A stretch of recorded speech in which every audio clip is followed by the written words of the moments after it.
And a look behind the curtain here. Final preparations for the challenge ahead. Hoping to come out of the game.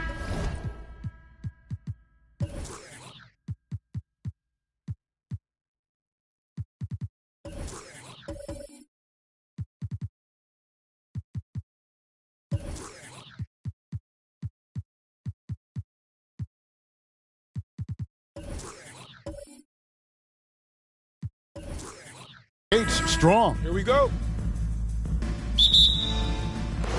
And the Trailblazers start out with the ball. And the starting lineup for the Timberwolves. They've got Vucevic.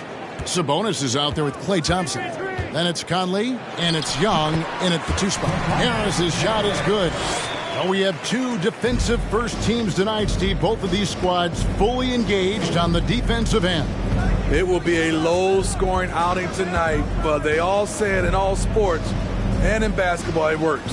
Defense wins championships. So the Portland Trailblazers able to put the first points up on the board. 4 on the clock. Thompson from long range. Actually grabs the miss. Passes it to Harden. He kicks it to Valanciunas. Tries from 10, and Harris gets it to go on the assist from Valanciunas. Harris has got his second basket of the game. And while we've got a moment, let's send it over to our terrific reporter, David Aldridge. David? Thanks. I caught up with Chris Finch. He's looking for his guys to put up a terrific performance tonight, especially at the defensive end. He said, we want to use our length and athleticism to protect the rim and make it hard for shooters to get clean looks. This is the first meeting of the season between these two. Guys, we'll see how it comes out. David, thanks for that report. Focusing on the defensive end. Greg, we'll see if they can get the stops. Staying connected to shooters. I think if they can do that, they have a great chance to be successful. And that's going to take great communication out on the perimeter. Expect them to switch quite a bit. Now, here is Young. Thompson for the triple. 0 for 3 now in the early going. Just a little bit out of sync. Another miss by Minnesota. Pass to Harden. About a minute and a half through the first quarter. Over to the left wing. Out of bounds. Minnesota takes possession. Timberwolves ball.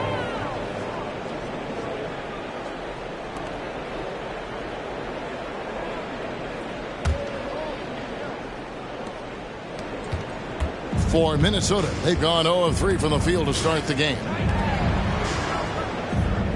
Young passes to Vucevic. Back to Young.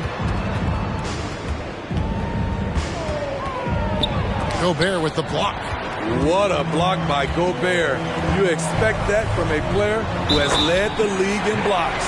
Oh, inflicting some punishment with the two-hand flush.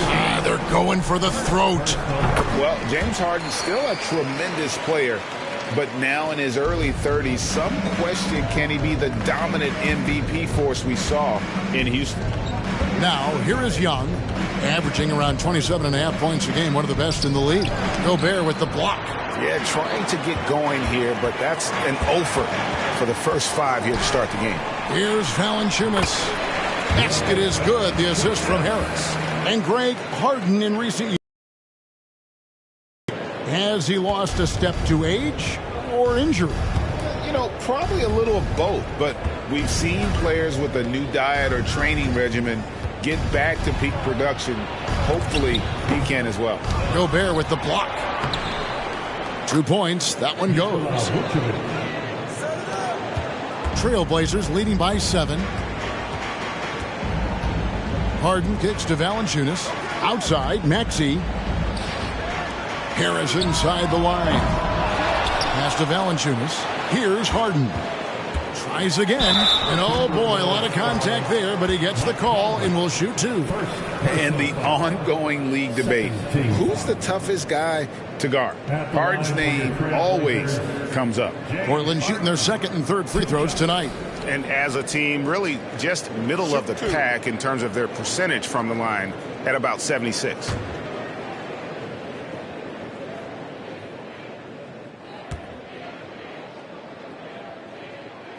And the first one drops. The Timberwolves secured a spot in the playoffs last season, Greg, and we enjoyed it after they got that emotional win in the play-in game in the Twin Cities over the Clippers. What a night. And, Kevin, you could tell it meant a lot to the players. This is a team that has struggled for so long, and by getting to the playoffs, this is a step in the right direction. Probably as close to a sure thing as you can have at the free throw line. So the Timberwolves called their first timeout. Trying to find some answers offensively. Yeah, these guys need to work together as a team, as a unit. Try and carve out some easy buckets. That was awesome, fans. Join me in thanking your Blazer. Maxey against Young. Lobbed up there for Thompson. Great find by Trae Young, one of the more instinctive passers in this league. And first quarter, we're about 3.5 minutes in. Portland again missing. Timberwolves trail by 7. Thompson for 3. Gobert pulls it in. Gobert's got his 4th rebound with that last one here tonight. No doubt he's struggling right now from the field. Let's see if he can get it going in this quarter. And a nice job here early of establishing an inside presence. Young against Maxey. The baseline jam. And there's another one for the Timberwolves. You can just see the passion and love with which he plays the game. You see how he prepares, the work ethic, the way he interacts with his teammates. And when he hits the floor, it's all about the game. Now, here's Maxey. Right now, he averages nearly 23 points a game, a relentless offensive force. Sabonis with the steal. Maxey against Young.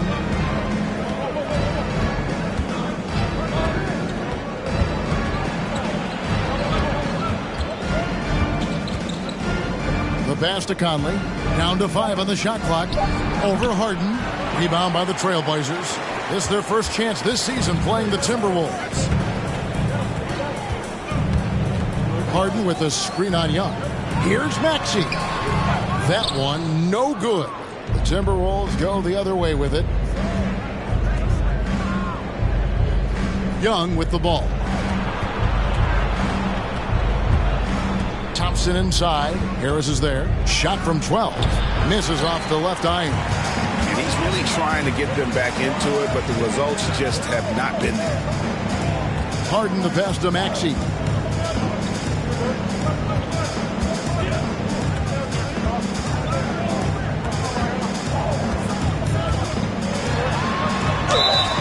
And foul on the shot, so he'll get a chance at the line.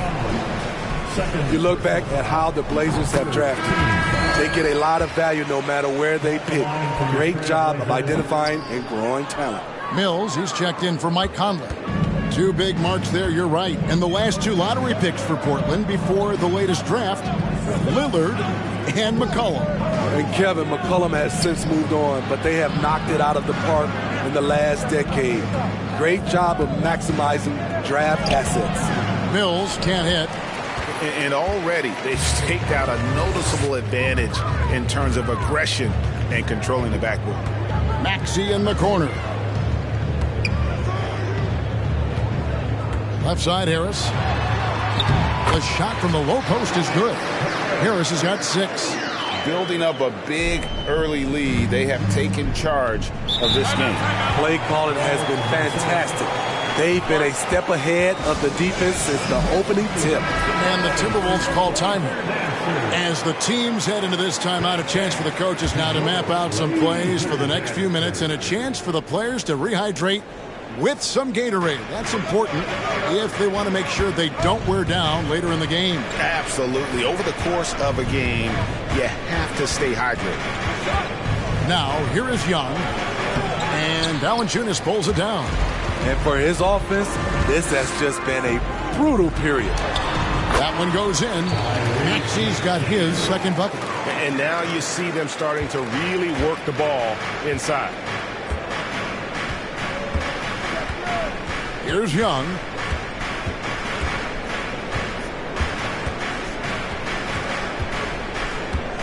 Thompson outside. That's in, coming off the assist from Young. He's got 5. An efficient scorer like Thompson is a great go-to option. All he needs is the ball. Harden right side. Harden draws the double. Here's Maxey. Tried to come right back with the 3 of his own, but it's no good. Here's Young.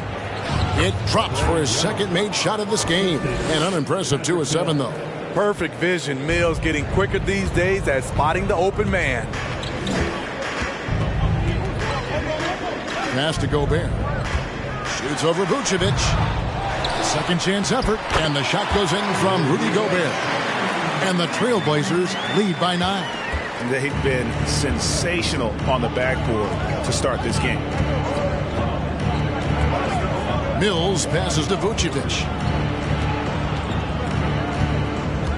Thompson looking for an opening. Back to Vucevic. Over Gobert. Gobert with the block. And so the ball out of bounds. Gobert touched it last.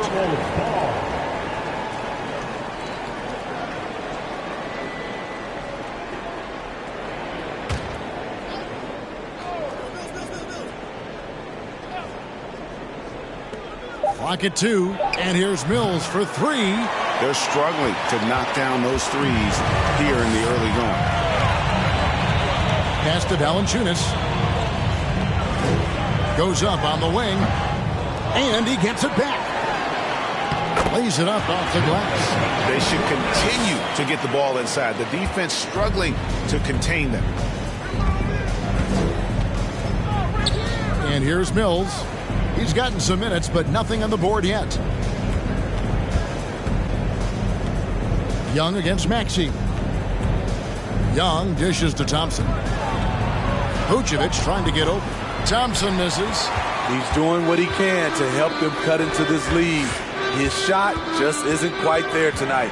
Harden left side. Maxey against Young. Now here's Maxey. He has 5. And the basket by Harden. Harden's got 7. Well, we've seen that movie a few times, haven't we? An easy bucket in the paint. Pass to Thompson. Back to Young. Lobbed up there for Thompson. And it's Thompson with the jam. Maybe not the high-flying finisher you typically see at the end of this play, but Clay effective. And the way Trae Young, GA, is the focus of this offense. The numbers just pile up. Yeah, I mean, they run so much through him. His usage rate is off the charts. Led the entire league in total points and total assists in 2022. And that hadn't been done in 49 years. Here's Young. Following the basket by Tyrese Maxey. Vucevic a screen on Maxey. And Young kicks to Vucevic. That's in, coming off the assist from Young. Vucevic has got his second basket of the night. Now Maxey. 7 points in the game. That's basket number 2 with his third shot off to a fast 2 for 3. Defensively, they've got to pick up the intensity. Hard to win surrendering this high a field goal percentage. Thompson sets the pick for Young. Over Maxey. Young, no good. You almost have to assume he's going to knock those down when he is that open. Out to the wing. Harris against Young. Shoots a fader. Harris, no good. Timberwolves trail by 13. Young outside. Vucevic a screen on Maxey. Young, no good. And it's Maxey with the ball for the Portland Trail Blazers. He feeds it to Harris. Young against Maxey. Here's Harris. Minnesota with the rebound. Vucevic has got his 5th rebound right now in the game. 3 seconds separate the shot clock and game clock. Thompson outside. Takes a 3. Valanciunas grabs the board. Valanciunas has got his 5th rebound right now in the game. On the way, Harris. His 3-pointers off the mark. And so it's the Portland Trail Blazers looking at a 13-point lead heading into the next quarter. They've been putting on a clinic in the paint. Shots are falling with regularity, and they are pounding it down low. Back to the action in just a minute.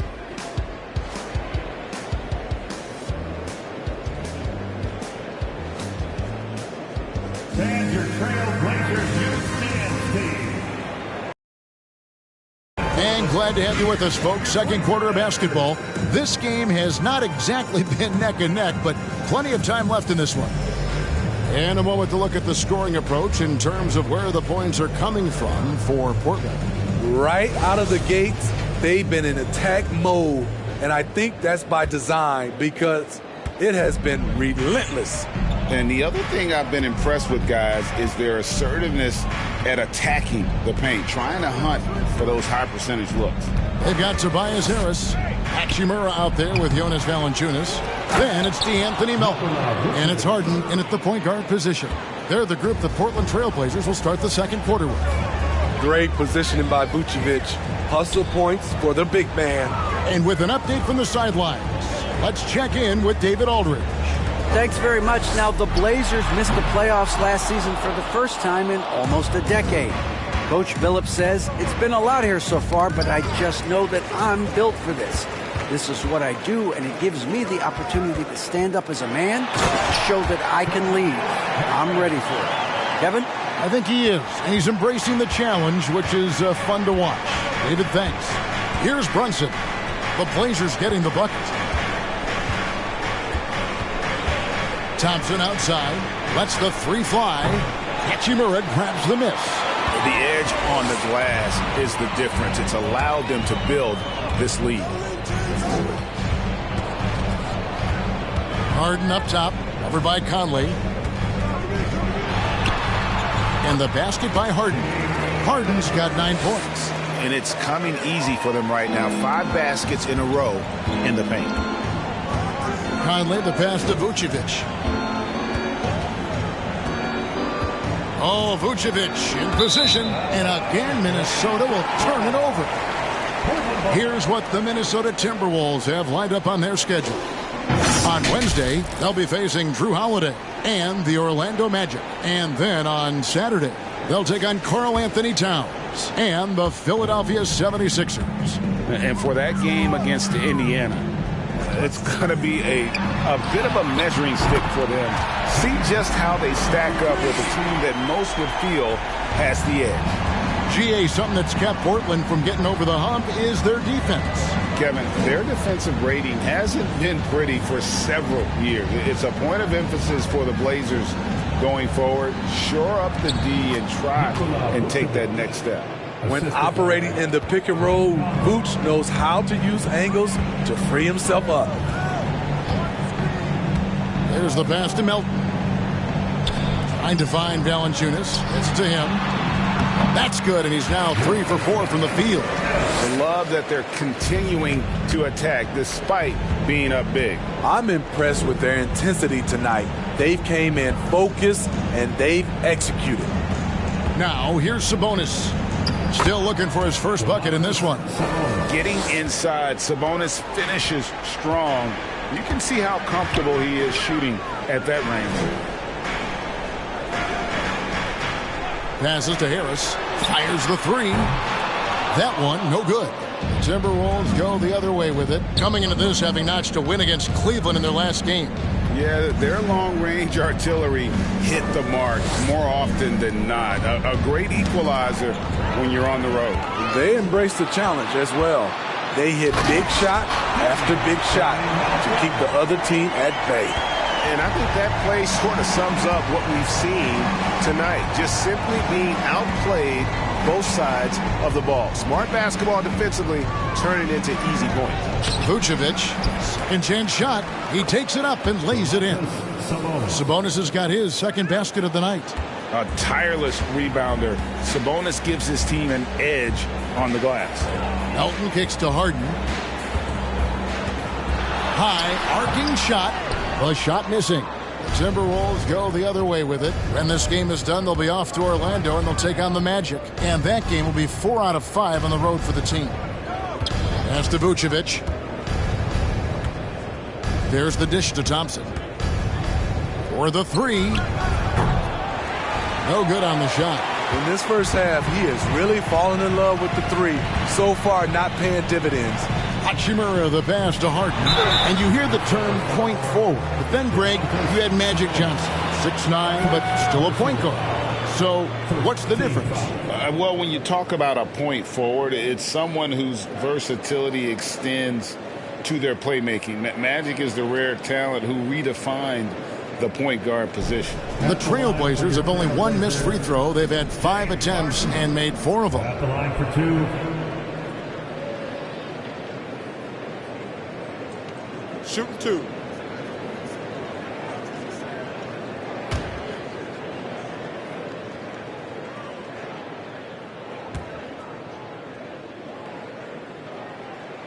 No good on that one. And last year, Minnesota had a tough end to their season. In their 10th playoff appearance, they made their 9th first-round exit.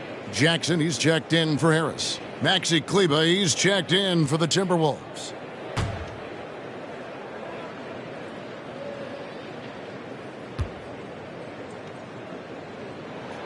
And he sinks the second.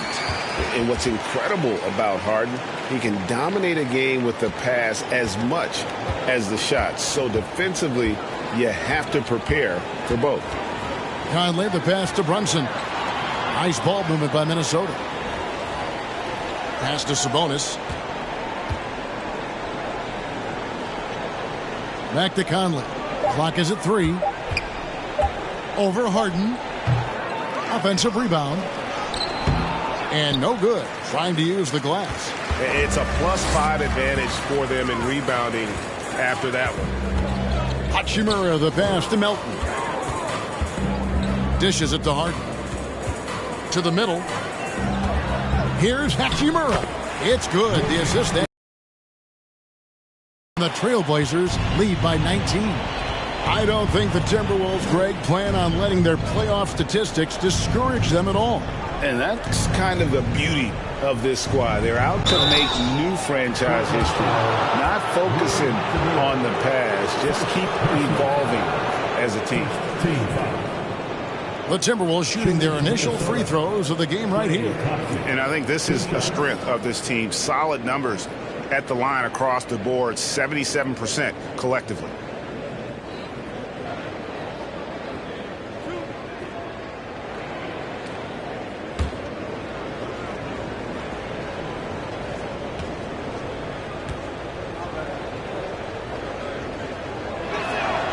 And he knocks down the first one.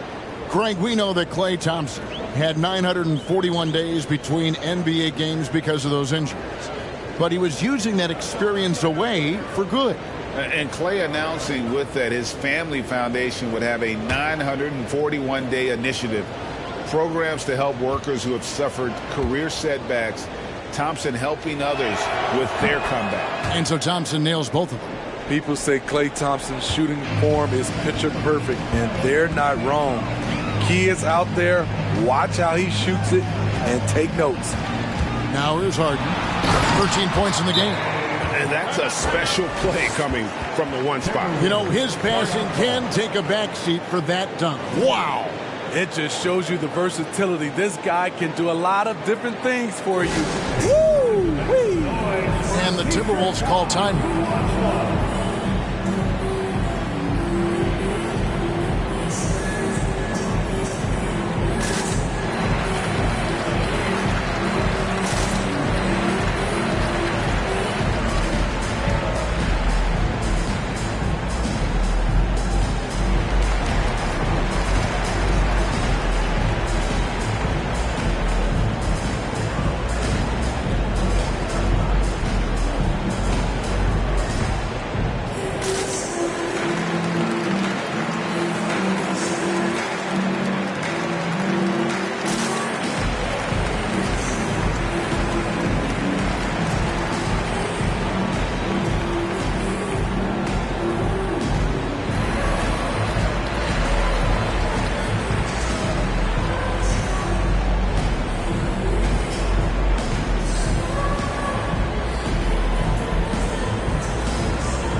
Looking at some numbers here for James Harden.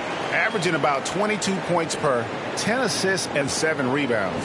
Backup point guard, always an important position, and he fills that role beautifully. Without a good floor conductor coming off the bench, your offense can quickly grow stagnant. He solves that problem well.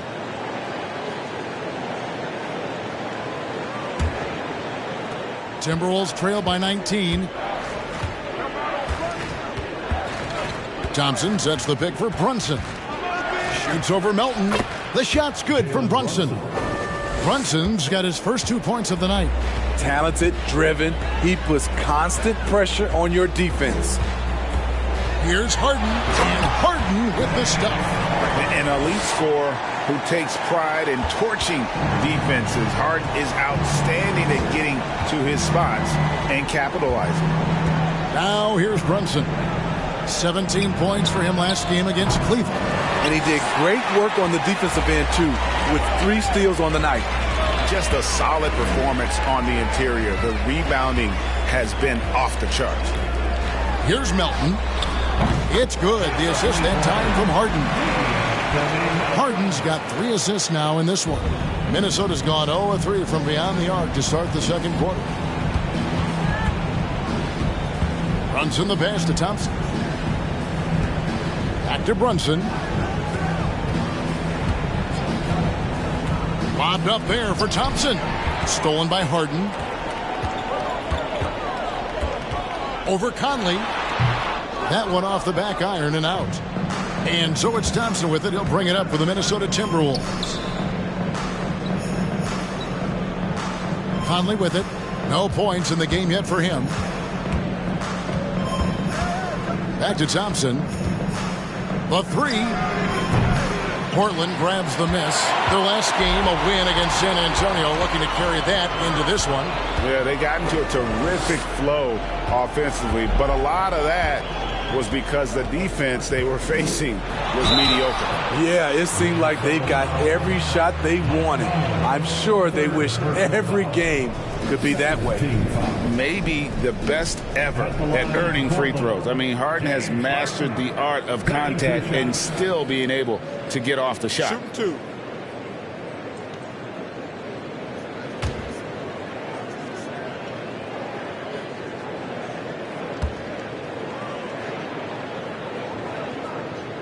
And the first one at the line is good.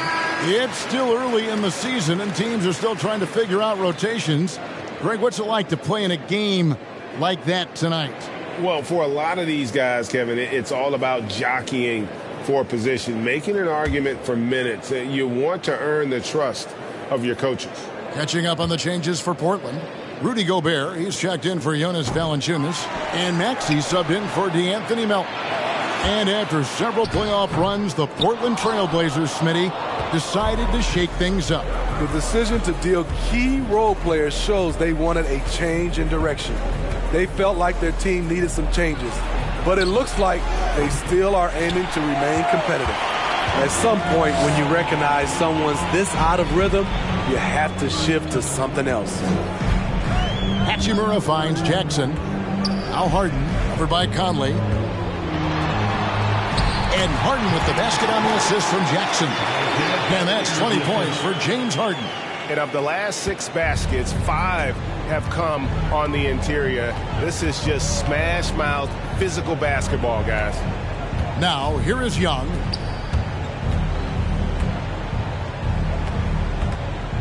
Thompson from long range. Basket good. Thompson's got 11. Well, 1 make and 6 attempts. I think it's fair to say he's had a rough start to this quarter. Here's Hachimura. And they get some nice contributions from him on a nightly basis as he averages over 11 points a game. And the instincts there from Hachimura. Notice the overcommitment by the defense and then makes the right pass. Here's Conley. Following the basket by Tyrese Maxey. Outside, Sabonis. Feeds it to Thompson. And the rejection by Jackson. Thompson with the bucket. 13 points in the game.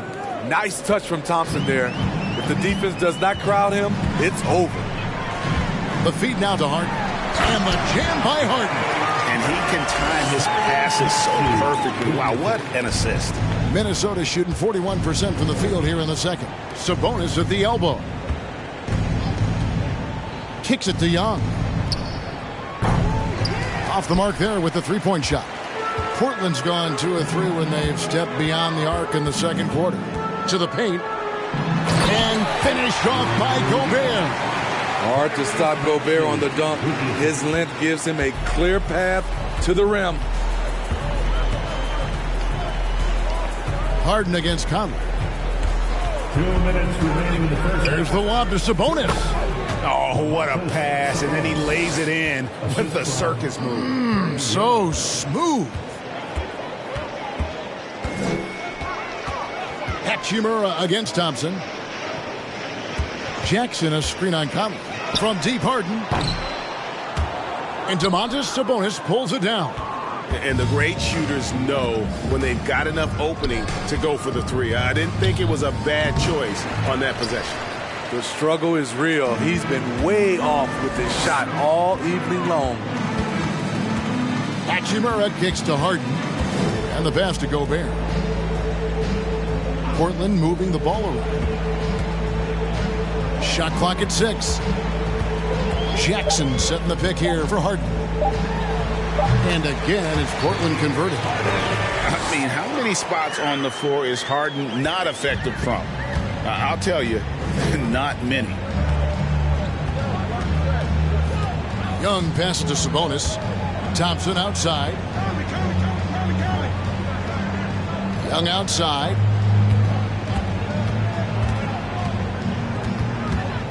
Looking to get it going. That one wide left. The thing is, you want to do everything you can to help your team, and sometimes you just try to do too much. Jackson. And it's sent back by Sabonis. And you know, with how skilled he is offensively, Sabonis at 6'11", not known as a shot blocker, but uses his height there on the rejection. Conley against Harden. His 15th try is a miss. Now 9 for 15 from the floor. Young looking around. Over Jackson. And the last shot before the buzzer is off. James Harden getting it done for the Trailblazers. He has really delivered at the offensive end. He's torched them for 24 points so far. And a chance now to send it over to David Aldridge, standing by courtside. David. Hey, Kevin, thanks. Hey, James, we know that scoring seems to come easy for you. How do you create that mentality out there? I just like to have fun. You know, it's all for the kids. It's all for the fans. You know, I think that's what we're here for. And so, you know, guys, just go out there and compete, have fun, and just play hard. My family doesn't think it's all for the kids, but I appreciate your sentiment. Back to you, Kevin. Thanks, David. And we'll be back shortly following halftime to get the third quarter underway.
Thanks for tuning in.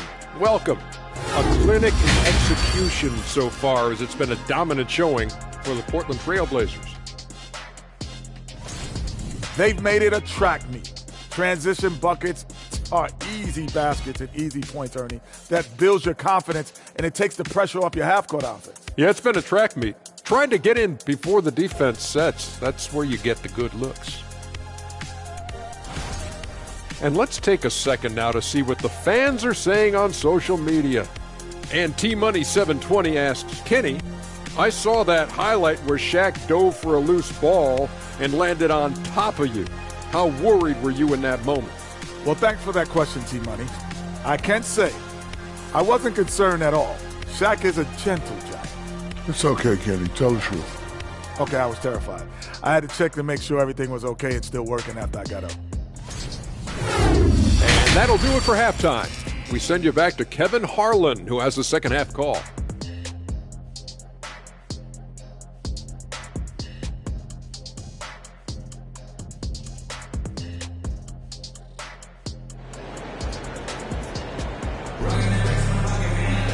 And with the second half upon us, we'll find out if this game becomes the route that it's threatening to be. An exceptional performance so far from James Harden. And he's shown just how adept he can be at creating contact and then cashing in at the line. It's a part of his game that he can always tap into. There's an art to it, and he is painting the canvas tonight. And as we dive into the second half, we'll find out if the next two quarters are any different from the first two. So far, it has been a runaway. And so in the game for the Timberwolves, Vucevic is out there with Sabonis. And it's Young, then it's Thompson, and it's Conley in at the 1 spot. Now, here is Young. And a lot of contact on that one, so he'll shoot 2 here. Guys, no question, Trae Young is one of the most exciting players right now in the entire league. Kevin, everything is within range for him. A great passer and shooter in his own right. Young can take over a game any given night. Take a break. 2 shots.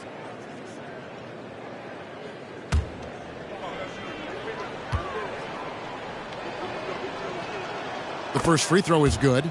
I really enjoy watching Trae Young play. He's got a sweet stroke, and he can dish it. Trae Young is a modern point guard.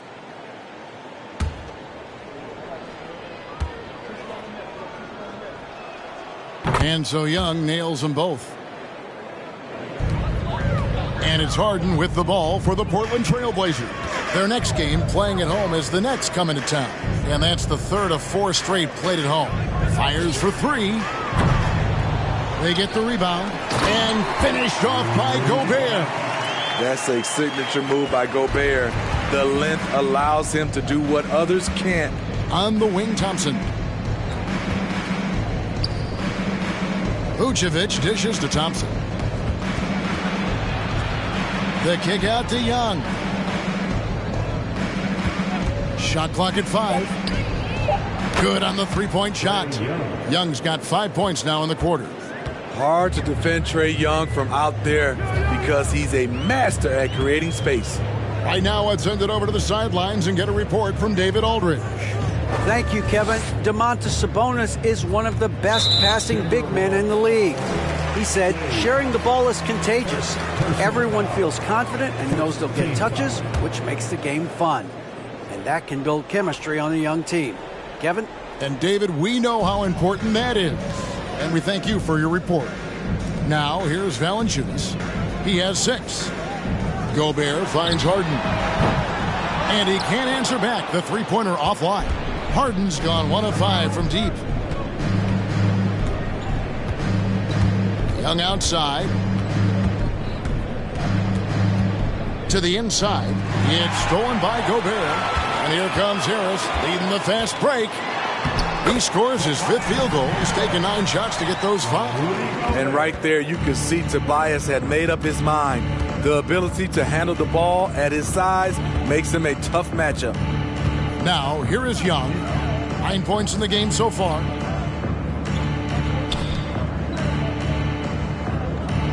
Sabonis' screen on Maxey. The offensive rebound. Sabonis, the pass to Vucevic. Another shot. 2 free throws coming up, and they call the shooting foul. What you love about Vucevic, the consistency, solid shooting percentages, and he's averaged double-digit rebounds for the last 5 years. First trip to the free throw line for him in this one. The line for 2. Shooting 2.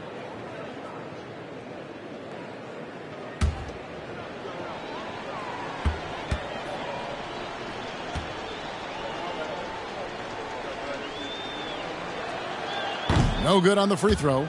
You know, Greg, adding to that for Vucevic, the last 2 seasons, he's been excellent in the playoffs. Great point, Kevin. His numbers were up over what he did in the regular season.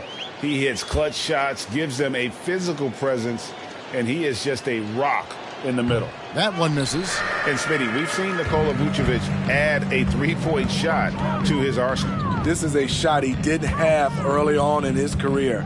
But GA, as the game has continued to evolve, so has Vucevic. Recognizing bigs like him have to be able to stretch the floor. Defensively, you have to tighten up on him or suffer the consequences. And there's the foul on the shot. He'll go to the line for 2. You have to admire the energy with which Rudy Gobert attacks the glass. Kevin, Well, his stats reflect that tremendous effort. He averages some crazy rebounding numbers, using not just his size, but also his expert timing. Take a break. Take a break.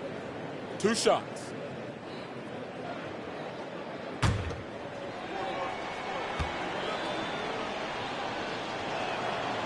And that one misses.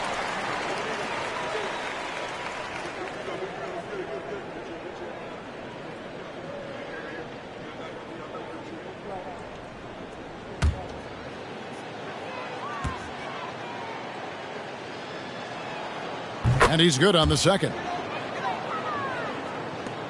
Portland's gone 1 of 3 from downtown since halftime. Harden kicks to Maxey. It's good. The assist that time from Harden. Harden's got his 4th assist with that last one here tonight. The Timberwolves shooting just 33%, struggling to get good looks. Passes it to Thompson. Back to Young.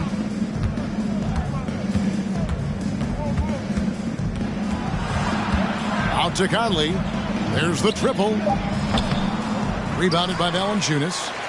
Valanciunas has got rebound number 8 now on the night. +8 in the rebound differential. One more reason why they're in control.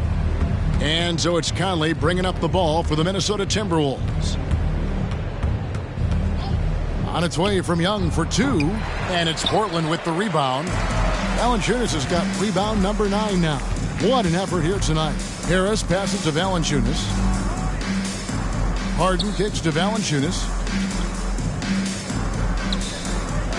Harris inside, defended by Young. A nice shot by Harris. Love the decision by Gobert, finding the open teammate, playing smart basketball. Young against Maxey. A floater. Young's shot is off. Ugly start to this half, hitting just 20% from the field. Gotta pick it up. And Harris wide open. He shoots. Harris missing again.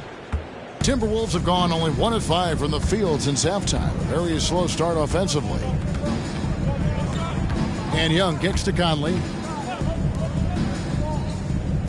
Nice ball movement by Minnesota. Down low. Good D by Harden. I'll tell you what, I think he thought that was going in. I sure did. No one near Maxey as he lets it fly. It's good. The assist that time from Harden. Harden's got 5 assists in the game. They need a bucket in a big way here to regain some confidence. Fades away. The Timberwolves again can't hit. The Blazers on offense. They're on a 14-4 run right now. And here's Harris from the arc. They get it again. Gobert. It's in, and he's a very efficient 5 for 6 on the game. Yeah, and they've shown effort and aggression in the paint, really right from the tip. Their rebounding edge right now, massive. Now here's Conley. He's been quiet so far. Still no points in the game. Rebound by the Trailblazers. Gobert's got rebound number 12 here already in the game. And still, he's scoreless. Boy, they could use just a little bit of help from him. Maxey against Young. And that one's good. Maxey. And it just seems that every pass they make is leading to a score. Just great ball movement. Conley scanning the floor. Inside. Sabonis inside.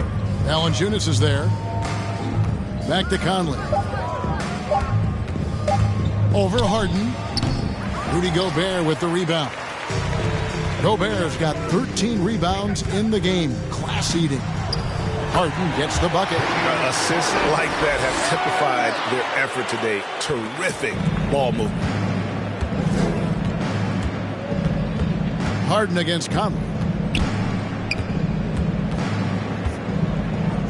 Young outside. Harden against Young. Harden dishes to Harris. Good. It's Harden with the assist that time. Harden's got 6 assists here tonight. And a moment here to take a look at some of the hustle stats for the Blazers. Their defense, it's their defense. It has been downright incredible so far, being disruptive and coming up with steals left and right. And let's not forget how dominant they've been defensively. Great job of forcing some tough shots, often leading to blocks. Now Harden, after the missed three from Trae Young. Harden the pass to Maxey. And that'll be 2 free throws coming up. Officials on the call with the foul. It's going to be on Trae Young. This is his second trip to the free throw line. And so far this season, shooting at a 75% clip from the line. 2 shots.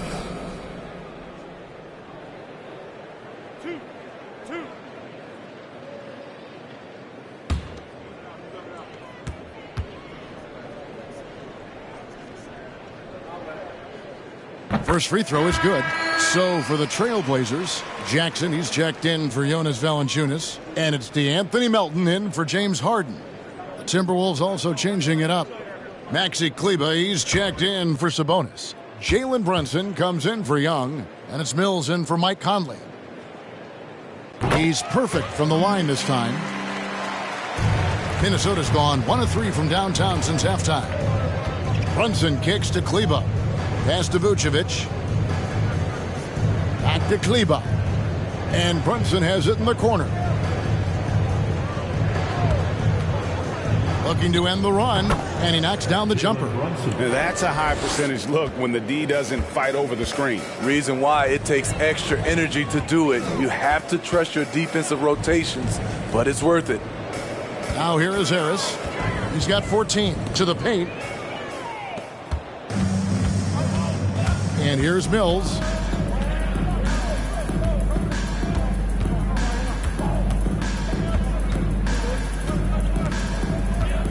Screen by Kleber. Shot's good by Mills. Mills has got himself going with the triple, his first basket of the game. Outside, Maxey fires from deep. Rebounded by the Timberwolves. Trying to get his man back for the last 3. It helps to not make this personal. Pass to Kleber. The tray. No good that time. And it's Portland the other way. Left side, Harris. Shooting foul as the whistle blows. He'll shoot 2 free throws. And the defender there a little out of position. Harris sees this, takes advantage, draws the foul. For Portland, they have shot the ball pretty well from the line, going 8 of 11.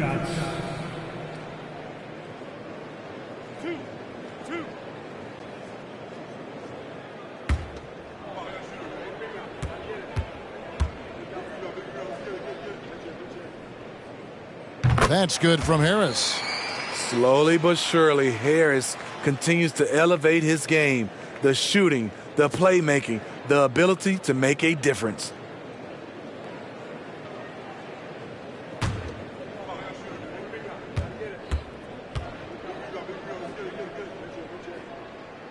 And Harris drops them both.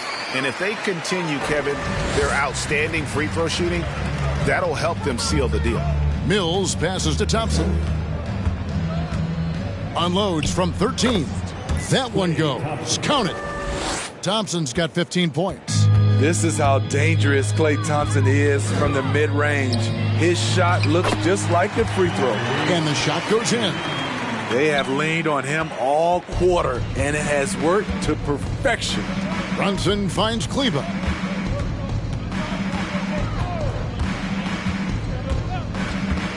And the foul on Isaiah Jackson. That's his first foul. First personal foul. 4th team foul.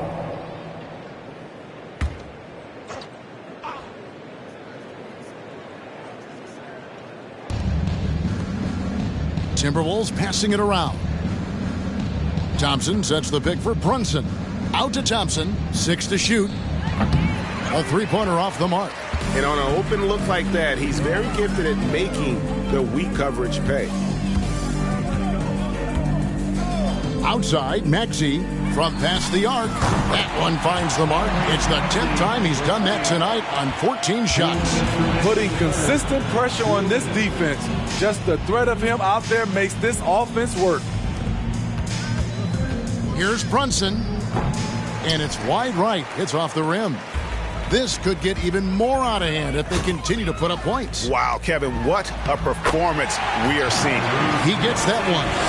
Man, just adding insult to injury. He just waltzes inside and extends this lead. An uncontested shot at the rim, you have to compete at all times. Here's Brunson again with the block. A defensive stalwart so far. That's 6 blocks. Greg protecting the rim. Love the hustle. Maxey passes to Gobert.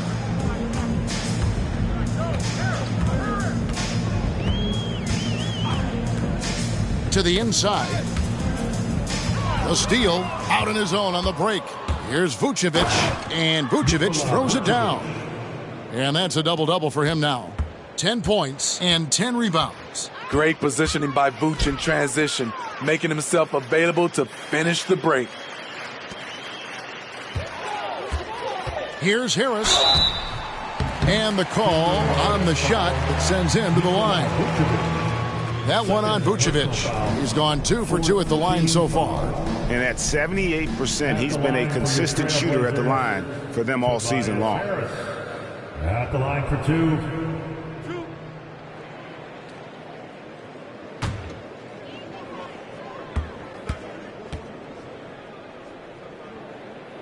The first one falls.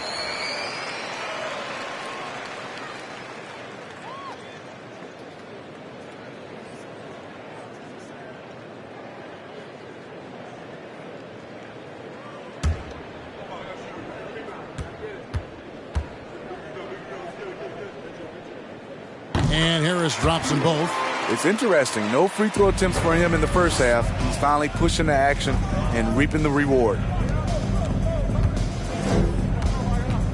Kleber against Jackson. Kleber inside. Still getting warmed up offensively. No scoring yet from him. And the way they have controlled the glass this game, really impressive. You know, you look at how they built this lead. It's been through extra possessions. Thompson against Harris. And there's the call on Klay Thompson. And that'll be his 3rd foul so far. Oh, great defense there. Anticipated the play and got there first.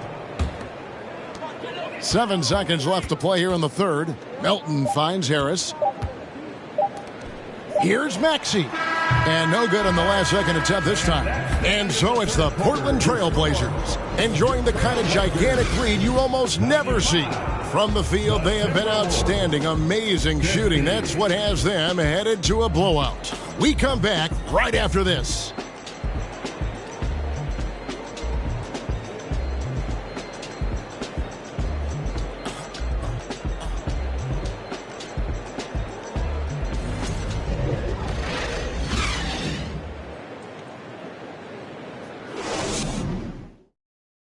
And now we have a moment to reveal our State Farm assist of the game. Yeah, a terrific, unselfish play right here. Set up his teammate, and how about the setup this was? At his position, traditionally, his job is to shoot the basketball. Give him credit for keeping his eyes up and just taking what the defense allows. And we reach the 4th quarter in a game that may be already out of hand. And here's Melton. He'll bring it up for the Portland Trailblazers. They've got Max Strus. Tobias Harris is out there with Rui Hachimura. And there's Jackson, and it's Melton in at the point. That's the group on the floor for Portland. Now here's Brunson.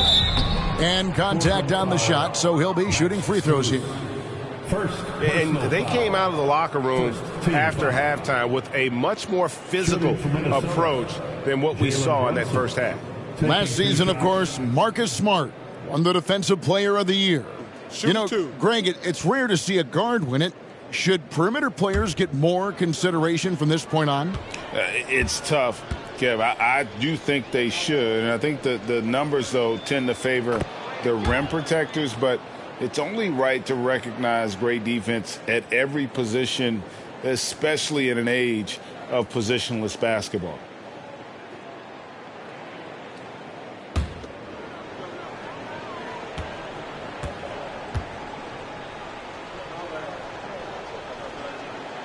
So after making the first, he goes 1 for 2. The Trailblazers shooting 61%, showing all the indications of an offense that is locked in. There's the lob to Jackson. A flawless finish on the alley-oop. This is where Tobias has really improved, keeping his eyes up, making plays for others. The pass to Mills.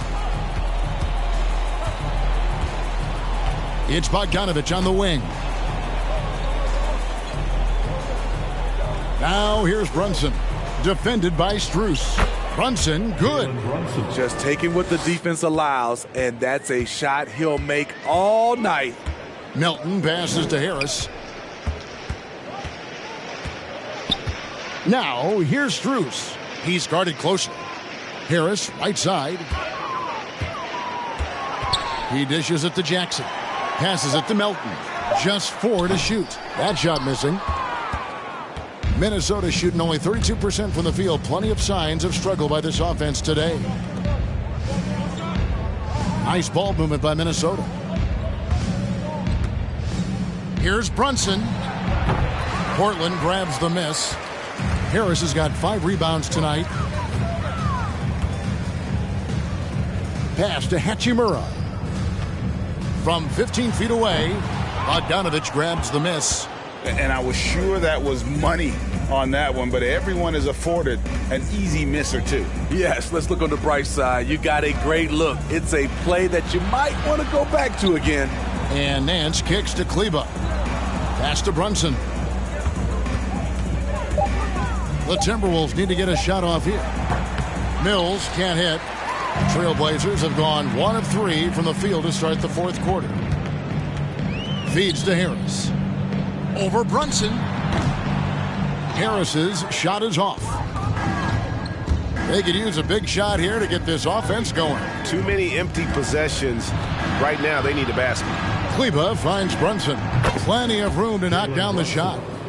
Brunson's got 5 points now this quarter. You know he's pulling his weight, but they still find themselves behind. And there's the drive. Here's Strus. Out to Harris, trying to end the drought. Rebounded by the Timberwolves. Brunson scanning the floor. Down low. Kleber with the bucket. Kleber's got his first points of the night. Not just swinging the ball around the perimeter. Aggressive move inside. Melton passes to Harris. Jackson a screen on Bogdanovich. Harris. And there's Jackson on the assist by Harris. Harris has got 6 assists here tonight. Getting better at facilitating for others. Tobias Harris with the pass that sets up the score. Now here's Bogdanovich. Kleber sets the screen for Bogdanovich.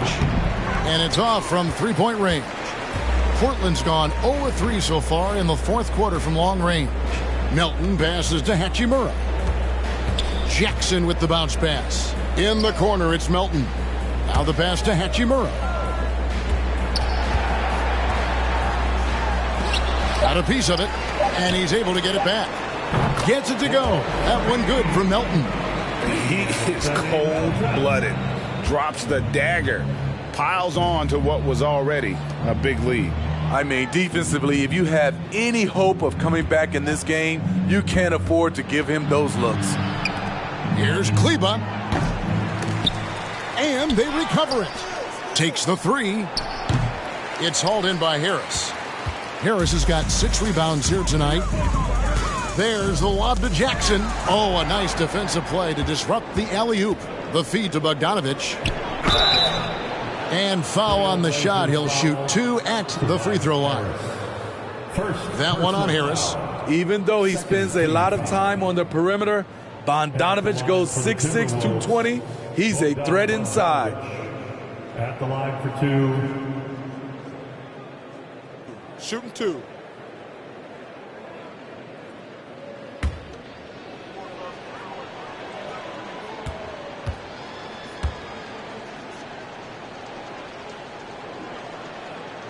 He's off on the first. Like we know a lot of teams using former NBA officials now working as consultants to teach their players how the refs see the game. I guess always looking for that edge. Yeah, Kevin, I think it's a great idea because philosophically sometimes as the rules evolve, players got to learn how to evolve with them. So not getting the calls you might expect, also how you communicate with officials. I think all of that stuff plays a big role in just furthering that dynamic between the officials and the players. Now here's Harden, and that one clearly a foul. Gets the whistle, and 2 shots coming up. That's on Jalen Brunson. Wow, he got whacked on that one. Shouldn't be much debate there.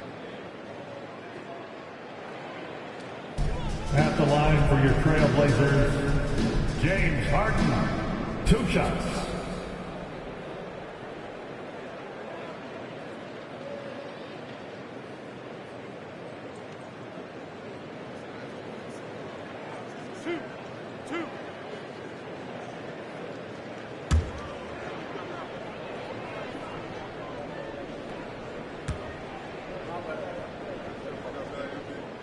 And he makes the first.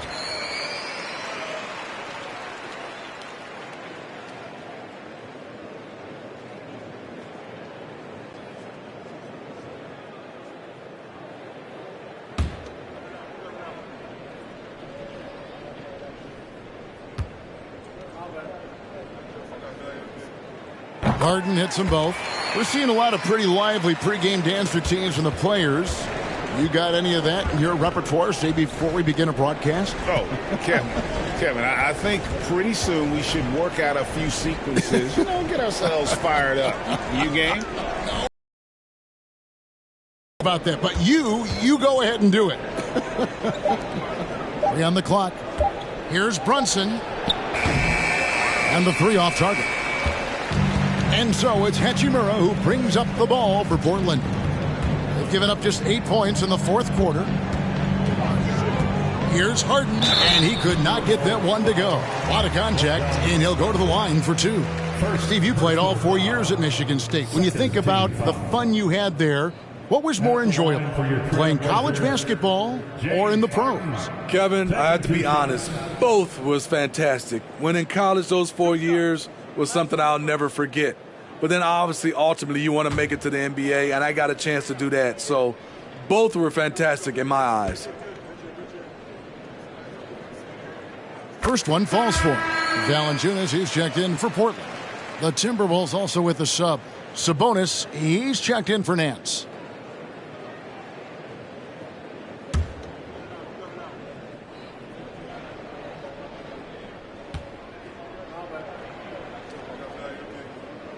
And so he hits both. Here's Brunson. Pass to Kleba.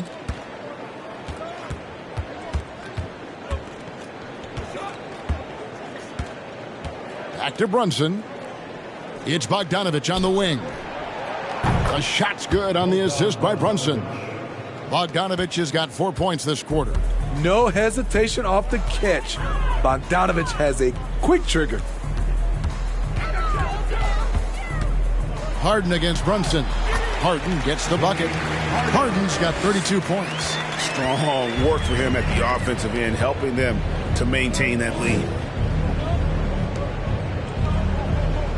Mills looking it over.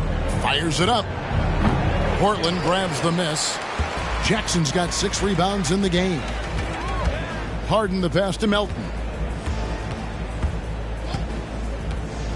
Steve, we know lots of front offices build teams purely around player skills and statistical lines. So that being said, just how important is chemistry on the court and that cohesion? It's a must. You can achieve a lot with chemistry. Building a beautiful culture, those are the teams that win championships. It's blocked. Now here's Brunson. Sabonis inside. Guarded by Valanciunas. Sabonis with the bucket. I mean, that's a good job working the ball inside and getting a quality shot. Elton kicks to Harden. Valanciunas sets a screen for Harden. Steps back and shoots. He squares up and sinks it. Harden's got 34 points. Continuing to stoke the fire, his shot making has been absolutely superb. Kleber inside. Jackson on him. Bogdanovich, no luck. There was a mix-up defensively. Left him all alone. He just couldn't hit it. Good work there as it goes. And while his ability to score gets so much attention, Harden demonstrating why he's also regarded as an elite level passer. Now here's Brunson. Puts it up from 12, and Valanciunas pulls it down. Valanciunas has got the glass covered here tonight. 11 boards for him. Now here's Melton. Covered by Mills. Here's Valanciunas. It's good. The assist that time from Harden. And not hard to see why they are giving up points on this run. Just too many good looks from in close. Harden against Brunson. That's his 6th field goal today, and that makes him now 6 for 11. You know, he was a non-factor in that first half, but now he's making up for lost time. Here's Harden, and he makes good on the layup. Harden's got 12 points in just the second half. And I love the tenacity, guys. He simply can will his way into games at times and exert his presence. Now here's Brunson. Sabonis. Now Mills. There's the drive. And the rejection by Jackson. And it's going to be a 24-second shot clock violation. They turn it over. And right now, let's watch that terrific swat. And this is how you protect and grow a lead, by making a huge effort on that end of the floor. Thompson, he's checked in for Minnesota.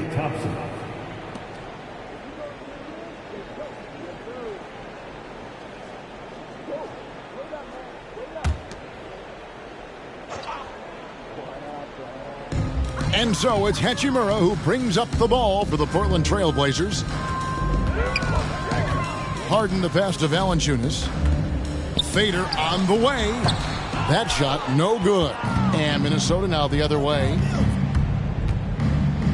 Pass to Thompson. Kleber against Harden. Kleber the pass to Sabonis. Over Valanciunas. Sabonis with the bucket. And he's now got the double-double. 10 points and 13 rebounds. Great player movement, great ball movement. That's fun to watch. And Harden with the stop. You know, and with how deliberate he can be, Harden still can surprise defenders with that burst, that underrated vertical that he possesses. Now here's Mills. Going inside. And Valanciunas pulls it down. Valanciunas has got rebound number 12 here already in the game. Harden dishes to Valanciunas. Good. It's Harden with the assist that time. Harden's got 9 assists in the game. Great passing. Brunson kicks to Kleber. Sabonis a screen on Melton. That one a tad offline to the right, but drops in for him. 1:32 left in the game. And so it's going to end up in the record books as a blowout, a dominating performance for the Trailblazers. A beautiful pass doesn't always get you on the highlight reels, but there were some spectacular dishes in this game. You know what? It was a team that was in sync and just trusted one another to take the right shots. And an important milestone for them tonight as they pick up win number 10. And one of the key components to this victory, if not the biggest, was the incredible performance for James Harden. You love to see this kind of leadership. directing traffic, keeping everyone happy. He was the straw that stirred the drink. And you got to like that they found something positive here, something that maybe carry overs into the next game. They put together some great possessions here at the end. It's a shame they could have used this run much earlier. Here's Jackson following the three by Minnesota. Back to Harden. 6 on the shot clock. Here's Valanciunas, and another three for Portland. Taking no chances. They go on one last run to seal the deal. Not messing around at all. They were focused, relentless, and they got the job done. Kleber with the bucket. Poor interior defense. If you play him soft, he's going to kill you. Well, this one is winding down now. Portland can watch the clock run out. Melton with the ball.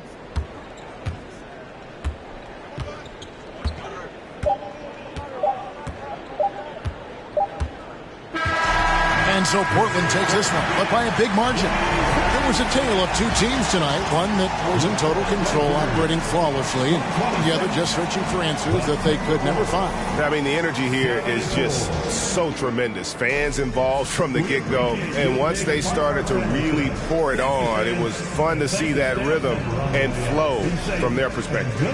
And now let's go over to David Aldridge from the sideline for an interview with our player of the game. Hey, David. Thanks very much. Rudy, your impact on the game defensively, always something to watch. What's your approach at that end? Just try to win games, and my teammates put a lot of trust in me, being aggressive on the balls and try to be aggressive at the rim. And, when we play as a team like we do tonight, it's tough to beat us. You were in full Stifle Tower mode tonight, man. Congrats. Back to you. All right, David, thank you. And that about wraps it up. For Steve Smith, Greg Anthony, and David Aldridge, this is Kevin Harlan thanking you for being with us. As we leave you with our New Balance player of the game, James Harden.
The starting line.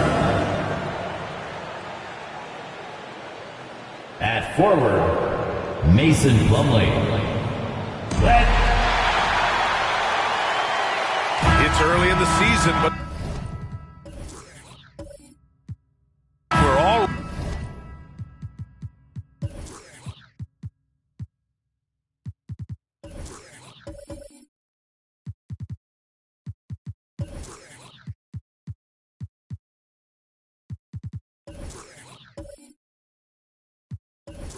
already seeing some teams fall short of expectations.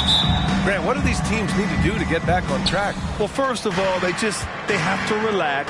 They can't panic. It's still early in the season. But, of course, it's on the leaders of each team to set the tone. They need to make sure everyone is locked in and on the same page. Here are the starters for Utah. We've got Mason Plumlee, Devin Booker out there with C.J. McCollum. Then it's Brandon Ingram, and it's Bryant in at the 5, roaming the paint. Wiggins passes to Porzingis. Lowry outside. Now here's Wiggins. And it's stolen by Plumlee. Right side Ingram, shoots over Wiggins, and too long on the shot. Harris passes to Lowry. Back to Harris. And we're about a minute into the first. Yep, that one goes. That's a confident shot for Porzingis. And when he's pulling that quick, you know he's feeling it. McCollum, the pass to Bryant.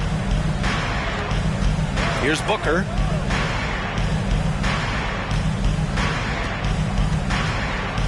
Pass to McCollum. And the whistle blows. It's going to be on C.J. McCollum. That's his first foul of the game. Kind of a ticky-tack foul there, but you have to be aware that's how the refs are going to blow the whistle tonight. Now here's Bamba. Lowry outside. Porzingis with a screen on McCollum. Lowry, the pass to Porzingis. And that comes off the assist by Lowry. Porzingis showing some toughness that time, just cutting through contact. And here's McCollum. His numbers are solid, putting up around 18 points a game. Bryant finds Booker. Plumlee with it. Ingram on the wing. Here's the screen by Bryant. Shot clock at 5. And that one's good. Ingram. And Ingram really could handle either part of that pick and roll. He could be the screener, and then he could roll, or he could score off it. Nice option. Now here's Lowry, giving him some nice offensive production with 13 points a game. From deep three-point range, Bamba misses. The Jazz have gone 1 for 3 so far. The Wizards had to deal with a lot of changes last year, not just in terms of their roster, but also bringing in a new coach. The Wizards have gone 2 of 3 from the floor. Porzingis passes to Lowry. Wiggins outside from deep. That shot, no good. The Jazz go the other way with it. And you know, in Washington, you have to think it takes more than 1 season for a new coach to get acclimated. That's for sure, B.A., but now you're talking about Bradley Beal not being there for the entire year, so these guys just having time together and trying to figure out where their roles end up settling. It's really important for these guys to have those relationships built early on for them to have success this season. Now here's Wiggins. Turned in an outstanding game against Memphis. Lowry outside. The Wizards need to get off a shot here. He was all alone on that one. Porzingis has got 7 points. Well, that's some veteran savvy from Lowry. Just floor awareness and finds the open teammate. Booker, the pass to Bryant. And here in the first quarter, a little over 3.5 minutes played. Pass to Ingram. Bryant, a screen on Harris. Here's Ingram, and Porzingis with the block. And shooters must beware. Porzingis is down there lurking. Yeah, just a little off his game this quarter. He's trying to work his way into a rhythm. The big story thus far, how well they've shot the rock. Utah's gone 0 for 2 from outside. Boy, they'd love if anyone could get a bucket. Yeah, their offense has been grinding to a halt. Bryant finds Booker. Rebound, Washington. Porzingis has got 4 rebounds now. Here's Wiggins. Boy, clanks that one off the back iron and it falls. They're locked in and focused on making each possession a success. That's exactly how they got the lead. They ended up having multiple possessions in a row with good quality shots, knocked them down, and the game is fully in their control. Now a timeout called by Utah.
see the stat sheet here for Kristaps Porzingis.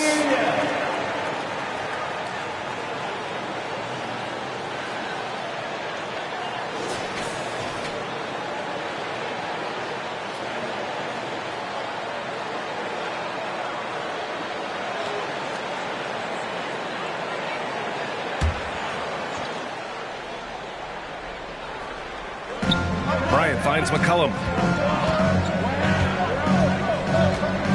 Looking to win the run.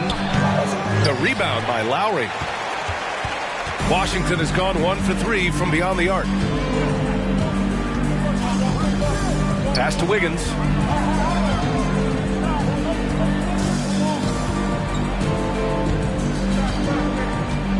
And here's Porzingis. Just 4 to shoot. And again, Washington with a triple. Their ball movement on this run has been tremendous. It's led to a lot of good, clean, open looks. Bryant a screen on Wiggins. Booker, the pass to Bryant. And the officials whistle a foul on the shot. The bucket is good, and he'll go to the line. Personal foul. And Bryant adopting a bit of bully ball that time. And one word that always goes along with the Jazz, defense. They've been a top 10 defense in the league in 6 of the last 7 seasons.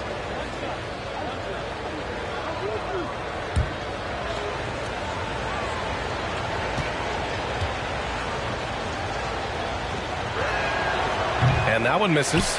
And with a defense like Utah's had, it's easy to see why they've been a playoff regular. Well, it's always a good idea to put a priority on getting stops. Now, it'll be interesting because they traded away their anchor on defense, Rudy Gobert. Can they live up to the standard they've set the last few seasons? Let's see if it can happen. Defense shaking their heads. No idea how to stop him in this quarter. He's got him on the ropes. McCollum finds Booker. Got it from about 16 feet. Such a capable scorer from the mid-range. He just knows how to make that work for him. Lowry with it. Well, he hasn't put up any points yet in this one. Outside Porzingis. And again, Washington with a triple. Oh, it's just raining threes for them early. Utah's gone 0 for 3 from downtown. Plumlee, a screen on Lowry. There's McCollum with the 3. Can't get it to drop. And Washington the other way now. Well, if he's going to keep shooting, they've got to run some plays for him. Screens, pick and rolls, anything they can do to get him started. Here's Lowry. And he tries it off the glass, but it's no good. And for the Jazz, their shooting has not been great early, just 27%. Plumlee, a screen on Wiggins. Booker, the pass to Plumlee. Out to McCollum. Over Lowry. And it's McCollum. That time on the assist by Plumlee. Well, the coach has confidence in CJ taking that shot, and so CJ has confidence in making it. Wiggins outside.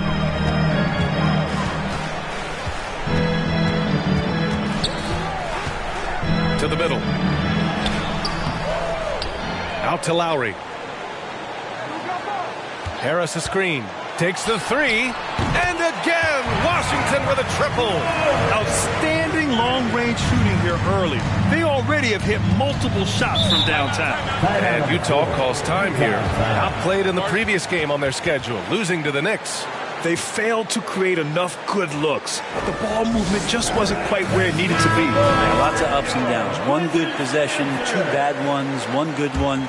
They could never get on a steady run and play some solid offense. Tucker's checked in for Washington. Rubio comes in for Lowry. Noel, he's checked in for Utah. White comes in for Devin Booker. McCollum, the pass to Ingram.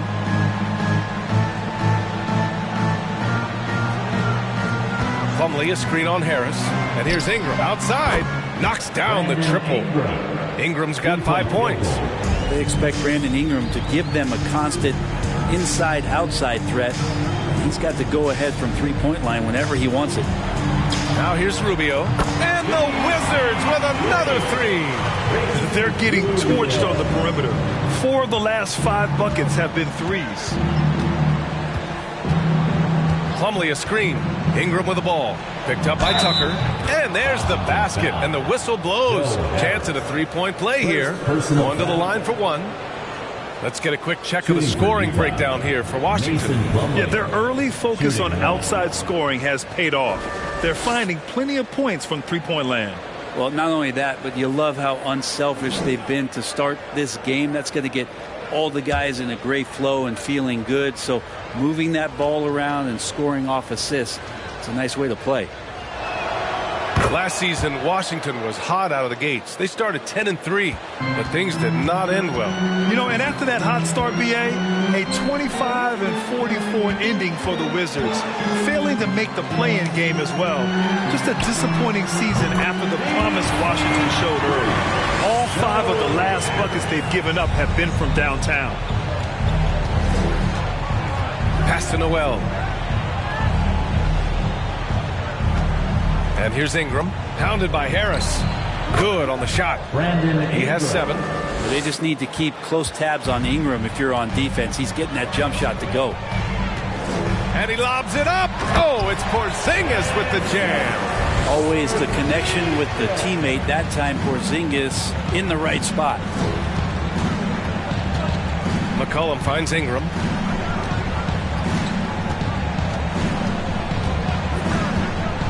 Over Harris, and that one's good. Ingram's got 9 points.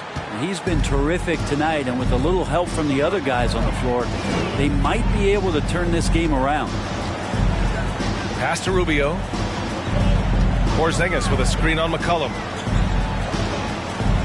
From down low, and no good, trying to use the glass.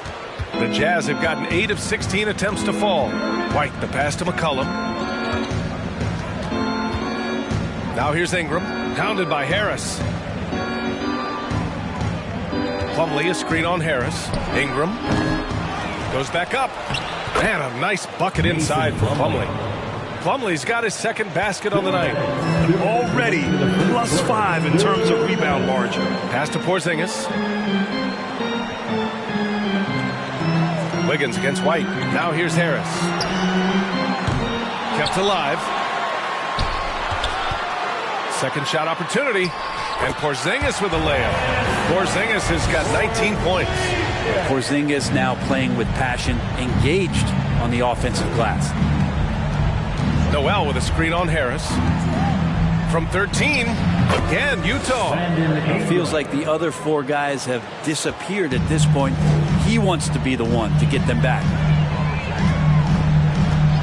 Harris passes to Rubio. And he'll draw the foul. He'll head to the line for 2. It's going to be on C.J. McCollum. Such a capable floor general and a very strong defender. Ricky Rubio continues to make his impact felt on any ball club that he plays for. Tricky and fun to watch. Stewart, he's checked in for Porzingis. Hayward, he's checked in for Utah. Both good from the line that time. Well, the past few seasons, the Jazz have become serious playoff contenders. You know, BA, with high expectations, they haven't reached their goal. Now, this franchise definitely has their sights set on the ultimate prize, their first championship. They get the rebound. Noel. So it'll be 2 free throws. He was fouled in the act of shooting. That's on Isaiah Stewart. Well, when Nerlens Noel stays very confident offensively, good things like this tend to happen. The first one falls. Well, looking at the career of Nerlens Noel, Brent, a big man who's had to fight through a variety of injuries. Yeah, lots of persistence on Nerlens' part to still be a solid contributor and do some impactful things off the bench. Good shot blocker, good rebounder, and provides that kind of rim protection teams are looking for. Now here's Stewart.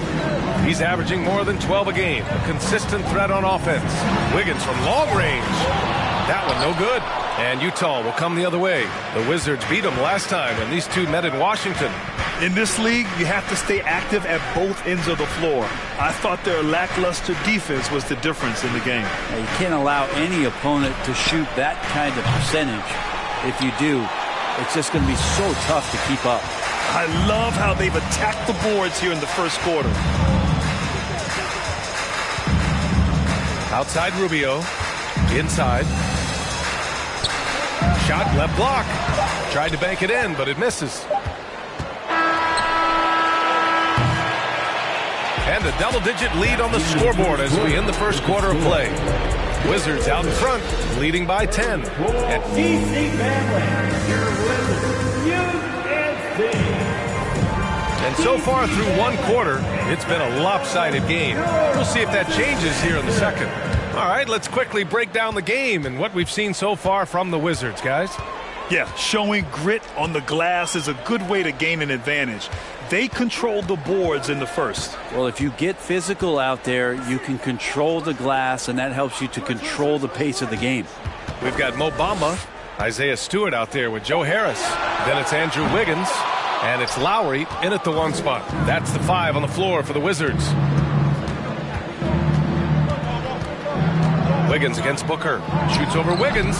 Had a chance there to cut it to single digits, but it's off target. Washington has gotten 6 of 11 threes to go in this game. Harris's shot is good. Harris has got 7 points in the game. Oh, just an easy reverse for him. He has nice feel and touch around the bucket. Pass to Hayward.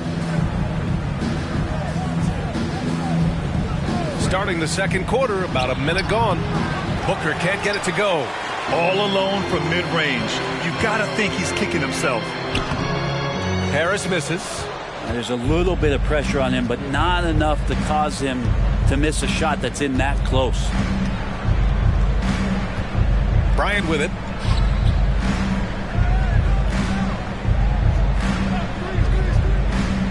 Pass to Booker. Shoots from the line. The rebound by Bamba. For Washington, they've gone just 1 of 3 to begin the second quarter. Here's Wiggins. And Bryant pulls it down. They've been able to have some team success in this game despite what's been an awful shooting night for him. Hayward, the pass to White. Here's Ingram. Down low. Shot clock at 6. White against Lowry. Pass to Stewart. And here's Harris. Let's go with a 3. Hits the trifecta. Harris has got 5 points now in the quarter. Making the easy shots and the tough shots. He's on top of his game. Booker against Lowry. White, the pass to Booker. Stewart against Hayward. Ingram on the wing. Over Harris. The Jazz again can't hit. He expects to make every one of those, and we expect him to make them too. Wiggins against White. Wiggins passes to Bamba. Shoots over Bryant. Bamba misses. That's 2 points they should have had. I'm sure he'd love to get that look again. It's Booker on the wing.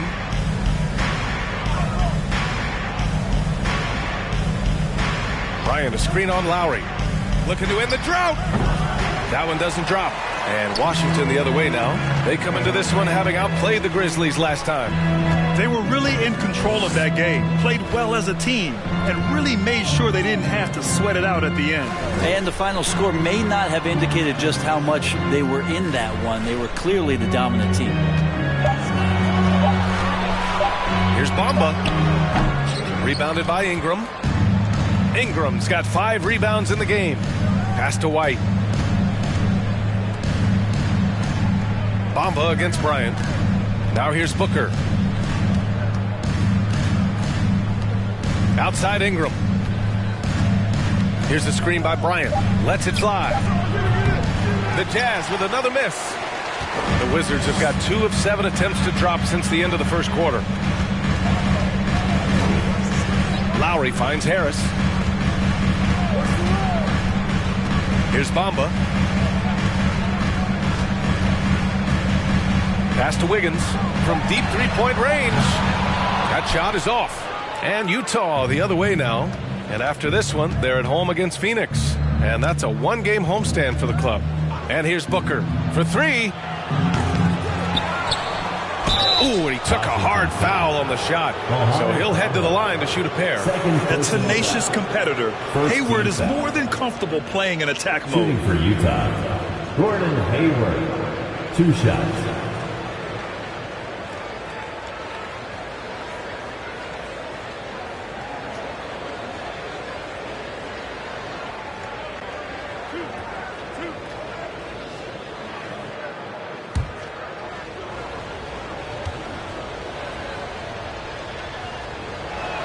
He's off on the first. Even as a forward, Gordon Hayward can run the offense, Grant. Hey, B.A., he is a tremendous passer. Hayward's averaged over 5 assists a game during the season. Having Gordon in the front court really helps with ball movement. Kristaps Porzingis, he's checked in for Washington. Curry comes in for Harris. And a switch here also for Utah. C.J. McCollum, he's checked in for White. Good on the second one. You know, the Wizards really came up short last season on the defensive end. They consistently struggled to get stops, which makes it twice as hard to win games. Pass to Bamba. Outside Porzingis. Ooh, the deft touch on the lob. Smart pass from Porzingis, just a better shot available. Just wonder how the Wizards can remedy their defensive weaknesses from last year. Well, B.A., mindset is a big part of it. They just need to have better focus on pressuring the ball handlers and making sure shots are getting well contested. Defensively, you can't afford to get stuck on the pick. That's one that the coaches will watch tomorrow with that player. You hate to see him give up in that situation. That shot wide open. And just totally relentless, only increasing the intensity level. Yeah, he's the guy that you want to go to right now, trying to put this one away. McCollum against Lowry. McCollum, the pass to Bryant. And then Bryant with the dunk. I know CJ plays the 2-guard position alongside Lillard, but he does have point guard vision, and that's a great find. Pass to Lowry. There's the three. Out of bounds. It'll be Utah's ball. Possession to Utah. And taking a glance at these last 10 games, these guys have been on an absolute roll scoring the ball. These are the real stats, real scores from the real NBA. Second is Kristaps Porzingis. 4, Jordan Clarkson. These last couple games, both these guys have been red hot, finding buckets with ease and playing from the heart. Here's Booker. No luck on that one. And Washington the other way now. They've had a slight leg up on the boards and a big leg up on the scoreboard. Oh, and Bryant with the block. All the length of Thomas Bryant involved in that block. Booker against Bamba. Oh, nice finish from the low block. That one's good. Booker's gotten 4 this quarter. That's just tremendous scoring instinct. So fun to watch him work in the half court. Wiggins outside, fires the 3, and Booker pulls it down. He came out today planning to do as much damage from three-point range as possible. Well, it looks like it's time to change up the plan, guys. Connects on the foul line jumper. Booker's got 8. He has good size for his position, and Booker mixing it up on the inside. Lowry to pass to Porzingis. Now here's Bamba. Pass to Wiggins. Now Curry. Lowry outside. Shot from 16. And that one hits the back iron. The Jazz shooting only 42%. And here's Ingram from the arc. He drops it from range. He's got 14. No one's stopping Brandon Ingram when he's in that pull-up game. He's just too long. Booker against Curry. Now here's Lowry. He's guarded closely.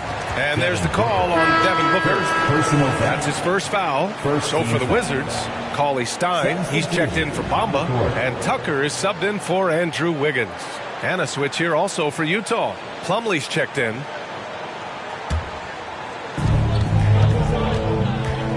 There's a screen by Cauley Stein. Fires hitting the triple.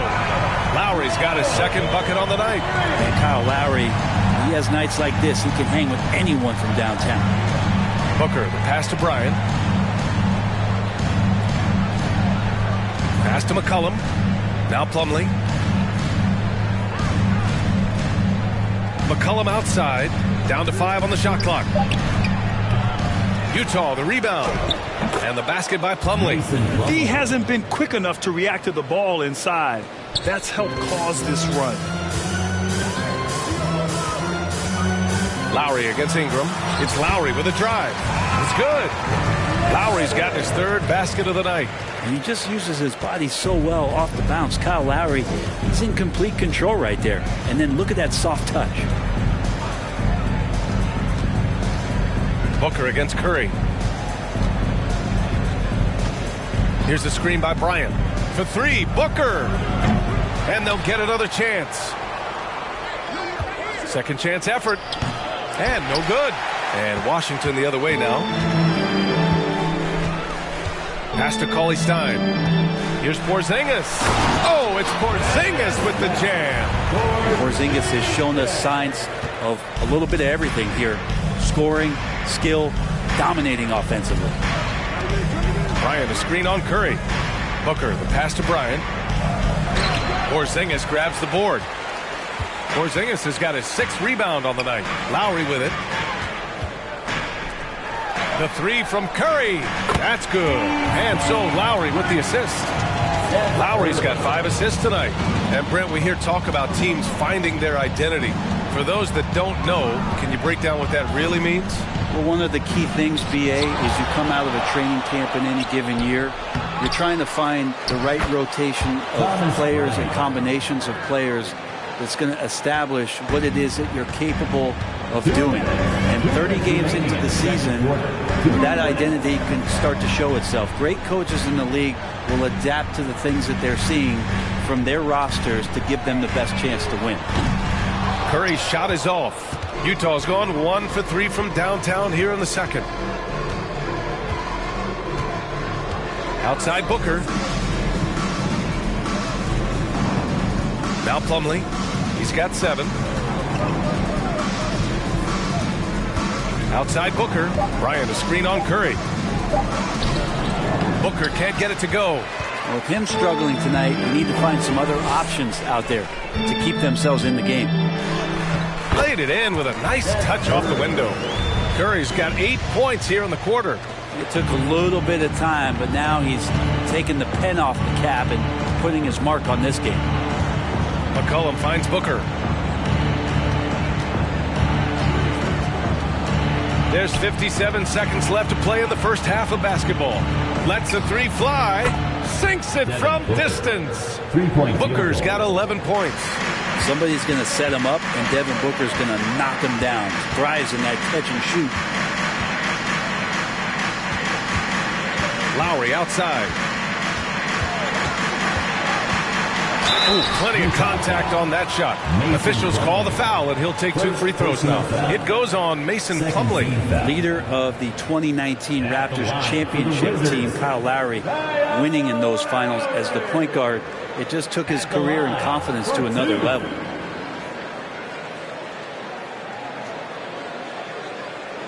Shooting 2.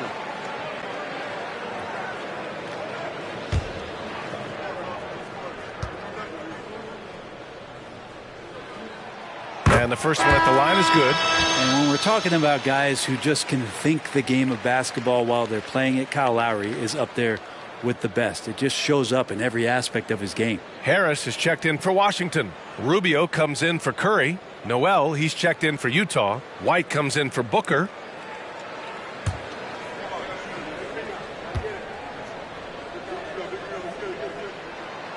And he can't hit the second. Utah's gone 2 of 4 from the perimeter in the second so far. Shot's good by McCollum. I love McCollum's versatility as a scorer. He moves just all over the floor and gets it done. White against Rubio. Porzingis sets a screen. And the foul is called. He missed it, so he's got a couple of free throws coming his way. Personal foul. 3rd team foul. At the line for the Wizards, Ricky Rubio.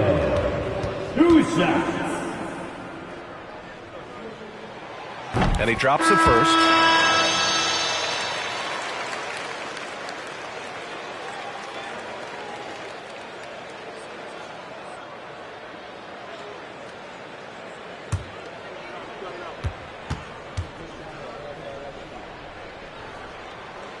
And that one goes in.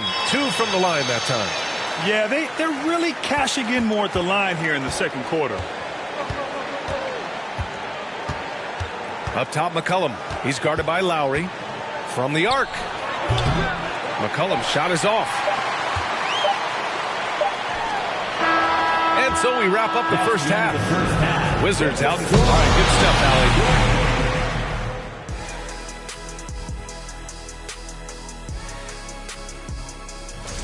Well, right now for Washington, they've had a great...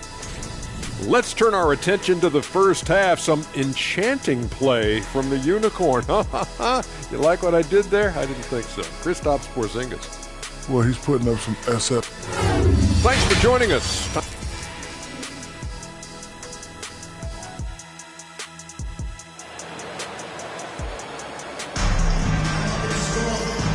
And with a big gap on the scoreboard, the second half begins with very different goals for these teams. One side trying to mount a comeback, one side trying to protect their lead. It has been a clinic out there by Kristaps Porzingis. Can they come up with an answer for him coming out of the half? They have to change something defensively. Yeah, just way too easy out there, and I'm sure coach is going to make that a priority at halftime. Kicking off the second half. Here's Will Hardy's 5. Thomas Bryant out there with Mason Plumlee. Then there's Devin Booker. Then there's C.J. McCollum. And it's Ingram in at the small forward position. And I think Andrew Wiggins is a great example of how positions have changed. Came into the league playing a lot of the 2. Now we see him at times playing a bunch at the 4. Plumlee, a screen on Wiggins. And there's the lob. And stolen by Porzingis. Wiggins passes to Porzingis. Lays it up and in off the pretty assist. Porzingis has got 23. And Porzingis at 7'3" doesn't just go through, he goes over contact. And for Wiggins, he'll play the stretch 4 at times. Grant, he's extremely versatile. And B.A., that shows just how the game has evolved. Wiggins is a traditional small forward, but we've seen that push to small ball, shifting Andrew to the 4 and even the 5 during stretches. And this kind of selflessness is great to see. Textbook positioning to draw the charge. And that's how you defend. Glad we had a chance to see a replay of that block again. Yeah, good offense comes from great defense. This lead is only getting stronger with plays like that.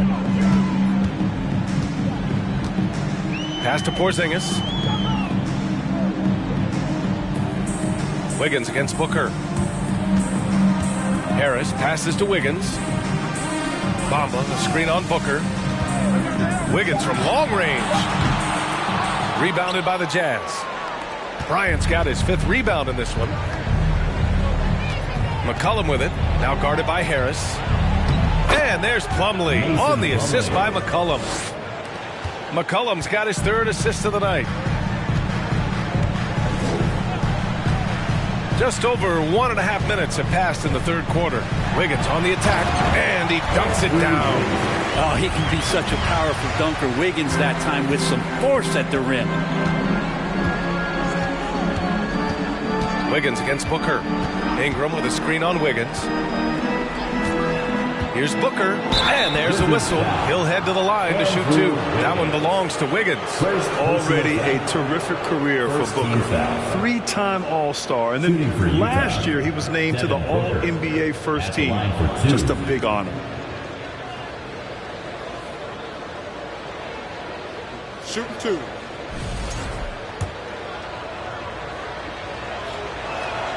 That free throw good from Booker. And with Booker, it's not just the scoring. Grant, he does a little bit of everything. Hey, B.A., I mean, you go back and look at last season. He had career highs in rebounds, steals, blocks. I mean, he's learned how to affect the game, even when his shot isn't falling, which is rare. Pass to Harris. The 3-ball. Rebounded by the Jazz. Plumlee's got 4 rebounds now. And for the Jazz, they're shooting about 43% in this one. Bamba against Bryant. Now McCollum. Outside Booker. Shot is good. Booker's got 14 points for the game. Love the confidence of Devin Booker. When he gets a screen, he knows what he wants to do. Wiggins outside. Jacks up a 3. That's good. And so Lowry with the assist. That's been typical of their performance today. They're sharing the ball and creating good shots. Plumlee a screen. Here's Booker. Ooh, a little luck that time as it drops. Booker's got 5 points in the quarter. And there's not a thing you can do against Devin Booker when he's heating up like this. Wiggins outside, launches a three. Utah with the rebound. It's impressive how they've overcome his cold streak tonight. Everyone stepping in to fill the gap. Ingram on the wing, pounded by Harris. Shoots off the step back. Booker no good. Yeah, just the first miss of the half there. They have to be having 3 or 4 to start it off. Bamba, the screen on McCollum. Up top, Lowry. McCollum defends. Here's Porzingis. And he can't bank that one in. For Utah, they've gotten 3 or 4 shots to fall so far in the third. Lowry against McCollum. Outside Booker, over Wiggins. A nice shot by Booker. 18 points for him. The mid-range jumper isn't the most popular shot these days, but it's working for them. Lowry, the pass to Harris. And here is Bamba from deep. Plumlee pulls down the board. Plumlee's got 6 rebounds here tonight. McCollum outside. Pass to Booker. Here's the three. The rebound by Wiggins. Wiggins got 4 rebounds in the game. Yeah, the three-pointer has not been his weapon in this one. He had 1 in the first quarter and still 0 here in the second. Here's Porzingis. And it's Devin Booker with a rebound. The Jazz have gone 4 of 6 from the floor in this third quarter. McCollum, the pass to Booker. To the paint. Here's Bryant. Oh, it's blocked by Bamba. Lowry, right side. And he drops in the layup off the glass. Lowry's got 11 points. All right, well, a look at how the hustle game has been going for Washington. I mean, those swats, they can get into your head, make you think twice about shooting it. So it's about more than just those block numbers. Well, if we add another thing to it, it's about the urgency they've played with. I mean, you look at the eyes of these guys. They're focused, wanting to get up tempo, and that's helped them score on the fast break. The Jazz, again, can't hit. Washington has gone just 1 of 5 from three-point range here in the third quarter. Porzingis passes to Lowry. Back to Porzingis. Count it. Porzingis has got 25 points in the game. Kristaps on the inside that time doing some damage. Offensively, it's been a struggle for him. Yeah, they need to string together some shots to have any kind of chance. Booker, good.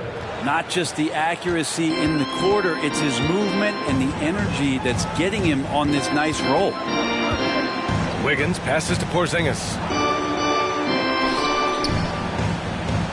Bamba finds Porzingis. Screen by Bamba. And it's Bamba finishing strong. This can make it so much easier for your teammate when you throw that lead pass that gets to him right on the money, whether that's on the run or in the shooting pocket. Here's Booker. And Andrew Wiggins gets the whistle that time. That'll be a second foul of the game. And Utah calls time here. So for the Wizards, Stewart, he's checked in for Bamba. Curry comes in for Andrew Wiggins. And Rubio is subbed in for Lowry. Noel, he's checked in for Utah.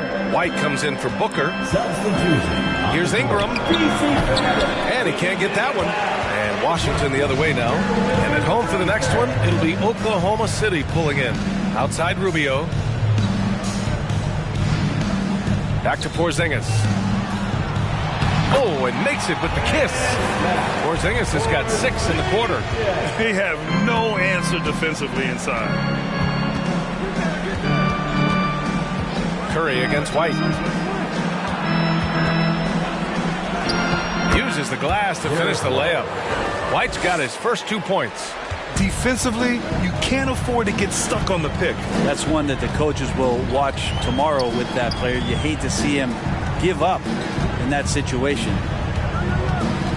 Curry passes to Stewart. Rubio against McCollum. Rebounded by the Jazz. Noel's got 4 rebounds in the game. McCollum finds White. Bryant outside. Pass to Ingram. Here's McCollum, covered by Rubio. Noel the screen. McCollum. Ooh, pops the J after a cagey pass fake. McCollum's got 7 points. Such a good player on the in-between game, weaving behind bodies to find some space, and CJ cashes in. Rubio passes to Porzingis. Out to Rubio.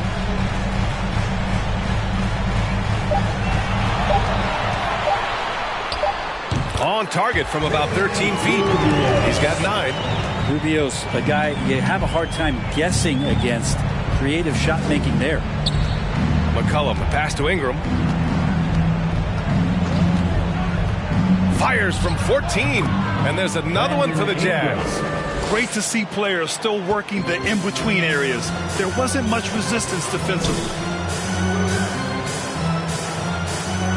Outside Porzingis. And here's Harris outside. Nails it from beyond the arc. And the Wizards lead by 18. 2 teammates connecting right there. Slick feed. Harris against Ingram. Bryant a screen on Harris. A little mid-range shot is up.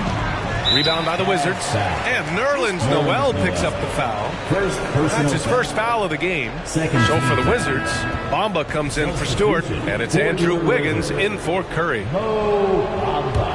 Washington has gone 2 of 6 from downtown here in the second half. Rubio against McCollum. And the call will be against Derek White. That's his first foul of the game. 3rd team foul.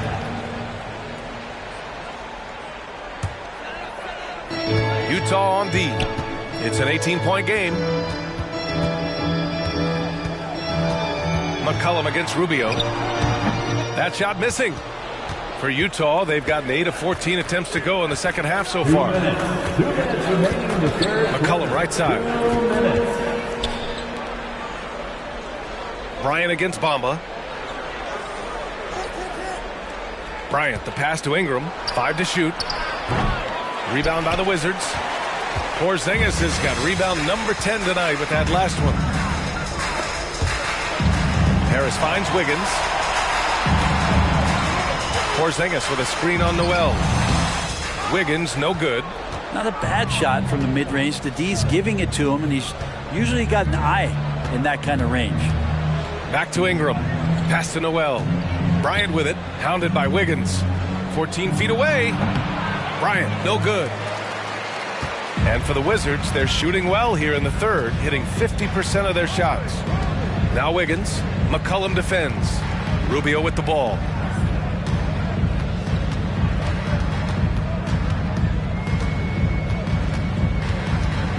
Back to Wiggins.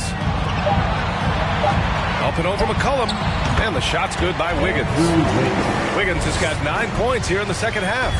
He was sitting back a little bit there in the first half, but feels like showtime now, and he's ready to put some major points up on the board. Harris against Ingram. McCollum outside. Outside White. Off the mark, and the drought continues. 3-second difference between the shot clock and the game clock. And it goes out of bounds. Last touch by Bamba. I'm not sure what happened there. You just can't give away possessions in this league. Utah's gone 0 for 2 from outside here in the third.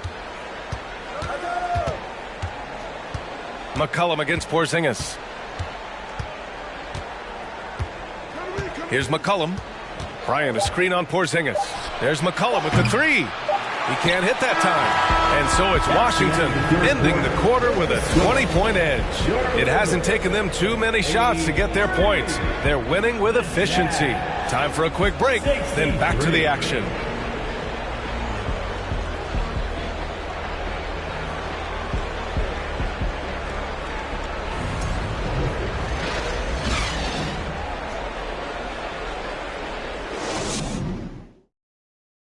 And now we have a moment to reveal our State Farm assist of the game.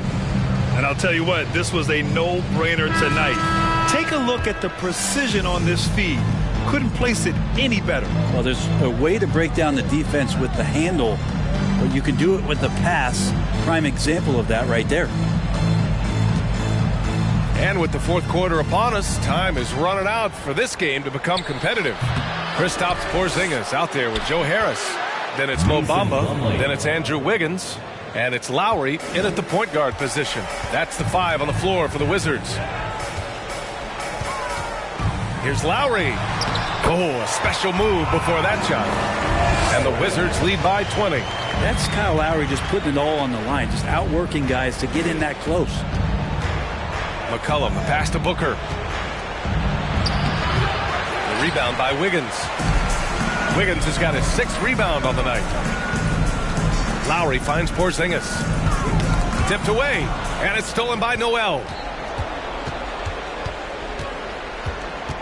A little over a minute of the fourth quarter gone now. Plumlee, a screen on Wiggins. From the top of the key, he buries it. Booker's got 22. That's what he does. Devin Booker with a beautiful shot there. Lowry, the pass to Wiggins. That's good. And so Lowry with the assist. Lowry's got assist number 8 here already in the game. Here's McCollum. Good on the 13-footer. They're enjoying a sizable lead. And what I like, B.A., they haven't stopped pressing the issue. McCollum against Lowry. Puts up a 3. Porzingis. Oh, it's Porzingis with the jam. And for Porzingis, gosh, a dunk looks so easy. Pass to Noel. And the NBA trying some new things. One of them is the Elam ending, playing to a target score. So far, it's used in the All-Star game. Maybe more? Well, there's been talk, BA, about using it in the midseason tournament if that ever becomes a thing in the NBA, and I think we're on the road to seeing that come to fruition. I actually would love it outside of the midseason tournament and do it for some regular season games, because that's another swath of games that become more entertaining and more interesting because you're introducing the target score ending. Knocks it down from distance. 3-point field. 25 points in the game. He's taking what he can get here, has a 3 in each half. Lowry, the pass to Wiggins. Shoots over Booker. The rebound by the Jazz. Plumlee's got double-digit rebounds now in the game. Booker against Wiggins. Now here's Plumlee, tightly guarded. Just 5 on the clock. Plumlee, a screen on Harris. White for 3. The rebound by Wiggins. Wiggins got his 7th rebound of the game with that last one. We played just over 3.5 minutes now in the fourth quarter. Oh, and there's the whistle on the shot. So 2 free throws for him coming up. That's the aggressive part of Andrew Wiggins coming out of him, forcing the defender that time to get his hand in there. He misses the free throw. Ingram's checked in for White. And the second free throw is good. Finally getting himself to the free throw line. He was sitting back in the first half with no free throws to show for it. McCollum, the pass to Booker. Left side of the rim, it swirls in for him. Booker's got 16 points here in the second half. Pass to Porzingis. And here's Wiggins. Booker defending. They grab their own miss. And a good offensive board, and he gets the bucket. Porzingis has got 31. Time and time again, they're creating good looks from close range. Noel against Bamba. Now here's Plumlee. McCollum outside. Over Lowry. Tries again. Plumlee. Goes up again.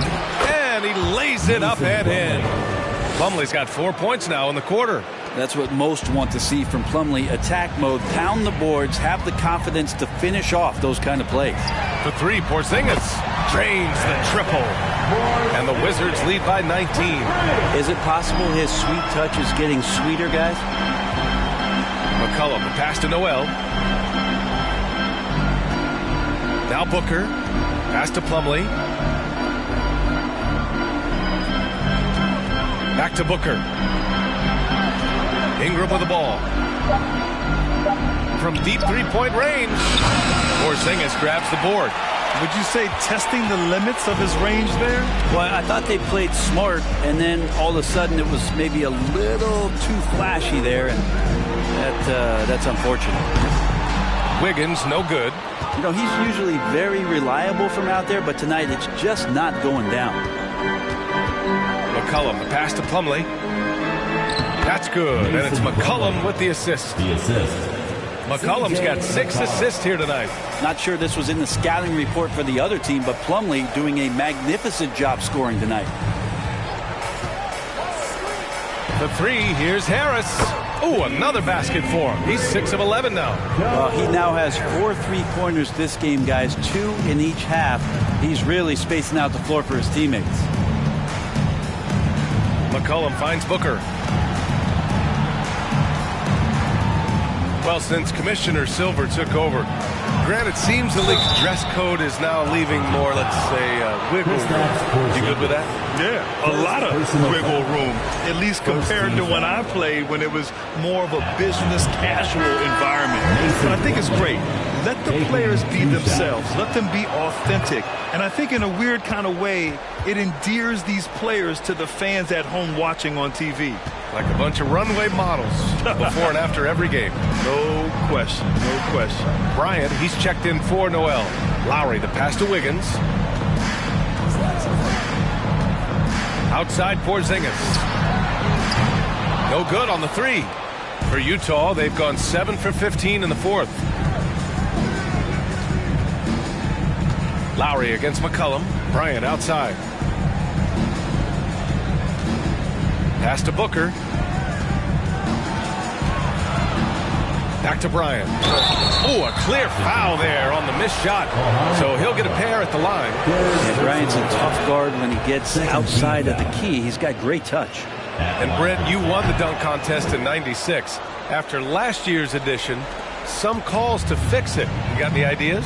BA, every year they're trying to fix the dunk contest, and I like it. The league has tinkered with it before. They've tried different things, some successful, some not so much, but the fact is you just got to get great dunkers out there, and you got to put on a show. And when the league gets that, everybody's happy. Outside Booker.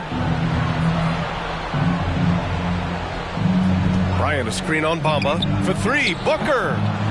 Rebound by the Wizards. They led the game at 1 point by 20.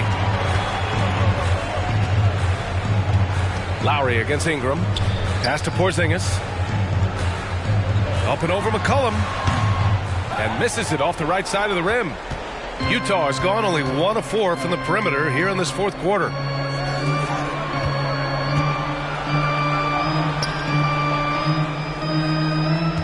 Bryant against Bamba. For three, Booker. Knocks down the long J. Booker's got 30 points. His third triple of the game. A little more success from out there in the second half. Pass to Wiggins. They kick it out to Porzingis. And as it goes out of bounds, Washington able to keep possession.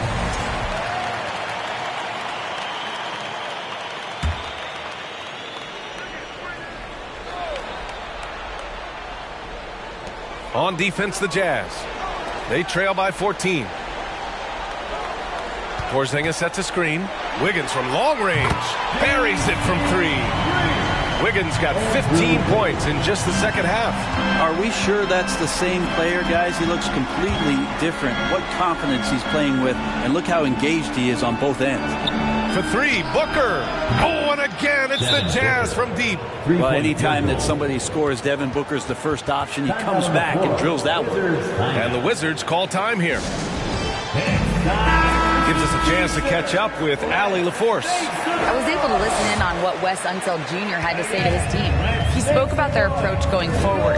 He believes that this is a mental battle.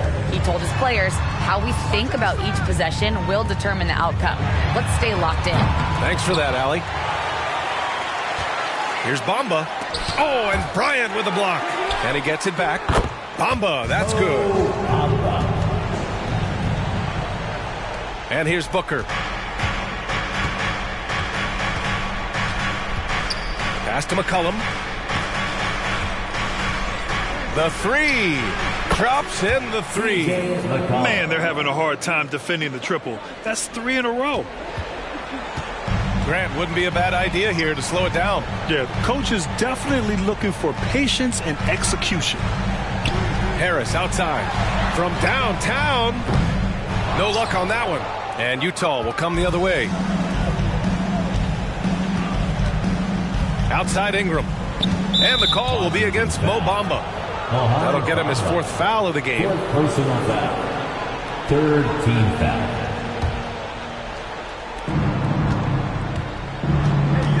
Up top, Booker. Hounded by Wiggins. And here's Bryant outside.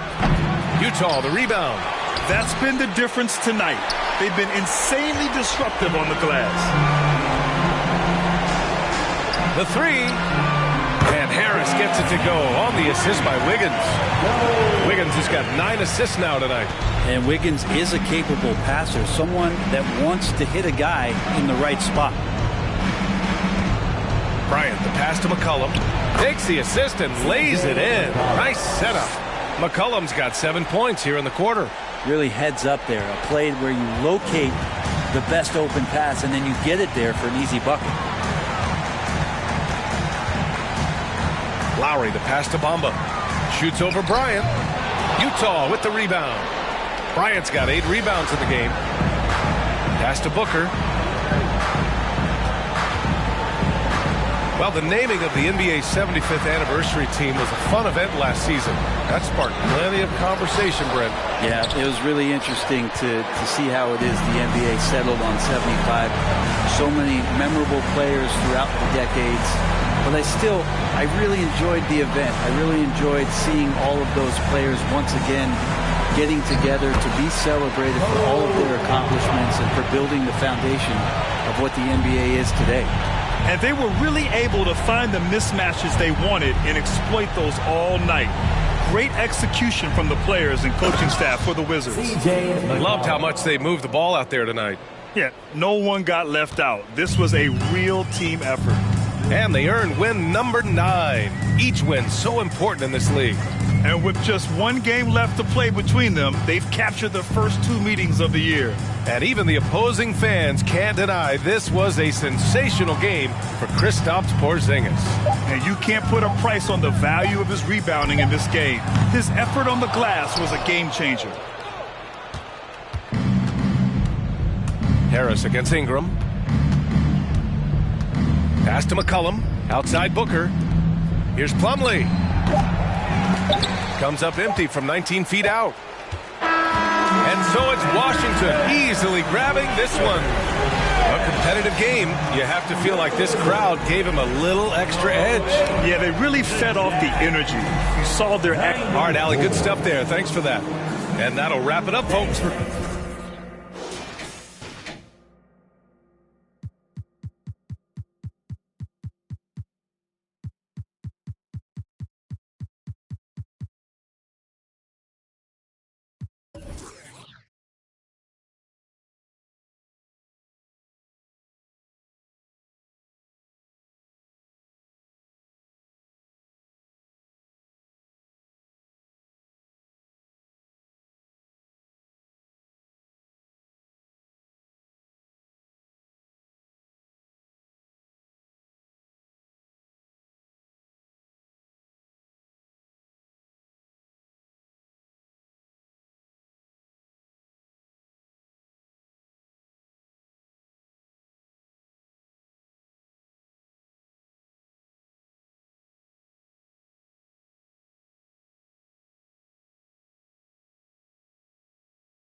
Welcome, sports fans. Thanks for joining us. It's the NBA. You know, almost every team has some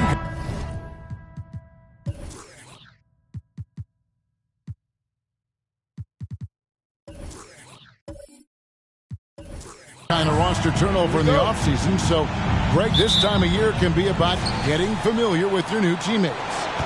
There's always a feeling out process this early in the schedule. It's about finding your team's identity, figuring out how all the pieces are going to fit.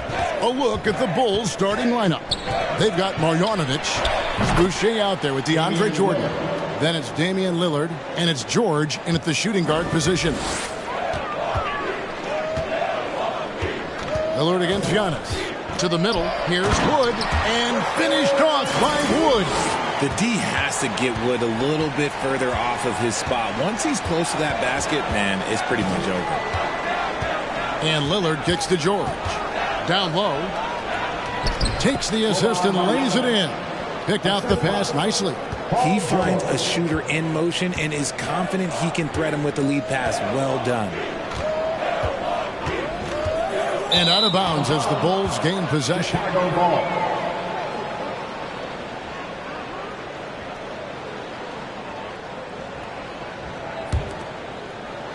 And just about a minute into the first quarter. Lillard against Antetokounmpo. Outside, George. Here's Boucher. They grab their own miss. Here's Giannis. He carries a very heavy load for him offensively, averaging nearly 32 points a game. And the bucket is good. Three-point play chance here for him. Just simply overpowers the defense. Giannis flexing the muscles he's added to that near 7-foot frame. The Bucks shooting their first free throw of the night. That's his first personal foul. And Giannis's journey, GA, so incredibly compelling. A full-length movie made about his and his brother's path to the NBA.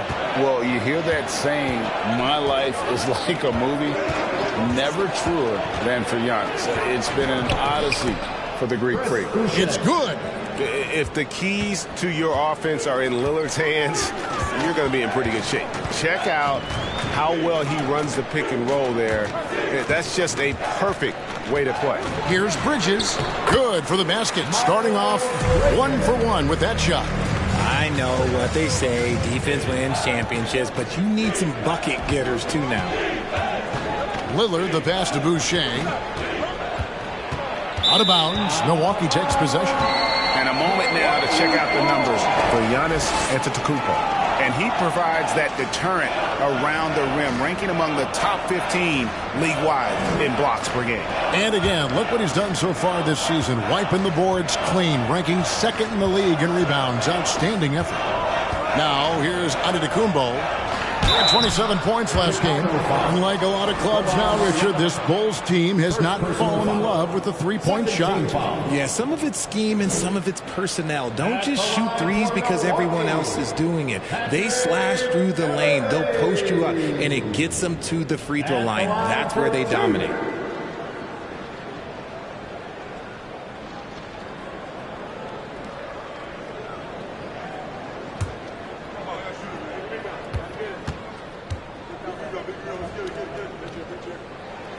And the free throw is good, now leading by one. And the Bucks are on a tremendous run here. The most consecutive playoff appearances since that streak they had back from 1980 to 91.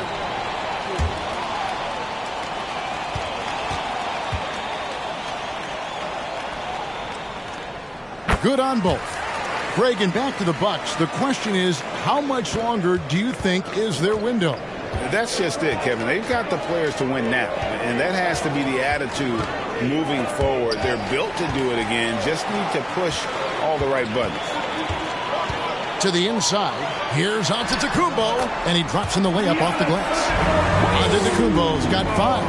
And early on, they looked great. They've made all 4 of their shots to start this game. Lillard against Giannis. And Lillard kicks to Jordan. Outside, George. Clock at 6. The Bulls need to get a shot off here. And the Bulls with another miss. Milwaukee leading by 4. Antetokounmpo looking it over. Now the dish to Mobley. On the wing, Bridges. Over Boucher. No good off the back of the rim. And that miss makes them 4 of 5 to start this one. Not a bad start. Lillard, the pass to Boucher. Now here's Marjanovic, defended by Beverly. Kicks it out to Lillard. Looking for Beverly, he gets it there.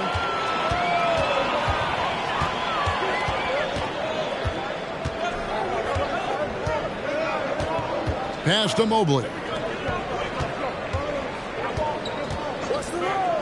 Bridges, no one around him. No good on the three.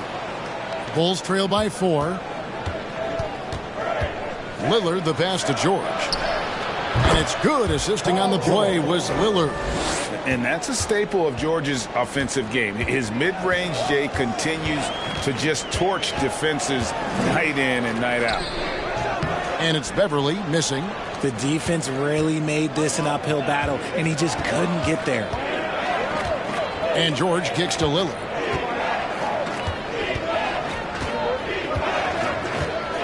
Back to George.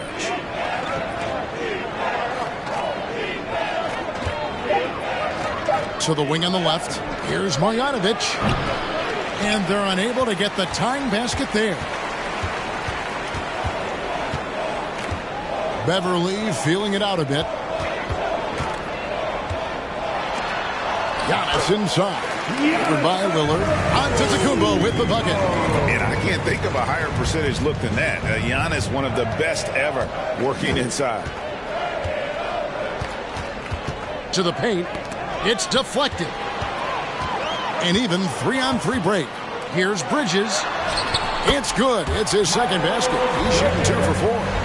And what's your take, guys, on the hustle sticks for the Bucks? Beverly against George. And there's the pass to Jordan. Doesn't go for him. Good D by Mobley. And that one's good. Beverly. Well, if it ain't broke, don't fix it. They keep getting it in the paint and continue to score consistently. George against Beverly. Now George. He's a guy we see deliver on a nightly basis, averaging about 24.5 points a game. And that one's good. Marjanovic. How about the level of activity this dude just brings to the glass? Just refusing to give up on plays, and his teammates, trust me, they appreciate the effort. Now here's Beverly. There's the lob to Bridges. An emphatic LU jam. Good anticipation from this crafty wingman. Bridges enjoys taking chances and going for the alley-oop. George against Beverly. George double teamed. Now here's Boucher. He provides a good amount of offense for the team, averaging around 11.5 points a game. Here's Lillard. Rebounded by the Bucks. The shooting numbers just aren't there yet in the quarter. Bridges finds Antetokounmpo. Mobley outside. At the top of the key, Bridges.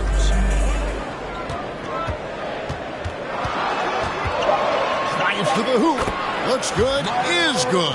Bucket number 4 from the field. He's taken only 6 shots. That's the 10th straight point they've given up in the paint. They need a good offensive possession. Yeah, they've gone a long time without a bucket. Outside, George. Over Beverly. Second shot opportunity. Marjanovic passes to Jordan. In the corner, George with it. Launches a 3. Kept alive. A nice shot by Jordan. One thing never changes in the NBA. Jordan will always be there among the top offensive rebounders in the league. Now here's Antetokounmpo. 7 points in the game.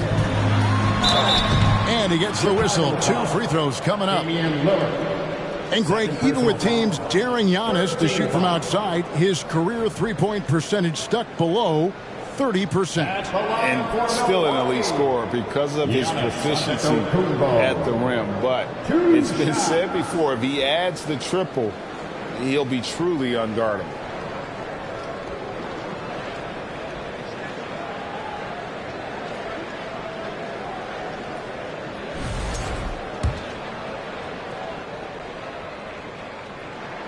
And he knocks down the first one. And what makes Chicago tricky to defend, Kevin, they just have such a balanced attack. They can score in the paint from mid-range or hurt you from deep. And the Bucks making a change here. Tate's checked in. Then for the Bulls. Falls checked in for Marjanovic. Allen comes in for Chris Boucher. And Monk's subbed in for Lillard.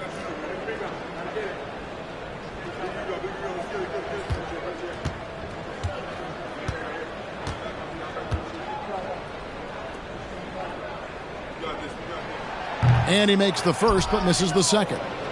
You know, as the Bulls have become a more veteran team, Greg, it feels like they've settled into what they do well. And you need a strong identity to be successful in this league. Chicago is building towards that, but it does take time. Now, Giannis. Paul George missing from long range. And here is Monk. Attack right now averages nearly 12 points a game. Has to fall. Monk with the ball. A three ball. Giannis grabs the miss. And, Kevin, they need to be consistent with their effort on the boards. You look at the box score, and they're at a definite disadvantage. Now, here's Beverly. Here's Tate, and the basket good. A bank shot that time. And the Bucks lead by 11. And their offense already in a flow. Some stellar shooting to jump out to this lead. Here's Monk. And he's fouled pretty hard on that shot, but he's got the chance to pick up the points at the line. That one goes on wood. And Monk is an interesting player. A combo guard with fantastic scoring potential. Quick on both ends of the floor. Bulls shooting their first shots from the free throw line tonight. And they've had really good numbers all season from the free throw line. And in a league full of shooters, Malik Monk is right there with the best of them. And has always been a weapon from outside. Has refined his shot selection the last few years and starting to come into his own as a reliable outside threat. Rudy Gay's checked in for Milwaukee. No good on the second free throw. Unlike a lot of perimeter-oriented teams, GA, offensively, the Bucks can really play inside out. No doubt, and teams pack in the lane against Milwaukee, but Giannis in particular is a terrific passer, and if you leave a shooter open, he tends to find it. Here's Antetokounmpo. Paul George making his last shot. Mobley sets the pick for Gay. Inside. And Mobley the bucket on the assist from Gay. They're finding lanes to the hoop now with consistency. 5 buckets in a row from the paint. Here's Monk. To the inside. Gets it to go. That one good from Fall. And how about Monk there scanning the floor for the open teammate? That's how you develop a trust from your teammates. Here's Giannis. And the dunk by Giannis. Displaying intensity right off the opening tip, especially on the offensive end. They came out swinging, really setting the tone on offense, and the opposition has not been able to respond. The shot by Monk is no good. And he didn't punish them for the weak coverage there, but they can't count on him to continue missing. Really seizing the momentum of this game, but doing it with a methodical approach. Yeah, they haven't appeared in a rush at all. They are just playing to their strengths and building this lead out well. Now here's Jordan, who's averaging around 5.5 points a game. Back to George for 3. And the Bulls get it back. From outside the arc. Mark that as his 5th miss in 7 shots. Okay, now I think he's starting to get in his own head right now. Maybe he's overthinking things a little bit, and as a result, he's just been off. From deep, Antetokounmpo. Allen with the rebound. And so Allen will bring it up now for Chicago. A 12-point game.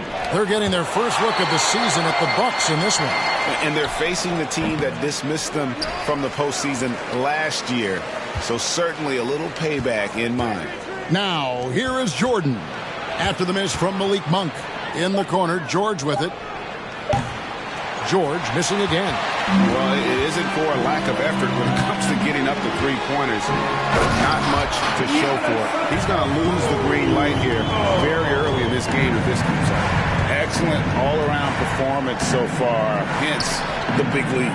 They got off to such a hot start, and that can keep you energized throughout the whole game. And Antetokounmpo with the jam. And if you're looking to make a big play with the pass, you've got to love Giannis. He's a big target on those alley-oop lobs. And after just 1 quarter of play, a double-digit differential on the scoreboard. Bucks lead by 16. Let's take it. Ladies and gentlemen, your And if you're just tuning in, we've got a wide margin on the scoreboard, but plenty of time left for a comeback. Guys, we've seen the Bucks really take control here early. Just a terrific first quarter, sparked really by their unselfishness. They're playing for one another and focusing on making winning plays. You love to see it. So on the floor for Chicago to start the second quarter. Allen is out there with Damian Lillard. Then there's Chris Boucher. Then it's Paul George, and it's Jordan in at the pivot spot, manning the middle. Lillard scanning the floor.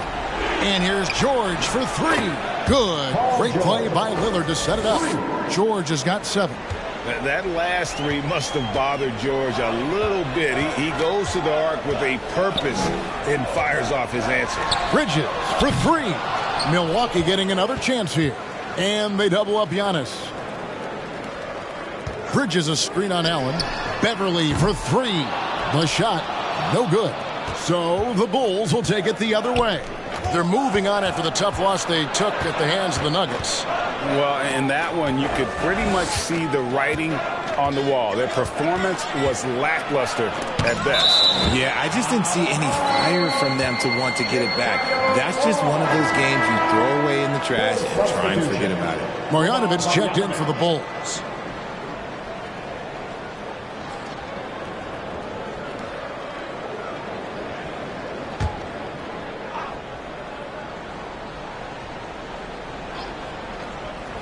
Just over a minute gone here in the second quarter. Just 5 to shoot. Lillard from outside. Here's Marjanovic. And terrific work on the offensive glass, and he picks up 2. He has 6. Hard work pays off with a rebound and a bucket. That's just great fundamentals. Beverly dishes to Mobley. Giannis high post. Basket is good. He'll get a chance for one more at the line. Not a lot of resistance on the inside, and they're taking full advantage. And this is his 3rd trip to the line tonight. And guys, you might remember that he was not at his best from the foul line in their last outing. That's his 3rd personal foul. First team foul. At the line for Milwaukee, Giannis Antetokounmpo. At the line for 1.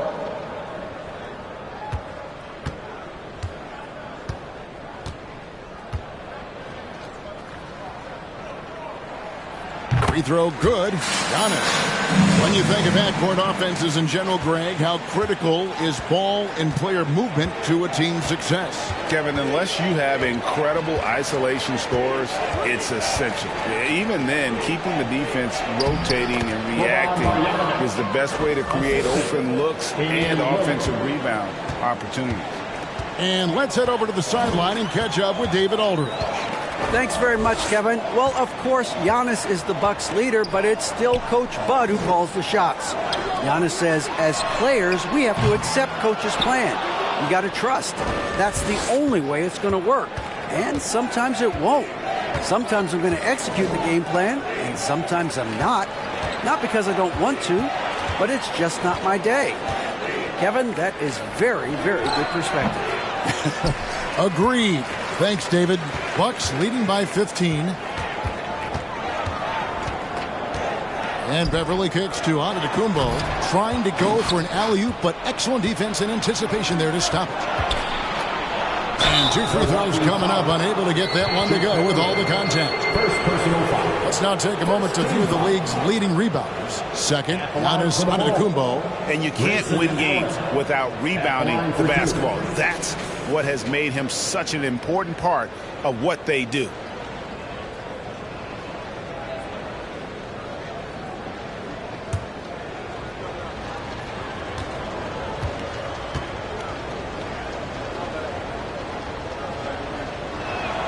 And he can't get the first one.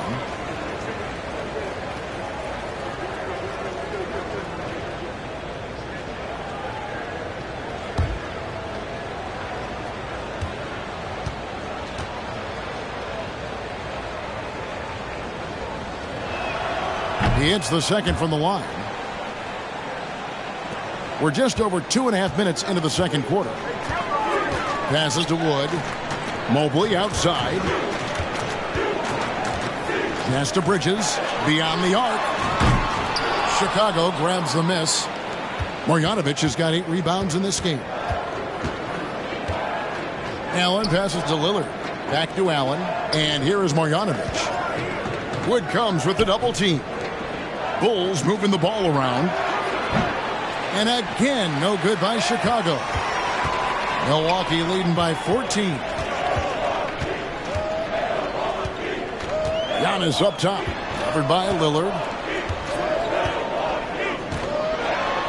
Bridges inside.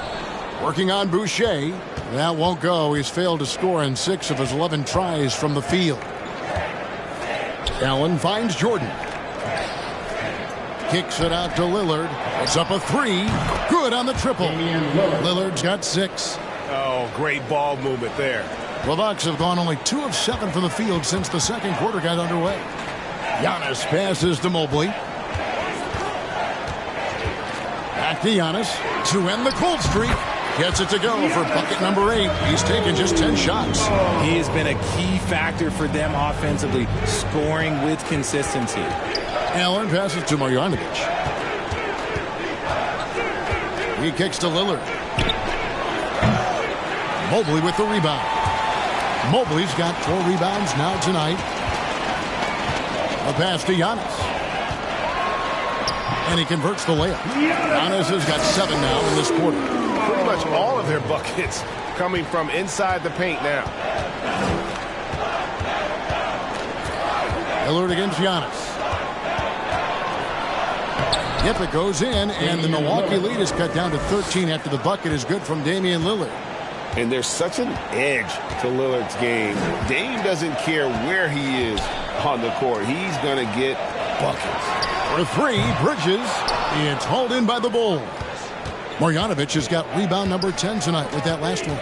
Greg, you've been talking about the best conditioned players in the league, and Miles Bridges is right up there. Yeah, Miles second in total minutes played during the 21-22 campaign. Only Mikal Bridges, no relation, played more. A moment now to see how the schedule is looking for the Bucks. On Wednesday, it'll be the Cleveland Cavaliers coming into town. And then on Friday, they'll take on Karl Anthony Towns and the Philadelphia 76ers. And looking at the Blazers matchup, that's a contest that could easily go either way.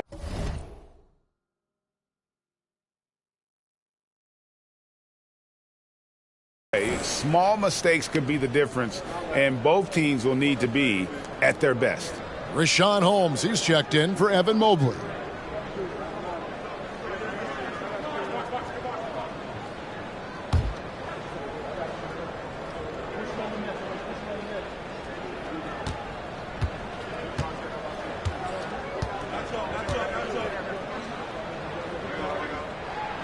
And both free throws good for Giannis. So it's Chicago now, down by 15. Bridges against Boucher. Pass to Lillard.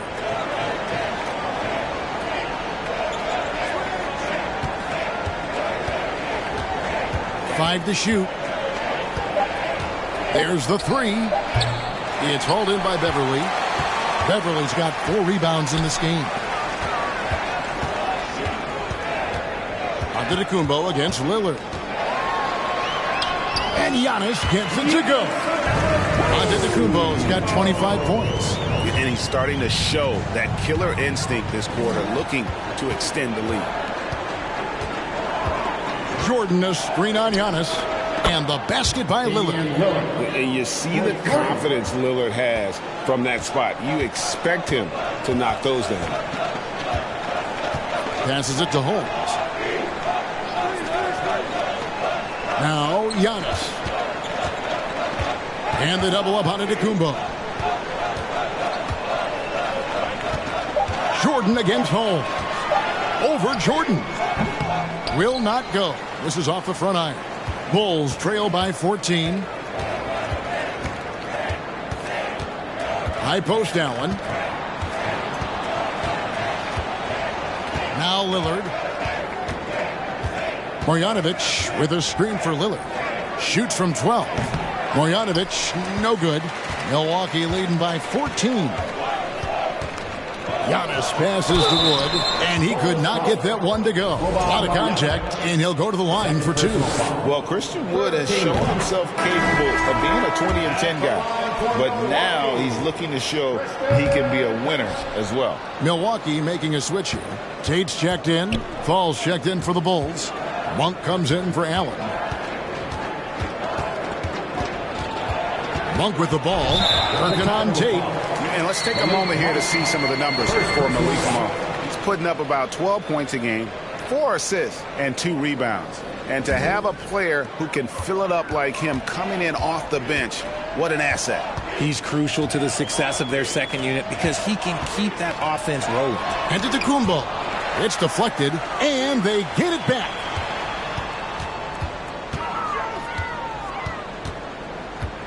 Goes back up. It's hauled in by the Bulls. And you hear about impacting winning. How does Wood, Greg, take the next step in that regard? Well, Kevin, we know he can make shots and block shots. I think it's just about consistency and decision-making. And then defensively, I think he's more than capable. Giannis against Lillard. Antetokounmpo kicks to Tate. Good, and the assist goes to Giannis. Tate's only got 5. And we've seen this offense step back into three-point land a little bit more in this quarter. And the first timeout of the game called for Chicago. Anthony Days checked in for Wood. And a change for the Bulls. George is checked in.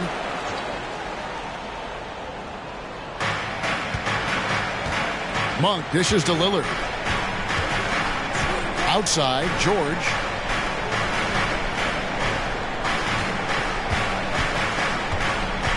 Six to shoot. Good on the leaner. George has got 5 points now in the quarter. Not all his mid-range jumpers are created equal. That's one they'll take all night long. Giannis passes to Beverly. With the drive. And a missed layup. Even though it wasn't a clear path, he knows that that's a shot he should make more oftentimes than not. Here's George, and the Bulls tack on 2 more. A tough start scoring the basketball, but they're starting to turn it around now. Beverly, the pass to Giannis. Bucks passing it around. Bucket is good. Beverly's got his second bucket tonight. The assist totals, Kevin, just continue to grow. They're way ahead in that category. Ball movement has been flawless. Here's Lillard. No one near Boucher as he lets it go.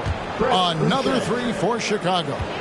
You know, often we think of Dame as a scorer first, but they're reminding us of his great ability to pass the rock. Here's Giannis. Gay with no one around. A three-pointer, no good. And it's Lillard with the ball. He brings it up for the Chicago Bulls.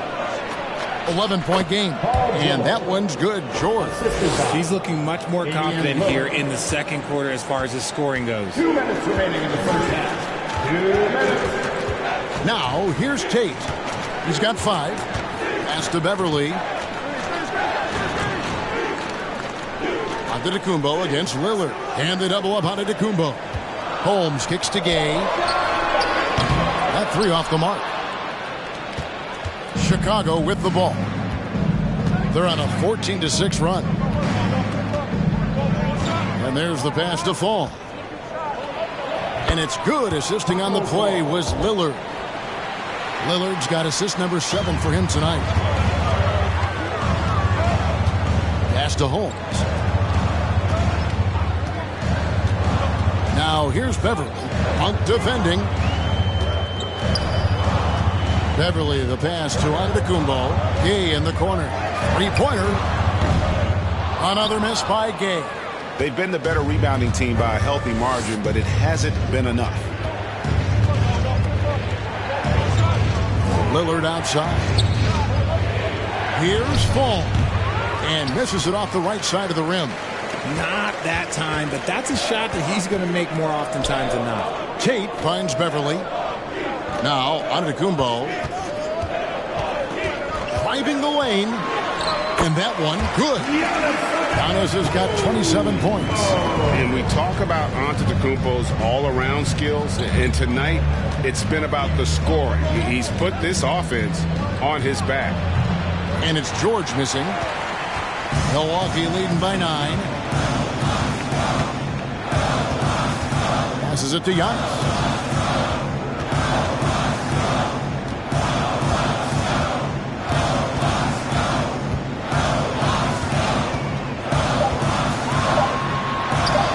Lays it up and in on the nice reverse. He has 29. So strong. Giannis has really added some bulk since entering the league. Helps him absorb the contact. Clock runs out, and we're heading to halftime. Thank you, David, and we'll be back.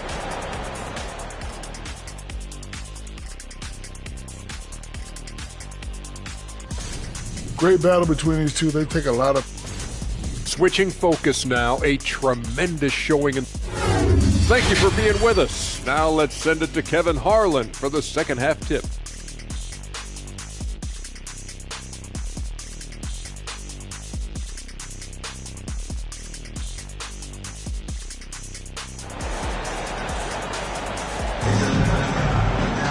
And after a very lopsided first half, we'll see if things play out a little more evenly here in the second.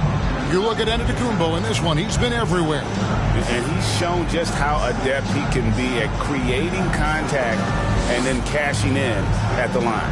He knows that that's a strength for him. If they're going to keep fouling, he has no problem taking that.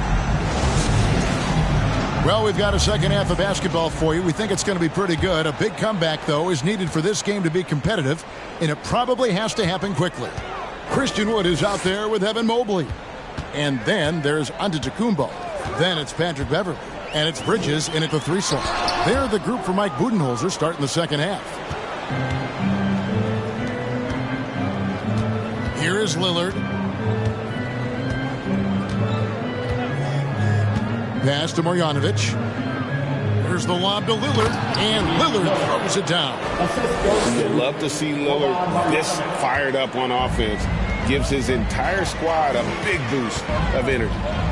Beverly with a screen on Lillard. Giannis is double. Here's Mobley, and Mobley throws it down.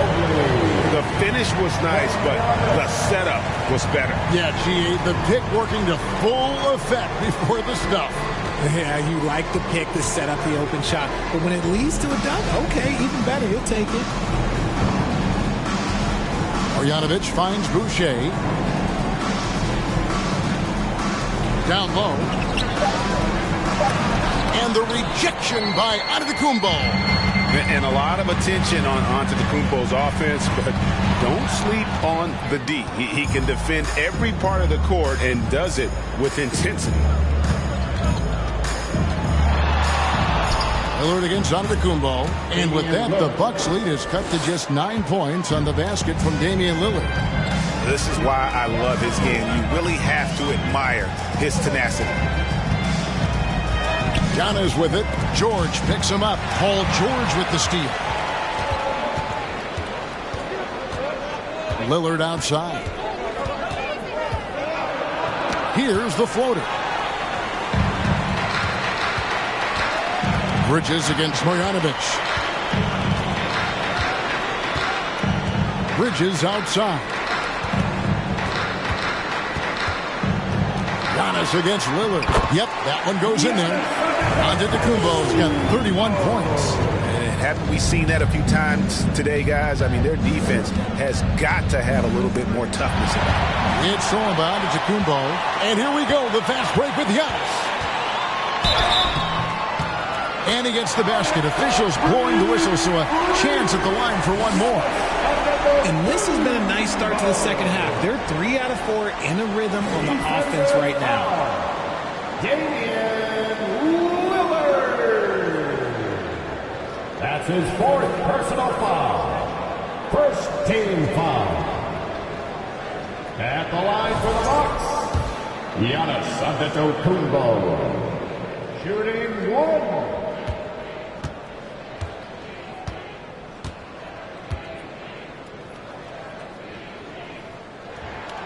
That's good from Antetokounmpo. And on call, the Bulls. And the lack of rim protection, top of the list. I'm sure Coach is going to give them an earful about that. He can't be happy with that soft interior D. George passes to Marjanovic. Kicks it to Lillard. Count that one. And that's 19 points for Lillard. His accuracy is on another level this quarter. Really high-quality shooting. George against Beverly. Bridges for 3.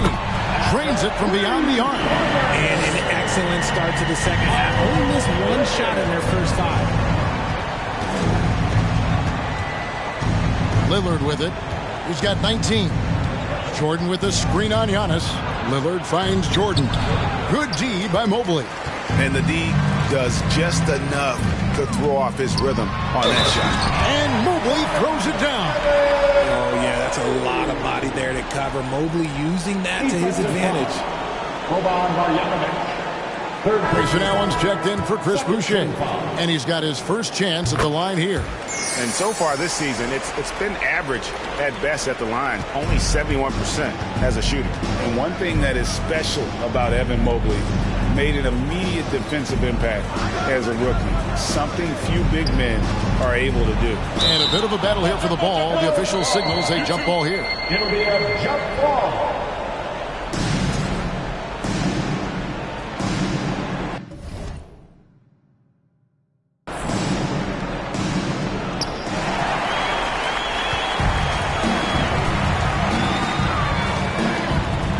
Bridges up top, defended by Allen. Antetokounmpo trying to break loose. Bridges shot, good. Bridges has got 5 points in the quarter. Bulls trail by 20. As you said, very few rookie big men, Greg, can shape a defense like Mobley did. Kind of reminds you of the impact Tim Duncan had with his defense. But Mobley can protect the rim and stay in front of guards on the perimeter.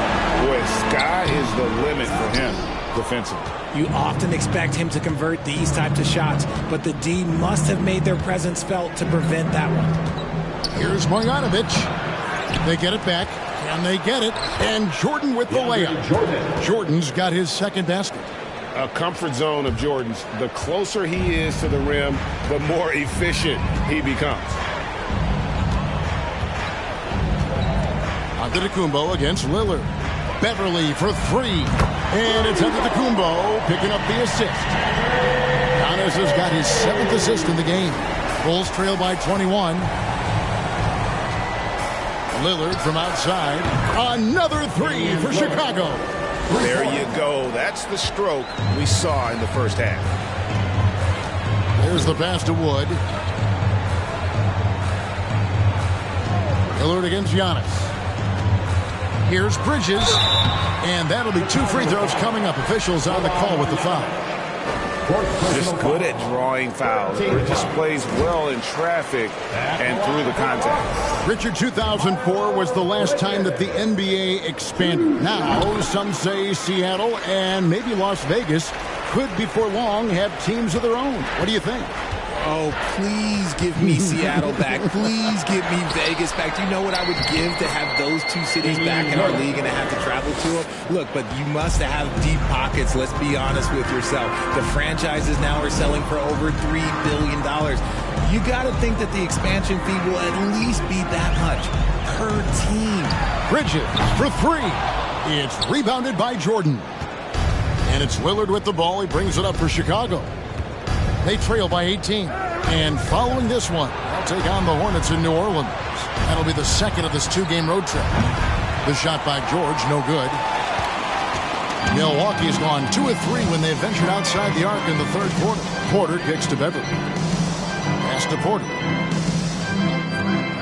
Lets it go with the 3. And it's Beverly missing. Bulls trail by 18.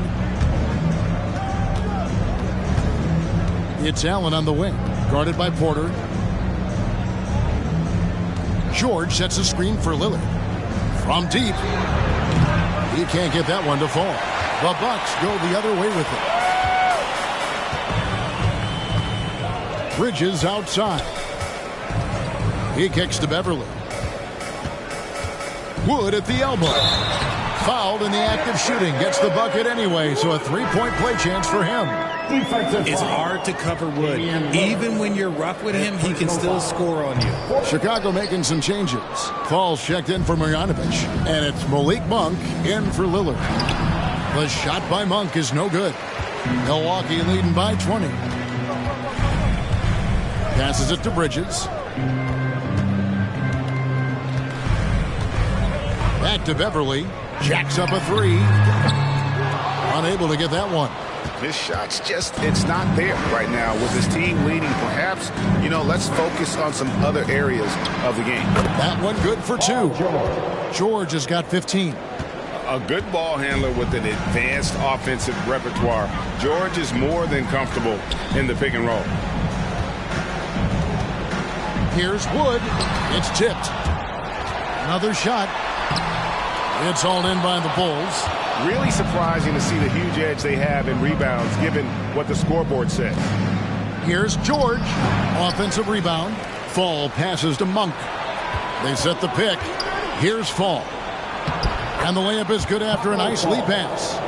Fall's got his 3rd basket of the night. And it's great to watch Monk share the ball. He's a more than capable passer when his mind is right. And Beverly kicks to Wood. And it's blocked. And it's out of bounds. The Bucks able to retain possession here. And we got to take a second look to admire that outstanding block. And guys, they'll think twice about attempting that shot again. That was a big-time rejection. Rudy Gay's checked in for Milwaukee. Chicago also making some changes. Chris Boucher's checked in for Fall. And Damian Lillard subbed in for Monk.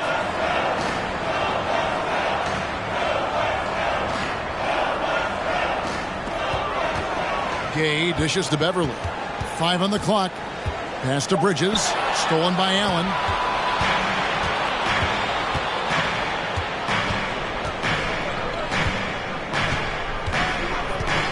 And there's the call on Evan Mobley. That's his first foul. First team foul.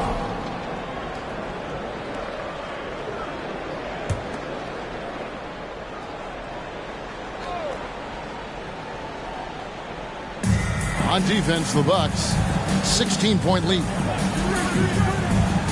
And George kicks to Boucher. Just 5 on the clock. Lillard with the bucket. And part of what makes Dame special, he can pour it in working off the ball.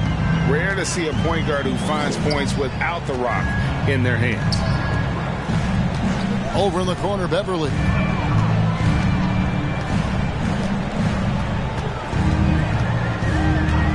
Outside, Porter. Gay against Jordan. Milwaukee, no good that time either. I don't know if he got in his own head there or what, because the defense can't really take credit for that miss. Good on that shot. With that, the Bucks' lead is cut to just 11 on the basket from George.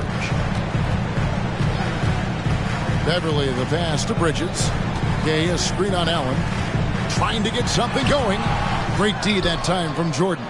Chicago's gone into the 3-point range 4 times since halftime and buried 2 of them. And some nice ball movement here by Chicago. George, no good. Milwaukee leading by 11. Beverly, the pass to Porter.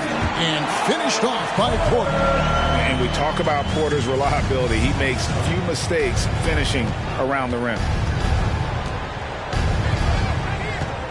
Here's Lillard. He's got 26. The pass to Boucher. And blocked. That one goes careening off the glass. Beverly against Lillard. Let Lets it go from deep, and that one's good. Beverly's got 6 in the quarter. And guys, what do you think about the hustle stance for the Bucks? Beverly against Lillard. The 3 from George. Porter pulls it in. And even without that 3-ball dropping for him, the defense should have done more on that last play. Beverly finds Bridges. And Bridges jams it in. Well-rounded effort, and they show no signs of letting up. Yeah, not just an impressive showing on offense, but on defense as well, executing their game plan perfectly. Outside, George. Boucher sets a screen for George. They need this. That one misses. Now the Bucks take it the other way. Their biggest lead of the game was 21. Porter, no luck. Bulls trail by 18. Guys, they're looking for a way to score here. Yeah, they've had a tough time taking the lid off. Allen surveying the D. Pass to George.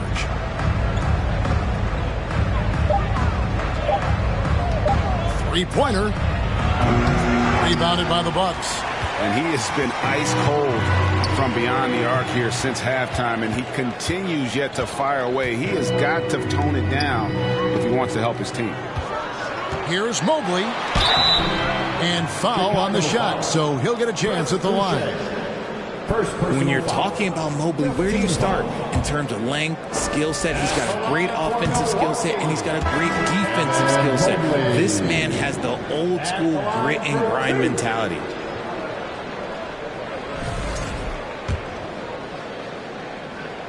Good on the second free throw. There's 14 seconds left to play in the third. Now George. He's got 18. Shoots over Bridges. George missing again. And so it's Milwaukee with a 19-point advantage heading into the next quarter. They've had active hands and have forced a lot of turnovers in this one. And we'll be... While we have the chance now, folks, let's go to our State Farm assist of the game. Just true artistry right there. I mean, great decision on where to go with the ball, and how about the perfect delivery? A lot of times a spectacular pass is more impressive than a spectacular shot. This is one of those times. And 1 quarter to go in a game that to this point has not been an evenly fought contest. So for Chicago right now, we've got DeAndre Jordan. Paul George is out there with Damian Lillard. Then there's Marjanovic, and it's Boucher in at the small forward. Man, with that skill set at 6'11", Giannis might be the toughest guard in the league.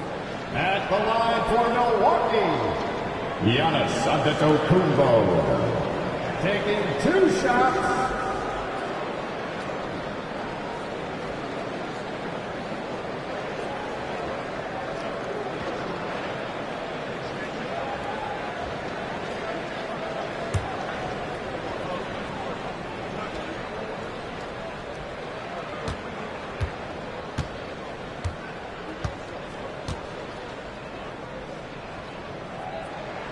And the first one at the line is good.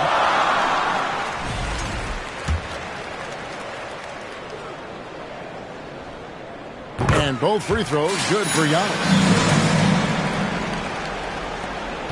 And it's Lillard with the ball. He brings it up for the Chicago Bulls. It's an 18-point game. Up top, Marjanovic. To the left wing. Bridges with the steal.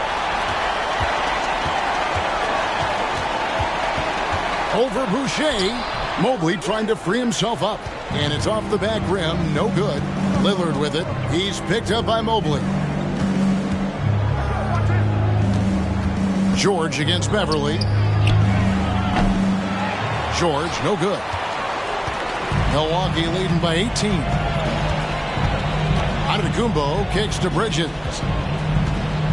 Nice ball movement by Milwaukee. And it's slammed in by Bridges.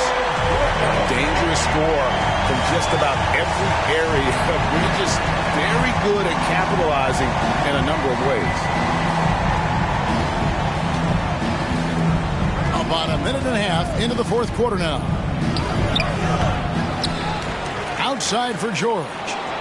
Passes to Lillard. Now here's Boucher. 5 to shoot. From deep three-point range, Lillard misses. It's Beverly on the wing, defended by George. And it's going to be out of bounds. The Bulls will take it.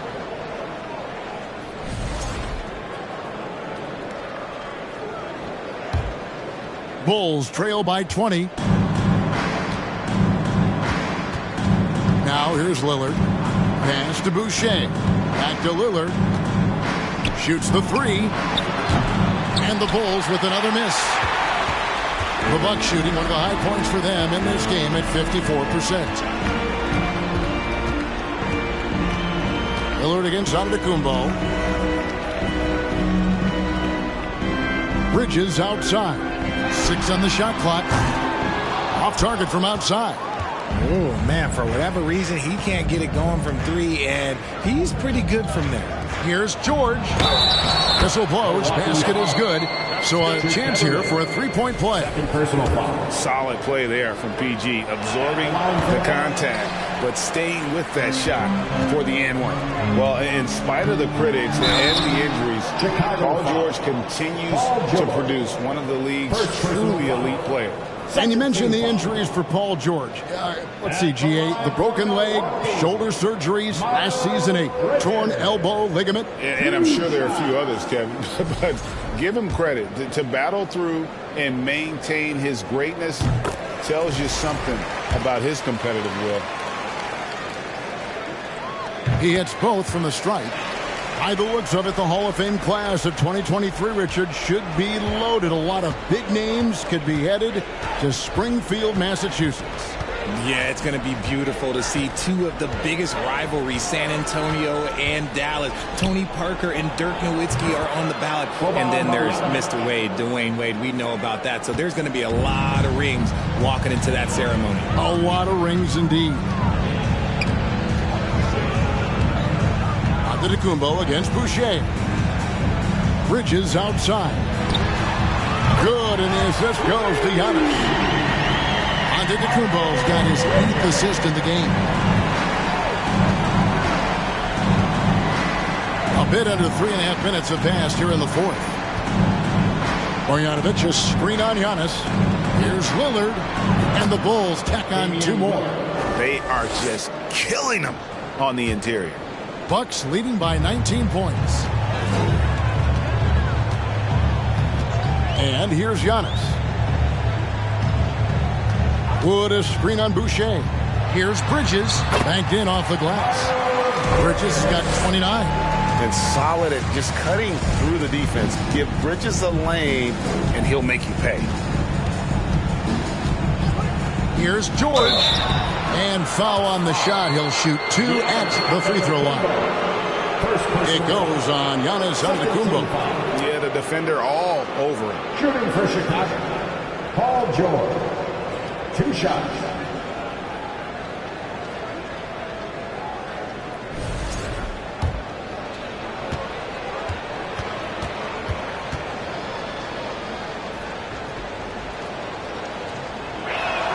The first one falls. And so much great talent coming into the league, Greg, every year. That 2021 draft class, in particular, looks very strong. Absolutely. Anytime you got just a couple potential stars, but from the looks of it, upwards of 5, you know it's been a special draft.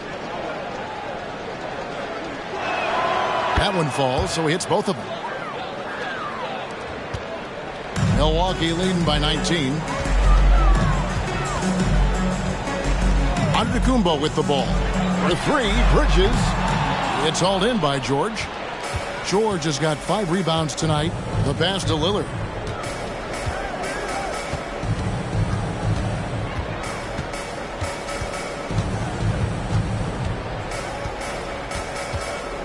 To the paint. Pass to Marjanovic. 4 on the shot clock. And the Bulls with another miss. Really thought he had this one. And the defense, they were giving it to him. Mobley, left side, releases from 15. They get it back. Normally he drains that. Bulls trail by 19. Here's Boucher. It's George on the wing. Passes it to Marjanovic. 2 free throws coming up, and they call the shooting foul. Clearly a foul. 13 foul. Shooting for Chicago, Boban Marjanovic at the line for 2.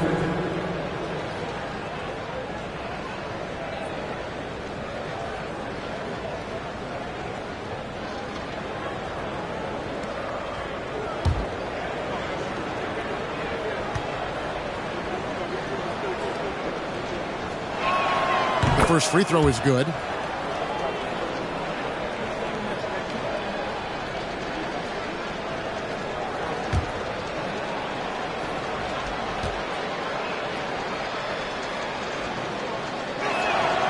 So he hits 1 of 2 from the stripe. And so Giannis will bring it up for Milwaukee. Following this one, they get to host the Cavaliers. That'll be the last of 3 straight at home for the team. Bridges for 3. And they'll get another chance. Wood passes to Bridges. Back to Wood. This one for 3. Milwaukee, no good that time either. And they're up right now, but it hasn't been because of him. He's really struggled on offense. George dishes to Lillard.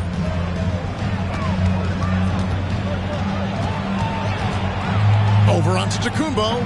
And the Bulls with another miss. He's having a tough quarter scoring the basketball and able to help them close this gap. Bridges, right side. Kicks to Beverly. He dishes it to Giannis. Wood with the screen for Giannis. They could use a bucket. And there's the nice layup by Wood. And the Bucks lead by 20. Shrewd move off the pick by Wood. Gets himself into a good scoring position. Chicago calls timeout. Let's give up a welcome to your 4-1-4 crew. Fans, let's give it up. Bulls trail by 20. For your 4-1-4 crew dance team. Now Lillard. We've seen some kids go directly from high school, RJ, to the G League. How do you think that's working out so far? Green and Kuminga sure looked good. And look, I think for a small select group of individuals, they should go and start working on their profession. No different than a musician, a tennis player. You should go and start focusing on your profession. But for other players, they need college development. I needed college for 3 years, and then that is what helped me become a better pro.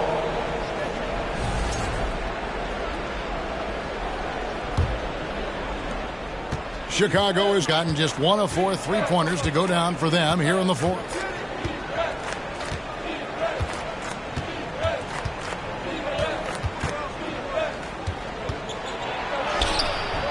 Antetokounmpo pulls it in.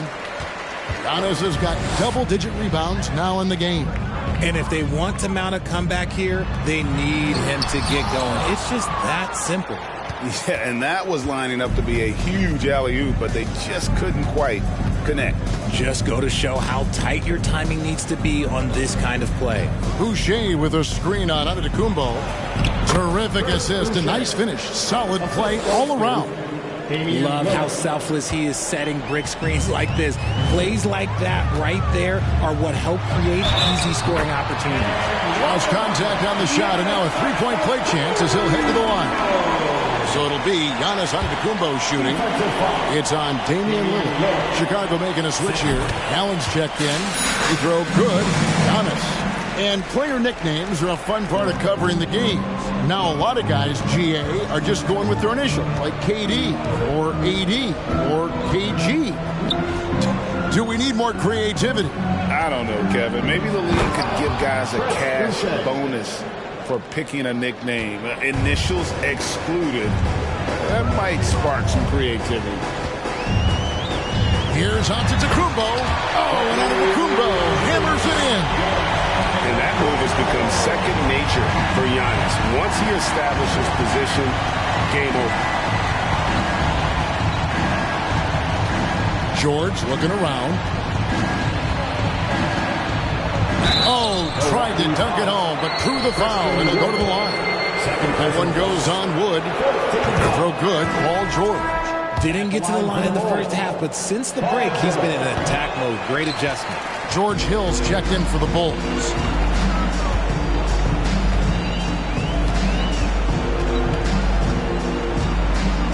Pass to Beverly. Here's Giannis.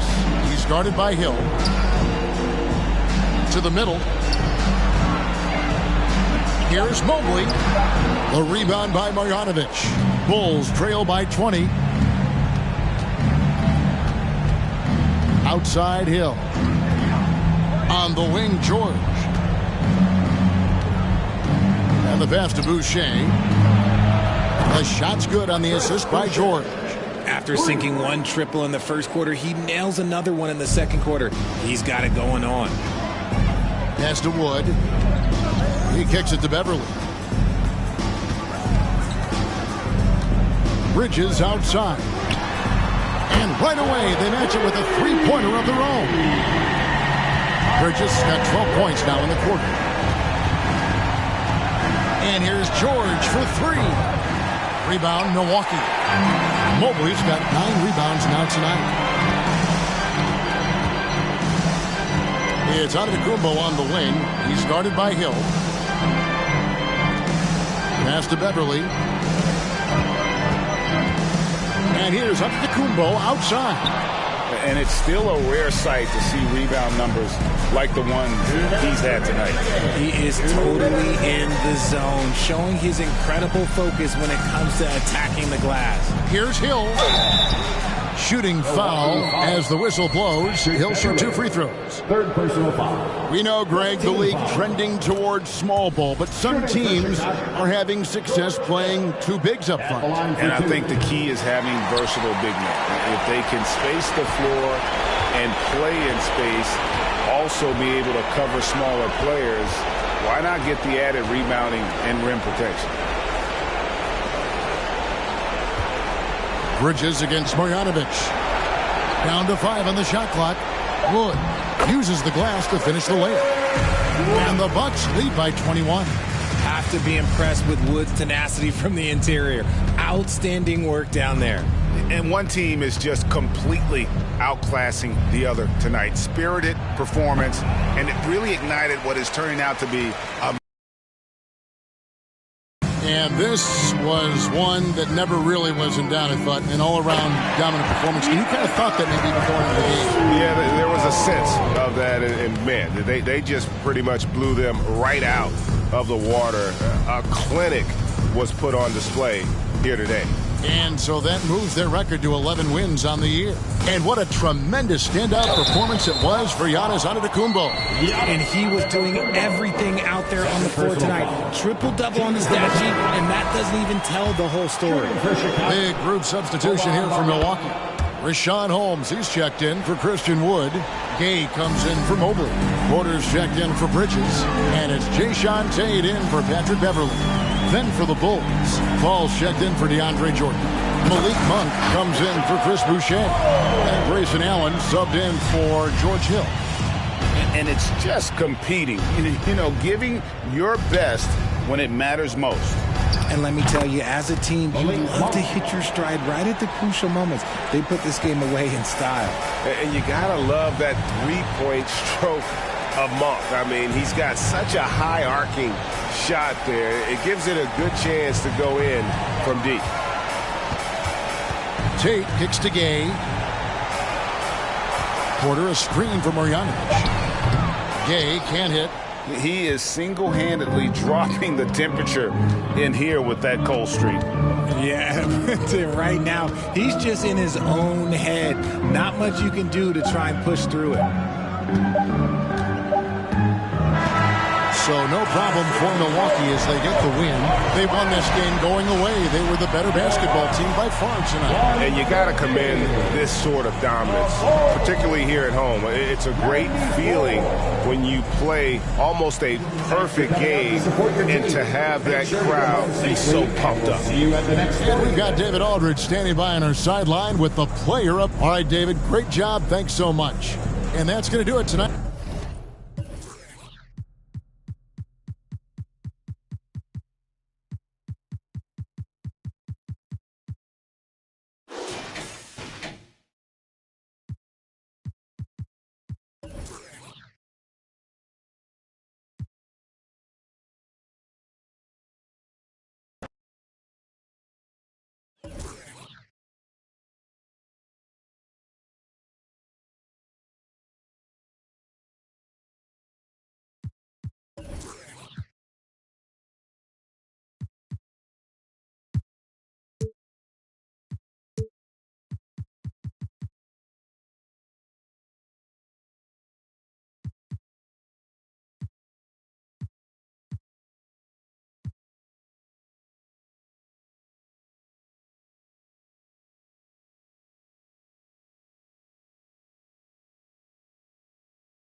God keep our land.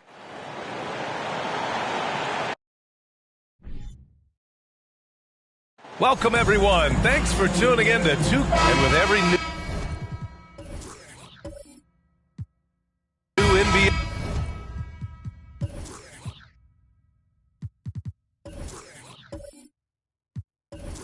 season, Grant, it's always fun to see which players have a breakout year. NBA, it seems like guys always have breakout years. Usually we see it with the younger players, but sometimes it's with guys who've been in the league and are now in new situations. Last year, we saw breakout seasons for Darius Garland, Jordan Poole, and Tyrese Maxey, just to name a few.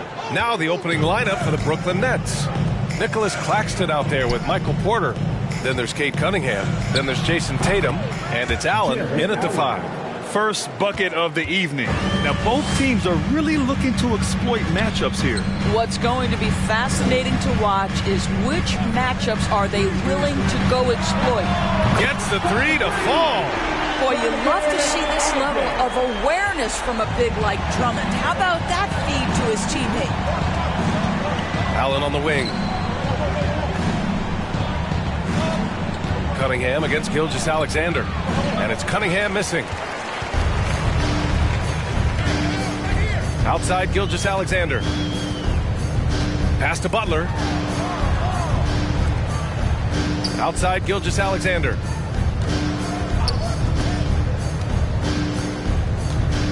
Just 5 to shoot. Butler with the ball. And that comes off the assist by Gilgeous-Alexander. Great focus from Jimmy Butler right there. He understands contact is part of the game. He's almost inviting you to hit him. Now here's Tatum. A steady offensive force, averaging around 32.5 a game. And that's what they want to do.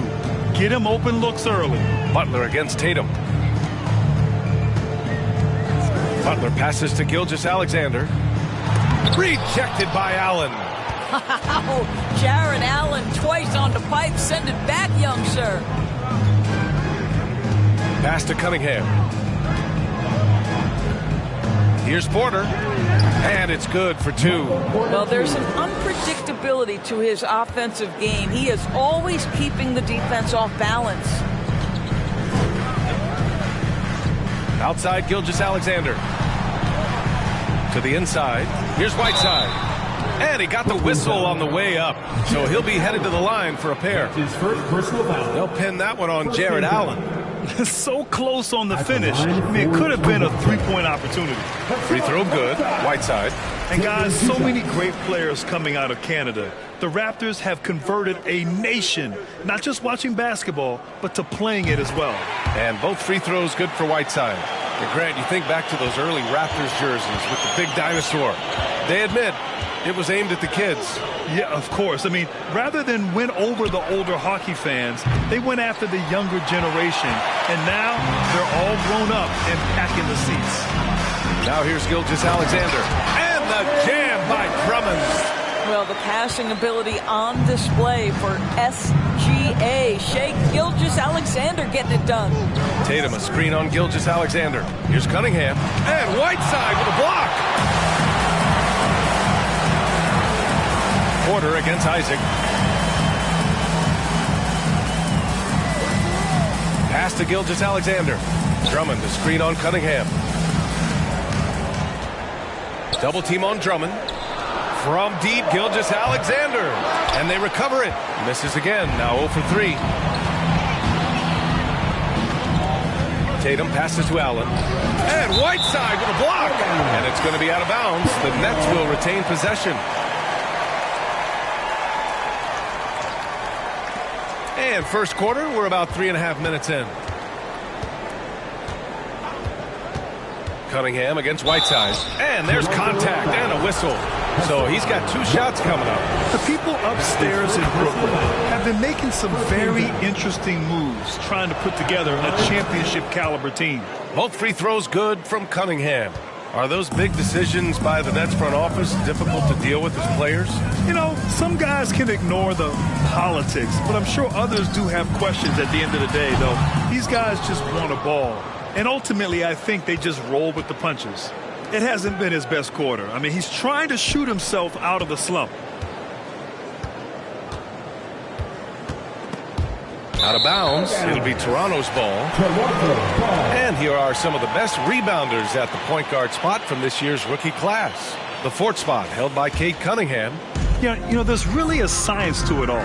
It's about reading shot trajectories and getting the right positioning as well. And so far, they're doing it better than most. No, exactly. These guys will scrap. The majority of point guards in the league make their living strictly on the perimeter, but not these guys. They're just as comfortable down low as they are outside. He's just so hard to check. He can turn you one way, then use the spin move to make you look sad. Pass to Claxton. Now here's Porter.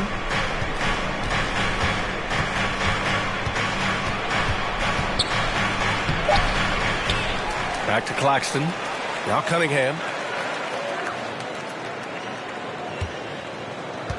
Clock at 6. Three-pointer. And again, it's the Nets missing. Toronto has gone 1 of 2 from three-point land so far. Cunningham against Gilgeous-Alexander. And he'll draw the foul. He'll head to the line for 2. Boy, when the conversation turns to the young stars in the NBA, I think it's hard to leave Shai Gilgeous-Alexander off this list. This is a 6'6" point guard who can do it all. And Gilgeous-Alexander, he was unstoppable to end the 2021-22 season. He was, B.A., because before being shut down with that ankle injury, consider this. Shai averaged over 30 points, 7 assists, and 5 rebounds over a 13-game span. And that was with shooting splits of 54% and 39% from 3. That's very impressive. And so here is Toronto. The Nets making their last shot. Gilgeous-Alexander up top. He's watched by Cunningham. Count it. Let's remember that at 6'6", Shai Gilgeous-Alexander can more than handle himself near the cup. Cunningham against Gilgeous-Alexander. Outside Tatum. Here he goes. Kicks it out to Cunningham.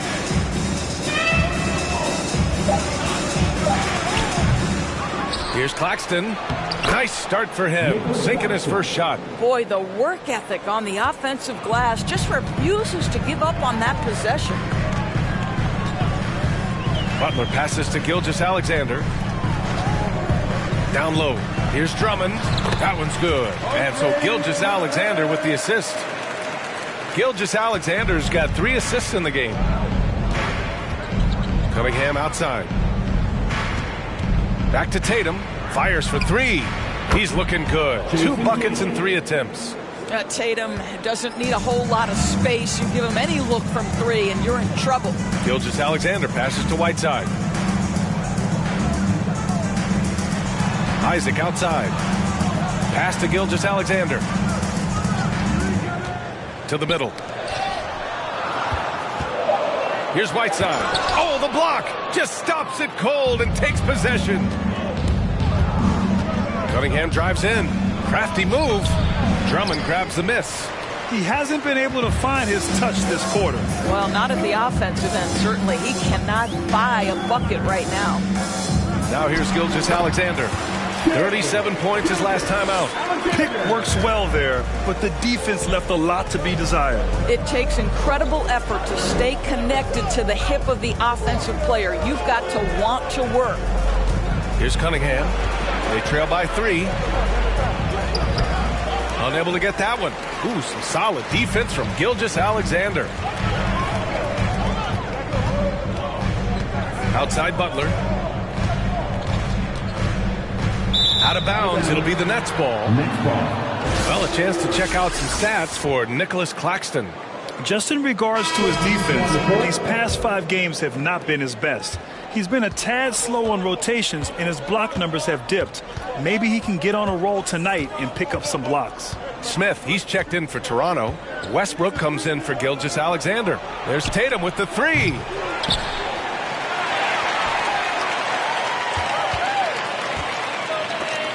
Ooh, stolen by Westbrook.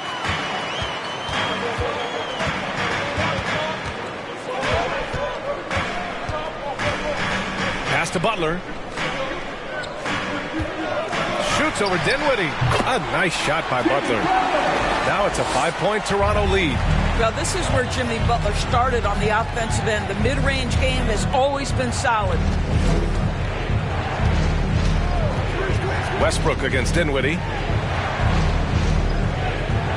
There's Tatum with the three. And he gets it back. And Andre Drummond is going to pick up the foul. That's his first foul. Barrett's checked in for Brooklyn. Second team foul. Now into the lineup for the Nets, R.J. Barrett. Allen, the pass to Green. No good with the triple. I love how they've attacked the boards here in the first quarter. And here's Westbrook from the arc. The rebound by Allen. The Nets shooting 33% in the first quarter. Here's Dinwiddie. And he's going to the line for two. The official saw contact while he was going up. And the front office for Brooklyn has said they need selfless players who want to be there and are available. Well, B.A., the message is pretty clear. After Kyrie Irving missed most of last year due to personal choices, the Nets want all hands on deck this go-around. Fournier's checked in for Drummond. Releases. The shot no good. And Brooklyn will go the other way with it. Here's Dinwiddie. You know, his stats have been solid, averaging around 18.5 points a game. Green finds Barrett. 6 to shoot. Shots blocked. The Raptors have got 8 of 15 shots to go. Westbrook against Dinwiddie. Fournier for three. Rebound Brooklyn. This game coming after the loss versus the Kings. It's simple. Your defense has to be razor sharp on the road. You really want to take the crowd out of the game. Easier said than done. I'll tell you this, it looked like they wanted to get out of town as quickly as possible. The problem is their defense went with them. The Raptors with a lead. Pass to Butler. Here's Isaac. Westbrook outside. And here is Fournier. Now here's Butler. The Raptors need to get off a shot. Isaac's shot is off. 1:21 left to play in the first. Outside Hunter. Pass to Barrett. Over Fournier. Barrett missing again. And they've come out with a fearless approach on the boards. Here's Isaac. Oh, plenty of contact on that shot. Officials call the foul, and he'll take 2 free throws now. It's going to go on DeAndre Hunter. Well, the potential of Jonathan Isaac is truly exciting. This guy is still a bit raw, but he has every tool to be successful, both offensively and defensively.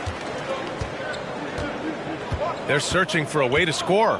Yeah, buckets have been very tough to come by. And here's Dinwiddie from the arc, and they get it back. Allen finds Barrett. Over Fournier. Here's Allen. And at last, they get one to fall. Allen's got 6. Boy, it seems like every shot he puts up, it's going in. This guy is hot, hot. Isaac, the pass to Butler. And here's Westbrook.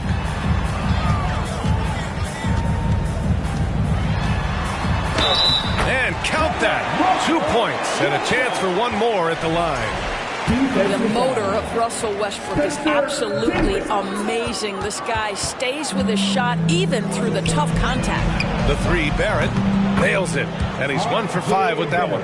Willing passers, unselfish play. You have to appreciate this kind of offense. Westbrook outside. Pass to Fournier.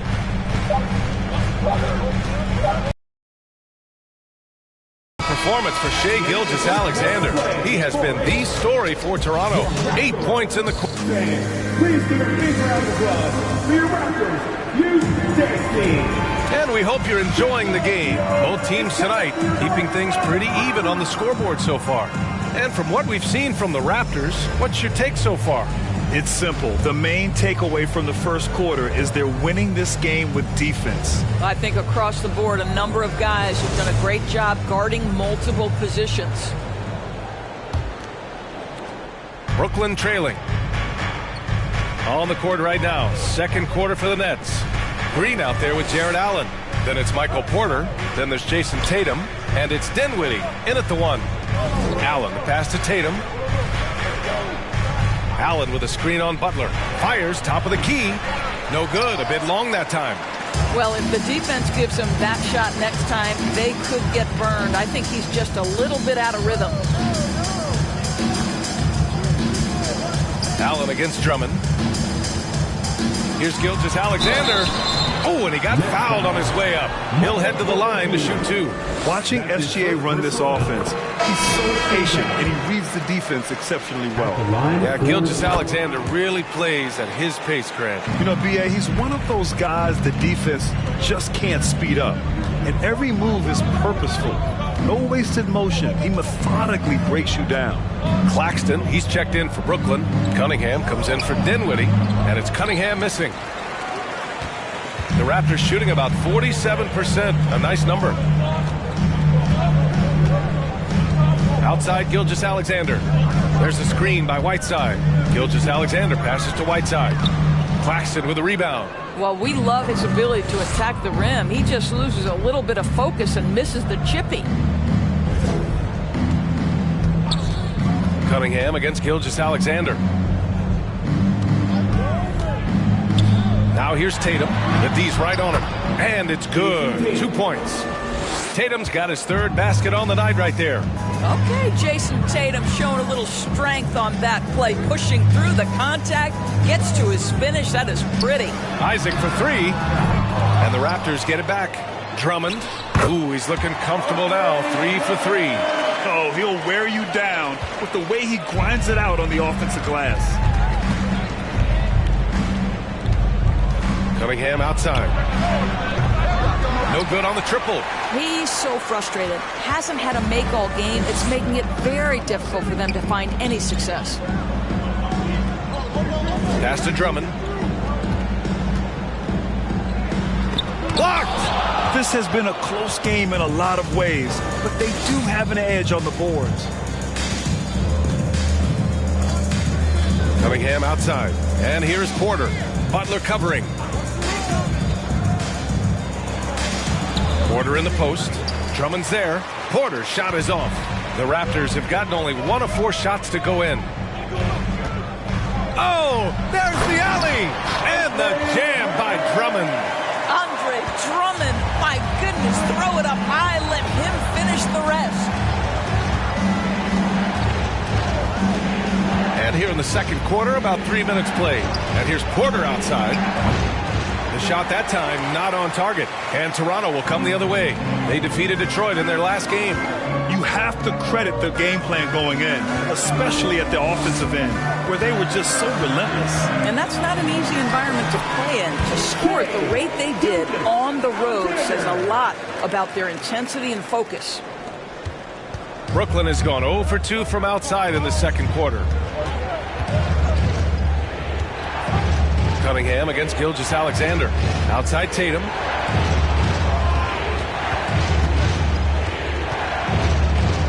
Six on the shot clock.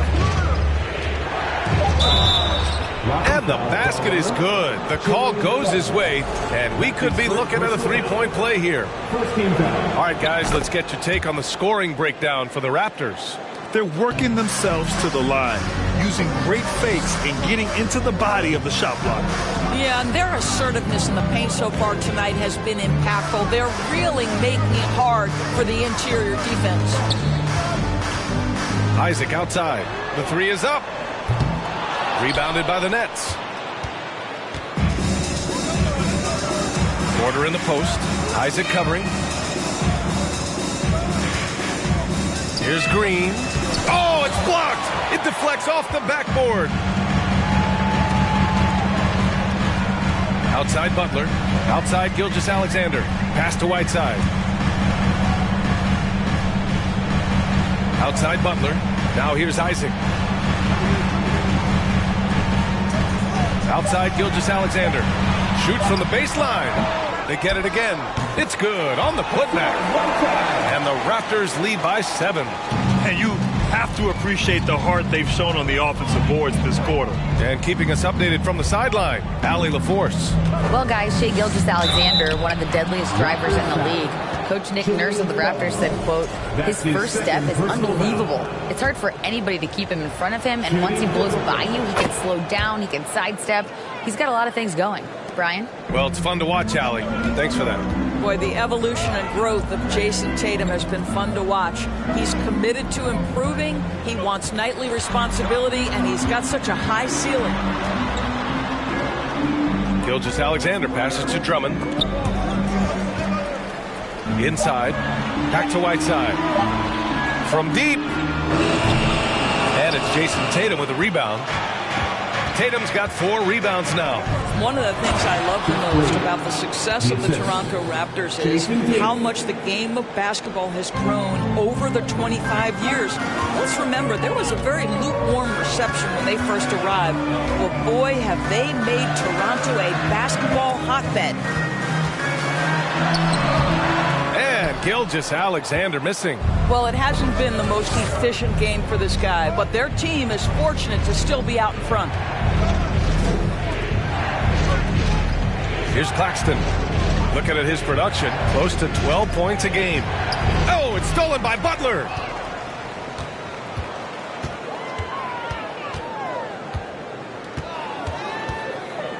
Pass to Gilgeous-Alexander. Now here's Drummond. He's guarded by Porter. The shot by Drummond, no good. And remember, basketball was invented by a Canadian, Dr. Naismith. And the first ever NBA game, back in 1946, was played here in Toronto.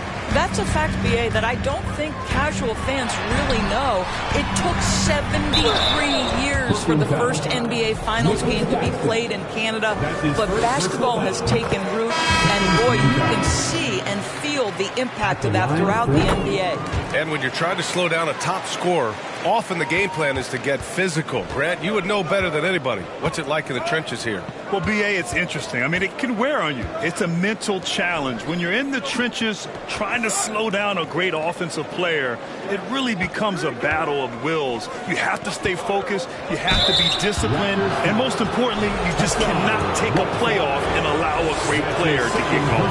No good on the free throw. No team has had to make more sacrifices than Toronto during the pandemic. You are right about that, B.A. I mean, they had to change their home base to Tampa. In essence, they spent an entire season on the road. It was tough for everyone, but the Raptors faced some big challenges. And the Raptors making a change here. Smith's checked in. 0 wasted trips. They're doing their job at the line. What a promising future for Shai Gilgeous-Alexander. He's long, he's athletic, he can play the 1 and the 2, and perhaps the most important thing is everyone raves about his character and his coachability. Pass to Green. Here's Dinwiddie. 6 to shoot. Green finds Barrett. Fires the 3. It's hauled in by the Raptors. Westbrook right side. Behind the back and lays it in. Oh, this guy is so special. On the attack on the interior, this guy is seeking contact. He doesn't want to avoid it. Outside Hunter.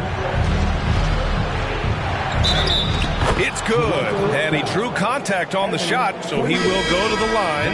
A 3-point play opportunity. Isaac, he's checked in for Fournier. And a change for the Nets. Allen's checked in.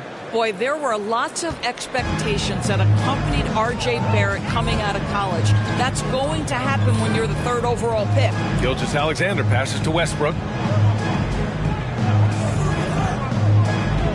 Pass to Drummond.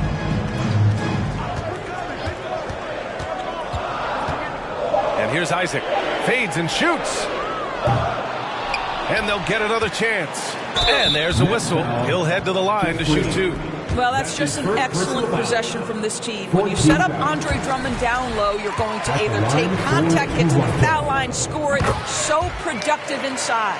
You know, watching R.J. Barrett is a treat, Doris, whenever we get a chance to do so. Yeah, B.A., he is a tremendous young man on top of being a player who so desperately is searching for greatness and working to get there. What you love about R.J. is he's trying to add to the offensive end of the floor year by year. Yes, he can get off the dribble drive. Now can he consistently make that perimeter jumper? Brooklyn trailing. Pass to Dinwiddie. Out of bounds, it'll go to the Raptors. And a quick look at how the Toronto Raptors schedule is shaping up. On Wednesday, they'll host the Miami Heat. And then on Saturday, they head out on the road to face the Hawks in Atlanta. And looking at the Dallas matchup, it's going to be a hard-fought battle. You just hope they are able to execute their game plan as it should be a close one. Here's Gilgeous-Alexander on the money with the jumper. Gilgeous-Alexander's got 8 points here in the quarter.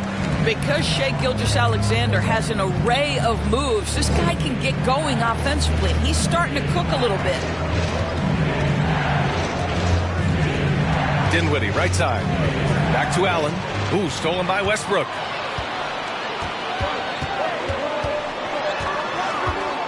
Tries the spin move. And it's off the back of the rim. No good. Boy, against so little defensive pressure, you have to convert that. And here's Dinwiddie from the arc. Smith with the rebound. The Raptors for the lead. Outside Gilgeous-Alexander.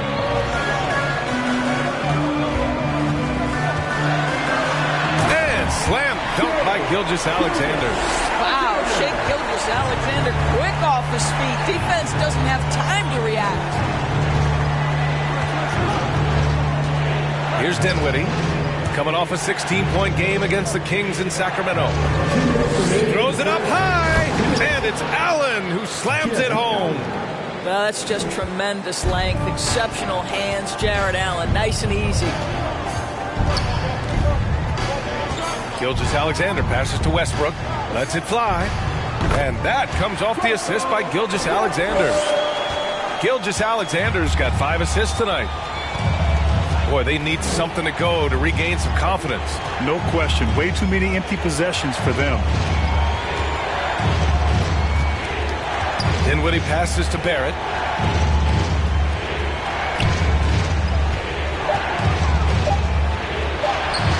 Doesn't go that time.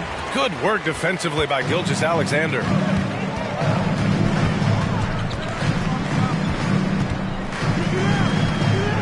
To the paint. And Drummond with the jam. Andre Drummond with the bucket. Boy, we know this guy can score it. Pass to Allen. Dinwiddie against Westbrook. Back to Allen. Green, the pass to Dinwiddie. Sweet little floater. Boy, that's a beautiful touch on the floater. And let's remember, not everyone has that shot in their arsenal. Toronto's gone 0 for 4 from beyond the arc here in the second quarter. Smith finds Isaac. Back to Smith. Westbrook with it.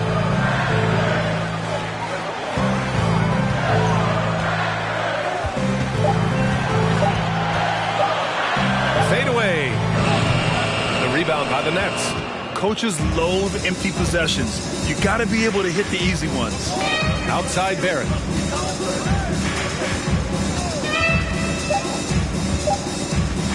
Three-pointer. And so that's the end of the first half.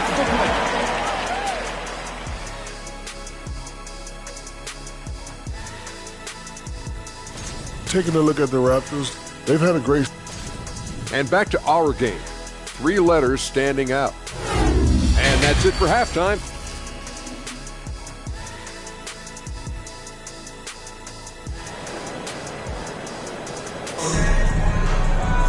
And happy you could join us. We've got 2 quarters left to go in regulation. You know, Shai Gilgeous-Alexander has been exceptional here, guys. I'll tell you what, he's still working on his playmaking skills, but he's been tremendous so far in finding the open man. Well, what he did was sustain it throughout the first half. He ran the offense to absolute perfection. We've got Jimmy Butler. Hassan Whiteside is out there with Andre Drummond. Then it's Shai Gilgeous-Alexander, and it's Isaac in at the 3. That's the 5 out there for the Raptors. And that one falls for Tatum. So he makes 1 of 2, and the second one misses. Here's Butler. Oh, rejected by Allen. Now Cunningham. Up top, Allen. Pass to Porter.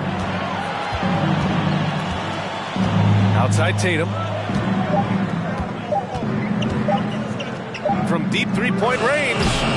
It's rebounded by Jimmy Butler. Gilgeous-Alexander with the ball. He's guarded by Porter. He can't get that one to fall. And it's the Nets taking it the other way. They're off to battle the Trailblazers after this one, as they'll be playing at Moda Center. And that'll mark the end of this 5-game road trip. Pass to Claxton. Outside Porter. Allen against Isaac. Back to Porter. Stolen by Drummond. Outside Gilgeous-Alexander. Isaac outside. Back to Gilgeous-Alexander.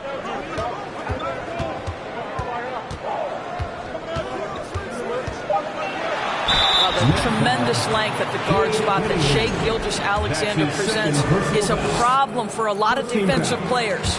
And he knocks down the first one. No good on the second free throw. Wow, another empty possession out of the gates. 0 for 4 in this half. Brutal. And it's Allen who slams it home. The pass, the catch, the slam. What a clean play. Man, absolutely jaw-dropping. Here's Whiteside, and it goes. As the official calls the foul, count it, and he'll shoot one more at the line. Free throw no good for Whiteside. Not how they hoped to start this half. 1 for 5, brick after brick. Let's start building the building. Now here's Cunningham. You know, his impact on offense has been terrific, scoring just around 20 points a game. And that one goes out of bounds. Last touch by Tatum. The Raptors have gotten just 1 of 5 shots to drop since halftime. Cunningham against Gilgeous-Alexander.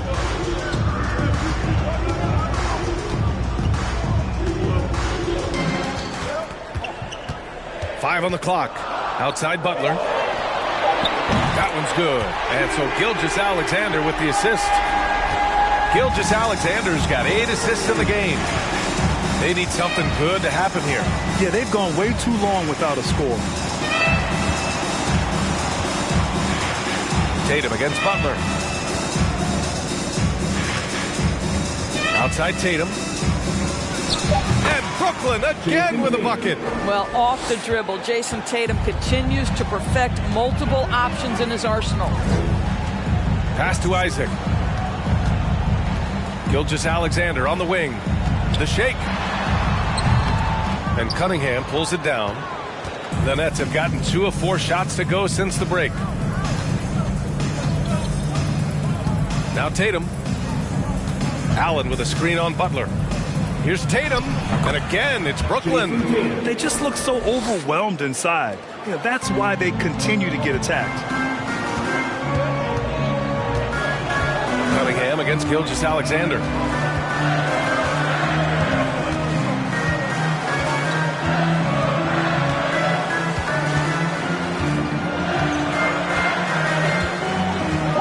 Takes a 3. The rebound by the Nets. Tatum's got 6 rebounds in the game. Boy, what a nightmare quarter for this guy. He's playing right into the hands of the defense at this point. And finished off by Tatum. Each season, Jason Tatum has added something to his offensive arsenal, and right now he's putting everything to exceptional use. And we've got a moment here to show you this season's most aggressive defensive teams. Brooklyn, number 1. Number 5, the Raptors. Well, both of these teams really shine on the defensive end, especially when it comes to their shot blocking. So we could be in for a low-scoring game. Gilgeous-Alexander against Cunningham. And Gilgeous-Alexander missing. Brooklyn's gone 0 for 2 from outside here in the third. Porter in the post. Gilgeous-Alexander defending. And it's Allen who slams it home. This is anyone's game now, and they have the momentum. Probably the most important thing is they regrouped. They worked out some of their frustrations, and now they're starting to have some fun. Here's Whiteside. Nice work on the boards, paying off with a basket. Whiteside's got 10 points. Well, there's an aggressive mentality in play. Work in close, find a way to score. Tatum draws the double. And here's Cunningham outside. That falls. Nice feed that time from Tatum. Tatum's got his 3rd assist of the night. They've been aggressive during this run, but they've also played under control. I think the communication on offense is working at every level right now. What a run for this group. Isaac's shot is off. His offensive output just isn't there tonight, but his teammates have found a way to pick up the slack. Allen in the high post. Whiteside on him. Allen, the pass to Cunningham. The rebound by Whiteside. Whiteside's got 5 rebounds in the game. What a brutal night for this guy, and it is having a ripple effect throughout the team. This is tough. Out of bounds, it'll be the Nets ball. Dinwiddie, he's checked in for Cunningham. For the Nets, Spencer Dinwiddie.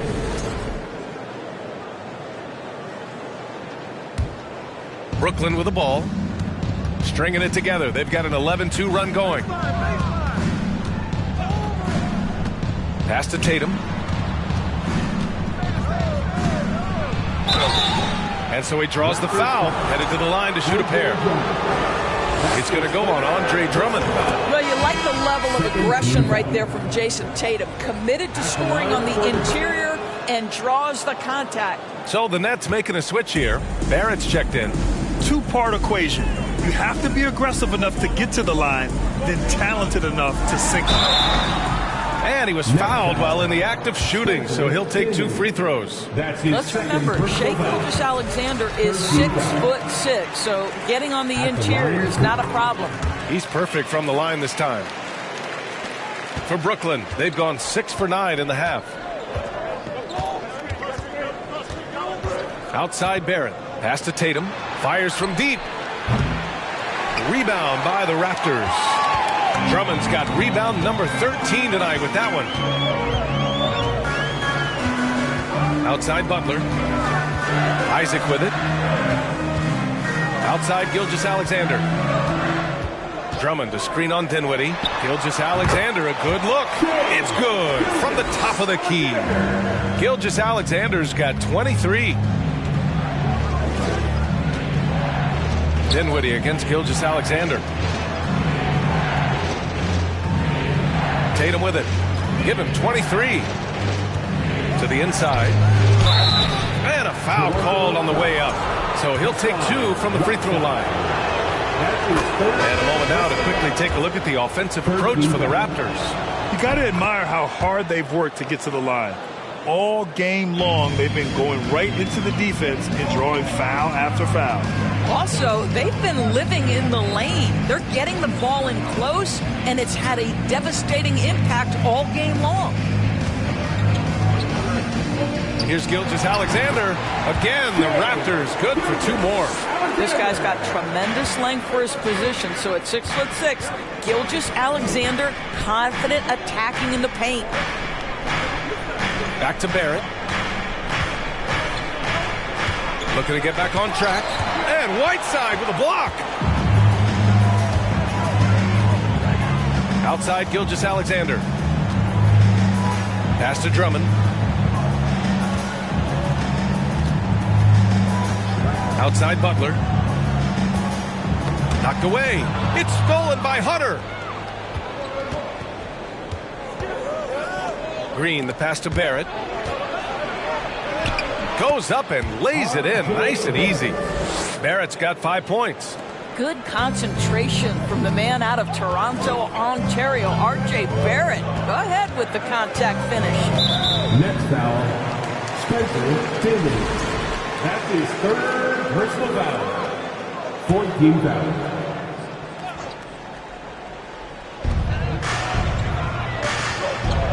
Here's Gilgeous-Alexander. He's got 25. Uses the glass on the layup. Gilgeous-Alexander's got 9 points in the quarter. And he's coming off a huge performance, and his confidence couldn't be any higher. And his coach knows that, too. Well, the best players, to me, deliver night after night after night. So as long as he's hot, keep riding it. Barrett can't hit. A little hesitant. Maybe he thought the D was tighter on him than it really was. You know, sometimes we forget how young some of these guys are. Take R.J. Barrett, making his NBA debut at 19. Still a few years away from hitting his prime. Isaac for 3. Claxton with a rebound. Claxton's got rebound number 5 here tonight. Things just don't seem to be clicking for them offensively. Yeah, they really need to find a way to get back on track. And he lobs it up top. Stolen by Whiteside. Dinwiddie against Butler. Shoots over Dinwiddie. Butler can't get it to go. And specifically with R.J. Barrett, it feels like he's a lot older, Grant. You know, B.A., but he's not close to 25 yet. So what we see right now, it's not what he'll be once R.J. hits his prime. Still a lot of room to grow for him. And he got the whistle on the way up. So he'll be headed to the line for a pair. No debate there. He got hammered. The first free throw is good. At the line for the next. And both free throws good for Hunter. Toronto's gone 1 of 4 here in the third from range. Here's Butler. And that one's good. Butler's got 9. Yeah, their defense is starting to wear down. That's 3 straight buckets at the rim. Outside Hunter. So it'll be 2 free throws. He was fouled in the act of shooting. They'll pin that one on Jonathan Isaac. Man, the defender really went after him. And he's good on the second. 1:43 left in the third quarter. Gilgeous-Alexander against Dinwiddie. And that one's good. Gilgeous-Alexander. Gilgeous-Alexander's got 11 in the second half. They have no answer defensively inside. Dinwiddie with a screen on Butler. Here's Barrett. That one a little long. The Raptors with a lead. Isaac outside. Pass to Drummond. Butler against Barrett. Out of bounds. It'll be the Nets ball. Now that we're into November, let's see how the Eastern Conference standings are shaken out. You take a look at Toronto. Here to start, they're on solid ground, standing 6th in the conference. And, of course, Brooklyn, a game back. 56 seconds left in the third. Now, here's Green. Out of bounds. It'll be Toronto's ball.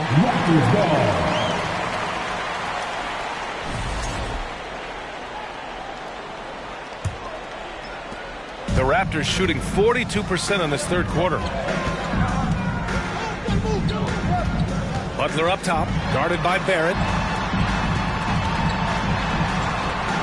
Butler against Barrett.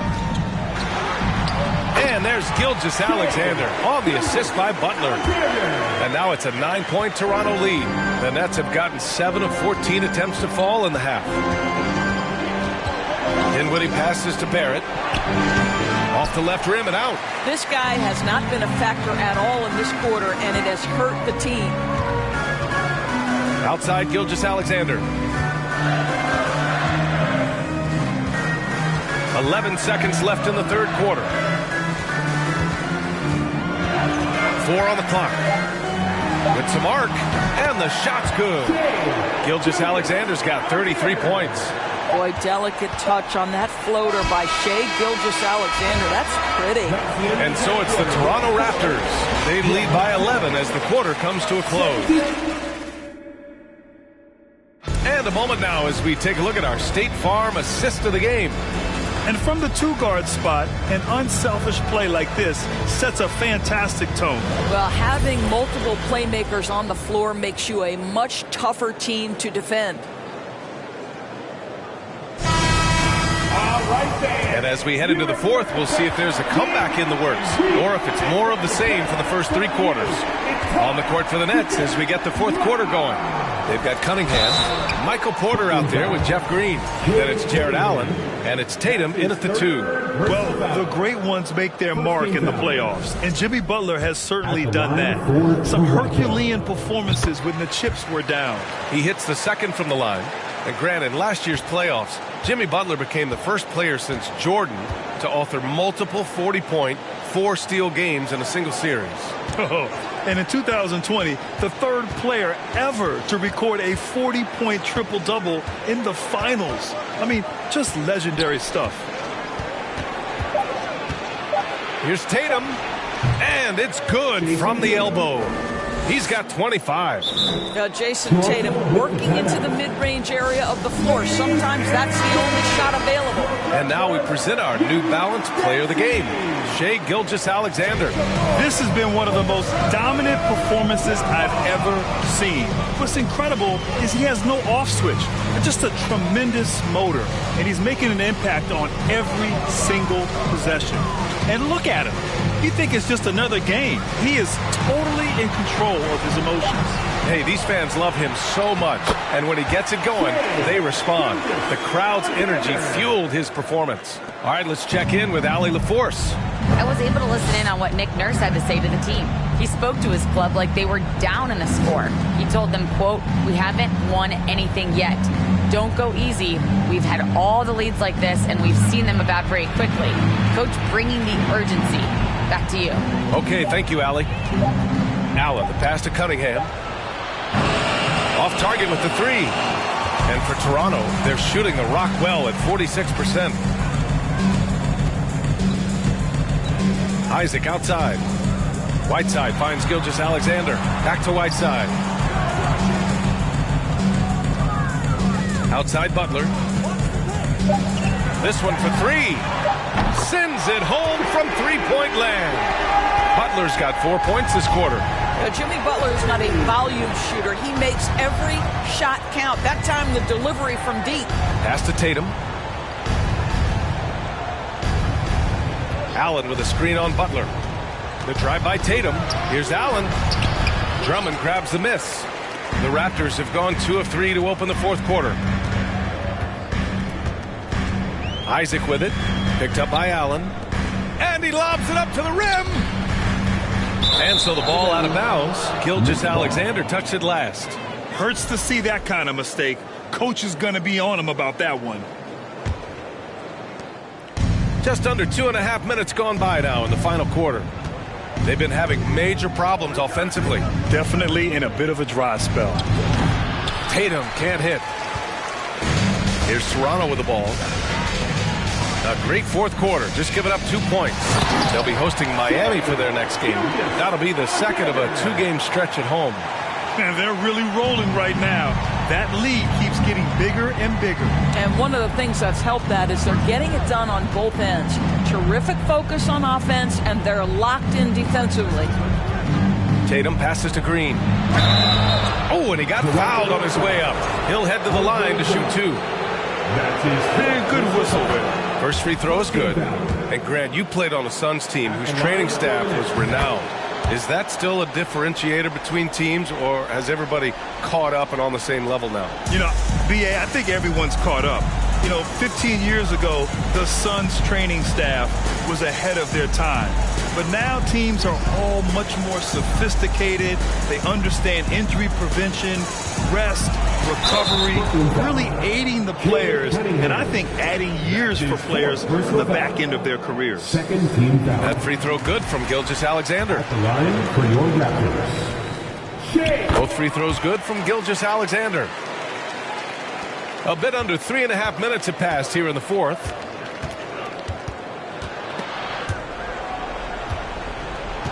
Tatum passes to Green.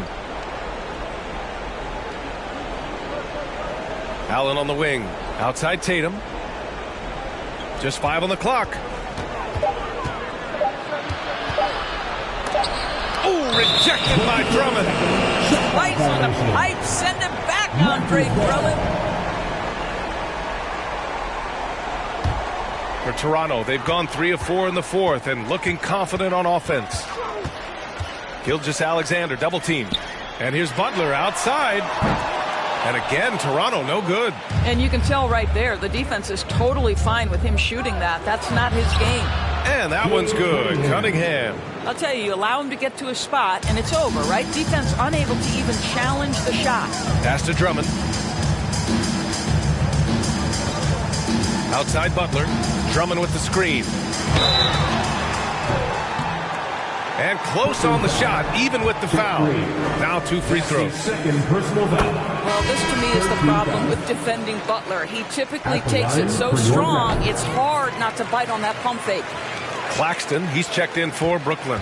And after attempting no free throws in the first half, now he's putting the defense back on its heels. Timeout called. Brooklyn. It's time for defense.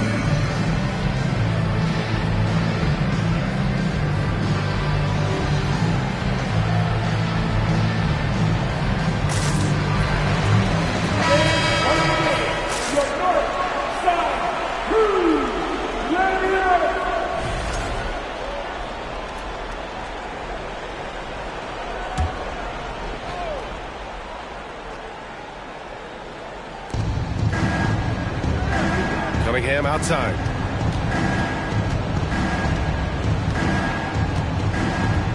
Pass to Tatum.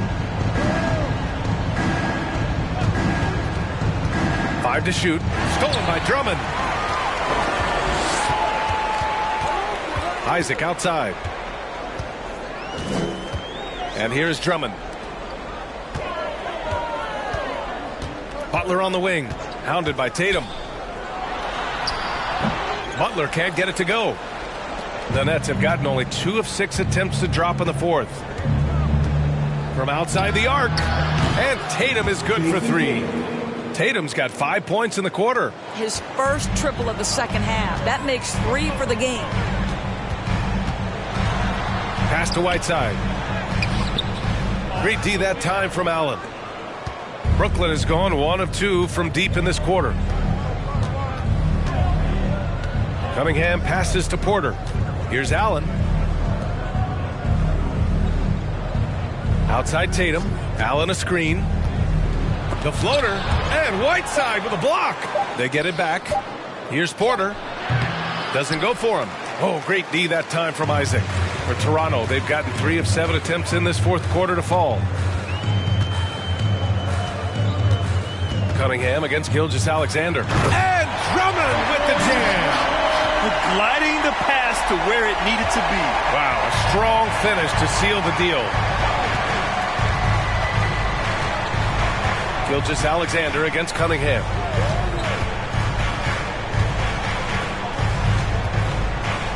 On the take. The shot no good. So the Raptors will take it the other way. Isaac against Porter. Isaac left side.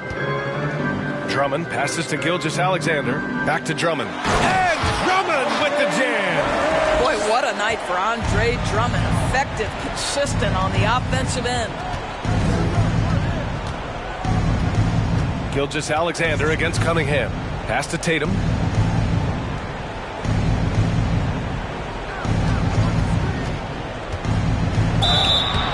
And he's going to the line for 2. The official saw contact while he was going up. It's going to be on Hassan Whiteside. Tatum has worked very hard to improve his finishing game, and that includes sometimes taking contact and earning a trip to the foul line. You know, seeing an uptick in his trips to the free throw line, really, since we came out of the half. Pass to Butler.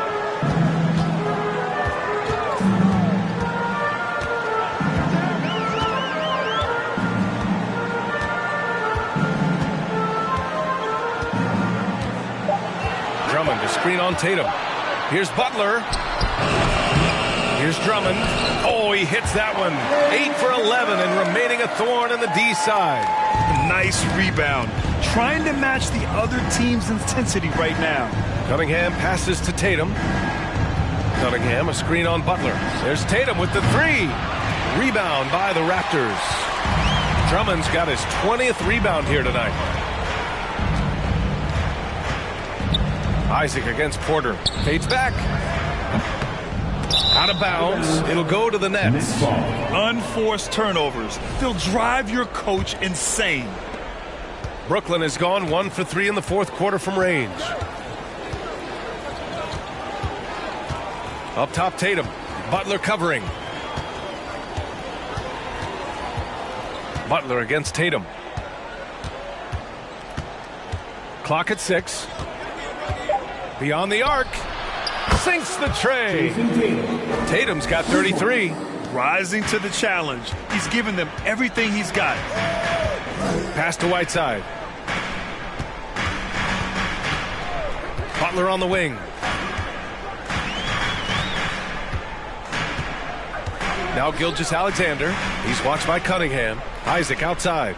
And he's going for the oop here. And the jam by Drummond. Yeah, you're seeing Isaac mature as an offensive player. Finding your open teammate, such a critical skill. Tatum passes to Cunningham.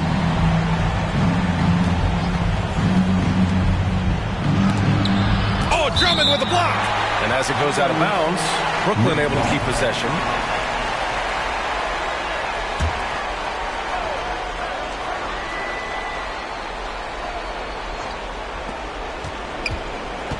Allen with a screen on Butler. Shot clock at 5. Good. Tatum's got 12 points now in the quarter. Well, this quarter has been all about this guy. He is trying to close the gap in the score. Timeout called. The Raptors. Timeout.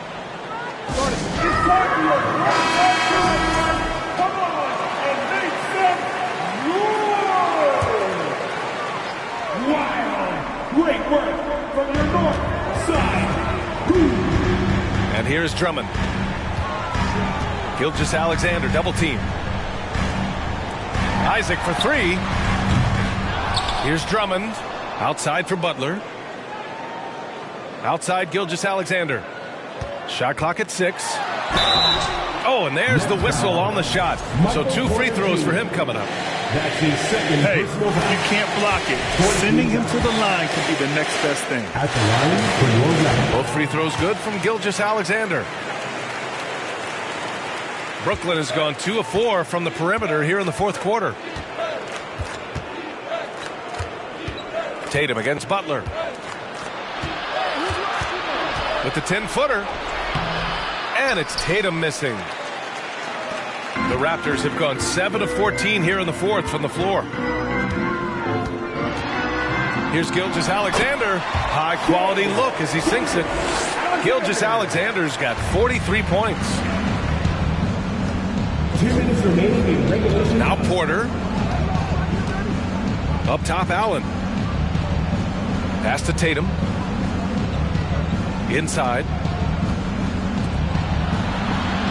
Cunningham outside. Over Gilgeous-Alexander. And that one's good. Cunningham's got 4 points in the quarter. Toronto's gone 1 for 3 in the fourth quarter from range. Cunningham against Gilgeous-Alexander.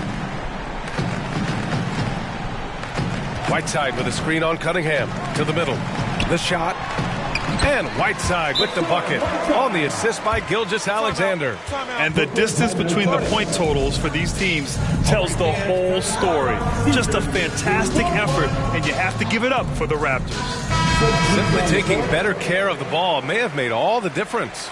Yeah, and then on the defensive end, they kept the pressure on and forced a number of miscues.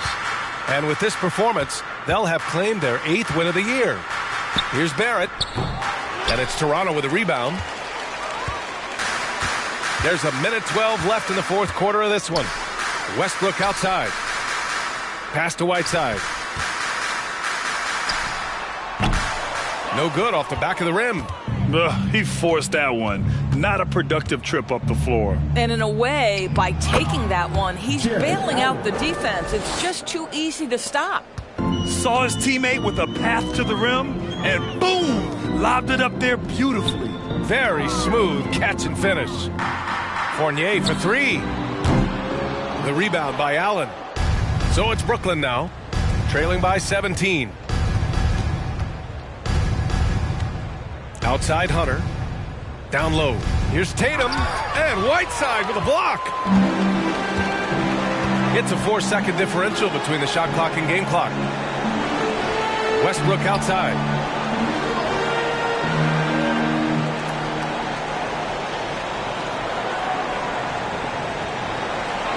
Smith with a screen on Dinwiddie.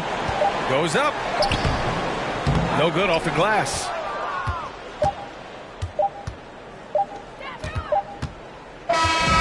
So it's the Raptors winning this one easily. We saw two different teams tonight. One played with confidence, operating flawlessly. The other just looked lost. And the energy in this building was awesome. The crowd was involved from the jump. And once they started to really pour it on, it was fun to see how it all came together. All right, now let's check in with Allie LaForce. Allie, what do you have? Jimmy, it seemed like the defensive end was where this game was decided. What was the key there?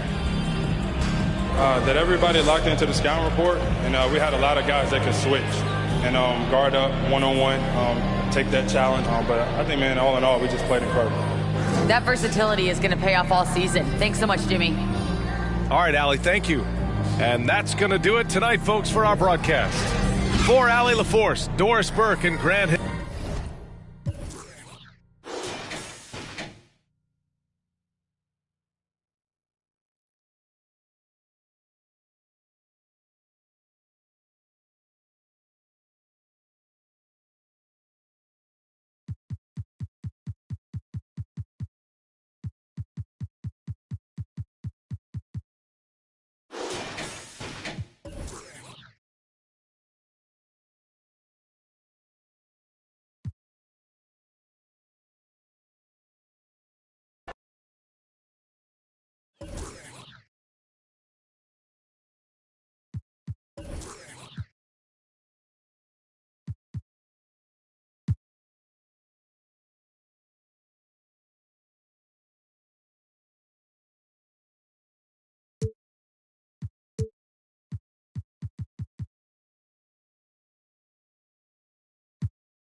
And it's a serious look this Indiana team had as they arrived at the arena earlier.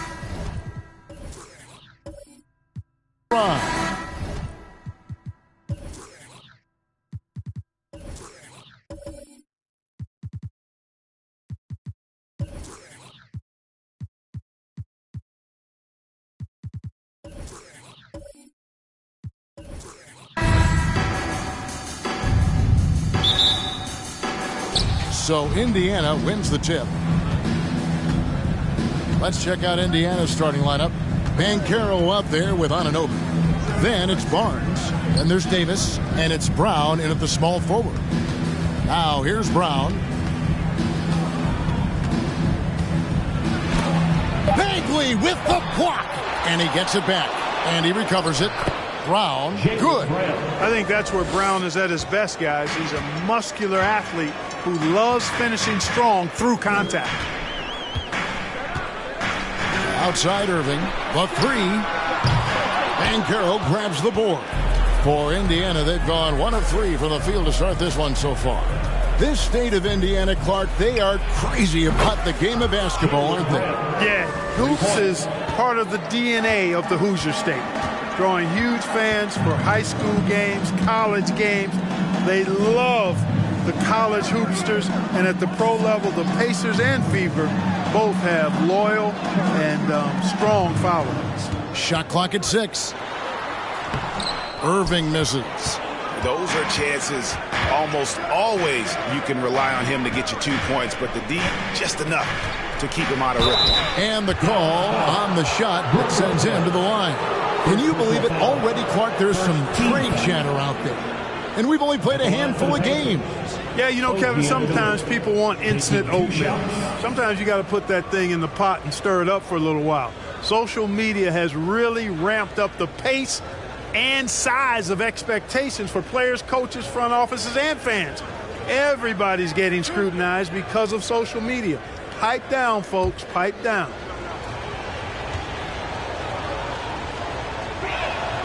First free throw is good. During the summer of 2021, the Mavericks had some major changes. Longtime head coach Rick Carlisle left after 13 years in Dallas, and They also got a new GM.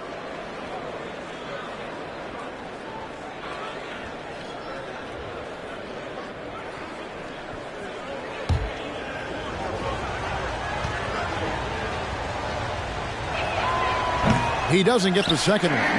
Coaching staff changes aside, Clark. The front office moves affect players that much? I think they do, Kevin. It's hard for them not to. Normally we see a flurry of trades or free agent signings. We saw it with the Mavericks trading away Kristaps Porzingis, changing the composition of their squad, going in a different direction. So that'll take some adjusting to. And finished off by Davis. Good positioning that time from AD, working the pick and roll beautifully. Irving passes to Lopez. Lopez against Barnes. Passes it to Bagley. Tries a three. It's rebounded by Anunoby. Boy, not the kind of start they wanted. Only 1 for 4 so far. Pass to Brown. Anunoby kicks to Banchero. Here's Davis. It's not going to go for him. And it's Dallas the other way. First quarter of ball, almost 2.5 minutes in.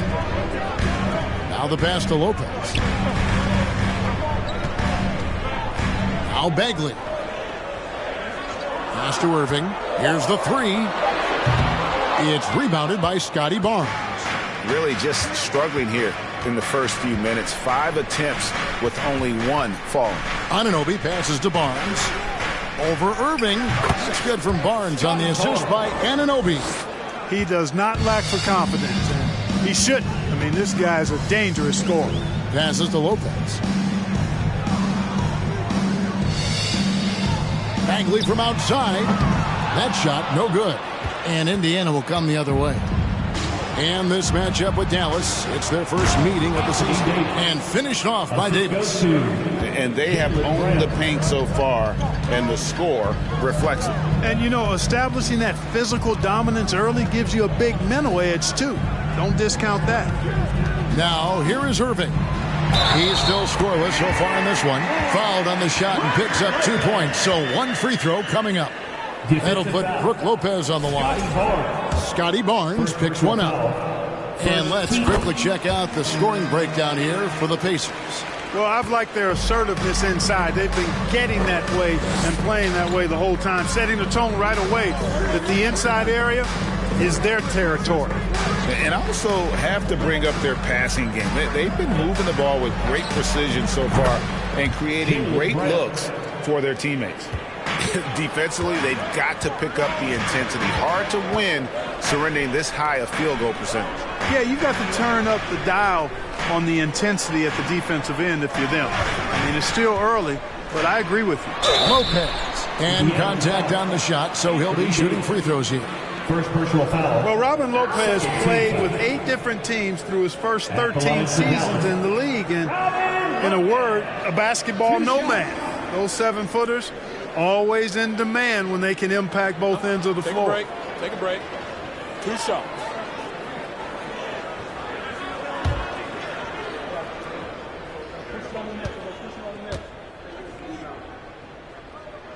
That free throw missing. For someone like Robin Lopez, Clark, how hard is it to change teams that much? I don't know, because I never experienced that in my short career, but I imagine it's got to be difficult. But if you're comfortable with yourself and you bring value to your teams, then I think it can be a fairly smooth adjustment. And the second free throw, good. And the fun-loving personality Lopez has makes him a likable teammate. It's clear that they love playing with him. Now, here's Banchero.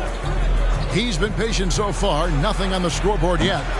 And the shot will not go from Anunoby. Last game for the Mavericks, they picked up the W against the Clippers. And with the type of defense they played that day, they were able to cause a lot of mistakes. Yeah, and causing a lot of turnovers, as you well know, means cashing in on those opportunities, which really can put a team in a bad way in a hurry. And it's Barnes sliding it down.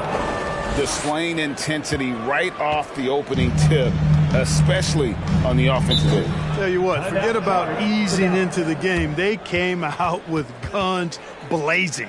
And Dallas calls their first time out of the game. And with the break in the action, let's look at the stats for Brook Lopez. Averaging 15 points a game, over 2.5 blocks, and 6 rebounds. And always nice to have a guy like him who can really defend at a high level coming off the bench. You know, when you can sub in a lockdown defender, that's a major plus. Down low. Shooting foul as the whistle blows. He'll shoot 2 free throws. That's on Brook Lopez. And Scotty Barnes, the Rookie of the Year in 2022 in the NBA. And you could argue he was maybe the biggest surprise of the 21 draft. Made a huge impact on the floor immediately. If you did a redraft of that class, he'd be closer to the top.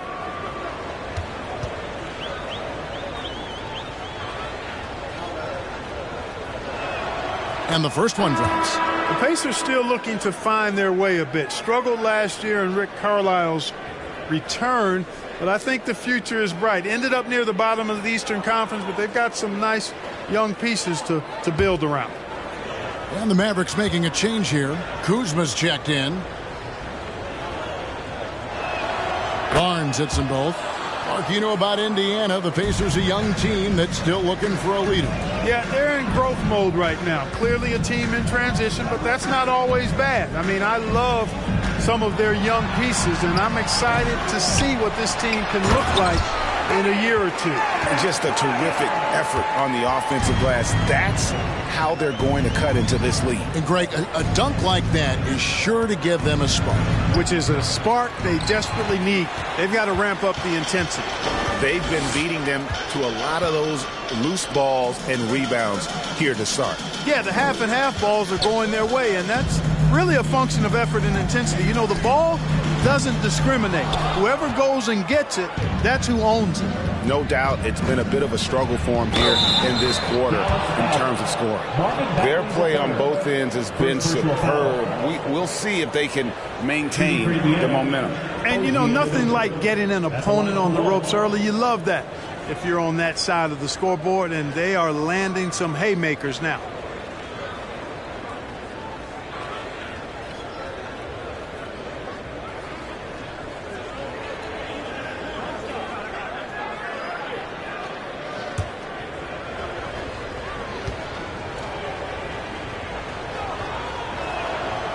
The Mavericks, GA, have been trying to tighten up their defense the past few seasons, and it's beginning to show.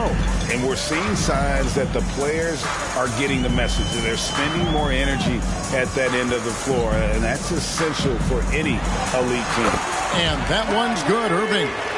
You know, Irving is deadly from mid-range and really embraces that shot. He doesn't shy away from it, and I think he can give opponents a lot of problems because of it. Now, here's Brown. 8 points for him. Here's Davis. The shot's good. Brown making the play. Davis has got 6 points. I mean, the number of points they've scored in the paint already here is eye-opening. Kuzma outside. Oh, good on the triple. You know, defensively, you just can't afford to give him that much room. They're fortunate that he missed that one. Banchero with the ball. Nothing yet on the scoreboard for him. Anunoby, no good. And that one gives them a +5 rebound advantage, Kevin. Pretty clear. They're dominating that area. They've come out with a lot more energy and effort so far. Now, here's Adebayo. Kuzma inside. He's covered by Brown. Kuzma can't get it to go. Pacers leading by 14. Anunoby in the corner. No good with the triple. Maverick shooting well off their usual numbers, around 29% so far. Pass to Kuzma. Anunoby against Lopez. Adebayo with a screen for Irving. Shoots over Brown, and it's good off the back rim and in. I think Kyrie is really frustrating for the defense because he makes it look so easy and his shot is so natural. Now, here's Banchero. And he banks in the layup. And the Pacers lead by 14. And they're forcing the ball inside, and it's working like a charm. They've been struggling here on offense. Yeah, a bit of a dry spell for sure. Drills it from outside. A reliable stretch forward. In this day and age, Kuzma is very valuable because of his three-point shooting. Brown wide open. He fired. Tried to answer back, but that three is off the mark. Now, here's Adebayo. A good portion of the scoring has come from him. He averages more than 18 points a game. Kuzma finds Irving. Over Banchero. Second chance shot, and Adebayo with the lay-in. Adebayo's got it back down to single digits for the Mavs. Second chance points kill you. It's a strength of Adebayo picking up the garbage and putting it in. Outside, Davis.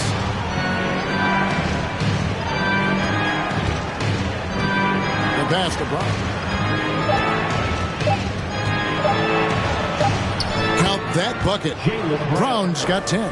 They should continue to get the ball inside. The defense struggling to contain them. And when you make 5 in a row in close like that, it also takes pressure off your perimeter guys, too. Dallas calls timeout.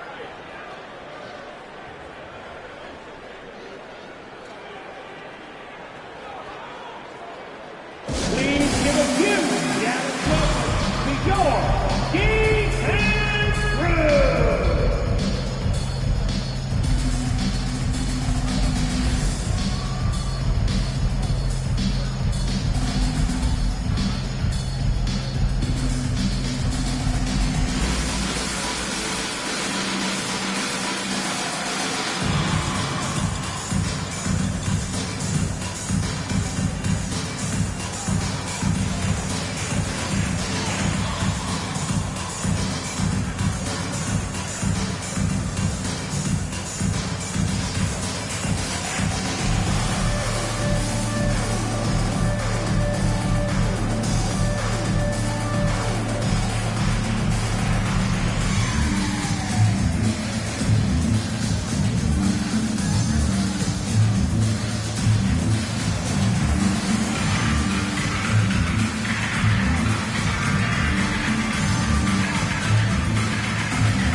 Some changes here for the Mavericks. Yoruba's checked in, and Mike Muscala subbed in for Bagley. And a change for the Pacers. Caldwell Pope, he's checked in for Anunoby.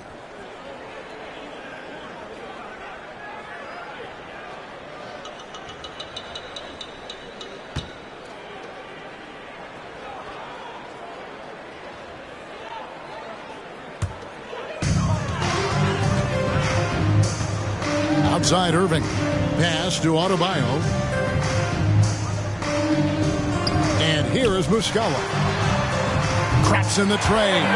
Hit works well there. Not much resistance from the D. Yeah, that's not the defense you need. You got to be tougher defensively. Passes it to Banchero. He feeds it to Davis. And he gets the whistle for the 3-second call. Now let's step back and look at the top passing teams in the NBA this season. The real stats, the real scores from the real NBA. In third, the Pacers. And a team that shares the ball will create opportunities for the right player to score. Adebayo passes to Irving. Over Banchero. And it's Irving missing. They hold the early advantage on the glass. Yeah, nothing major, not a huge advantage, but certainly a good sign for them going forward. Trying to break that ice-cold streak. Some solid defense from Brown. Barnes looking around. Brown outside. Outside, Davis. And the Pacers can't get it to go. And so it's Irving with it, bringing it up for Dallas. 8-point game. Kuzma outside. Trying to get open as Adebayo. Misses the three. Last outing for Indiana. They won that game against the Raptors. Pass to Caldwell Pope. Some nice passing here by Indiana. Davis finds Brown. And that one falls coming off of Davis's feed. Davis has got 3 assists now in this one. Now Kuzma outside Irving. And they come right back with their own three-pointer.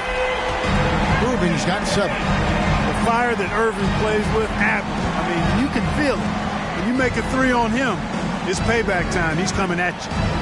Now here's Brown. He's got 13. And Irving comes to help. 6 on the shot clock. Fires from the corner. It's hauled in by Bam Adebayo. Adebayo's got his 5th rebound in this one. Kicks to Muscala. Kuzma against Brown. Kuzma with the screen for Irving. There's the pass to Adebayo. Launches it. Anthony Davis grabs the miss. Brown outside. Oh, and the buzzer beater's good. Resourceful move there, ending the period on a high note. Nothing like knocking down that last possession of a quarter to give you a little feel-good momentum. Jaylen Brown has been leading the charge for the Indiana Pacers. Going on an absolute rampage, piling in the points. He dictated the pace of the entire quarter. Don't go anywhere. We'll be right back.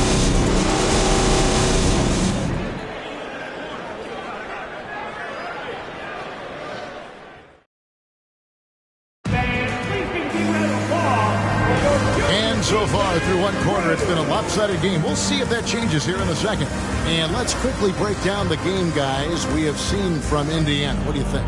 Well, they used the fast break to generate some easy buckets before the defense could get set. And, you know, for them guys, it's all about tempo. Keep the pressure on and do so as much as possible.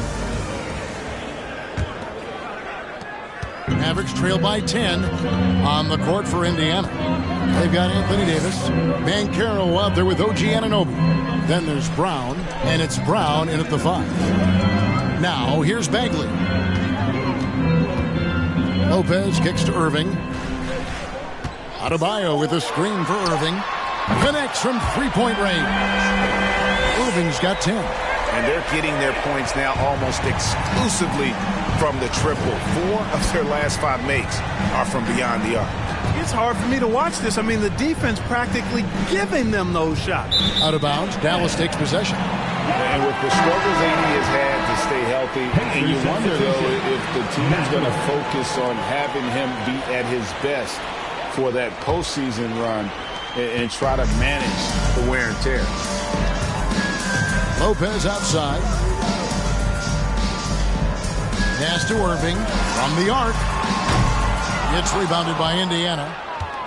They've led by as many as 14 points. And when Davis is on the floor, Greg, he is a force. But how do you keep him healthy into the playoffs? That is the question.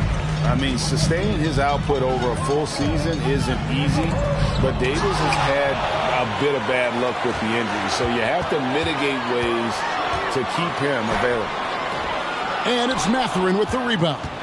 Feels to me like this team is going to need more from him, guys. I mean, if they're to erase this deficit, he's got to step up. Nice job hitting him right in stride. Excellent play. Second quarter, we're a little over a minute and a half in. Irving with a clean look. Again, Irving missing.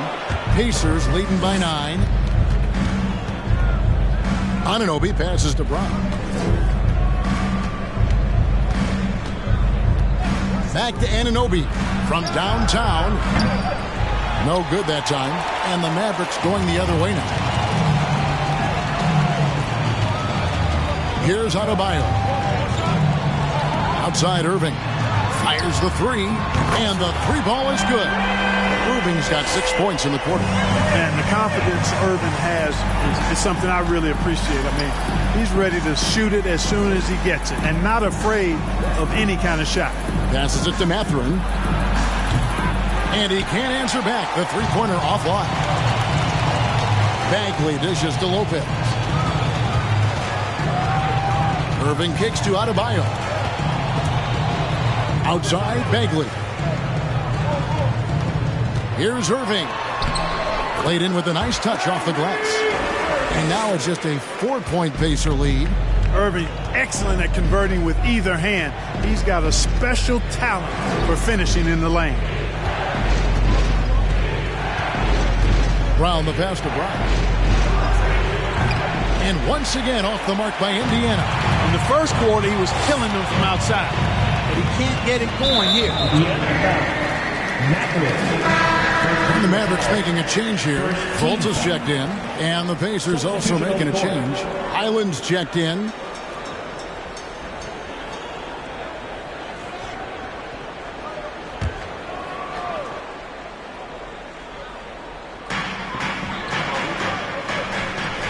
And here's Fultz. The dish to Lopez. It's stolen by Brown. Brown against Bagley. And foul on the shot, so he'll get a chance at the line. And Jaylen Brown is such a force on the offensive end. Hard to keep that guy out of the paint. Terrific finisher at the rim. And maybe the only weakness for Brown is his handle on the ball. And it's something that he's worked on every offseason. Still, though, susceptible to turnovers while dribbling. But it's one of the very few weaknesses in his game. And he makes the first. And the vertical that Brown has is quite impressive. As relentless a finisher that you'll find in this league.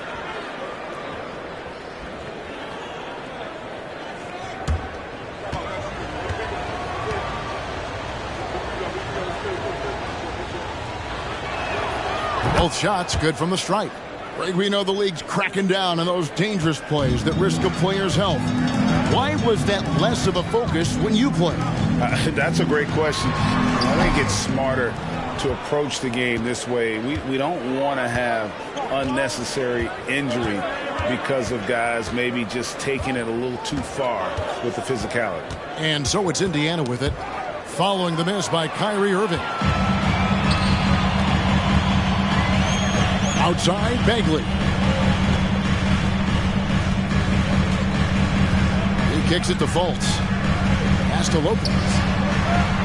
Now here's Irving. Shot clock at 5. 3-pointer. Poked loose. And that's out of bounds. Dallas will retain possession. And our 2K leaderboard up on the screen now, giving you a look at the small forward position and the players with the most rebounds per game this year. Jaylen Brown, 4th. And maybe they're not the biggest or strongest players in the front court, but that hasn't limited their ability to get in there and mix it up and come up with a lot of rebounds night in and night out. I think you've got to look at their athleticism. I mean, they make up for all the size and the bulk they may give away to the post specialists. And really, that's how they're able to compete in there. Athleticism gives them an edge. Here's Highland. Following the basket by Kyrie Irving. Brown dishes to Brown. Off target with his 3. And so it's Fultz who brings up the ball for the Dallas Mavericks. Their defense has only allowed 4 points in the quarter. The pass to Bagley. Trying his luck from deep. It's hauled in by Brown. Yet that's another miss for him. They're behind in this game largely because he shot so poorly. Highland passes to Mathurin. And they get it back. Brown with a screen on Irving. Second shot opportunity. And that'll be 2 free throws coming up. Officials on the call with the foul. Second in scoring. And they're ranked 3rd in assists. You can see they have the talent and court vision, but also guys are really finishing. And GA, you talked about their scoring average. This is a team capable of exploding on any given night. Their firepower is incredible.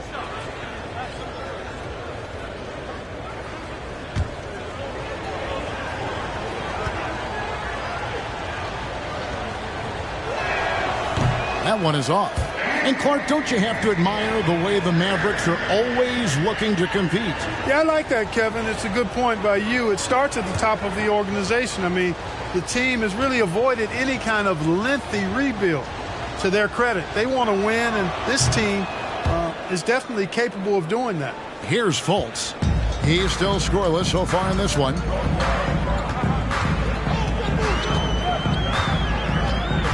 Pass to Irving. High post Lopez. Shoots from 8. Good, and the assist goes to Irving. Irving's got 3 assists in the game. Tell you what, I could watch this move and this movie all night long. Irving doing a nice job getting his team quality shots. Now here's Brown. He's got 19. Brown feeling out a bit. 6 to shoot. Here's Highland. Indiana again missing. Mavericks trailed by 3. Tries the spin move. Fultz dishes to Bagley. Passes it to Lopez. Pass to Irving. Deep. And it goes out of bounds. Last touch by Irving. And with a quick break in the action, here's some numbers for Brown. Averaging 25 points per, 7 rebounds, and 3 assists. Well, you know that he can put points up in a hurry, and he leads this team in scoring. Yeah, you know, I think he's got a great sense of how to keep their offense going and being productive. If somebody else is having an off night, then he kind of steps in and fills the gap. Yeah, but the defense was determined not to give him an inch of free space. Now here's Fultz, guarded closely, and they call the foul, so he's got the and one chance here to make it a 3-point play. And it just seems that every pass they make is leading to a score. Just great ball movement. He shot 2 free throws in the game, made 1 and missed 1. Kyle Kuzma's checked in for Dallas, and Indiana making a change here.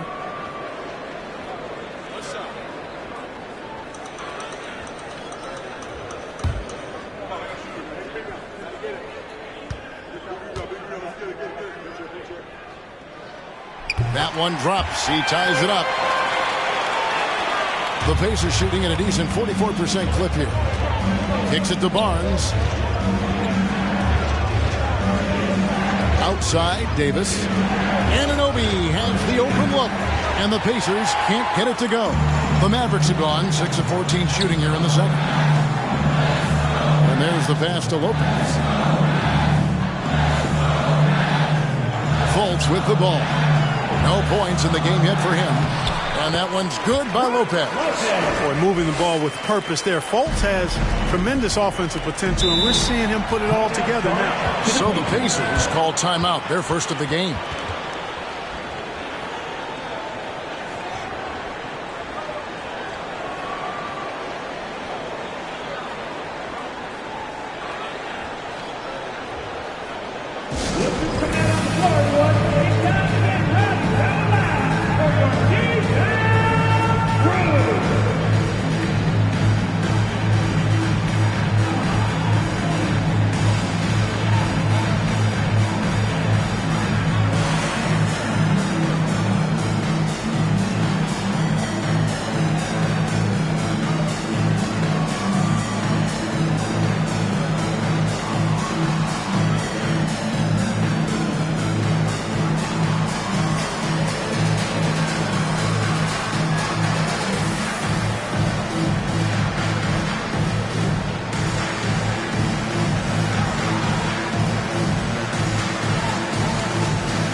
Muscala is checked in for Robin Lopez.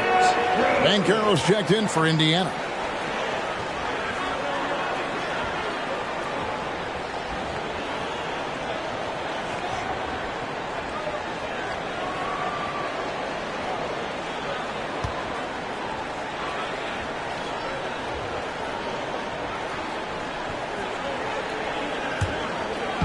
And so it's Indiana with it, trailing by 2.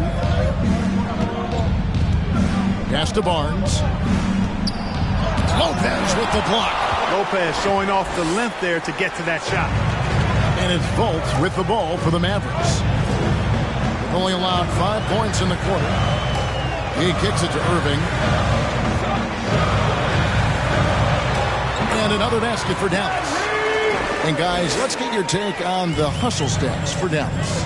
You have to give them credit for their defense here in the early stage. I mean, they've shown tremendous anticipation, on the same page as a unit defensively, especially on those block shots. And they've also refused to give up on their plays today, chasing after their shots and just working hard for second chance points. The Mavericks have gone 8 of 16 from the field in the second quarter, a nice efficient 50%. And there's the basket. Whistle blows and a chance for a three-point play, going to the line for one. Yeah, 3 consecutive field goals have come right at the rim. The D had better start buckling now. And this is his first trip to the line tonight. And over the course of last year, he was up over 90%. And with a stroke like that, you see why. And guys, the numbers don't lie. I mean, he was such a reliable presence at the free throw line all throughout last season. And Kyrie Irving, a Picasso with the ball in his hands. And like a lot of genius-level creators, he marches to the beat of his own drum. Caldwell Pope for 3. Offensive rebound, Davis. And the rebound paying off as they pick up 2 on the second chance bucket right there. You know, it's not only his size and strength and athleticism, but Davis's timing is so special. That's why he boards it so well. Now here's Fultz. He's been quiet so far. Still no points in the game. Lopez sets a screen for Irving. Clock at 4. And Brook Lopez, the bucket on the assist by Irving. And the Mavericks lead by 5. And you know, Greg, Kyrie sometimes is just a tough guy to figure out. And the danger is pulling too much in your own direction. Even he confessed regrets about in Cleveland withdrawing from teammates and isolating himself. All part of growth.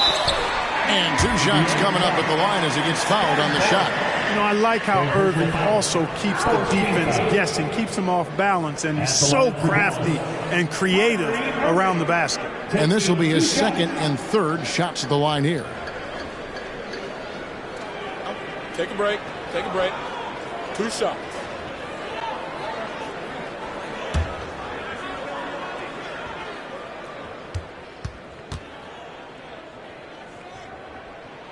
First one falls for him. And you knew things were going south for Irving and the Nets when they couldn't agree on a contract. He was eventually traded and is a big talent boost to this team. Kyrie still has all the talent in the world, even if it comes with some risk. Adebayo is checked in for Fultz. Both free throws good from Kyrie Irving. And not leaving any points at the free throw line this quarter. That's really the best way to protect the lead. Now, here's Banchero. He's covered by Irving. Tries yet again. Outside for Caldwell Pope. Lets it go from deep. Doesn't get it to drop for him. And it's Dallas the other way. Bagley from outside. And Davis pulls it down. Davis has got rebound number 5 here tonight. You know, he hasn't contributed well scoring the ball, but obviously his teammates have. And the shot will not go from Anunoby. Dallas leading by 7. Here's Adebayo. And that one clearly a foul. Gets the whistle and 2 shots coming up. And last season, Bam Adebayo said it was disrespectful that he wasn't named a finalist for Defensive Player of the Year. What do you think? Well, Kevin, no arguing here. He's definitely an elite defender. Second team all defense 3 years running. Great toughness and versatility. 2 shots.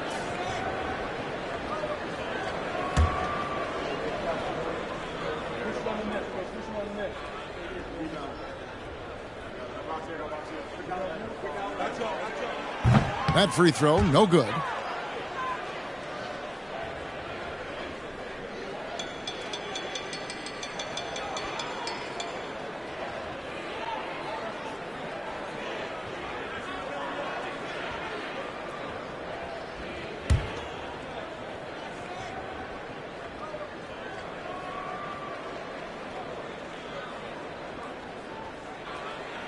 No luck that time either. Pacers trail by 7. 1:51 left in the second quarter. Anunoby passes to Davis. Over Bagley. And it's Davis missing. And for the Mavericks, they're shooting from the field 44%, not bad. Irving kicks to Muscala. Some nice passing here by Dallas. Outside Irving. Takes the elbow jumper and trains it. Irving's got 26 points. Yeah, they've gone away from the triple as they look to protect this lead. Yeah, you know, sometimes that can be a mistake. But they weren't shooting it especially well early on, so I think it makes sense to shy away from the triple. Bagley the pass to Irving. Kicks it to Muscala. Bagley in the post. He's guarded by Caldwell Pope. And it's going to be out of bounds. The Pacers will take it.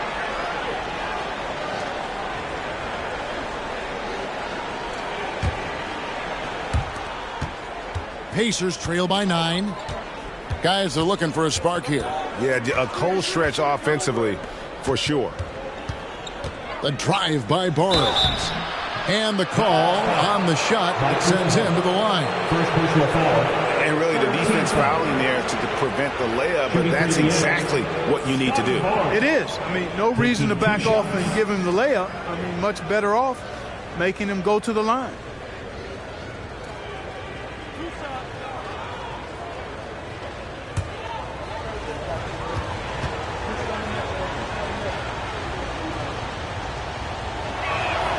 That's good from Barnes.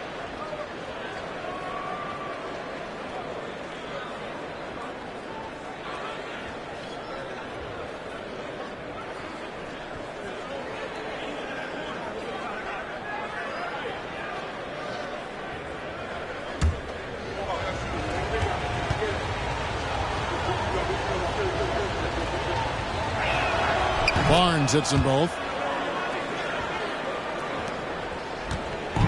And it's Adebayo with the ball for the Dallas Mavericks. Passes it to Bagley. Outside Irving. Fires for 3. Pacers with the rebound. Davis has got his 6th rebound on the night. 3-second difference between shot clock and game clock. Caldwell Pope kicks to Barnes. Launches it. It's rebounded by Dallas. Muscala's got 4 rebounds in this game. Now, here is Irving. And no good that time. And so it's the Dallas Mavericks bringing the quarter to a close with a 7-point lead. They're playing a bruising game inside, and it's working for them. It's time now to go courtside as we send you over to David Aldridge from the sideline. David, take it away. Thanks a lot. Kyrie, what were you all focusing on coming into the game tonight? So I come out with a intense focus and intensity that other teams can't match. Just doing whatever it takes to keep our tempo. Guys are in a great rhythm when we have a great tempo. So just trying to get everybody involved and do whatever it takes to win. Well, we'll see if you can keep playing at your pace in the second half. Thanks a lot. Back to you, Kevin. Thanks so much, Dave, for the great interview. Don't go away, folks. We'll be back for the second half of basketball right after this.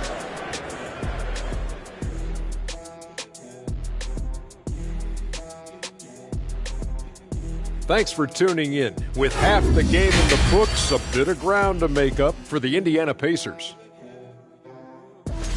They've been out of sync in this one, shooting under 40%. Struggling to create good looks and settling for tough shots. I like to see them drive the basketball more and get easy buckets. Okay, now let's take a look at the power rankings in the Eastern Conference early on.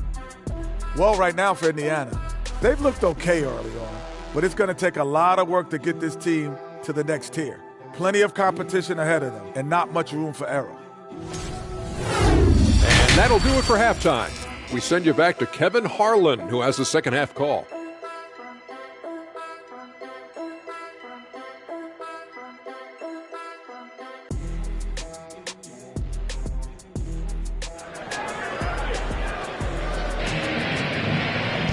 And if you're just joining us in this one, first half is in the books, 1 half to go. You look at Kyrie Irving in this game, he has been everywhere.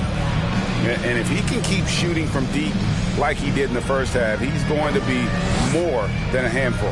Yeah, you know what? The defense is going to adjust. They'll be ready for him now, so I'm sure they talked a lot about how to slow him down. And we've got third quarter of basketball for you. 2 quarters in the books. Dallas leading by 7. Brook Lopez is out there with Robin Lopez. Then it's Bam Adebayo.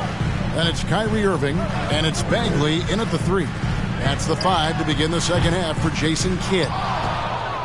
The Pacers shooting has been wayward so far. Only 37% from the floor. And it's Davis missing. Very dangerous to leave a guy like that open. Lucky break there for the D. Now Irving. Lets it go with the 3. And Davis pulls it down.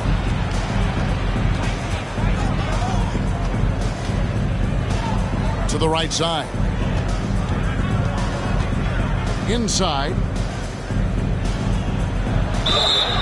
And foul on the shot. He'll shoot 2 at the free throw line.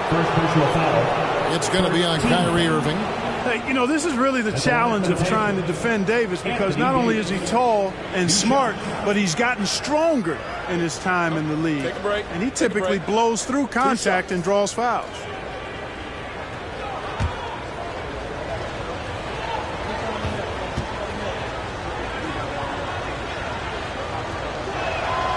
He misses the free throw. And looking at Anthony Davis, a huge part of this team. Sure is. I mean, along with every team he's been on. This is a superstar player. I mean, no question about that.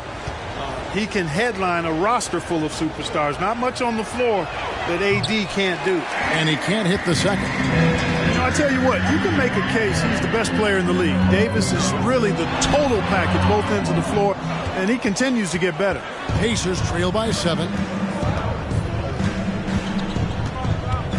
And if you're just joining us, we played over a minute here in the third. And it's sent back by Lopez. And that's out of bounds. Indiana will retain possession. A sensational block that definitely deserves another look. Yeah, quick thinking pays off big. What a block.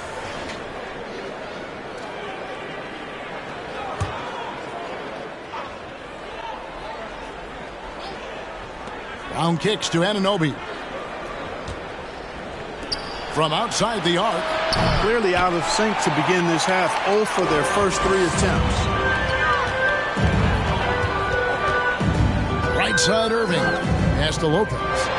Dallas moving the ball around. Lopez with the ball. He's picked up by Lopez.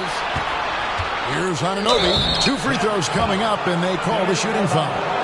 And now let's find out who the top shot blockers are as we check out the real stats, the real scores from the real NBA. At the line for 2. Brook Lopez, number 1.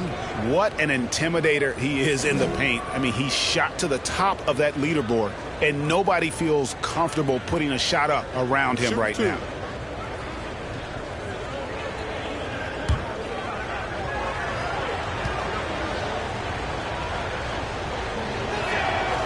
That's good from Anunoby.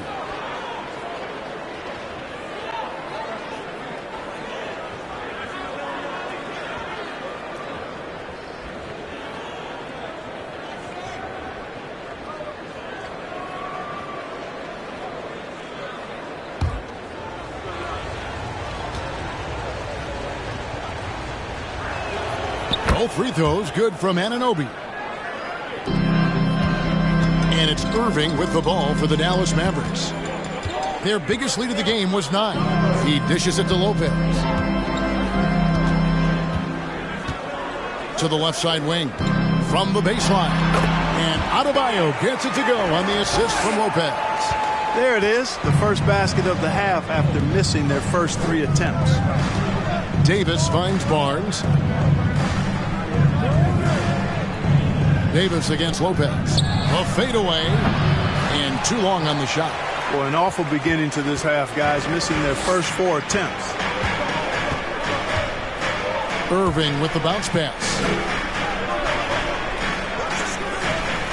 Brown against Bagley. Here's Lopez. and he uses the glass on the layup. Lopez has got the lead up to 9 now for the Mavs. Taking it strong.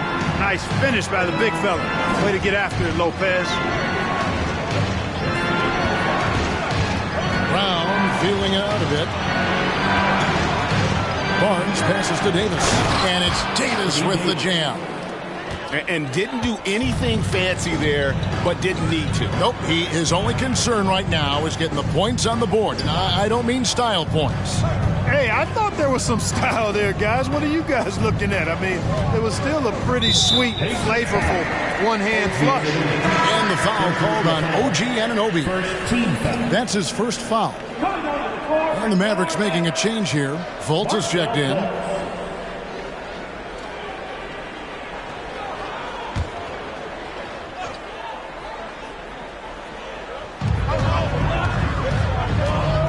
Bagley against Brown. Out left to the wing. Clock at 6. His first shot coming late. And good. Got the English that time as it falls.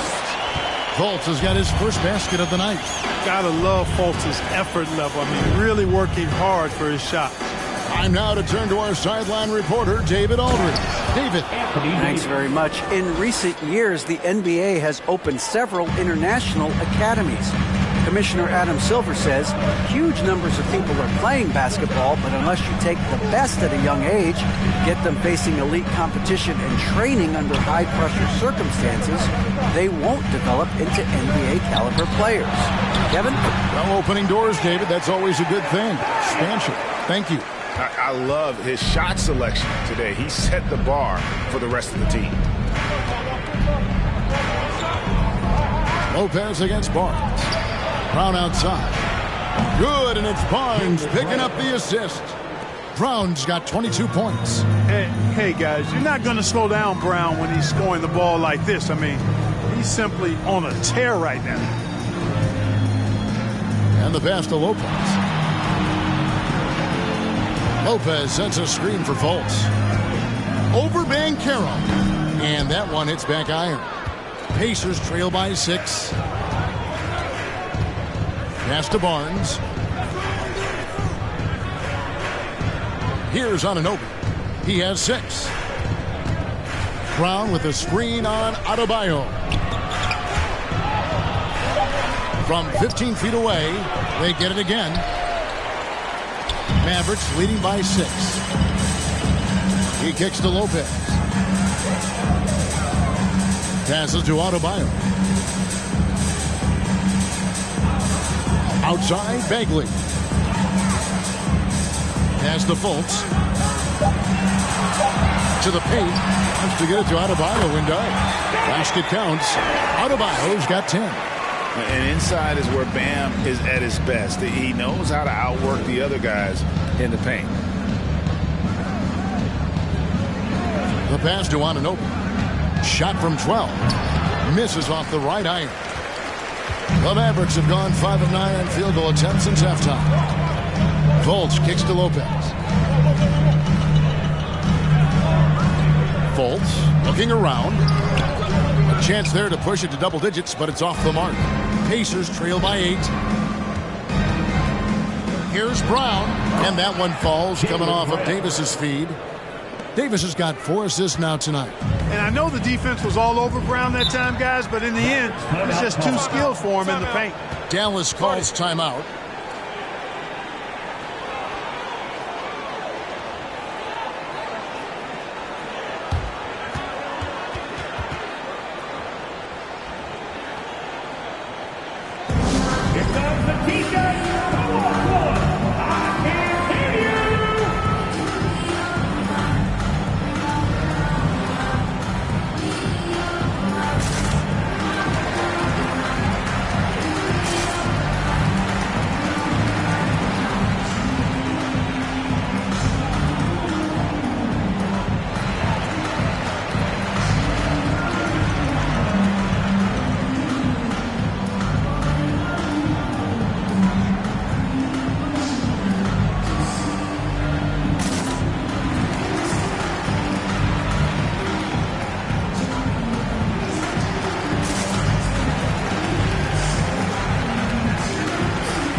A different look for Dallas.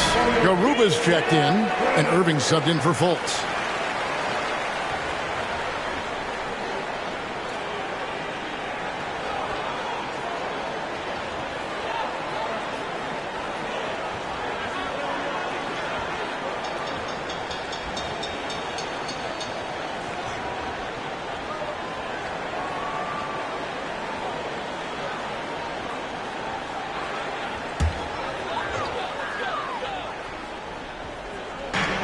Lopez passes to Garuba.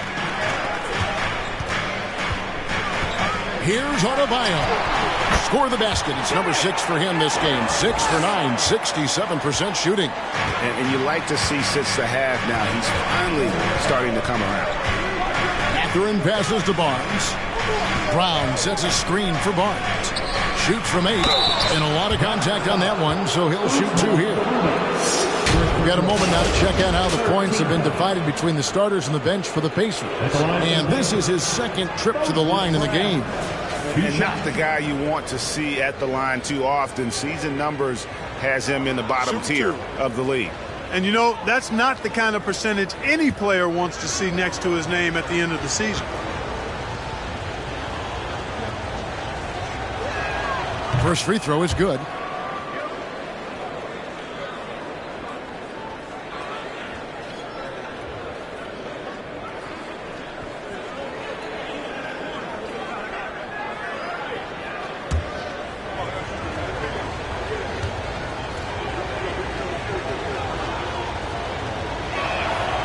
That one misses, so he goes 1 for 2. And that'll be Indiana as it goes out of bounds. Pacers retain possession.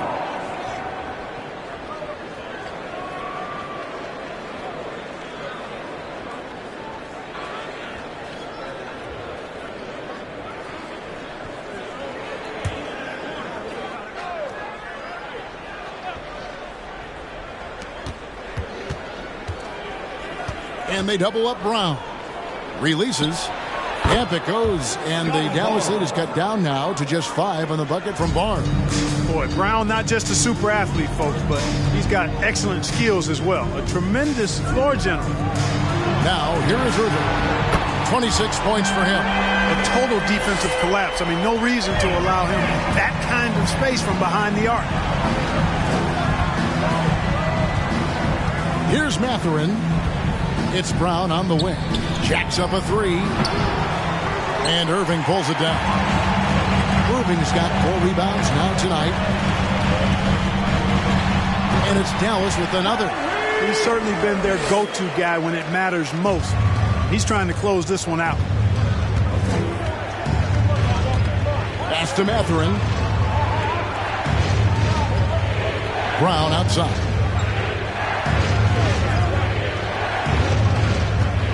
This is to Brown.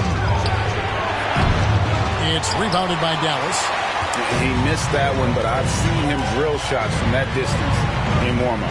Well, that looked to me, guys, like a heat check with maybe a step out of his range. Now, here's Adebayo.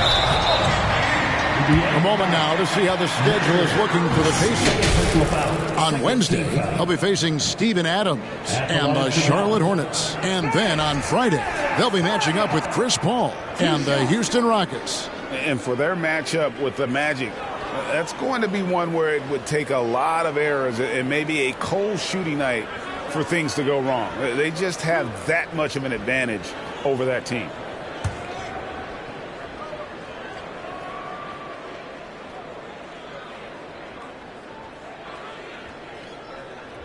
That free throw, no good. Clark, when you were playing, social media wasn't a thing. Now that you see it through your eyes, how has that changed the game? I think it's changed it exponentially, and in many ways it's been good in terms of more people being able to be connected. You can expose more people to more of the beauty of the game. For marketing, I think it's terrific when you talk about video clips and all of the different kinds of content you can create and share globally around the game. The challenge, though, for the players is making sure that they keep the main thing, keep first things first, and not allow the noise of the internet and social media to be a distraction. That doesn't go either for Brown. He has been ice cold from beyond the arc here since halftime, and he continues yet to fire away. He has got to tone it down if he wants to help his team. Now, here is Irving. He has 31. The second chance effort, and that one drops for him. Irving's got 33. Well, I tell you what, he's one of the best scorers in the game, and I love how Irving continues to be in attack mode. Some nice passing here by Indiana. Barnes outside. To halt the run, drains the three-pointer. Barnes has got it back down to a single-digit deficit for Indiana. Pass to Moscow. And here's Adebayo. He's got 12. 5 on the clock. They set the screen from 12 feet out. And that one is off. Good D by Barnes. Pacers trail by 9. And he gets the whistle. 2 free throws coming up. And a chance to check out the numbers for Adebayo. Putting up about 18 points per, 9 rebounds, and 3 assists. You can't understate his impact on the backboards. Right. I mean, that's where he's one of the best in the business. Hard to outfight him on the glass. Shooting 2.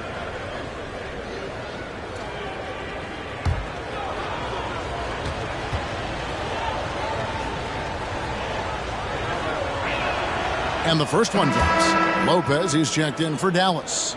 And the Pacers also making a change. Kentavious Caldwell-Pope, he's checked in for Jaylen Brown.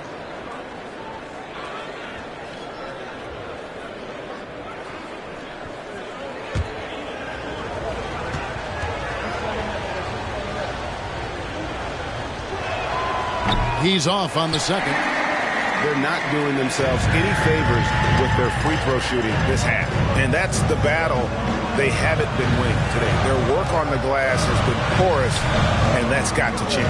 Yeah, no question about it. I mean, as they're looking to battle back, that's one of the key elements. You got to rebound.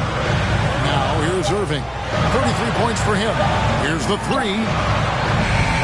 Headshot off. I'm shocked that didn't turn into 3 points. I mean, he makes you pay on those nearly every time. And Greg, you watch Mathurin. He is built to score at this NBA level. He's an excellent spot-up shooter. He plays above the rim. And once he gets more comfortable scoring off the bounce, watch out. And so it's Irving with it, bringing it up for Dallas. They've held a 12-point lead earlier. Plays it up and banks it in. Irving's got 9 points now in just the second half.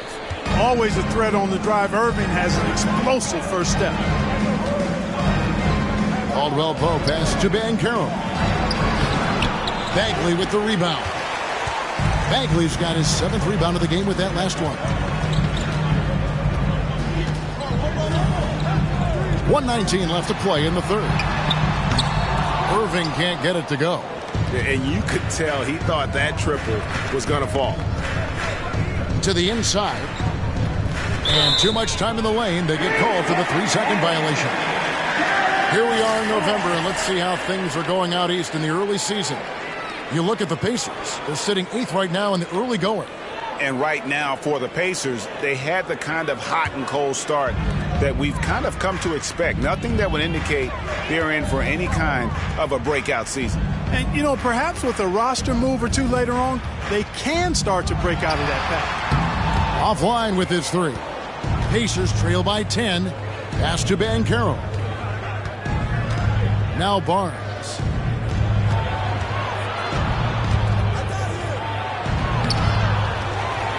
And it goes for the 5th time and 10 shots for him this game. How about the perseverance there, the extra effort on that offensive glass? Adebayo passes to Lopez. The dish to Irving. They grab their own miss, and the shot goes in. And the dogged attitude of Bagley. When shots go up, he wants to be the first to pounce on misses. 17 seconds left in the third. Lobbed up there for Barnes. The alley-oop layup. Very well done. Oh, Kevin, get a load of that one. Take that play and put it in the alley-oop textbook, boys. Perfectly done. You're right. He put it on a platter for him. And a nice touch on the finish. What a performance for Kyrie Irving. He has been the story for the Mavericks. He's approaching 40 points for him in the game. He's scoring in just about every way possible. Right back after this break.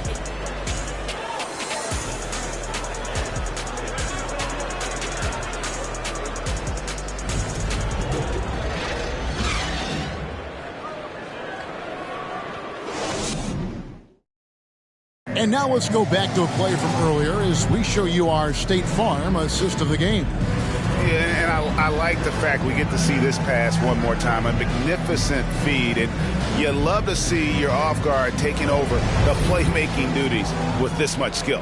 Yeah, platinum level dime drop in there, fellas. Accurate and on time. The fourth quarter has arrived. So good to have you with us. And a look at the five for the Pacers to start the fourth quarter. Brown out there with Barnes. Then there's Banchero. Then it's OG Anunoby. And it's Davis in at the 5 spot. Mavericks leading by 8. Adebayo with the ball. Scores the bucket. He's 7 for 11 and continues to look good. Boy, he's having a great half here. Exactly the opposite of the first. And the pass to Anunoby. Hands it from downtown. And what an assured player. Anunoby believes in his ability to shoot the ball off the catch. Pass to Lopez. Bagley with the ball. Outside Irving. Shot from the wing. Here's Lopez. And good work on the boards. They pick up the second chance points. And the Mavericks lead by 9. A guy that doesn't give up on the glass. Lopez, a real force at rebounding the ball. Barnes, screen on Irving. Here's Banchero. Good D by Lopez. For Dallas, they've gone 2 of 3 from the field to get the fourth quarter started. Adebayo kicks to Lopez. Here's Irving. And they call the foul, so a chance at the line for one more coming up. They are just killing them on the interior. Yeah, you can't say that with enough emphasis. I mean, the defenders are just not being aggressive enough down low. You got to play with some physicality in the paint.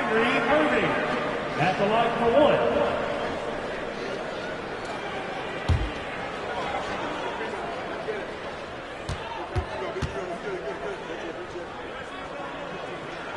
That's good from Irving. Hard to keep up with Irving. I mean, this guy knows how to get to the line. He's a multi-dimensional scorer, always attacking.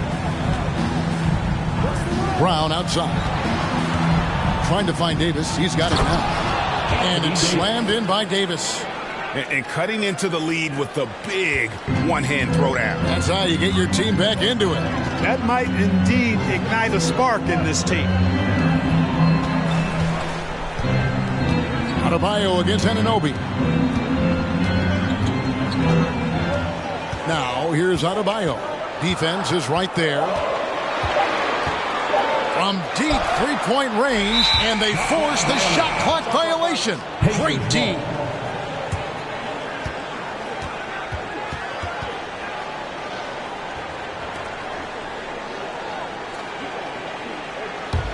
Pacers trail by 10. Brown outside. Makes it off the glass. Brown's got 26 points. Brown is so creative at picking apart the defense with his ball handling. You gotta love how clever he is with the ball. Lopez outside. It's rebounded by Indiana. Banchero's got 9 rebounds now tonight. Lobbed up there for Barnes, and it's Barnes slamming it down. And hard to decide which was better, the pass, the catch, or the slam. Oh, there's no wrong answer. Sensational alley-oop. Tell you what, you wouldn't know they're the team trailing when they're able to pull off plays like that. Well, I don't think he's performing up to his own expectations, but they still find themselves out in front.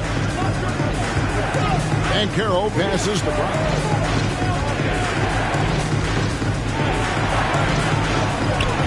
The shot, no good. And the Mavericks going the other way now. They've held a 12-point lead earlier. Irving dishes to Lopez. This one for three. Irving can't hit. And you know what? If you're the defense, you got him right where you want him. Let him keep shooting those threes because he's been brutal in this half. Davis, the pass to Brown. Some nice passing here by Indiana. 6 on the shot clock. Here's Barnes. Mavericks with the rebound. Irving's got his 5th rebound right now in the game. Passes it to Lopez. Now Irving. Another miss, and they desperately need a bucket. And he has definitely been struggling in this quarter. You know, guys, it seems to me as though he's over anxious. He seems to be pressing, trying too hard, moving too fast. Just needs to calm himself down and wait for good shots. And the Mavericks call time here.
And now we've got some time to check in from the sidelines. You got for us, DA? Well, I was able to listen in on what Jason Kidd went over with his team. He said, keep grinding. We're in good shape. Things aren't always going to go perfectly. Don't let that slow you down. Let's just stick to what got us here. Kevin, we'll see if they can build on this lead. Thanks, David. Mavericks leading by 6.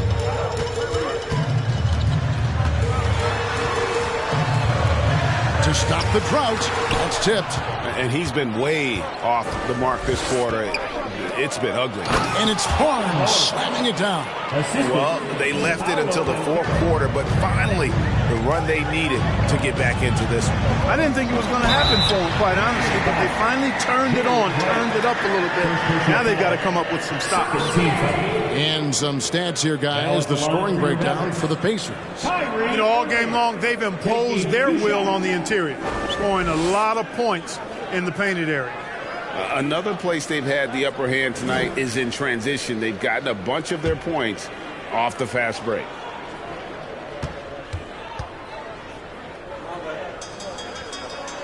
And the first one at the line is good.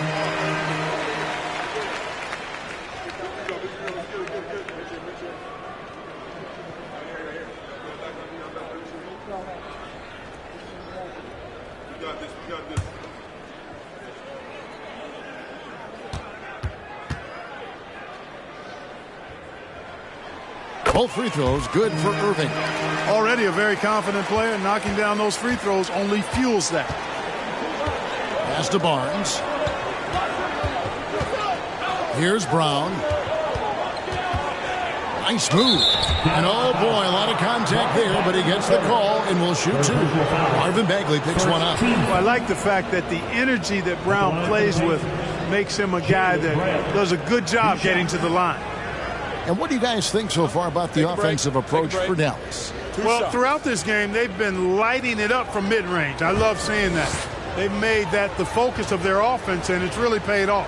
And we also got to talk about the damage they've done inside. The opposition having a hard time keeping that ball out of the paint.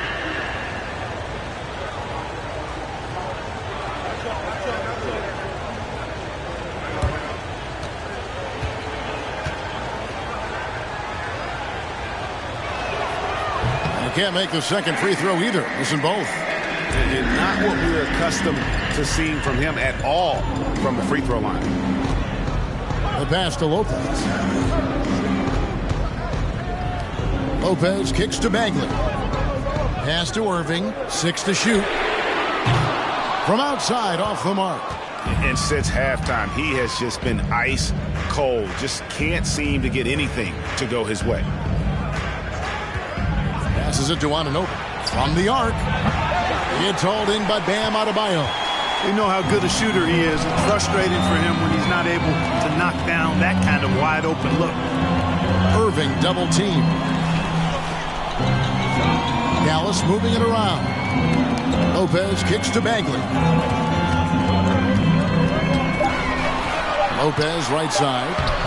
That's no good. It's his second miss. He's made 4. Now, here's Banchero. He's covered by Irving. Barnes passes to Davis. And finished off by Davis. I'll tell you, they're right in this. We'll see if they can maintain momentum. Well, it starts with defense. They got some stops, scored some buckets after that, and now we've got ourselves a ball game. Fades. And Brook Lopez, the bucket on the assist by Bagley. Bagley's got 5 assists tonight. And that assist got him a little nod from his teammate after that one.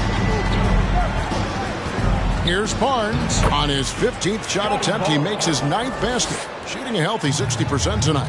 Well, if it ain't broke, don't fix it. They keep getting it in the paint and continue to score consistently.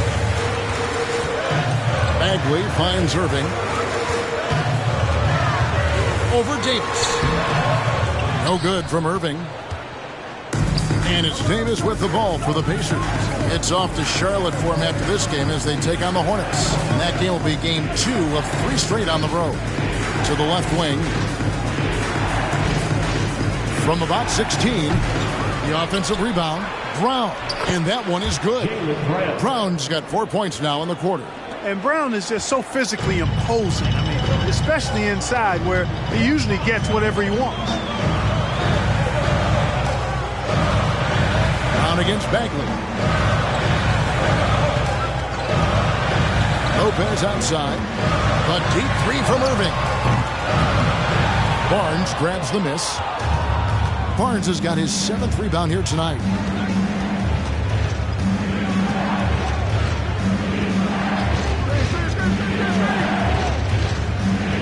It's Brown on the wing to take the lead. And the rebound goes to Lopez. Lopez has got 11 rebounds in the game. Works it up for Adebayo, and Adebayo throws it down. With strong athleticism, Adebayo can finish just about any lob with his large catch rate. Time called here. Indiana decides to talk it over.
Here's on an open.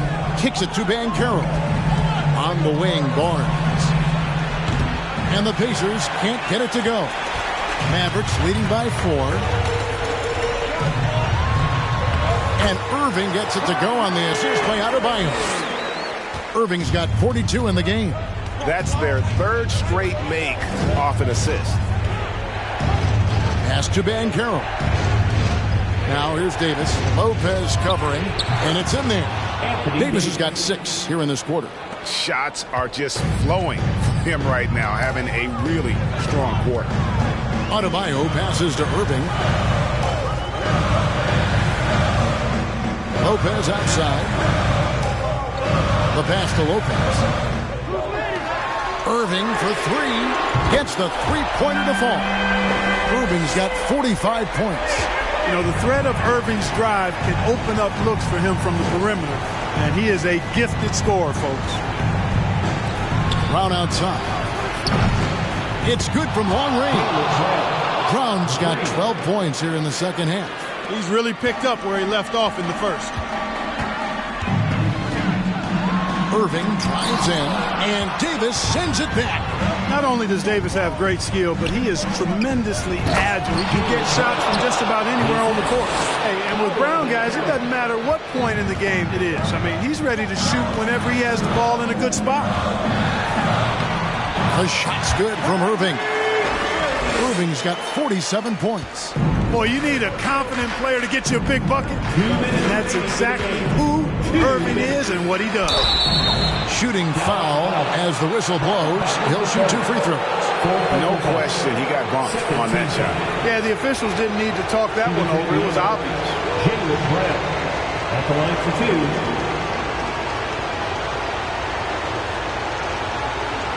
Shooting 2.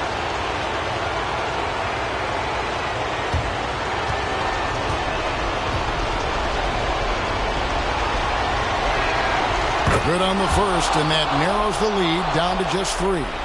And they need a profitable trip here, and luckily Brown looks to be in the zone.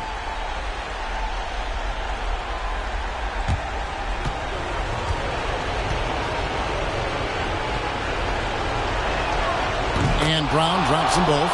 Getting it done at the line as he usually does, and that could be huge in a tight game like this one. Outside Irving. It's rebounded by Indiana. Barnes outside. Over in the corner, Brown. Basket is good. The assist from Barnes. Barnes has got 4 assists now tonight. He's such a clutch shooter. He just lives for the big shot. Here's Irving. And the layup's good off the glass. Irving's got 49 points in the game. And you want him taking big shots for you in big moments. That one was as easy as it gets. Well, you don't want to give him any open shots at this stage. Never mind a layup. Come on now. My goodness. There's Brown with the 3. And again, it's the Pacers from deep. Wow, look at the damage this young man is doing from deep. And there's another one. And it's a big one. What a performance from long range. Remarkable. Another one goes. Incredible. That gives him 51. Making it look easy. Up top, Brown. Defended by Becky.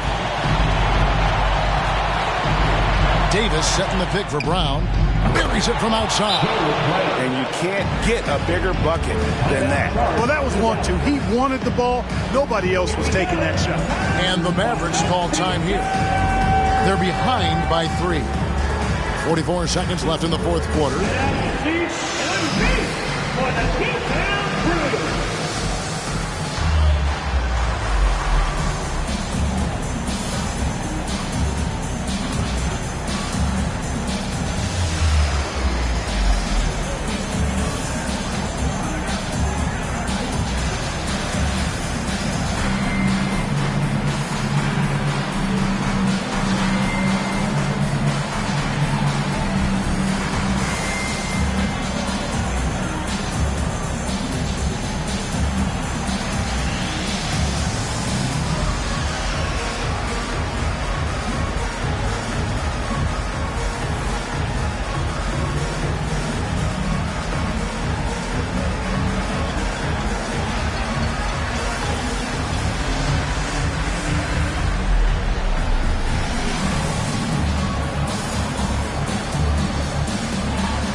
Outside, Bagley. Back to Adebayo. Bagley dishes to Irving. Goes up at the stripe. That shot off. So the Pacers will take it the other way. They'll be trying to take as much time off the clock as they can. Exactly. Expect to see longer possessions from this point on. Here's Anunoby. No good from outside. And the Mavericks call time here. They trail by 3. There's 21 seconds left in the fourth.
There's 21 seconds left in the fourth quarter.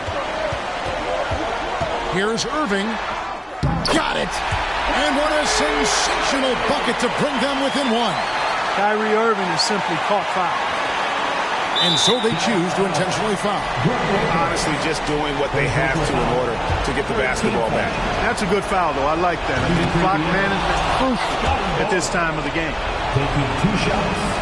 And he cannot convert on the second. That misses. Irving looking for an opening. The bucket is good. He'll have a chance for one more. Scotty Barnes picks one up. Comfortable in the clutch. That's who Kyrie Irving is. Unfazed by the game's biggest moments. And the Pacers call time here.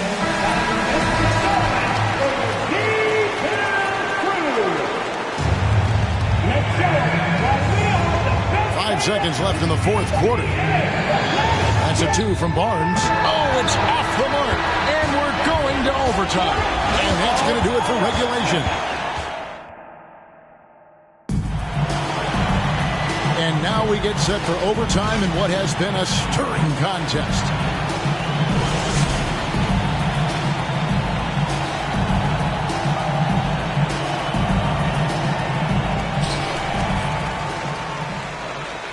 We've got Banchero. Barnes out there with Jaylen Brown.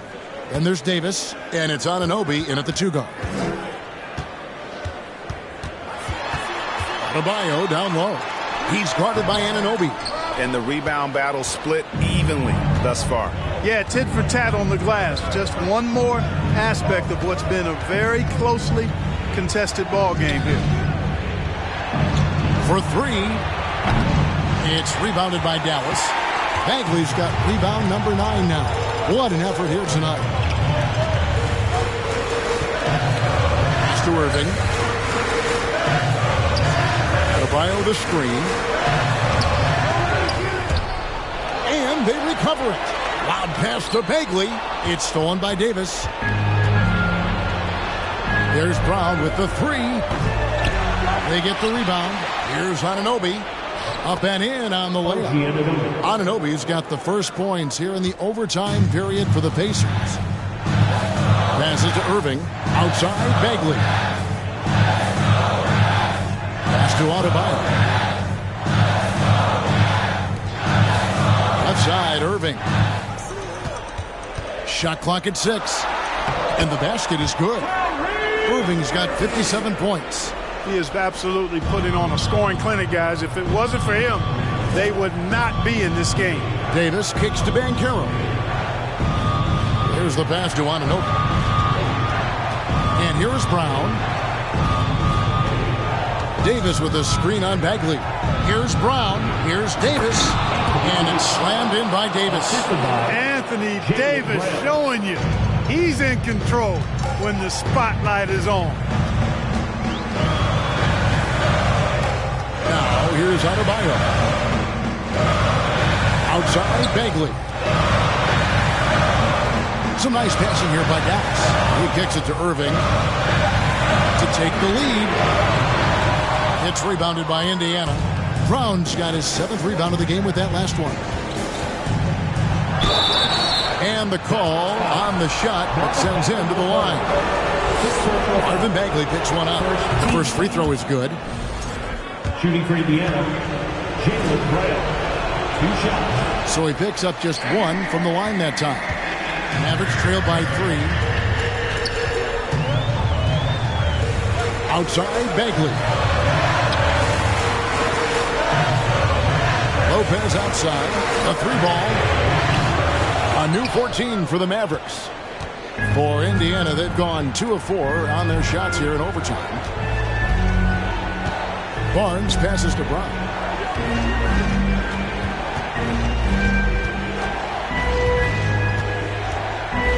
Over in the corner, Banchero. Off target from 3-point range. And it's Adebayo with the ball for Dallas. Kicks to Irving. And again. And this game has his name written all over. Greg, he's been phenomenal in offensive onslaught. Here's Brown. Bagley with the rebound. Dallas has gotten neither of their first 2 3-point attempts to fall here in overtime. We're now over 3.5 minutes through this overtime period. And they take the lead. Irving's got 6 here in this quarter. That shot eliciting a roar from this gigantic crowd. Guys, more than a roar, more like an explosion. Brown inside. Lopez is there. And finished off by Brown. Boy, it's so much fun seeing Brown drop the hammer. Just an amazing dunker who bashes the basket. And again, Kyrie Irving. And the Mavericks lead by 1. Defensively, you just can't afford to give these easy looks up. Just asking to get burned if you do. Brown outside. Here's Davis. Anunoby against Irving. Trying to get open as Lopez. Irving can't hit. That's the kind of D you need when he's got the ball near the hoop. They were all over. Davis. The shot misses. Good D by Lopez. Guys, this possession could decide their fate. They have to be careful with the ball. Pass to Irving. Back to Lopez. It drops. The big fella, Brook Lopez, coming up with a gigantic fourth-quarter score. And the Pacers call time here. They're trailing by 3. There's 25 seconds left to play in OT, and this battle continuing.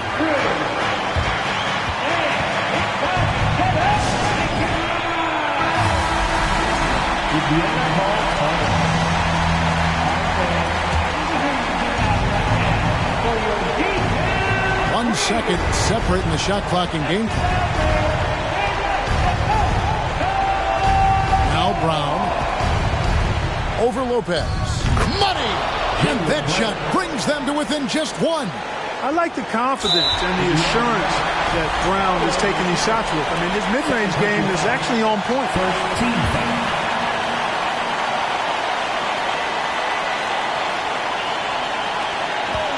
And that's an intentional foul.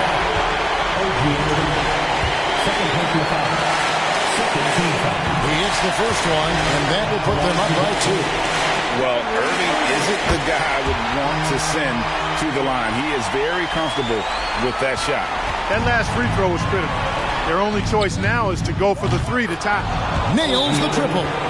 What a baller this young man is. Anunoby, even though he's young, he looks like a veteran in the club.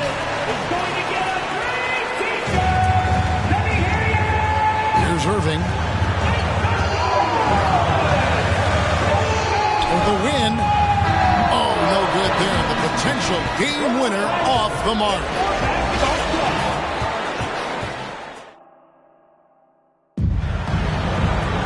And with another overtime in front of us, the question is, who will blink first? Nobody wants to give in. A lot of pride now on the line.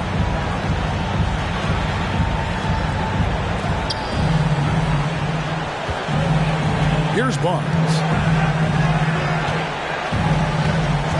Passes it to Brown. The tray. Bagley with the rebound. Bagley's got 12 rebounds here tonight. Big time effort. Out of bounds. Indiana takes possession. Indiana ball.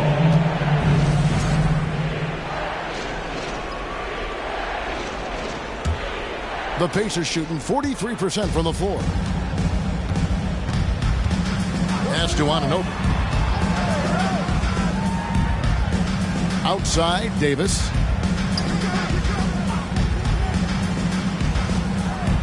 He dishes it to Brown. And it's out of bounds. They say it was last touched by Brown. Mavericks shooting reasonably well, 45%. Now the pass to Bagley.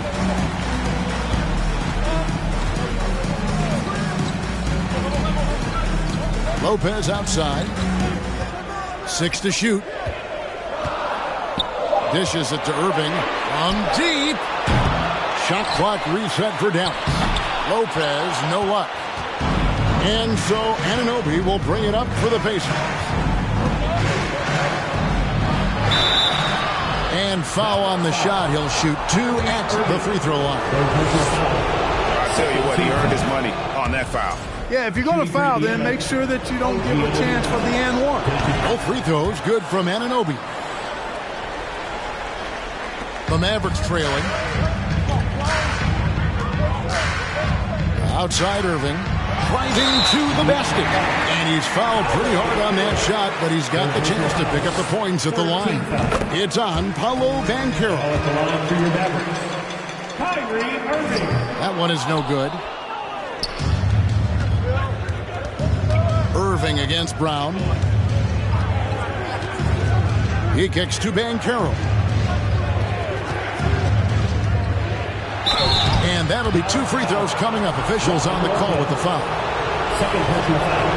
No good on the free throw. Wow. What, did he have something in his eye on that shot? Maybe. And at this point in the game, there can be a massive difference between a 2 and a 3-point advantage. Irving sets a screen for Adebayo. And contact on the shot, so he'll be shooting free throws here. It's on Paolo Banchero. And one of the more active big men in our league. Adebayo never stops working. And he's good on the second. Indiana leading. Brown outside. And foul on the shot, so he'll get a chance at the line. And so he's picked up his final foul. And he will sit for the rest of this game. Kuminga's come in for Marvin Bagley. And as many times as we've seen him at the free throw line tonight, I think by now we know what's going to happen. And his bad night at the line just got worse. I mean, typically he's money. I'm not sure where this is coming from.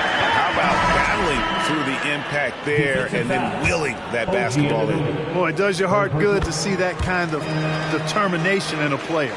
Really excellent focus that time. Bogdanovich is checked in for the Mavericks. Brown finds Anunoby. Pass to Banchero. Here is Davis. The 15-footer. Good.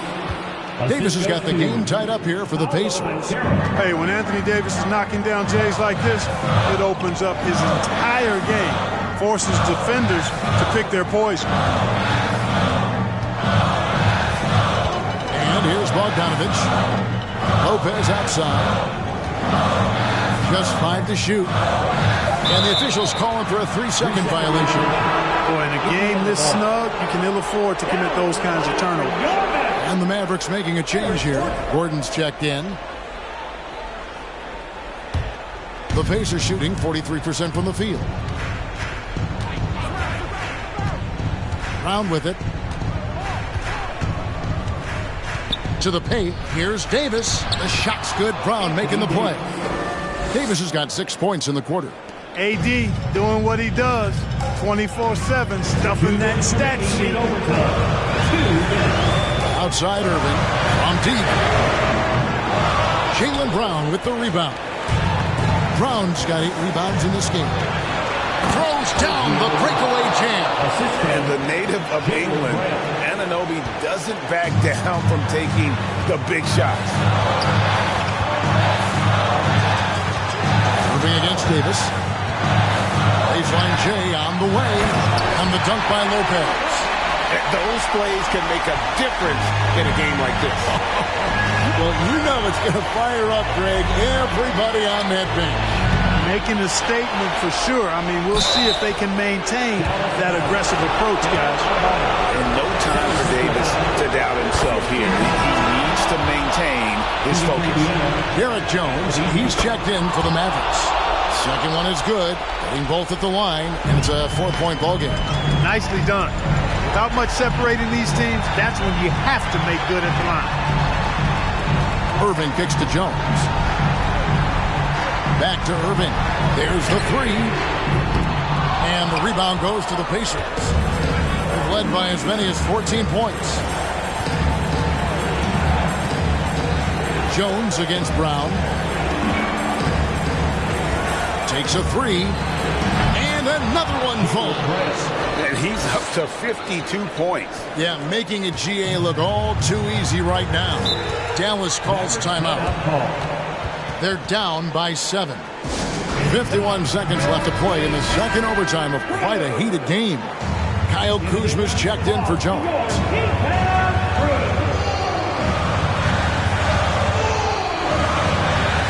Kuzma with it. And now by Barnes. Irving from long range. Tries again. They blow the whistle just as he gets it off. That's 2 points with a chance for another one at the stripe. That is not a simple finish by any means. Adebayo had to keep his focus, makes the D think twice about getting physical with him. Passes it to Barnes. They double him with Irving. Here's Brown. Count it. Good. Brown's got 54 points. You know, passes like that go a long way. Terrific teamwork. Here's Irving. And another one falls. Amazing. And he's been dominant here thus far. Shouldering the offense, GA really taking it to the opposition. So they foul intentionally. He drops the first one, and that puts them up by 5. And so both free throws are good. And it's a 6-point ball game. And as long as they can keep doing that kind of work at the foul line, this lead will be safe.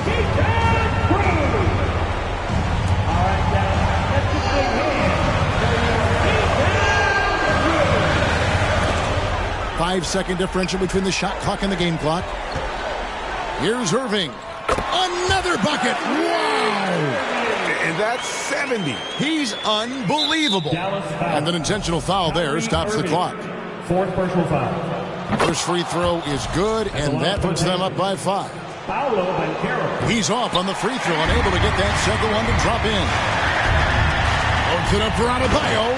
Hammers the alley-oop through. Well, his IQ is one of the best in the league. Irvin has a great feel for when his teammates are open. They foul intentionally. That's what they have to do at this point. It's the first, and that gives them a 4-point cushion. And he hits both free throws here. So now it's a 5-point game. And that makes it a 2-possession game now. Those could turn out to be vital free throws. Can't waste any time here. No, you need a quick bucket and then a quick foul. Kuzma can't get it to go. And he commits the intentional foul. Brook Lopez. Fourth personal foul. So the first one drops, and that increases their lead to 6. Scotty Barnes. So he gets them both, and it's a 7-point game. You know, this overtime has been somewhat lackluster, mainly because both teams are clearly fatigued. Nailed from three-point land. Oh, that's a real nice-looking deep 3-ball there. So a close game sees Indiana take this one. The double overtime game can really take its toll on the players, and after this one, the officials, the fans, everyone's going to have to take a needed rest. No doubt. I mean, when you have to dig that deep and play with that much determination to get a win, it was earned, and I tell you what, they've got to feel really good about themselves for fighting through. And now, let's check in with David Aldridge reporting from the sideline for our player of the game. David, take it away. Hey, Kevin, thank you. AD, close game. Congrats on the win. What would you say the mood of the team is? Feel great. We knew it was going to be a tough game for us. They made a lot of tough shots, and we just wanted to defend. I think Coach called some great plays for us. We made some big-time stops. We came out with the win tonight. Hey, man, thanks for your time. Appreciate it. Back to you, Kevin. Thank you, David. Great interview once again. And that'll do it, folks. For Clark Kellogg, Greg Anthony, and David Aldridge, this is Kevin Harlan thanking you for watching the NBA, presented by 2K Sports. And now, we present the New Balance Player of the Game, Jaylen Brown.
At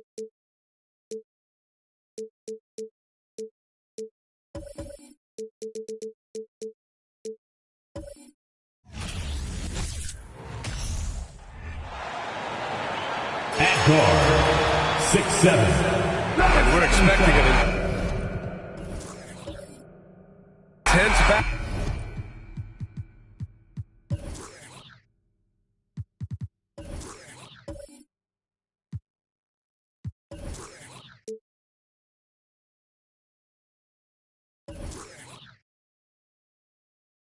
In the front court tonight, Graham.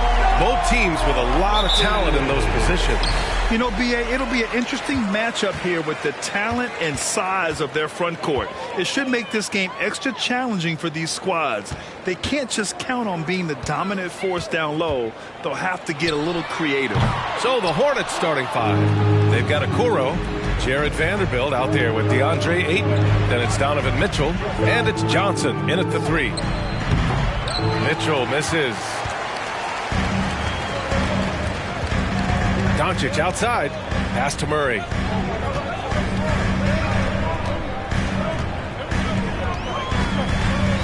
Back to Doncic. Down to 5 on the shot clock. Randall on the screen. And it's Doncic missing. Doncic against Johnson. And here's Mitchell. Ayton in the high post. And DeJounte Murray is going to pick up the foul. That's his first foul. That's something you hate. You're trying to come in with an aggressive mindset, and that early foul could take you right out of it.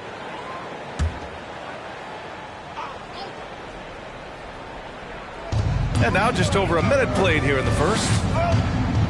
Vanderbilt with a screen. Mitchell, the pass to Vanderbilt. Siakam knocks it loose. The massive wingspan of Pascal Siakam, an aggressive defender who uses his physical advantages to stifle shooters. Now here's Murray. An effective score for them, scoring around 21.5 points a game. Beautiful location on the pass, as usual. Led his man perfectly. And here's Charlotte. Outside Mitchell. Ayton, a screen on Murray. The three from Mitchell.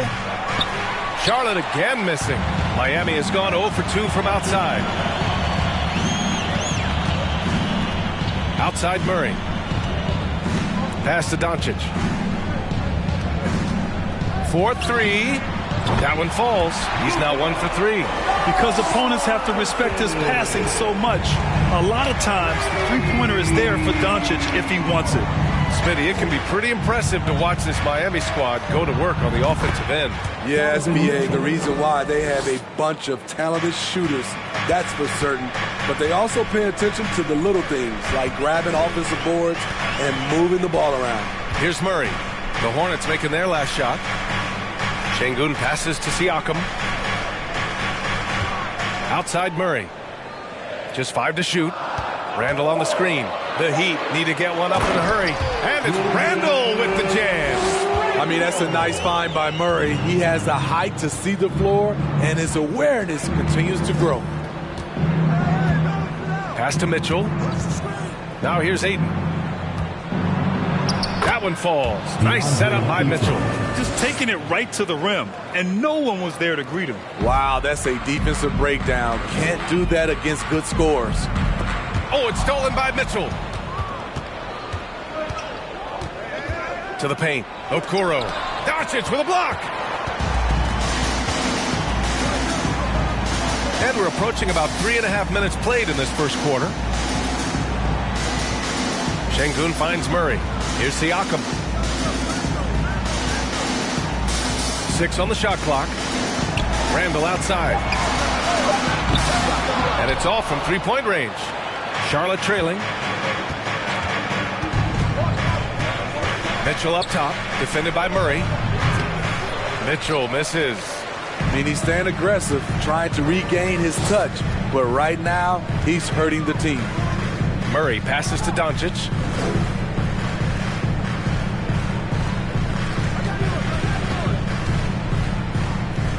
Siakam outside. Launches it. Gets the 3-ball to go. At the arc, Siakam can be so dangerous. When he gets an opening, he drills it. Things just don't seem to be clicking for them offensively. Yeah, they really need to find a way to get back on track. Here's Okoro. Still getting warmed up offensively. No buckets yet in the game from him. Vanderbilt, a screen on Doncic. The 3 from Okoro. Rebound by the Heat. Their last game, a win against the Suns. Looking to carry it into this one. And they got into a consistent offensive flow, largely because the defense they were facing was poor. Yeah, it seemed like they've got every shot they wanted. I'm sure they wish every game could be that way. And when we talk about franchise players, guys who can carry a team, Luka Doncic is one of the few guys in that category. The 3 from Mitchell. And once again, off the mark by Charlotte. And this is exactly who you want taking that shot. He just missed it. Pass to Doncic.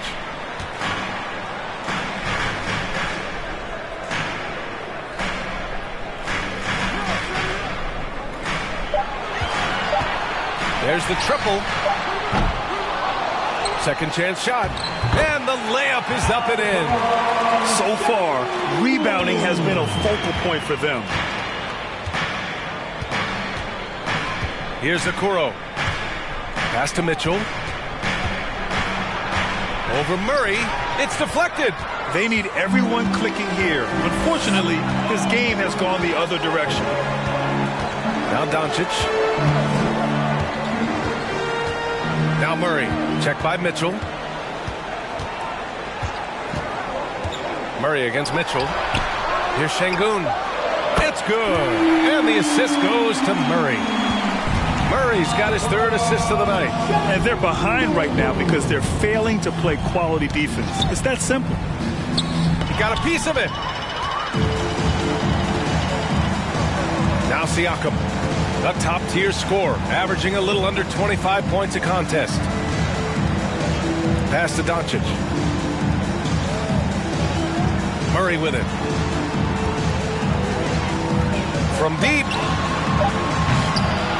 The Hornets pull it in. Ayton's got his 4th rebound in this one.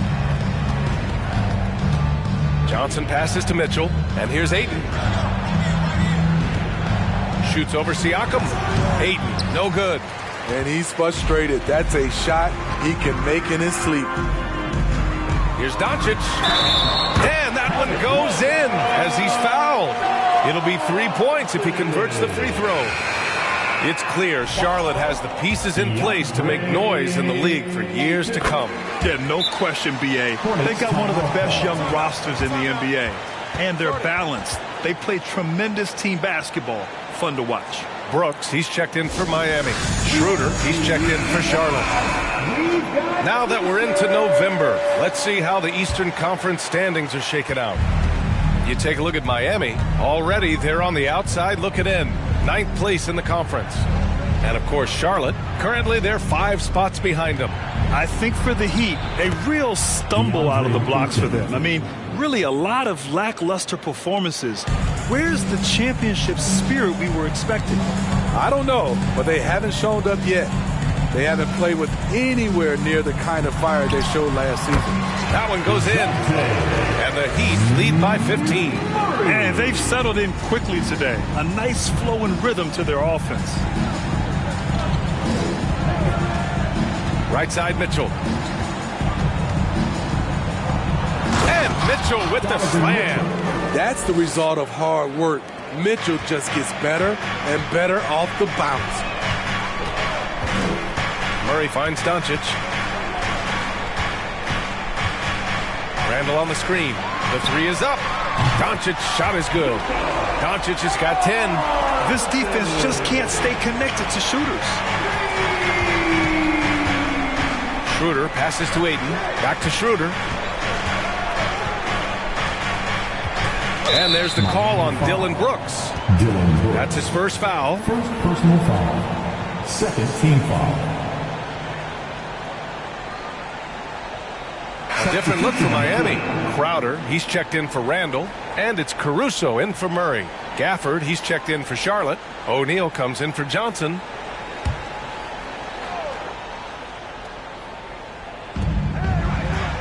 Pass to O'Neal.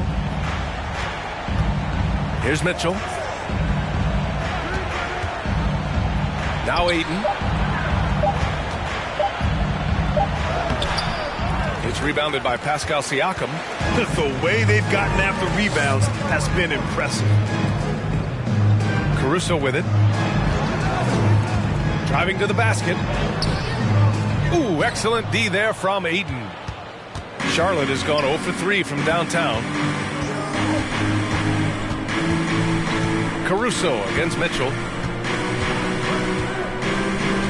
Pass to O'Neal. Out to the right wing. Down to 5 on the shot clock. Here's Ayton. That's his third basket in 5 shots. Solid work. I just love his approach coming into tonight.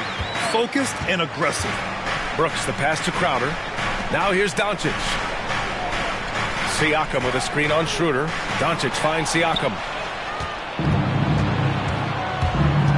Outside Schroeder. And the dunk by Gafford. And Schroeder entrusted to run this offense, making the right call.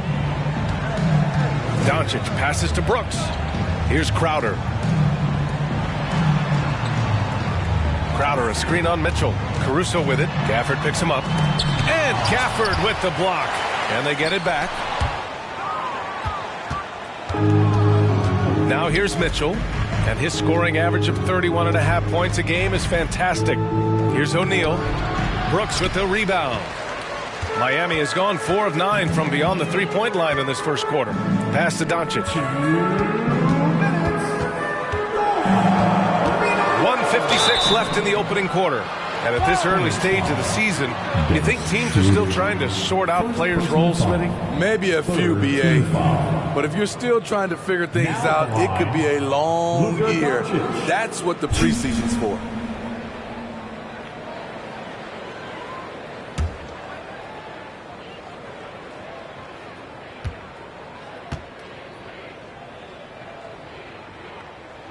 That's good from Doncic. Gabriel, he's checked in for Ayton.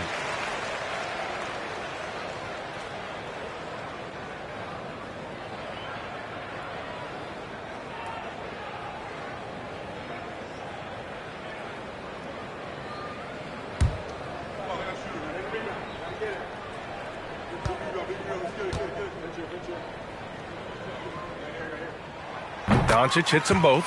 And you know, guys, there's one thing that may have hurt the Hornets the past few seasons, a lack of playoff experience among their core players. Now here's Mitchell. Pass to Gafford. Here's Schroeder.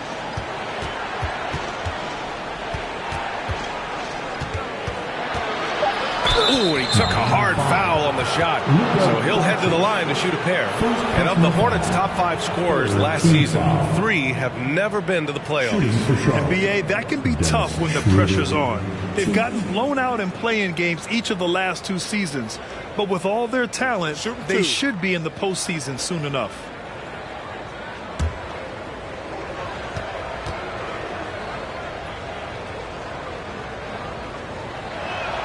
And he makes the first. And you know, Dennis Schroeder, from the moment he came into the league, showed tremendous confidence. He's never been the type to back down.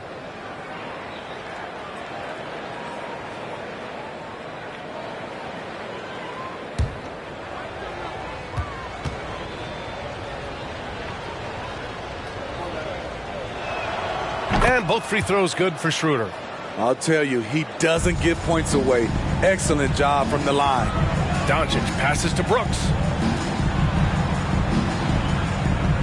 Crowder, a screen on Mitchell. Crowder outside. Lets it go from deep. Count it. 1 for 1 to start the game. Their ability to space the floor has been the story of this game. If you love analytics, this is what this is all about. They favor the 3-ball. You can pile up points in a hurry. Gafford the screen. Here's O'Neal. Siakam pulls down the board. Siakam's got 4 rebounds now. Doncic on the wing.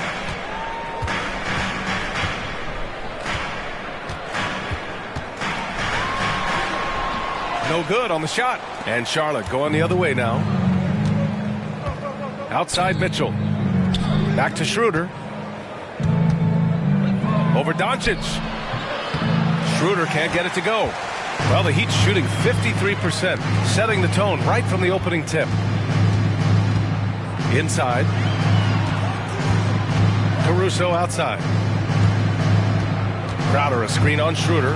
Here's Caruso, and here's Doncic outside, and the Heat, another three. Back-to-back threes, making their defense work on the perimeter a bit. Mitchell against Caruso. Outside Mitchell from deep. And so it's Miami feeling confident. 18-point lead to end that quarter. Their efficiency has been off the charts. They're running their sets well with patience and purpose. We'll be right back after this word.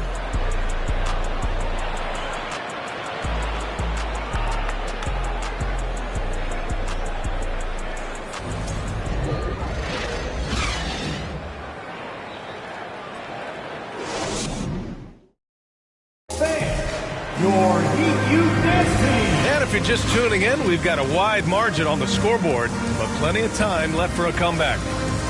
And a closer look here at the scoring breakdown for the Heat. They came out firing from deep. It's always good for a team's confidence when you can start a game that hot. Yeah, also, you got to appreciate how unselfish they've been. I mean, the ball movement has been impressive, and the assist numbers are off the chart. Danilo Gallinari out there with Alperen Şengün. Then it's Julius Randle. Then it's Dillon Brooks. And it's Murray in at the one. That's the group on the floor for Miami. Vanderbilt to pass to Johnson. Now here's Schroeder. From deep three-point range. It's rebounded by Şengün. Şengün's got his fourth rebound in this one. And right now, they're +8 in the rebounding category. That's helping them run away with this. On the wing, Brooks, covered by Johnson. Murray against Schroeder. Yes, it's good. And the Heat lead by 20.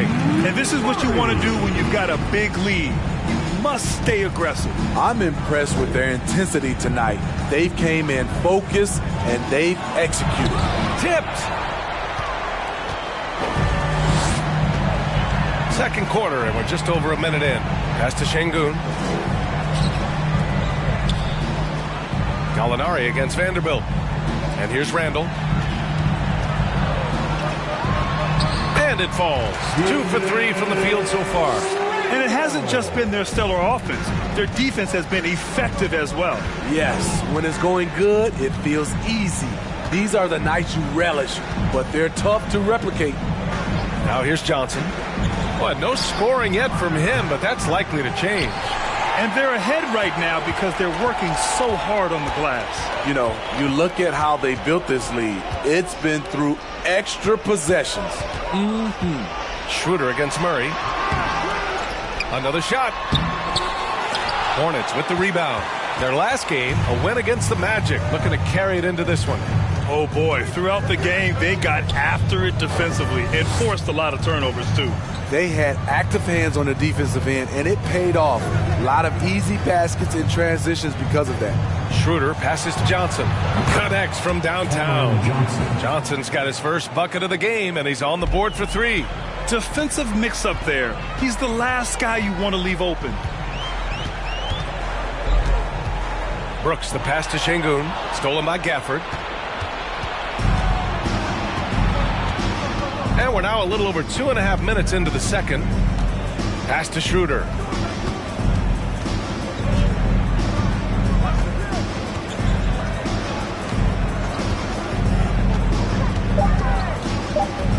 Charlotte needs to get one up in a hurry. The shot by Johnson, no good. And they're up considerably because of their efforts on the glass. Now Şengün. Pass to Murray. Johnson against Randle. To the inside. Outside for Brooks. From behind the arc. The offensive rebound. Knocked loose. And stolen by Vanderbilt. Out of bounds as Charlotte keeps possession. And let's take a look now at how the shots have been divided up between 3s and 2s for the Heat. And this has been an efficient offensive performance so far. Great job mixing in just enough of the long-range shot in there. Schroeder finds Gafford. Schroeder against Murray. That's good from Schroeder on the assist by Gafford. So slippery. Schroeder probably one of the more underrated ball handlers in the league. Brooks outside. Murray up top, covered by Schroeder. Goes up at the stripe, and he nails the jumper. Murray's got 4 points in the quarter. With the lift Murray gets on his jumper, he can get a clean look from mid-range at any time. The basket counts, and one. He'll go to the line, a chance at a three-point play. And you like the balance here, not just falling in love with the three ball. Well, Grant, every team is looking for that perfect 5 on the floor, that magical lineup. In your mind, is that synonymous with small ball? I think it is, B.A. I mean, having players that can play small, can switch on defense, obviously play multiple positions on the offensive end. It's just a combination, when executed properly, could be a nightmare for the opponent. That free throw good from Gafford. Brooks with it. Well, he hasn't scored yet, but I'm sure that'll change. Outside Murray.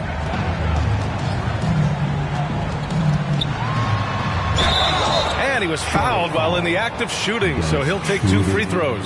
That one on Schroeder. Good example of the new breed of point guards. Murray creates for himself as well as he creates for others. First one falls for him. You know, I feel a lot of players get labeled as guys who can do a little bit of everything. DeJounte Murray has more than earned that label.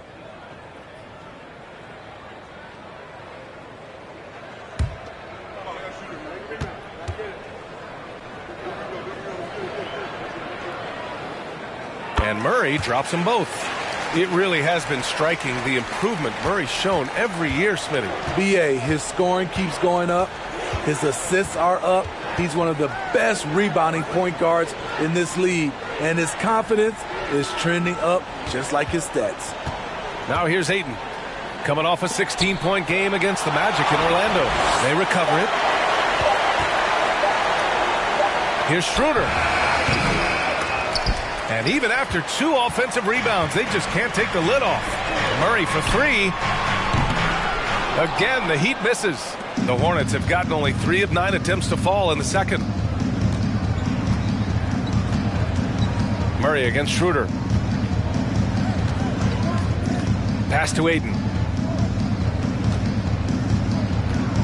Johnson against Randall. Back to Ayton. Launches a 3. Hits a three-pointer.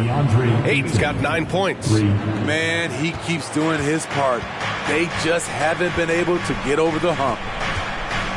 Brooks, the pass to Murray. Top of the key. He hits the back iron and sinks it. 10 points for him. That's a money shot from Murray. I like the improvements he's made to his mechanics. Over time, it should start to feel more natural. And let's swing it over to the sideline and hear from Allie. Well, guys, Pascal Siakam's play had dipped for a while after he got the big bag. He said, it was like, you got the max contract, but are you the guy? That's something I really struggled with. But there's still another level that I can get to, and I see myself as an all-star, and there's a lot more to unleash. Brian? And just now entering his prime, Allie. Thank you. And it's the Heat with the ball. The Hornets making their last shot. Brooks, the pass to Randall. Shoots over Johnson. They get it back. Goes back up. Randall, good. Randall's got his 3rd bucket of the night. This is one of the things you love about Randall. Relentless on the offensive glass. Outside Johnson. Şengün against Ayton. Out of bounds. It'll be Miami's ball.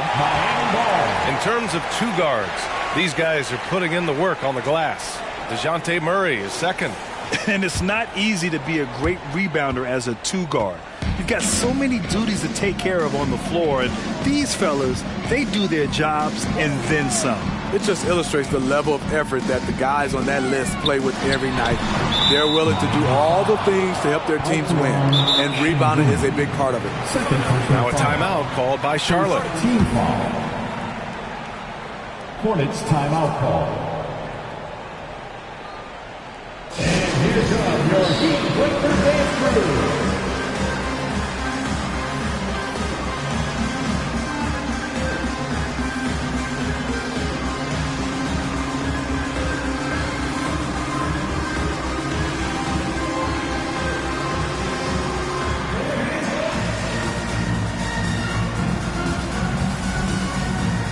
And the Heat with some changes. Pascal Siakam comes in for Gallinari. And Doncic has subbed in for Brooks. O'Neal, he's checked in for Charlotte. Mitchell comes in for Schroeder. Here's Okoro. Boy, he's been patient so far. Nothing yet on the scoreboard. Back to Johnson. Ayton with a screen. Here's Mitchell. It's hauled in by the Heat. Sengun's got 5 rebounds in the game. Miami has gone 0 for 2 from outside in the second quarter. Doncic finds Murray.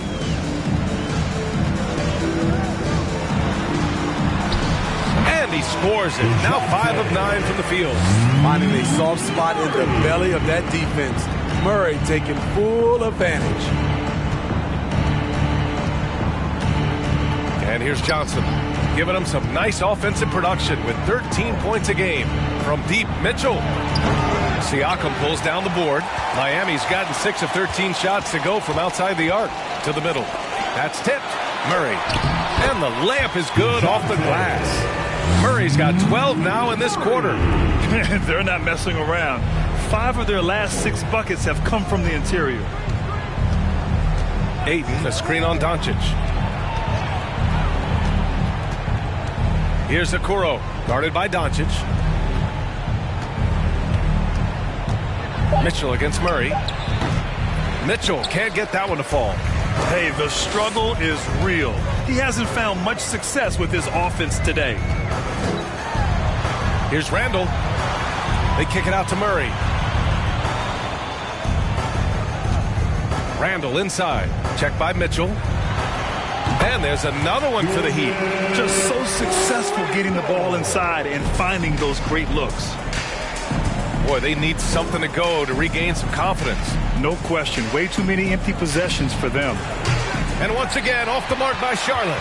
I mean, he's trying to shoot his way out of what's becoming a prolonged cold streak. You know, to me, this is when you want to focus on creating for others. Give someone else a chance. It's called a teammate. Now here's Doncic. They lead by the biggest margin of the game, 15 points. And he almost made them regret defending him so loosely. The Hornets shooting a low 31%. Their offense is lacking. Mitchell, the pass to Johnson.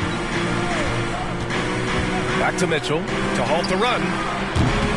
Mitchell can't get that one to fall. Hard to catch up when you can't hit shots. This is a quarter he liked to forget. Here's Sengun. Hook it. And it's Randall with the assist. Sengun's got 9. They have no answer defensively inside. Timeout call, the Hornets. And what impresses you about Pascal Siakam is his tremendous length with an intimidating 7'3" wingspan. Crowder, he's checked in for Miami. Caruso comes in for DeJounte Murray. And a change for the Hornets. Gabriel, he's checked in for Johnson. And it's the Hornets with the ball. Outside for Mitchell. Launches it. Nails it from 3. Mitchell's gotten his 3rd basket of the night. Man, that length of Siakam really comes in handy on both ends, Smitty. B.A., he's tough to guard because he's able to get his shots up over most guys due to that length.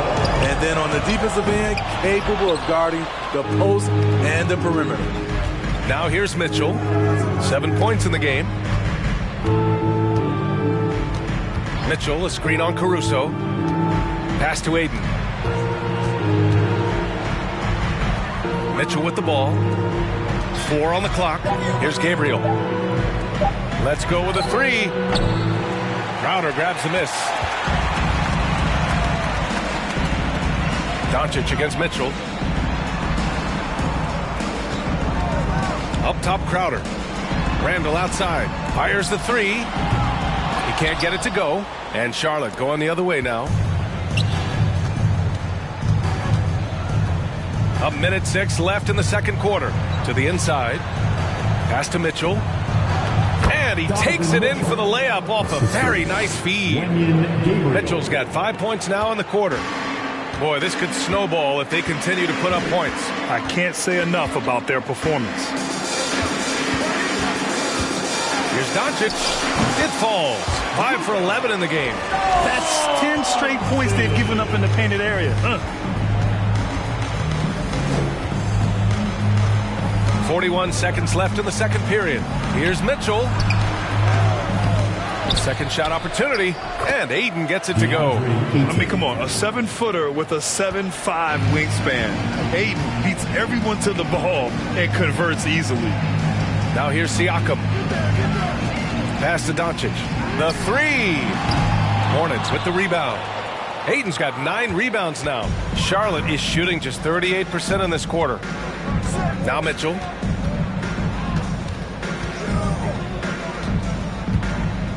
Now here's Ayton. He's guarded by Caruso. And here they come. 19-footer. Shot is good. Off the back rim and in. Randall's got 10 points. Randall is a load in transition. The key defensively is to get to him before he picks up steam. So as we conclude the first half, a fairly one-sided game. Heat out in front, just dominating this one. We'll see you after halftime for the beginning of the third quarter.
Welcome, everybody. It may be early on in the season, but not too early to take a full assessment of the Eastern Conference standings. Taking a look here now at the Hornets. And now, looking back on that first half, things were really... Thanks for tuning in.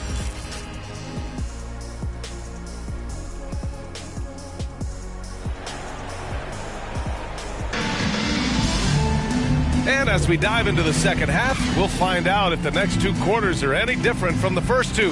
So far, it's been a runaway. Boy, really an incredible game here from Luka Doncic.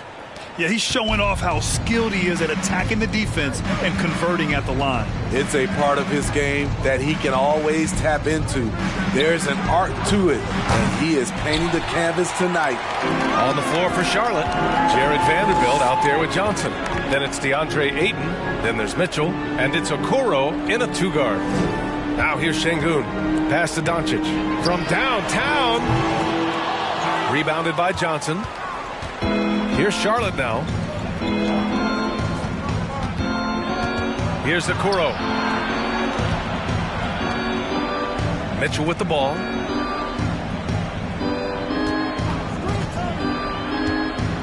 Up and over Doncic.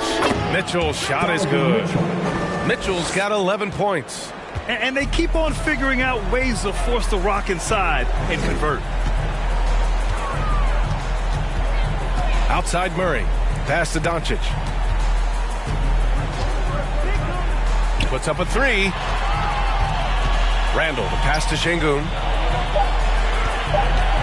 Lets it go from 14. Murray, no good. A difficult situation for Charlotte. They haven't given up any points here in the second half. Here's Vanderbilt. He's covered by Siakam. Pass to Ayton. Now Johnson. Vanderbilt inside. Randall's there. From deep, Mitchell. Doncic pulls down the board. Doncic has got his 4th rebound in this one. He's had a tough time getting it going, and he's put this team behind the 8 ball. Murray passes to Doncic. Mitchell against Murray.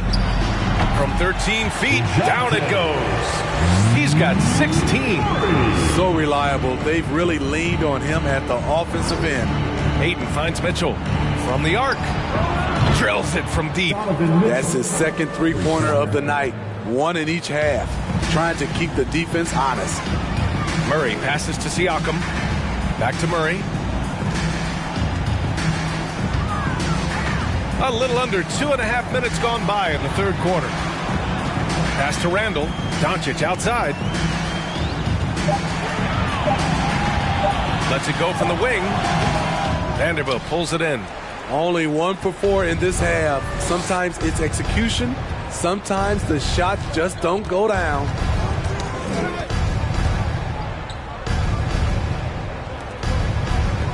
The 3 from Okoro. And it's Miami with a rebound.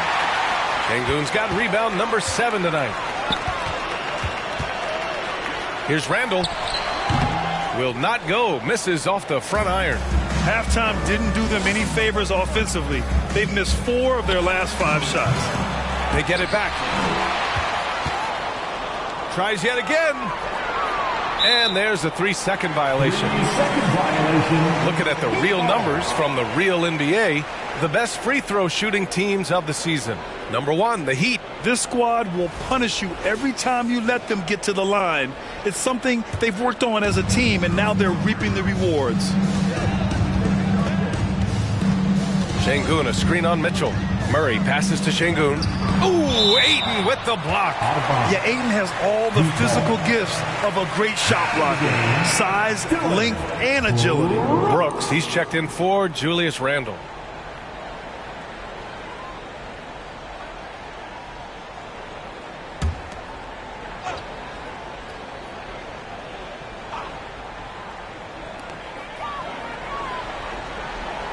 Doncic outside. Sengun passes to Murray. Just 5 on the clock. Sengun, a screen on Mitchell.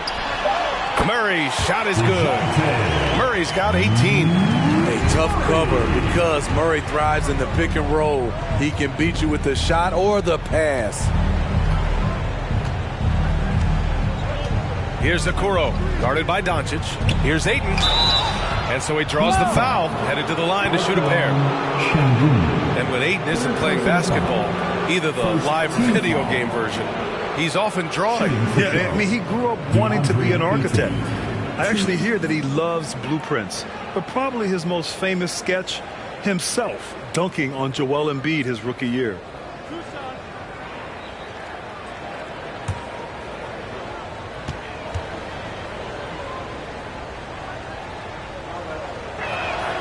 And he makes a first.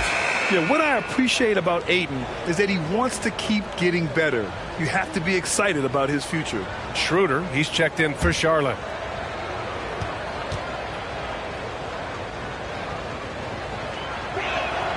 Ayton hits them both. The Heat have gotten only 2 of 7 shots to go in the 3rd quarter. Brooks finds Murray. 13 feet out. Buries the jump shot. Murray's got 20. This is the potential DeJounte Murray has. When he's feeling it, he can shoulder the offense. Schroeder passes to Johnson. Down low. Ayton.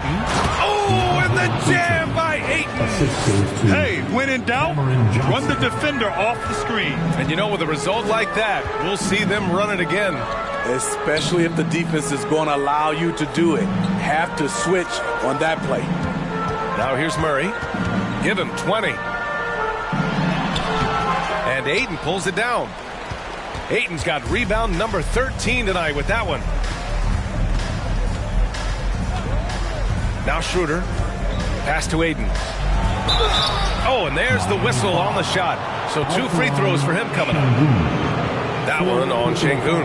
Gotta be careful how you guard Ayton. He's so creative at finding ways to draw fouls.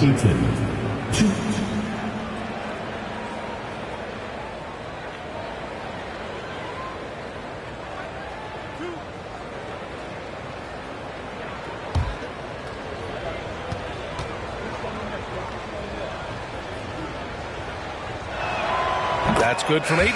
Gallinari, he's checked in for Miami.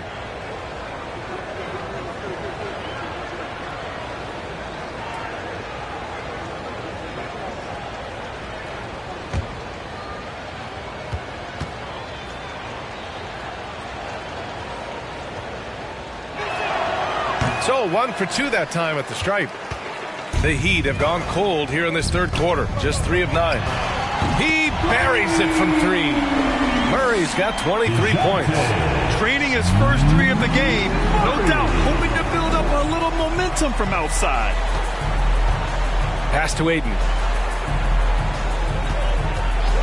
And he's going for the lob.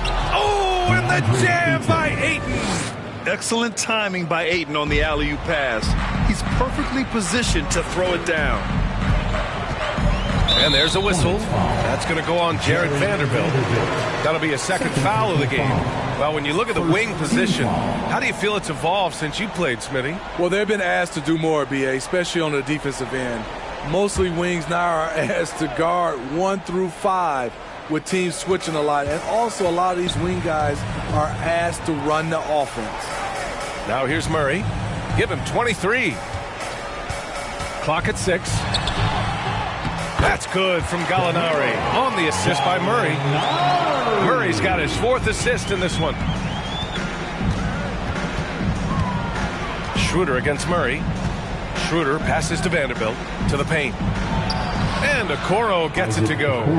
Okoro's gotten his first bucket of the night. Beautiful call that time up the floor. The hard screen frees him up for the bunny.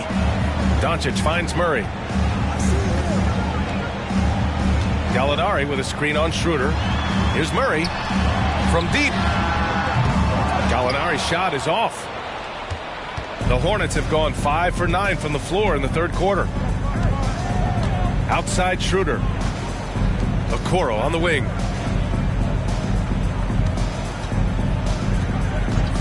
Pass to Ayton. And he gets it to go. He's 8 of 11 now. And this is how dynamic Ayton can be on the offensive end. Keep getting him the ball, please. Now here's Doncic. 17 points in the game. Off target from 3-point range. Outside Schroeder. Ayton draws the double. Pass to Okoro. Now here's Schroeder. Ayton, a screen on Doncic. Schroeder passes to Ayton. Rebound by the Heat. Murray with it.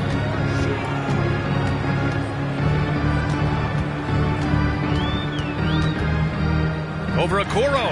Murray's shot is good. Murray's got 11 points in the quarter. If it ain't broke, don't fix it. They should continue to ride the hot hand. Schroeder with it. 6 points for him. Ayton with a screen. Schroeder with it. Siakam covering. The basket drops, and he gets fouled on the shot. 1 free throw coming his way. Can't blame the deficit on him. He's been scoring at will this period. The Heat making a switch here. Caruso's checked in.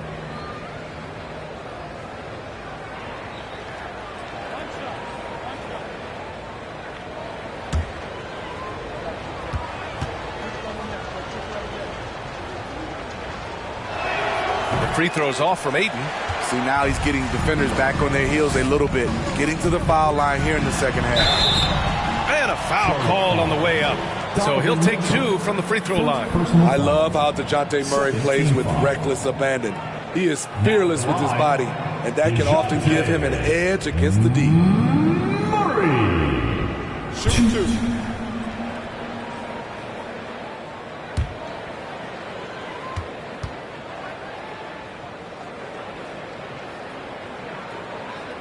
The free throw drops from Murray.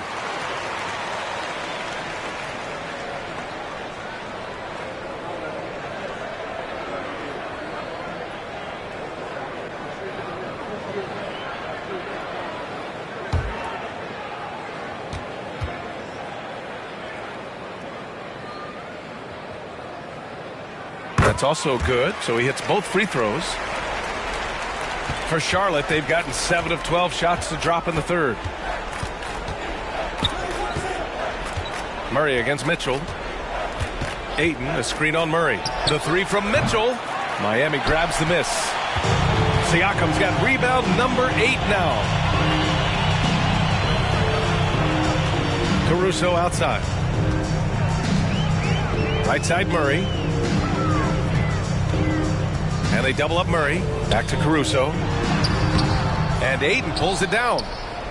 Charlotte has gone just 1 of 6 from long distance here in the third. The shots just aren't falling. The shot's good. And you know Coach loves seeing his offense operate at this level.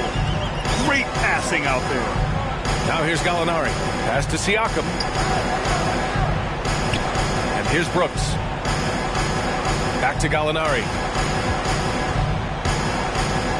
6 to shoot. Here's Murray. The 3-ball. Gallinari's shot is off. The Hornets have gotten 8 of 14 attempts to go in the second half so far. And here's Ayton. He's covered by Gallinari. And he's going to the line for 2. The official saw contact while he was going up. Yes, solid inside play by Ayton. Staying strong and taking the foul while still putting up a shot. DeAndre Ayton. Shoot.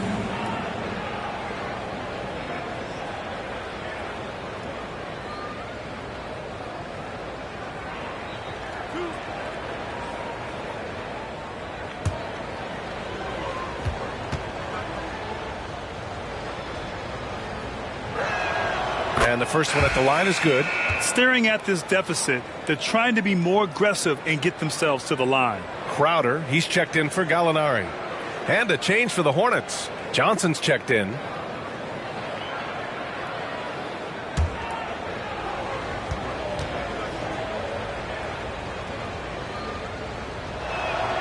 Ayton hits them both. Well, Miami shooting a disappointing 38%. Pass to Brooks. Here's Crowder. Crowder with a screen. Here's Caruso. And he was fouled while in the act of shooting, so he'll take 2 free throws. First personal foul. And about Caruso, he's not a stat stuffer, Smitty, but he does everything. No doubt about that, B.A. Not flashy on the court, but at the end of the night, he's done a little bit of everything. The ultimate floor general. Shoot 2.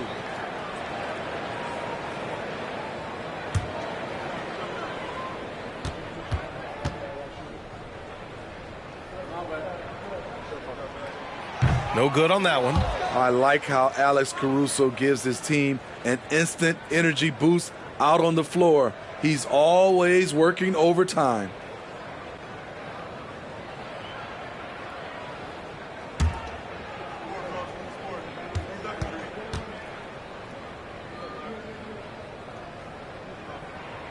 And he sinks the second.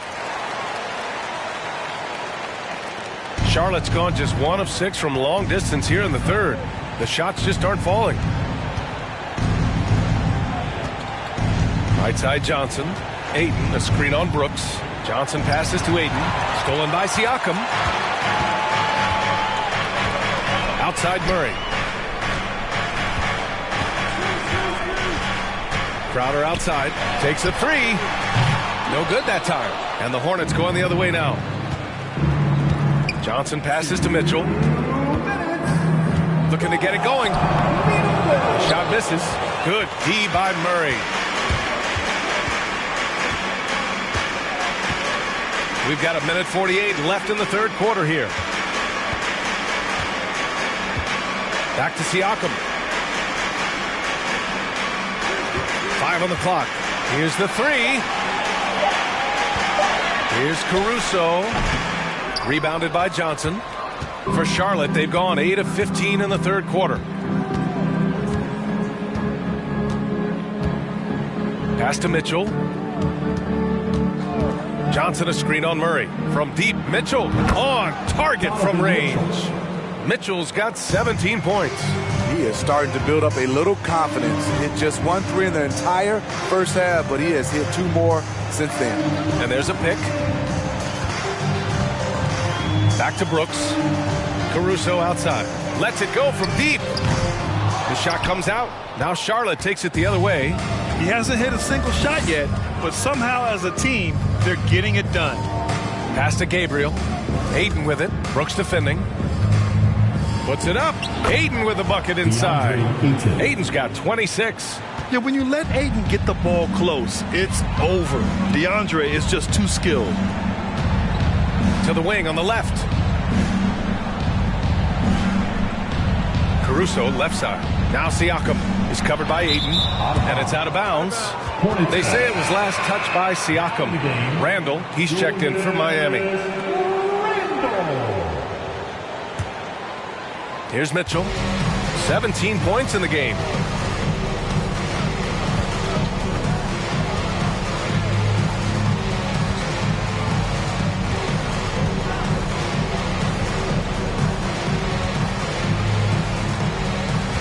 Ayton, a screen on Caruso.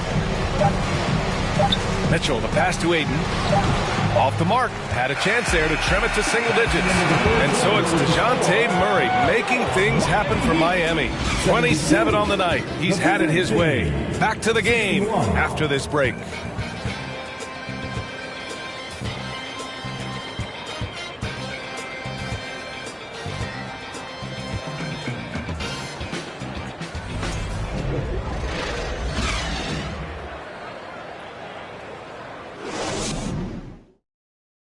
And while we have a chance, let's go to our State Farm assist of the game. You know, I'm kind of stoked that this was a choice because I love this pass. A remarkable find. He put his court vision on full display. Yeah, you also have the location of the pass. Puts it right where it needs to be, where his man can do something with it.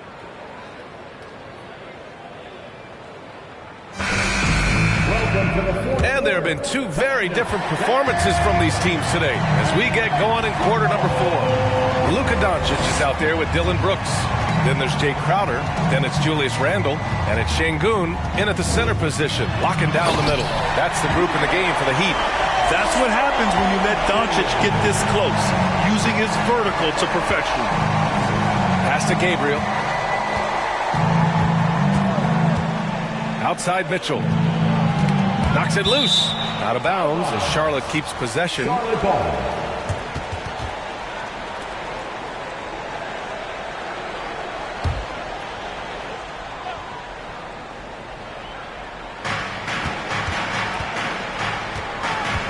Vanderbilt, a screen on Doncic.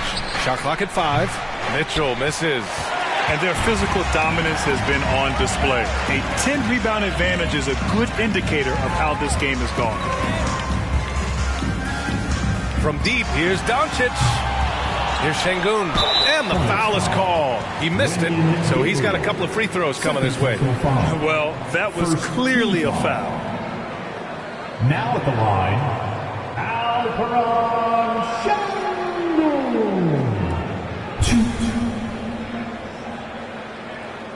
Take a break. Take a break. 2 shots.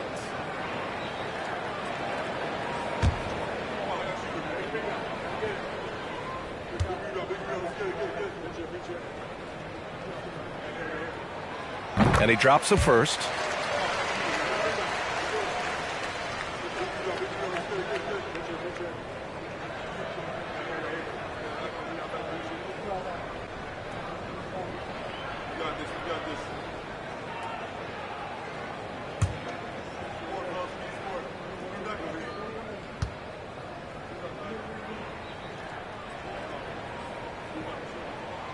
Hits both from the stripe.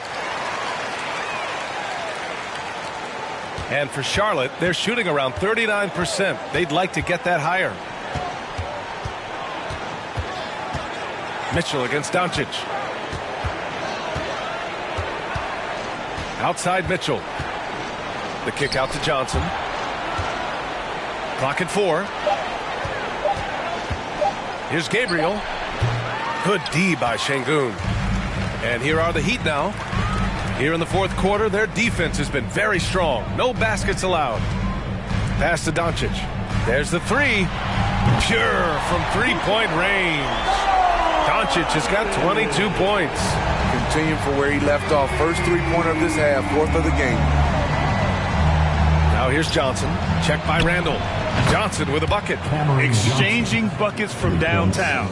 That's been a staple of tonight's game. Hey, players love competition, and the fans love it as well. Now here's Brooks. Inside, Şengün. Vanderbilt pulls it in. Vanderbilt's got 4 rebounds now.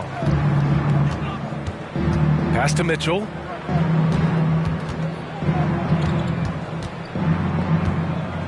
Over Doncic. The kick out to Johnson. The three is up. And the Hornets, another three.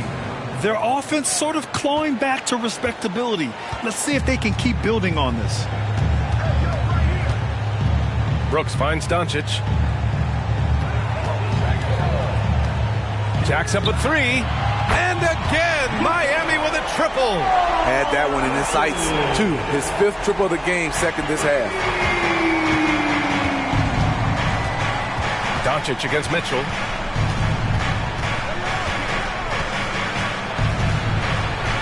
And he banks in the layup. Mitchell's got 10 points in just the second half. After a brutal first half from the field, their shots are finally starting to fall. Time called here. Miami decides to talk it over.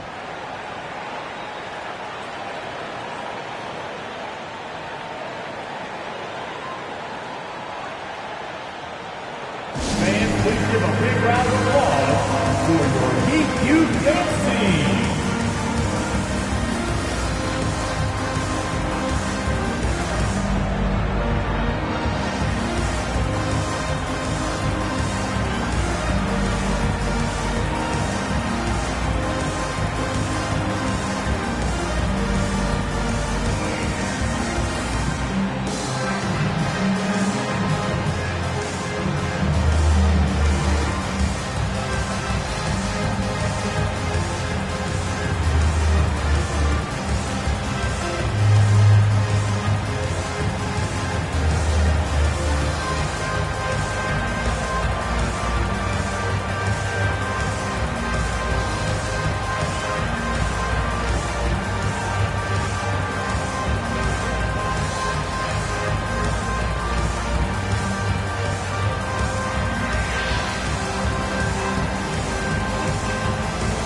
And now a moment to present the New Balance Player of the Game, DeJounte Murray.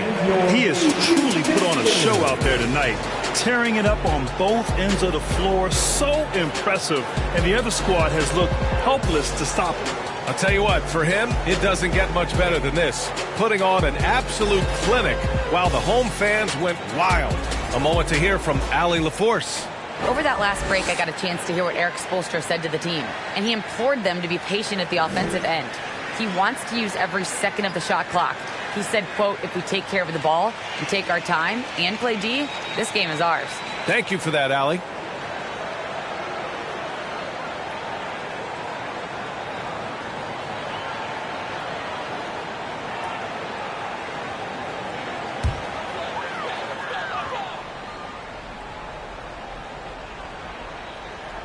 Third minute of action now gone here in the fourth. Pass to Doncic. Here's Şengün. He's covered by Ayton. Back to Doncic. And he makes it on the layup. Doncic has got 10 points now, just in this quarter. Man, he has been locked in this quarter, shouldering the load at the offensive end. Mitchell, the pass to Johnson. And here's Ayton, defended by Şengün. Ayton against Şengün. 5 to shoot. Ayton, no good. A rare miss for him at point-blank range. That's one he'd like to have back. Pass to Şengün. Now here's Doncic. From deep. Sinks it. What range from downtown. Doncic has got 13 in the second half. Johnson against Brooks. And here's Johnson. Ayton, a screen on Brooks. Ooh, it's stolen away. And here we go, the Heat fast break. Murray passes to Brooks, and that one is stopped right through. Good athlete, 37-inch vertical. Brooks aggressive above the rim. Mitchell against Murray. Can they get it? And it's Mitchell laying it in. Mitchell's got 21. Terrific play. This is why you run your offense through him and live with the results. The drive by Murray, and it's Murray finishing it off. From the moment when he sticks his foot in the ground and puts his head down, DeJounte Murray is explosive and fast. Now here's Mitchell. That's going to be over and back. Not watching the line on that one. Here's a look at what's coming up for the Charlotte Hornets. On Wednesday, they'll face off against Anthony Davis and the Indiana Pacers. And then on Friday, they head out on the road to face the Cavaliers in Cleveland. Checking out their schedule, they've got a tough run of games coming up, but quality opponents are a great chance for you to see how well your team can truly perform. Now here's Doncic. Pass to Murray. Beyond the arc. It's rebounded by Charlotte. Ayton's got rebound number 17, if you can believe that. And here's Mitchell. Back to Okoro. Here's Johnson. Mitchell with the ball. Checked by Randall. The three is up. Mitchell misses. He continues to let it fly, but the makes have been few and far between. And it's Randall with the jam. One thing we knew Randall could do entering the league, finish inside through contact. Outside Mitchell, down low. Ayton, that one's good. Mitchell making the play.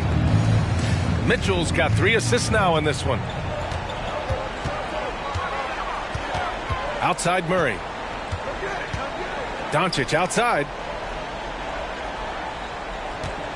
From deep three-point range. And he stays with it. Back to Murray. Doncic outside. Back to Murray. And it's Murray finishing it off. Attacking, putting his handprint all over this game. He has that ability from a point guard to jam it home. Now here's Mitchell.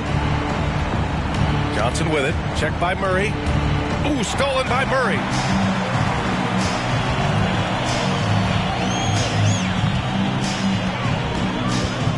And we know the big markets draw free agents. As a player, how different can that experience be from the big city to the smaller market? Well, we know it's a big difference. And obviously there's been this old adage that big city wins more. But we've had some teams from smaller markets step up and win a championship, like the Milwaukee Bucks. Here's Okoro. Ayton finds Mitchell. Outside Johnson. Now Ayton. Just 5 on the clock. Fades away.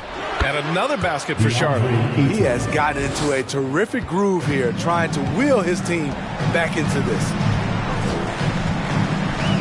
Pass to Şengün. Now here's Doncic. On the wing, Brooks. Doncic outside. Offensive rebound. Heat. Randall, good. That's the right play call. Randall's a tough matchup inside. Strong, crafty, nasty. Pass to Mitchell. To the middle. Here's Johnson. He's off on that one. Good work defensively by Brooks. Murray with it. Now Şengün. He's covered by Ayton. And here's Doncic outside. No good there. And Charlotte will go the other way with it. Here's Mitchell. Outside Vanderbilt to the inside. Oh, it's stolen by Doncic. Brooks outside. And that one's long. So frustrating when you can't get anything to go down as you're trying to help your team finish the job. Pass to Ayton. Now Mitchell. 4-3. And it's Miami with a rebound. Murray's got 4 rebounds in the game. Now here's Doncic. Takes the 3. He's rebounded by Okoro. And he probably thought he was going to bury that one. And Smitty, so often it seems like we make championships the measure of historical greatness. Is enough made of the individual achievements, you think? Well, it's a team sport. We all want to win, but game recognized game. There's players like Tracy McGrady, Chris Paul, George Gervin, et cetera, They haven't won championships, but they are still special. I love his tenacity. Extra possessions, second chance points. That's winning basketball. And the Heat call time here.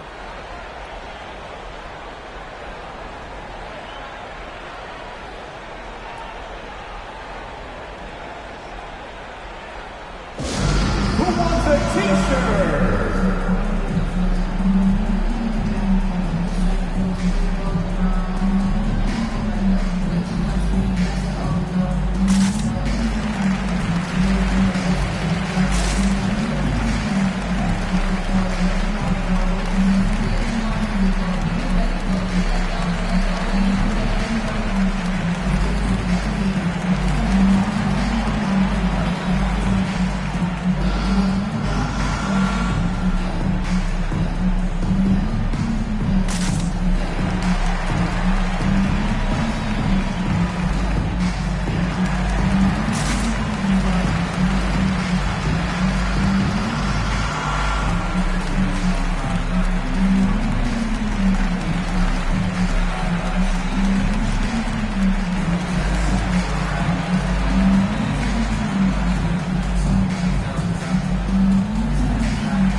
Making a switch here.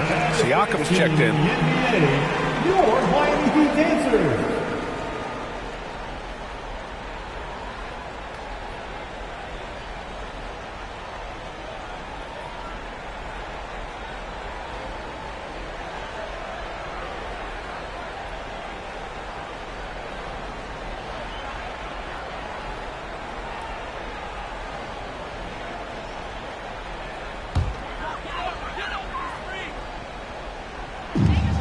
Pass to Murray. 1:56 left in the fourth. Over Mitchell. Murray's shot is good. Murray's got 33 points. He means business. Unlikely to be a comeback on his watch. Reason why momentum can flip so quickly. We see it time and time again. Teams giving up big leads. Now a timeout called by Charlotte. They're trailing by 22. 1:51 left in the fourth quarter. It's your Heat Breaker Dance Crew.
Different look for Miami.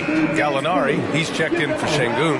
Crowder comes in for Randall. And it's Caruso in for Doncic. So Charlotte going with almost an entire new group here. Gafford, he's checked in for Ayton. Gabriel comes in for Vanderbilt. O'Neal, he's checked in for Johnson. And it's Schroeder in for Donovan Mitchell.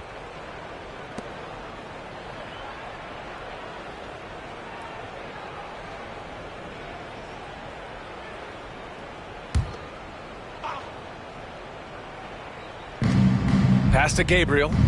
Here's Okoro. He's guarded by Caruso. And here's Gafford. Here's Schroeder. Poke loose. Down to 5 on the shot clock. Lets it fly. Here's Gafford. Oh, Siakam with the block. And what a complete performance we saw from them. A dominant win in every way for the Heat. And you don't usually see this kind of blowout, but tonight they delivered the punishment. I mean, what's so impressive is they never wavered in their approach. They just kept at it and showed they were without a doubt the better team. And this will give them their 7th win of the year. And one player just stole the show tonight, doing everything for his team. A monster night for DeJounte Murray. You look forward to playing with someone who doesn't just move the ball, but moves it with a purpose. That's a well-timed, well-coordinated play. Comes right off the pick for the lay-in. Caruso, the pass to Murray. Back to Caruso. Outside Gallinari. Outside Murray. Counted from distance. Murray's got 36 points. An impressive job by this team. And you really can't discount the impact of this crowd here. They gave the team tremendous energy tonight. The fans were fantastic. It was a true home court advantage. Ooh, too long in the paint. And he's hit with a 3-second violation. Now at the line, Dennis Schroeder, 1.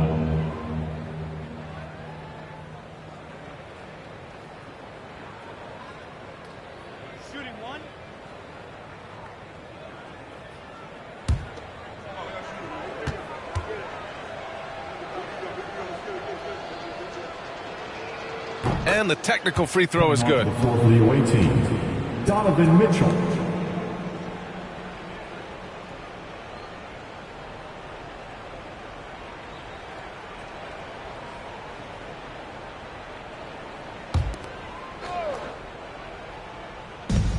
There's 18 seconds left in the 4th. Gafford with a screen on Murray. Pass to Gafford. Just 5 to shoot. Here's Gabriel. This one for 3.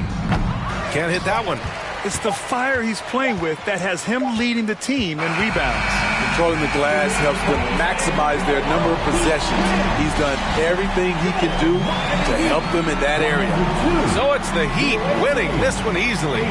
They didn't have too many problems tonight. They didn't. Just a tremendous team effort. Once they had that big lead, they were not going to let the visitors back into the game. Well, now a minute to check in with Allie LaForce. She's courtside. Hey, Allie. Hey there, I'm here with Pascal Siakam. The shots were falling for you tonight. How'd you like the flow offensively? I like it. You know, we play for each other like we always do. Move the ball around, get the open shots. And today, they went in, so we got to continue to play. It's helpful when it goes in. Thanks so much, Pascal. Allie, thank you as always. And that'll do it, folks. For Steve Smith, Grant Hill, and Allie LaForce, I'm Brian Anderson. Thank you for watching this 2K Sports coverage of the NBA. We'll see you next time.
It's time for the NBA, live on 2K Sports.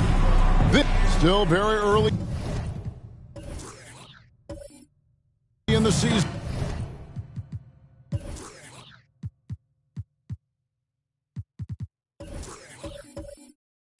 In here, but teams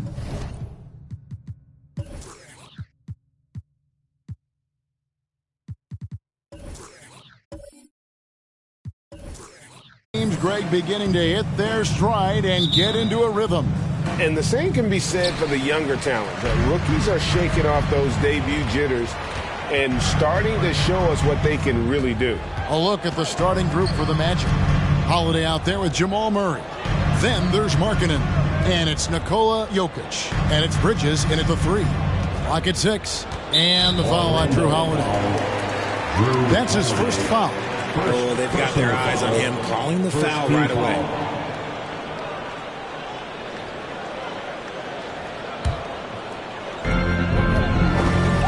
Curry way outside. Jokic grabs the miss. And it's Orlando's ball.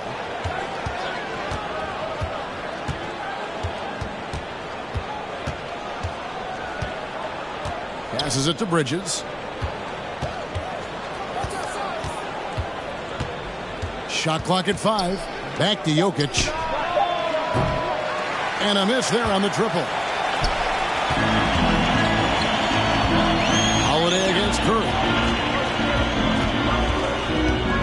Pass to McGee.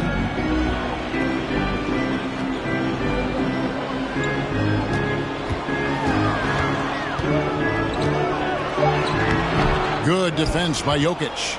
Just enough resistance to force them as barely. That's one he'll generally make. Dishes it to Markkanen. Kicks to Murray.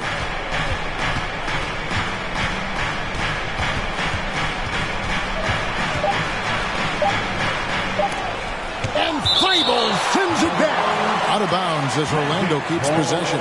And now let's take a look again at that incredible rejection. And an early swat like that can really set the tone. Now the shooters will be feeling his presence.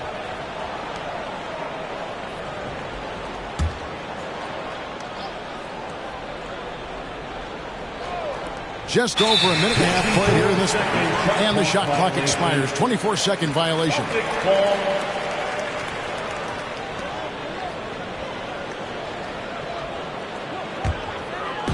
The Celtics on offense.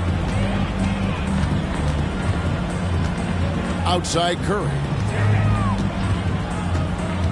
Outside Williams. Barnes up top. 5 to shoot. With the shot. Off the left rim and out. That is not a bad decision to pull it from there. It was just a little bit off with the execution. And back in 2021, Nikola Jokic became the lowest drafted player to ever win the MVP. The 41st pick of the draft, the first second-round pick to win the award. Pass to Jokic. Second-chance shot, and it's good on the layup. Such a savvy player. Love watching Jokic battle for positioning on the offensive glass. Thibault kicks to Curry. And there's the pass to McGee. Williams with the ball. He's guarded by Markkanen. And that one's good. Barnes. And from second rounder to MVP grade, Nikola Jokic. What a story. Amazing, Kevin. And, you know, one thing the Joker did to transform his game, dedicate himself to his conditioning. Jokic is in much better shape now than when he first entered the league. Count it.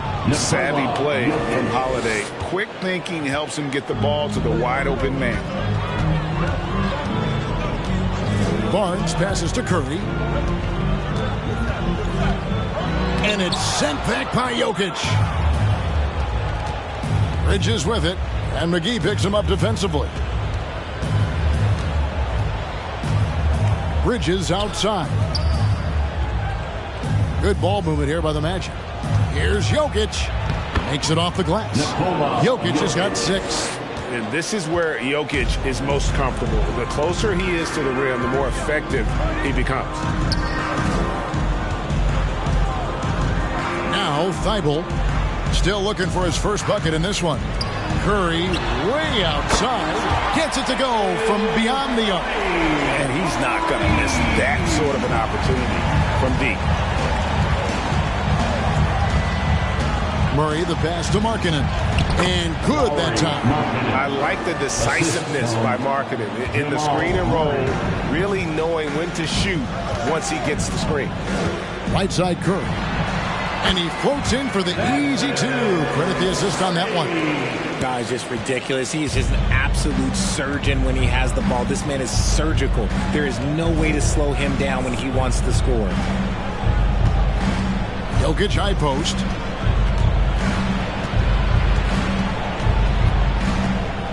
Shoots over McGee, and it's Jokic missing.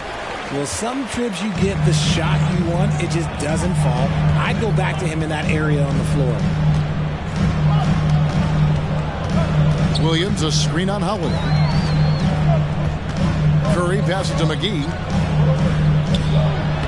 Score the basket. Nice shot after missing his first attempt. And they've scored several times already here in the first quarter on the inside. Pass to Markkanen. Jokic with it. with the fadeaway. Curry with the rebound. Defense kind of rolled the dice there, and I'm a little surprised that it ended up going their way with the miss.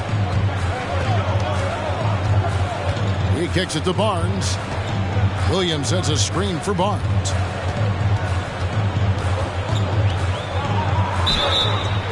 Two free throws coming up, and they call the shooting foul. Well, a key member of that 73-win Golden State Warrior team was Harrison Barnes. And almost the forgotten part of the famed death lineup. It was Barnes, Steph, Clay, Draymond, and Andre Iguodala. Harrison, a big piece of that 2015 championship team as well.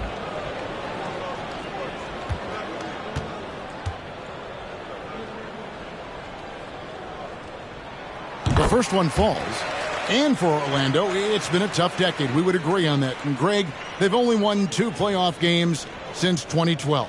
Well, they've only made the playoffs twice in that span as well. So they've got a lot of draft picks lined up in the next few years, and they need to make good on those high picks.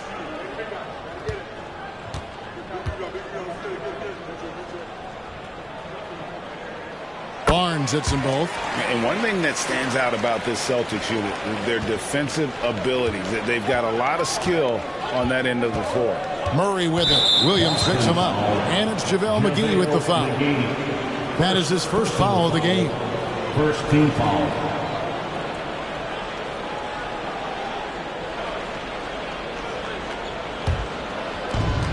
Murray outside.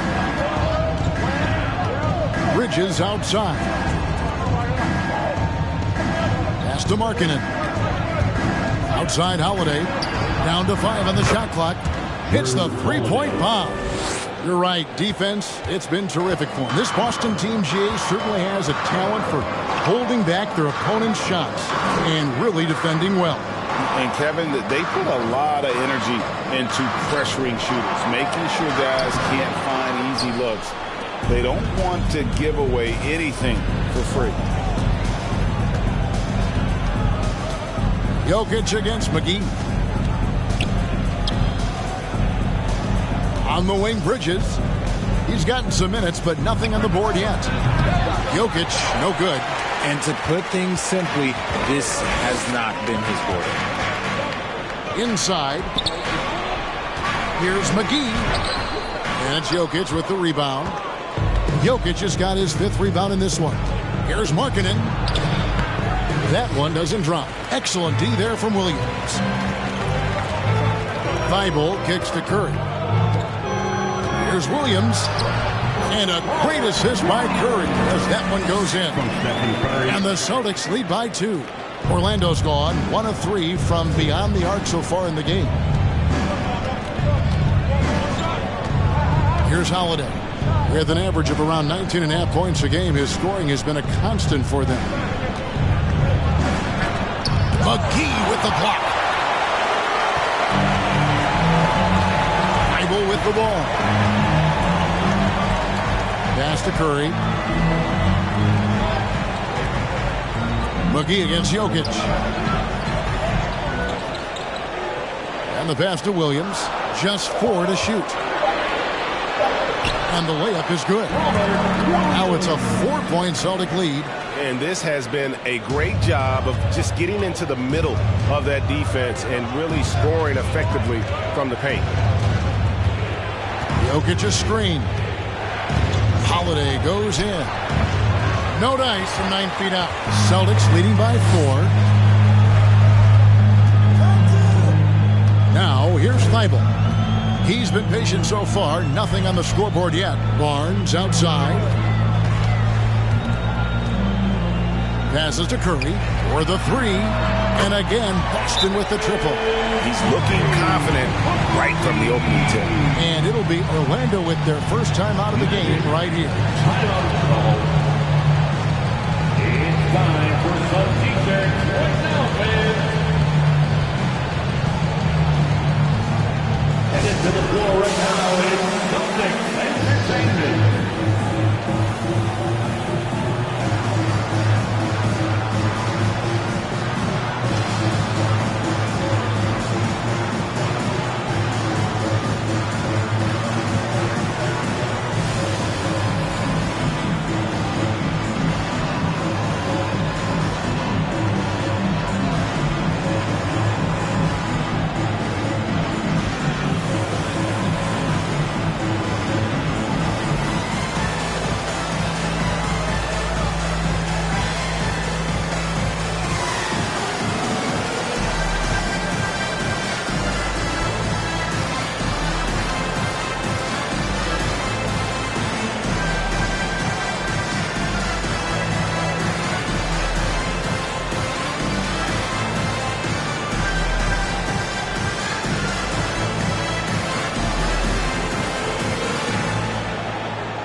Zeller, he's checked in for the Celtics. So Orlando going with an almost entirely new group here. Powell, he's checked in for Jokic. Marcus Morris comes in for Markkanen.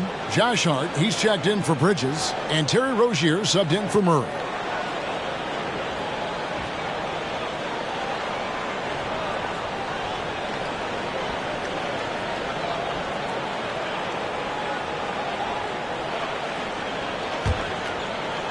The Magic trail by 7. And Holiday kicks to Morris. Over Williams. Morris, no good. And so Curry will bring it up for Boston. Their last encounter was in Orlando, where they were able to handle the Magic. And they did win that last game in this matchup, and it seemed they got the benefit of the whistle. Zeller setting the pick for Barnes. 6 on the shot clock. They get it back. Another shot, and Zeller with the lay-in. And now it's a 9-point Celtic lead. And defensively, they are on their heels every time the ball comes inside. Morris with the screen for Hart. And a lot of contact on that one, so he'll shoot 2 here. Josh Hart won't always have his shot falling, but the hustle is there. And a great energy guy with major impact on the floor.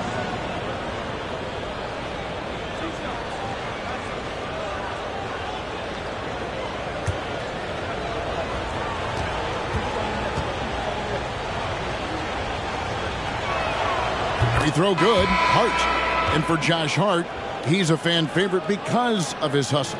And that can go a long way in the NBA. Hart looks like a typical 3-and-D player, but he also has that intangible of igniting the team. LeVert's checked in for Orlando. And Hart drops them both. No surprise there. He's about as automatic as it gets from the stripe. I hope I didn't jinx him. Thibault, the pass to Curry. It's up a 3. Rebound by the Magic. Defeated by the Hornets in their last game. They'll try to put that one behind them. And guys, there's really a fine line between being aggressive and being out of control. And that one, they crossed the line. They never settled in defensively, and it cost them. First shot, first basket. He's out of the blocks fast. And guys, they continue to put a lot of pressure on the interior defenders with their work down low. Here's Morris. Williams with the block. The amazing thing about Williams, yeah, he can block shots inside, but he can also block shots out on the perimeter. His ability to play in space means he's more than just a rim protector. Doesn't care where you're shooting from. And here now is Thibault. Curry wide open. A chance to extend the lead to double digits, but it's no good. Time called here. The Magic decide to talk it over.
Trent's checked in for Williams. And a switcher also for Orlando. Bridges checks in.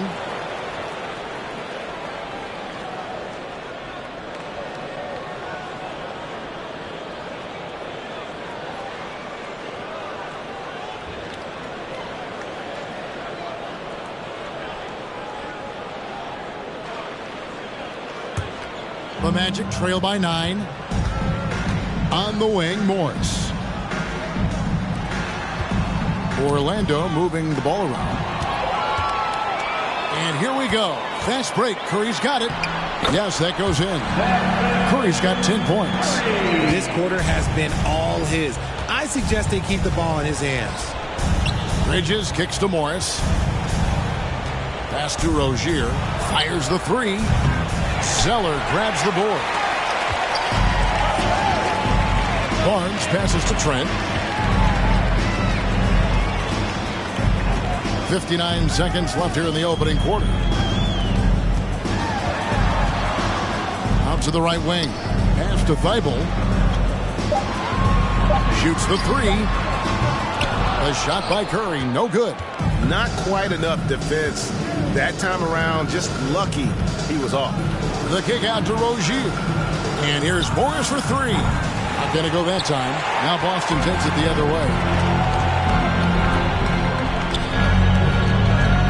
27 seconds left in the first quarter of the game. Back to Curry. Pulls up. Kept alive by Boston. A nice shot by Zeller. They should continue to get the ball inside. The defense struggling to contain them. Here's Rozier. No good. And they can't put an end to this drought. Barnes dishes to Curry. From deep three-point range, and that one released in time, but no good. It's been all about Stephen Curry for the Boston Celtics. He got into double digits for the quarter with 10 points total. Back right after this.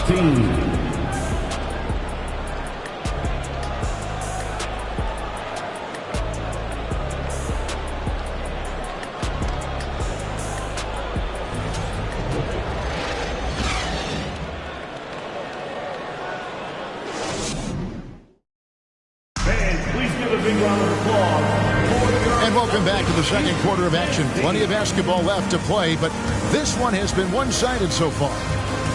And let's quickly check out the scoring breakdown here for the Celtics.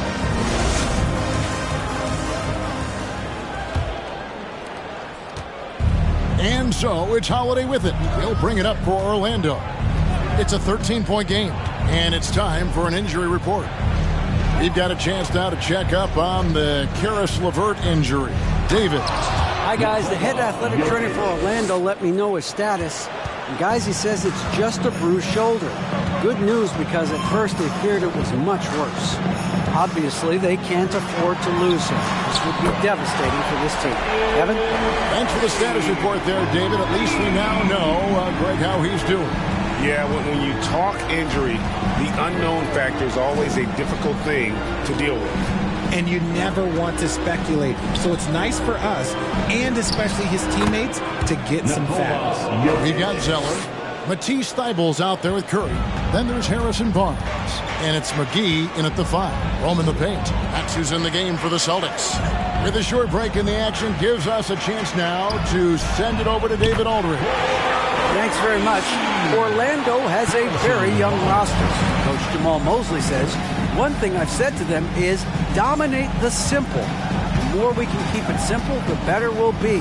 Not overthinking things, just playing off instincts and reaction. Kevin, back to you. The place to start. Makes a lot of sense. David, thanks. Kept alive. Jokic. Nice work on the board. It's paying off with the basket. Jokic has got 12 points in the game. Yeah, Jokic seems determined to have a big night. So far, he's been successful. To the middle, and it's Barnes slamming it down. Richard, so much of today's NBA defense is about covering the pick and roll. As a player, is that something you enjoyed, taking on that challenge of covering the screen roll game? You only enjoy that challenge because you are a competitor and you want to win. Is it something that I'm doing on my own? Is it something that I'm doing in my spare time? Probably not. I can think of more fun things to do. Exactly. It is not, and there are so many variations, right, of the screen roll that you can defend it as many ways as you can run it. And these players are so talented that they can stop and pop from 3. You have to guard them at the half-court line. Before, you could guard them at the 3-point line. Now you got to meet them at half-court, and there's screens all over the place. It's miserable. And Holiday kicks to Bridges. Jokic inside. Covered by Barnes. It's good. 14 points for Jokic. So the Celtics call timeout. They're first. Celtics. Man, please give a big round of applause for your Celtics youth team.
Austin making a switch here. Williams is checked in. And a moment now to look at the numbers for Jokic. He's averaging 20 points, 9 assists, and 9 rebounds.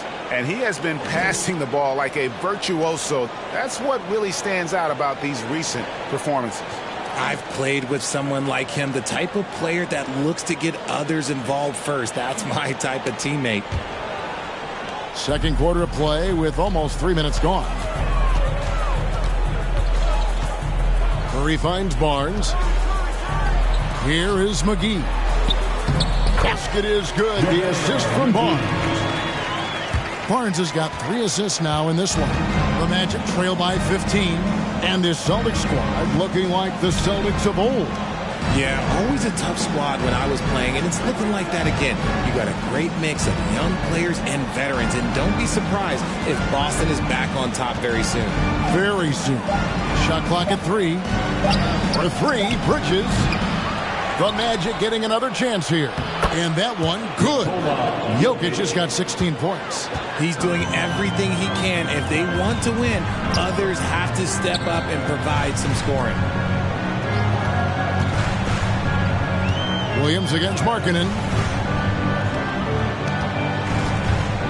Right side, Williams. He dishes it to McGee.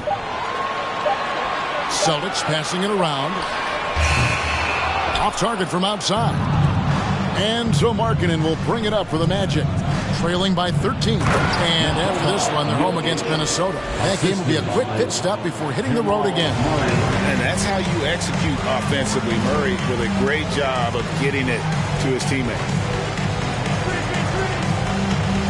Now the pass to McGee.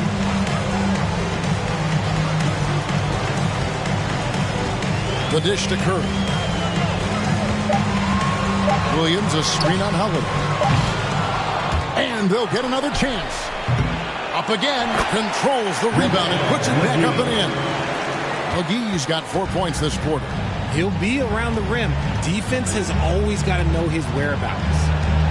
Jokic sets the screen for Holiday. Passes it to Jokic. Shoots over McGee. A second chance effort. Whistle blows. Bucket is good. And he'll have a chance at the line to make it a 3-point play. They did a better job of getting it inside in that first. They lost some of that physical edge here. For Orlando, they have gone 2 for 2 in the game at the line. Yeah, pretty good numbers on the season when you look at their free throw attempts, right around 78%. The Magic making a switch here. LeVert's checked in.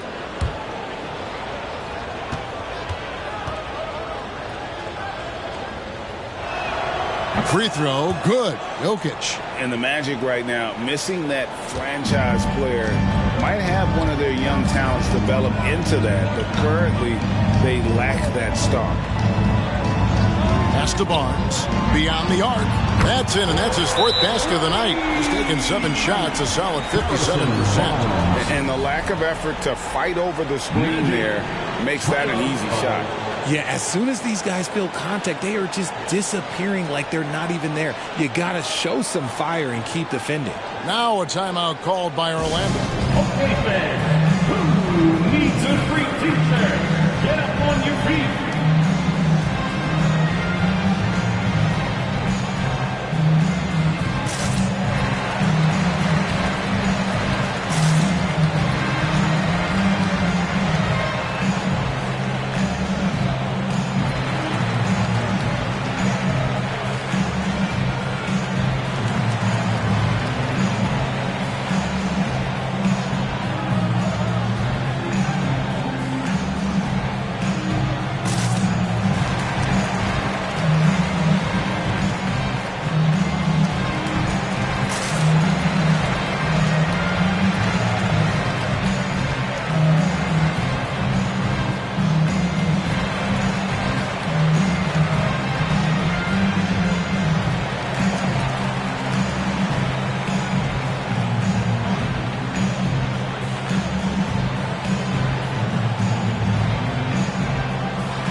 With the break in the action, let's now look at the league's top scorers. The real stats, the real scores from the real NBA. Second, Stephen Curry. And his contribution to his team offensively cannot be understated. He is always leading the way for them with his ability to put up points.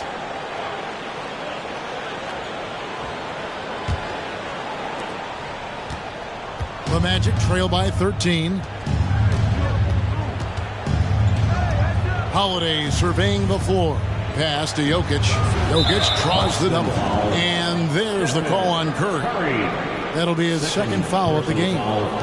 Second team foul. On defense, Boston.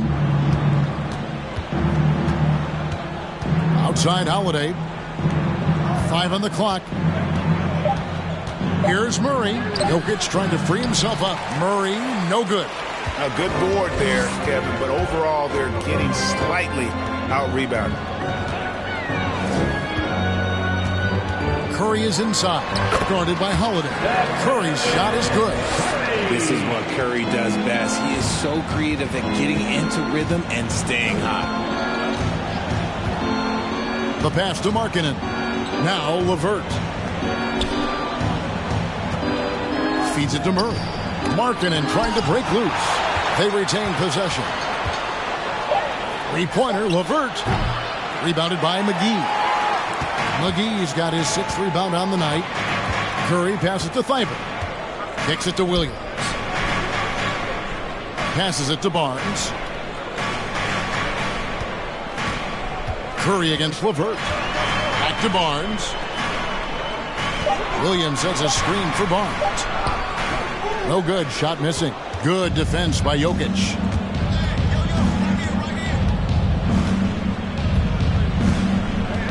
And there's the call on Matisse Thybulle. That's his first foul. And the next one puts him in the bonus. Colin Sexton, he's checked in for the Celtics. Now into the lineup for the Celtics, Colin Sexton.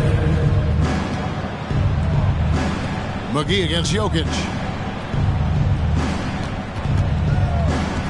Just 5 on the clock.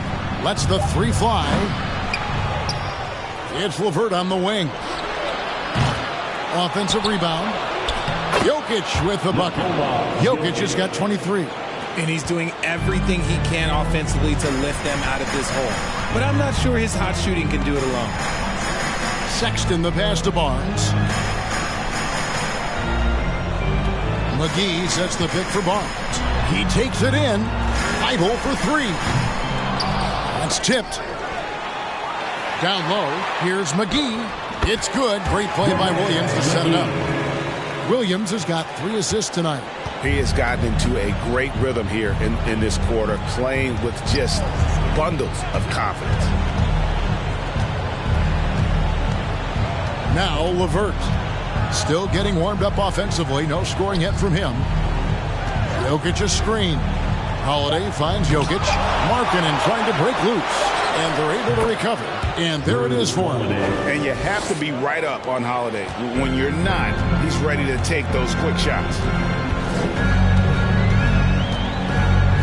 Sexton against Holiday. Pass to McGee.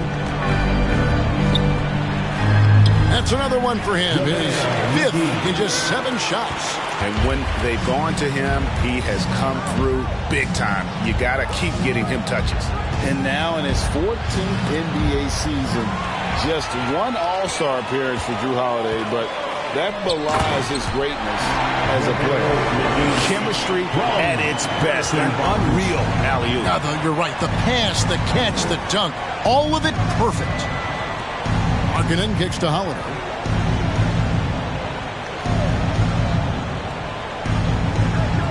Pass to Jokic.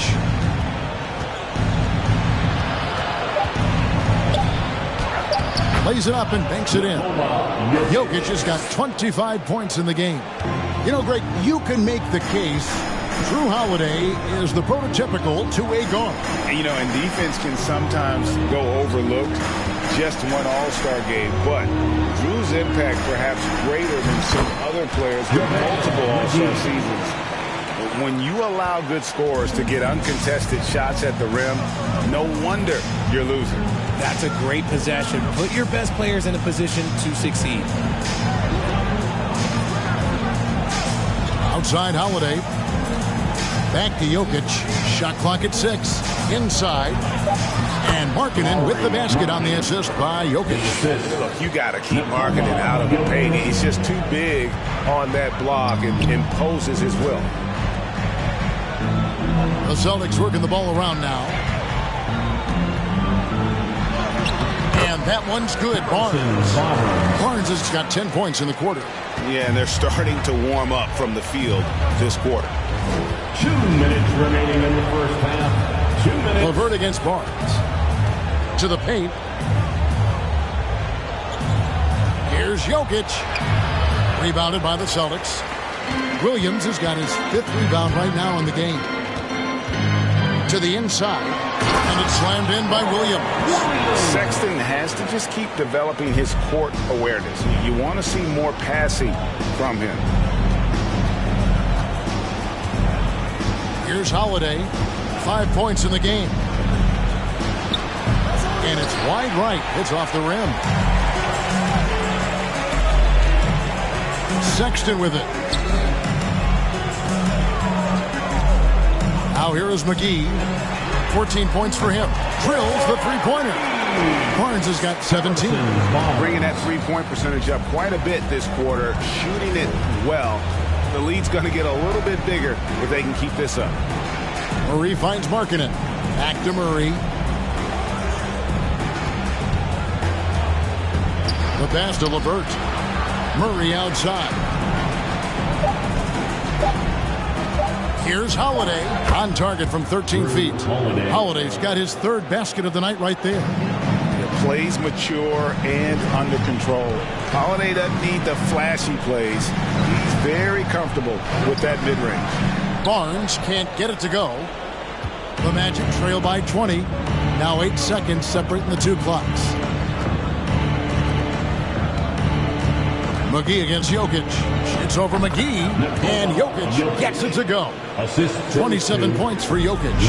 Man, Holiday puts a lot of pressure on the defense. Often it's with his scoring, but right there, making a play for someone else. And of the last 6 baskets, 5 have come on the interior. This is just smash-mouth physical basketball, guys. Here's Jokic. And no luck with that time on the buzzer beater. And so it's Boston closing out the quarter with a 20-point lead. Their defense has been active and effective. And now let's catch up with David Aldridge, who's standing by from the sideline. All right, Dave. Thanks, Kevin. Harrison, an efficient first half of basketball. What's enabled the team to be so effective? Just move the ball around. This team, they play extremely hard, so, we're not going to be able to get up and down as we usually do, so it's good for us to practice our half-court game. Yeah, that's been working, too. Thanks very much. Back to you, Kevin. All right, David, thank you. We'll be back after halftime for the start of the 3rd quarter.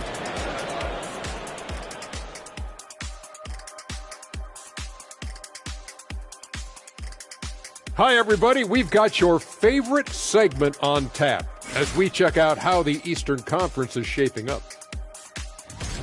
And if your team is right in the middle of that pack, how does that affect your mindset as a player? Well, being in the middle means you're good, but not great. And that probably does bother some guys mentally. I trust Kenny on that. He knows a lot about being good, but not great. No, I'm only in the middle of pictures, brother. Now, looking at the first half of play in our featured game, what a disaster it's been for the Magic. They're getting abused in the paint defensively, letting their opponents set the tone. You can't match up physically, you're toast. That's what the scoreboard is reflecting right now. Toast with butter. Thanks for spending halftime with us. Time to get it back out to Kevin Harlan for the start of the third quarter.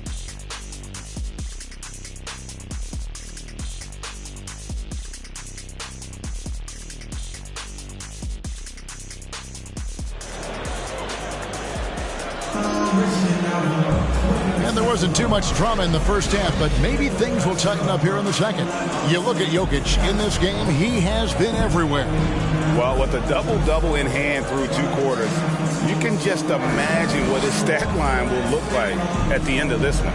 But I don't think that that's the most important thing to him. Sure, putting up big numbers doesn't hurt, but he's all about getting the win over everything else. And with a big gap on the scoreboard, the second half begins with very different goals for these teams. One side trying to mount a comeback, one side trying to protect their lead. So on the floor for Orlando, we've got Murray. Bridges out there with Markkanen. Then it's Holiday, and it's Jokic in at center. Boston leading by 20. Thibault, the pass to Williams. Now here is McGee. Pass to Barnes. The three. And again, Boston with the triple. And those aren't the type of three-point opportunities that you can allow in the NBA. Holiday against Curry. Markkanen passes to Jokic. Shoots over McGee. Jokic, no good. And so Curry will bring it up for the Boston Celtics. They lead by the biggest margin of the game, 23 points. Well-rounded effort, and they show no signs of letting up. Yeah, not just an impressive showing on offense, but on defense as well, executing their game plan perfectly. Holiday, the pass to Jokic. Back to Holiday. He kicks to Murray. The feed to Markkanen.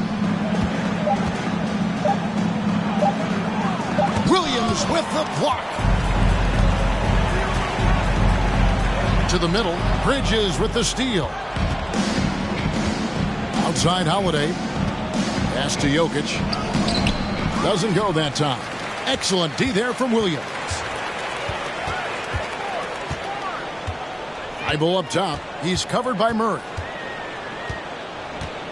Thibault, the pass to Curry.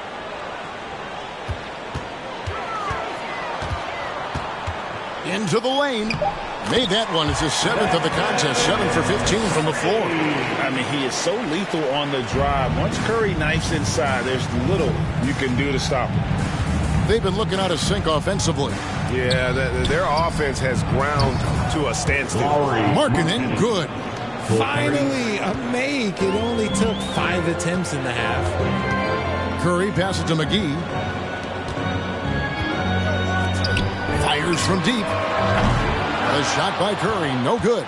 Look, when you've made your first 3 shots of the half, I think it's okay for a heat check. Murray outside. Markkanen finds Holiday. Jokic high post. The Magic need to get a shot off here. Outside Holiday. And Boston with the rebound. It's a +5 advantage for them in rebounding after that one. And oh boy, a lot of contact there, but he gets the call and will shoot 2. It's going to be on Jokic. You know, Richard, had to be extra special for Steph Curry to set the 3-point record in New York. Yeah, doing it in the Mecca sold-out arena. The previous 2 record holders there, December 15th, 2021, a great day in the career of Steph Curry, the history of the NBA. That's good from Stephen Curry. Perhaps the greatest shooter the game has ever seen. Curry continues to age like fine wine. Cody Zeller's checked in for JaVale McGee. And the Magic making a change here as well. Powell, he's checked in for Nikola Jokic.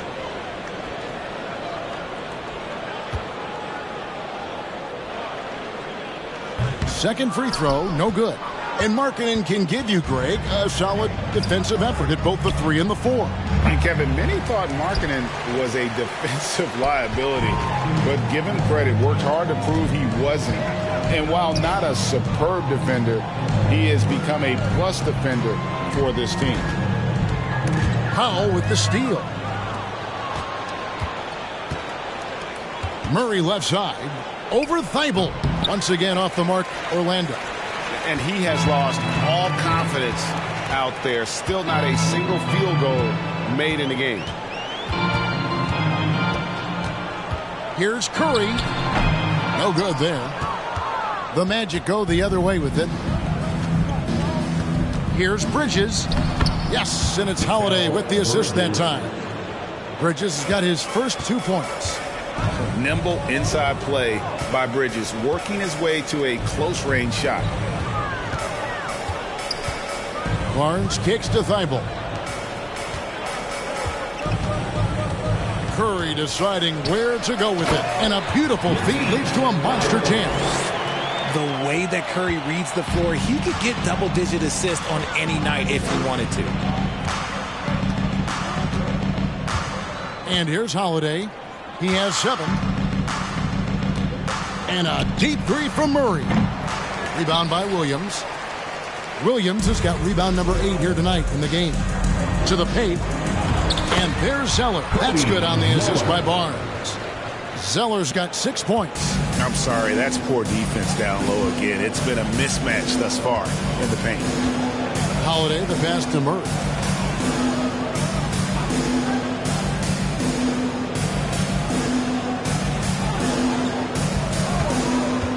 Looking to get back on track here. Bridges.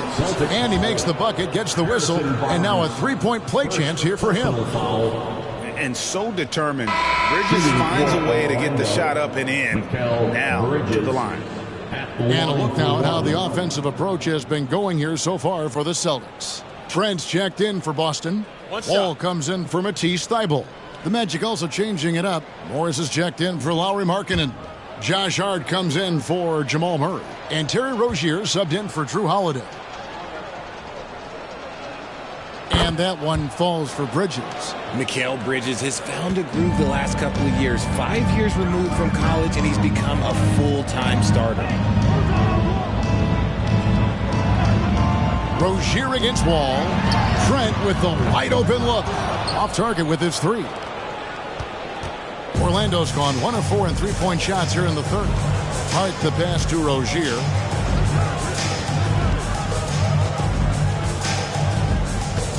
Over to Wall. And he can't bank that one in. And about Mikal Bridges, just how good can he be? He's got the power to beat you off the dribble inside. Certainly likes to attack the paint, but he can also spot up and beat you from beyond the arc. What I really love about this kid, Williams he's physical, he's explosive, and yes, he plays above the rim. He just brings that nastiness to the game. Now a timeout called by Orlando. All right, Celtics fans, give it up for Celtics Entertainment.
Celtics making a switch here.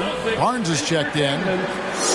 We've got a chance now to see how the starters and the bench match up scoring-wise tonight for the Magic.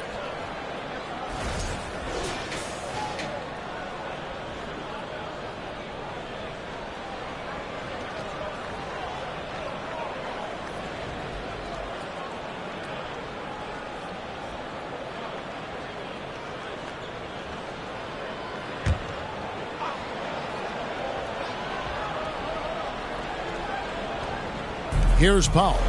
He's gotten some minutes, but nothing on the board yet. Rozier for three. Sinks the three-pointer. And over the course of his career, Rozier has really improved his three-point numbers. That off-season work on the jumper has paid off big time. Curry way outside. Trying to come right back with the three of his own, but it's no good. He's tried to get it going, but the shots simply have not been there. Nothing seems to be falling. And it's Rozier missing. Just an ugly show for him offensively. Yep, no way to describe it, just ugly, and that hasn't helped. Williams kicks to Curry. Pass to Trent. Now Wall. Clock at 6. Over Rozier. Powell pulls it in. Orlando's gone 2 of 5 with the three-point shot since coming out of the break. Bridges sets the screen for Rozier. And it's Rozier again missing. Celtics leading by 23. Trent outside. Wall passes to Barnes. That's good. And so Wall with the assist. Barnes has got 7 now in this quarter. And how about the read from John Wall? He knows the angles, sees the opportunity, and makes the right feed. And the shot is good. Marcus Morris Sr. And so it's Wall. He brings it up for the Boston Celtics. They've got the Hawks ahead of them in their next game, and it's in Atlanta. It's game 1 of a 3-game road trip. Now Barnes. He's got 24. Curry on the wing. Over Hart. Offensive rebound. Scored the bucket. He's made 5 so far, shooting a very clean 5 of 7. And they're beginning to just flat out fall apart defensively right now, especially on the interior. Powell with a screen on Wall. Rozier for 3. Okay, so if I were to say this was a disaster of a period for him, it would be an understatement. But hey, sometimes you got to shoot your way out of the slump, even for him. There's the pass to Curry. Kicks it to Barnes. Shot clock at 5. From deep, Wall. That shot is off. And Orlando the other way now. Hart the pass to Rozier. Inside. And he gets the whistle. 2 free throws coming up. It's going to be on John Wall. This is his first free throw of the game. A 78% foul shooter a season ago. Pretty steady when he's at the line. Line for 2. Take a break. Take a break. 2 shots.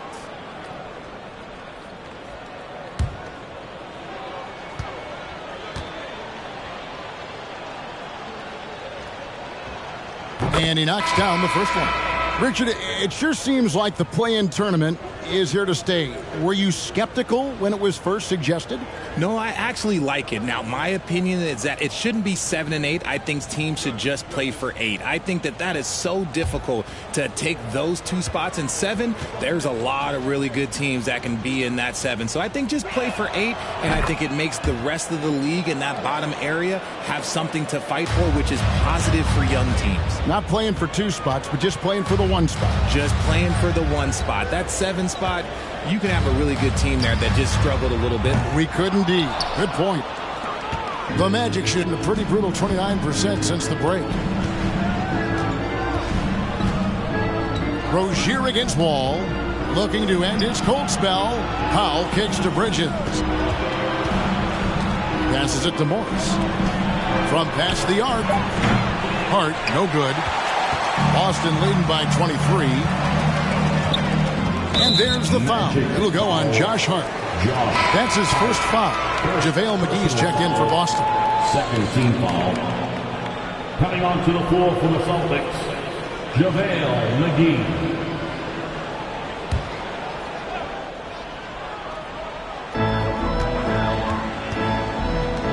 Trent outside. Pass to Wall.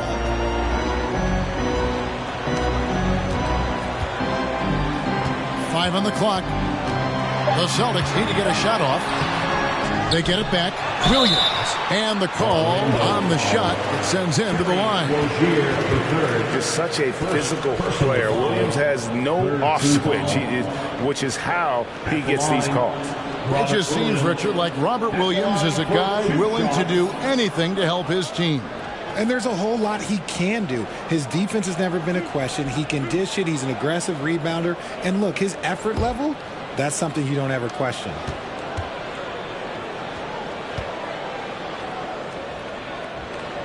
He's off on the first. You know, he just plays with such tenacity on both ends. Williams is a rising talent who wants to prove he belongs. Matisse Thybulle's checked in for Trent. And to change for the Magic. Jokic is checked in.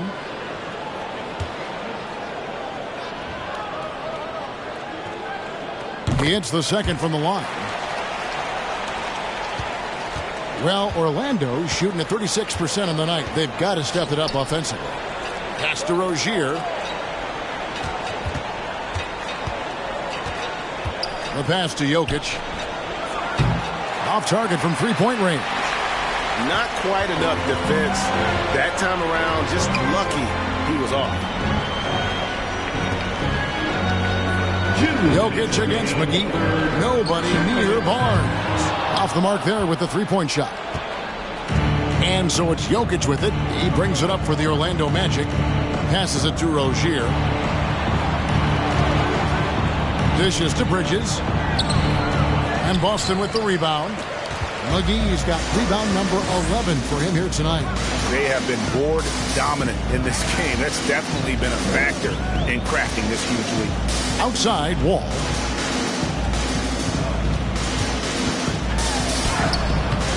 Bridges with some nice defense. On offense, here are the Magic. They need a bucket in a big way here to regain some confidence. Hart finds Rozier. Takes the three. Rebounded by McGee. McGee's got rebound number 12 now. Tenacity on the glass. Thibault, the pass to Wall. Launches a three. Buries it from three-point range. Wall's got his first bucket of the game, and he's on the board for three. And I just love the way Wall kind of knifes through that defense. He is masterful at slashing to the rim. On the wing, Rozier. Covered by Wall. Williams with the block. To the inside. Lays it up and in off the pretty assist. Williams has got 7 now in this quarter. Showing that aggressive nature. Williams competes hard, doesn't back down, and he'll let his opponent know he's not afraid of the contact. Jokic sets the screen for Rozier. Pass to Jokic. Their offense stone cold. Another miss there. More than a few bad breaks for him this quarter. He's struggling, and the team is following suit on the scoreboard. Boy, you have to be impressed with the offensive production. They have got it firing on all cylinders. They've had great execution, and what stands out is that they're just taking what the defense gives them, not forcing anything. And so it's the Boston Celtics having no problems at all. Up 29 points heading into the next quarter. The scoring has been tremendous, and they are shooting lights out with very high accuracy. And we've got more M2K Sports coming your way after this break.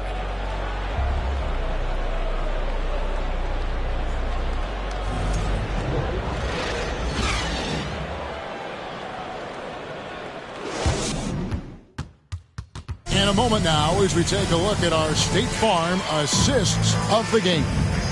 And I'm glad this was the pick because I love this pass. Such a great dish. That's what I call court vision. That wasn't a better pass in the game, almost like he had a sixth sense.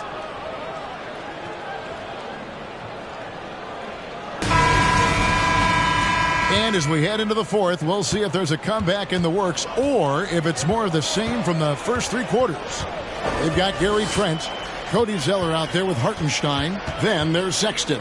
And it's Wall in at the point guard. That's the Boston 5. Here's Sexton. And no good. The Magic go the other way with it. Here's Hart. And Boston with the rebound. Zeller's got 7 rebounds in the game. Right side, Sexton. Pass to Zeller. Some nice ball movement here by the Celtics. Trent with it. 3-pointer. And that comes off the assist by John Wall. Wall's got 3 assists in the game. The pass to Hart. Fourth quarter just getting started. 1 minute in the books. And he drops in the layup off the glass. Love how selfless he is setting brick screens like this. Plays like that right there are what help create easy scoring opportunities. Down low. It's picked off. Pass break. Here come the Magic. Passes to Rozier. It's stolen by Wall. Now Trent.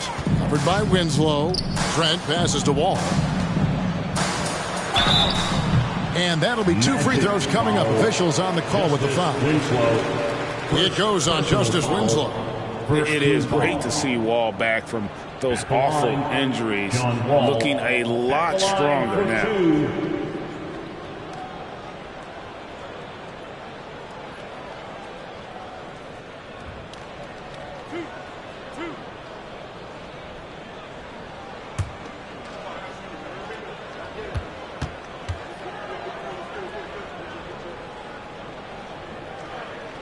And that one falls for Wall. And for a lot of up-and-coming teams, getting better defensively is the key to reaching, Greg, that next level. That being considered, what's the first step in that improvement? A lot of times it's bringing in a great defender, like a Pat Beverly or an Andre Iguodala, a defensive anchor who also inspires his teammates to take that challenge. And they're doing a better job of working themselves to the line here in the second half. Rozier looking around.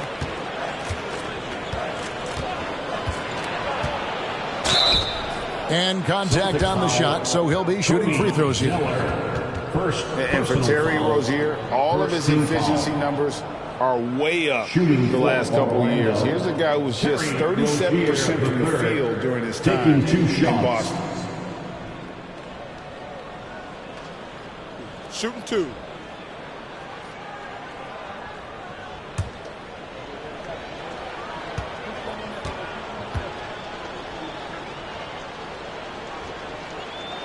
And the first one drops. And the numbers of Terry Rozier. As you mentioned, they're getting better bit by bit, Greg. Scary Terry's three-point shooting is way up, and that helps big time. With experience, Rozier isn't forcing things offensively, becoming a much better decision maker. And both free throws good for Rozier. You know, and every year, it just seems like Rozier gets better. You see his drive, the hunger, the desire to keep improving. Sexton against Hart. Sexton up top. Over Hart. The shot by Sexton, no good. And they're up right now, but it hasn't been because of him. He's really struggled on offense. The Magic again can't hit. And he didn't punish them for the weak coverage there, but they can't count on him to continue missing. From deep, Trent. And it goes out of bounds. Last touch by Trent. And that kind of stifling effort on defense needs another look. Sharp instincts on D there. Just timing. When to rise up and swat that one away.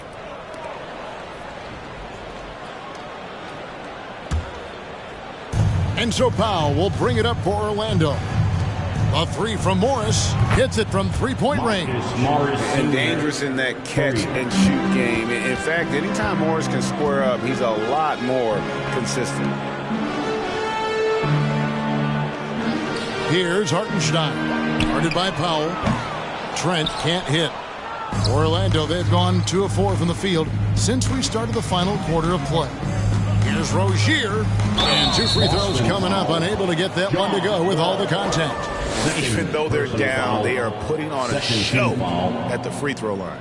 Richard, I know you've been to Africa. Your mom did a lot of great work there. How gratifying is it to see the investment that the NBA now is making over there?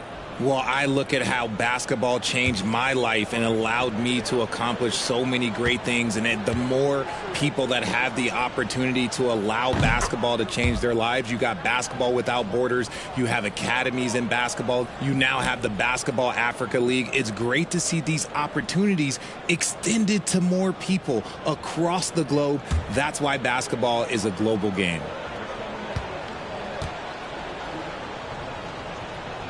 That misses, so he splits the free throws. Yeah, I like that they haven't lost their aggressiveness here in the second, despite being down. Here's Wall. Banked in off the glass. Sometimes Wall seems just undeniable. Even the contact doesn't slow him down. Wall against Rozier. Powell with a screen on Wall. Rozier the pass to Powell. Rebound by the Celtics. And physically, there's no doubt they've been the stronger team. A +10 rebound advantage tells you all you need to know. Outside, Sexton.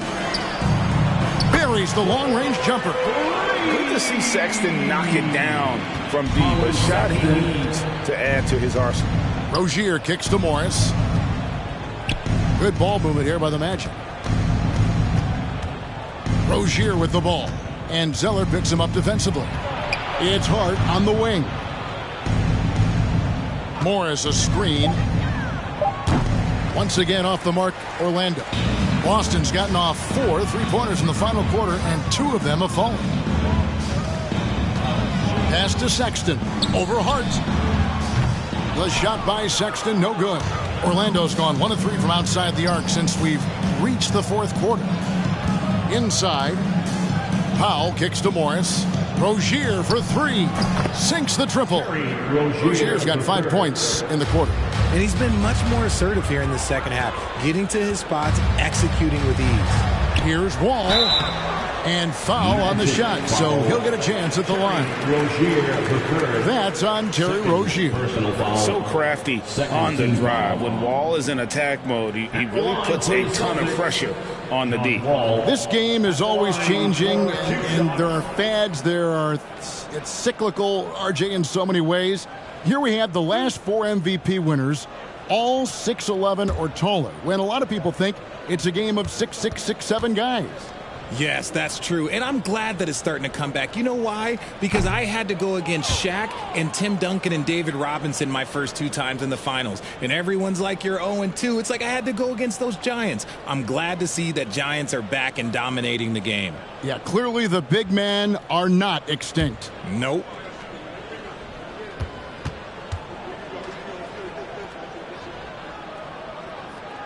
So he comes up empty at the line. And there's a lot of nuance to Wall's game. People talk about his speed and things like that, but his instinct and skill are equally as important, if not more so. Morris passes to Rozier. Offline with his 3. The Celtics have gone 3 of 8 here in the 4th quarter. Ball against Rozier. Pass to Hartenstein. There's the triple. And Rozier pulls it down. Shocking that he just bricked that one. The defense got real lucky there. To the inside. Here's Morris. And Morris throws it down. Just aggressive there. Instead of going to one of his patented shots inside, Morris just simply rises up to be free. And here's Wall outside. Right wing.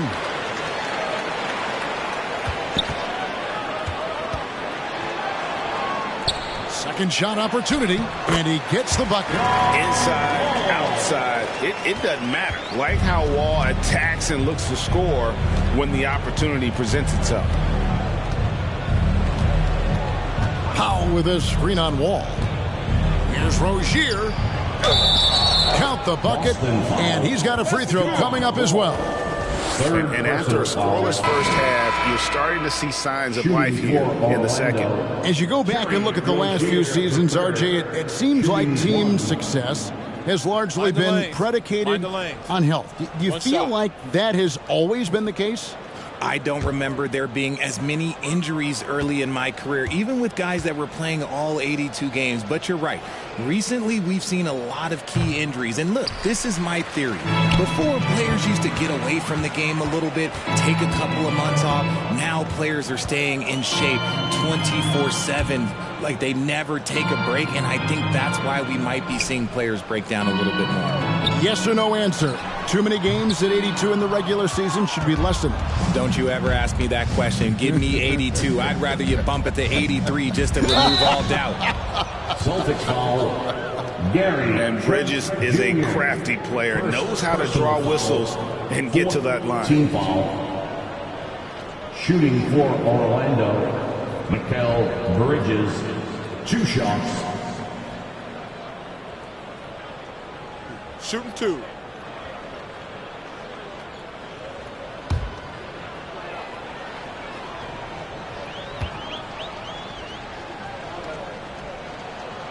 First free throw is good. And a talented swingman. Bridges is someone to keep an eye on as he continues to round out his game.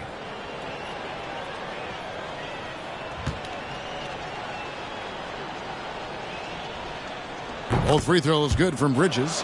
One of the biggest changes in the NBA since I started broadcasting back in the early 80s, player movement, Richard. Guys switching teams all the time. Is that a good thing or a bad thing for the NBA? I think for players, it's great because you have more mobility. You have a chance to change your environment and revitalize you. For the fans, I understand. Probably not so much because really they connect to these players, especially when you draft them or they're part of an epic year or a championship. You just hate to see those players go. So there's two sides to it. And I bet as a player, knowing you as I do, you probably enjoy the challenge of trying to reassert yourself, find out where you can best help your new team. Yes, and you enjoy your new role. I've been in roles where I was expected to be a leading scorer. I've also been in a role where I was expected to mentor Kawhi Leonard, Klay Thompson, Steph Curry, Draymond Green, Harrison Barnes. All those guys were drafted at my time in Golden State. And that one misses. And a new group in for the Celtics. JaVale McGee's checked in for Zeller. Harrison Barnes comes in for Gary Trent.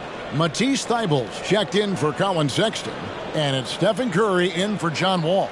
Orlando also making some changes. Lauri Markkanen's checked in for Powell. Murray comes in for Josh Hart. And it's Holiday in for Terry Rozier. Good on the second free throw. Boston leading by 23. Curry dishes to Barnes. And foul on the shot. He'll shoot 2 at the free throw line. First, I was wondering, do you think the recent postseason success of small market teams like Milwaukee is good for the NBA? Absolutely. Guys should be able to feel like they can win no matter where they are playing at. And no one wants to see the same couple of teams in the playoffs every single year. Smaller market success makes the league better. He misses the free throw. Jokic, he's checked in for Morris.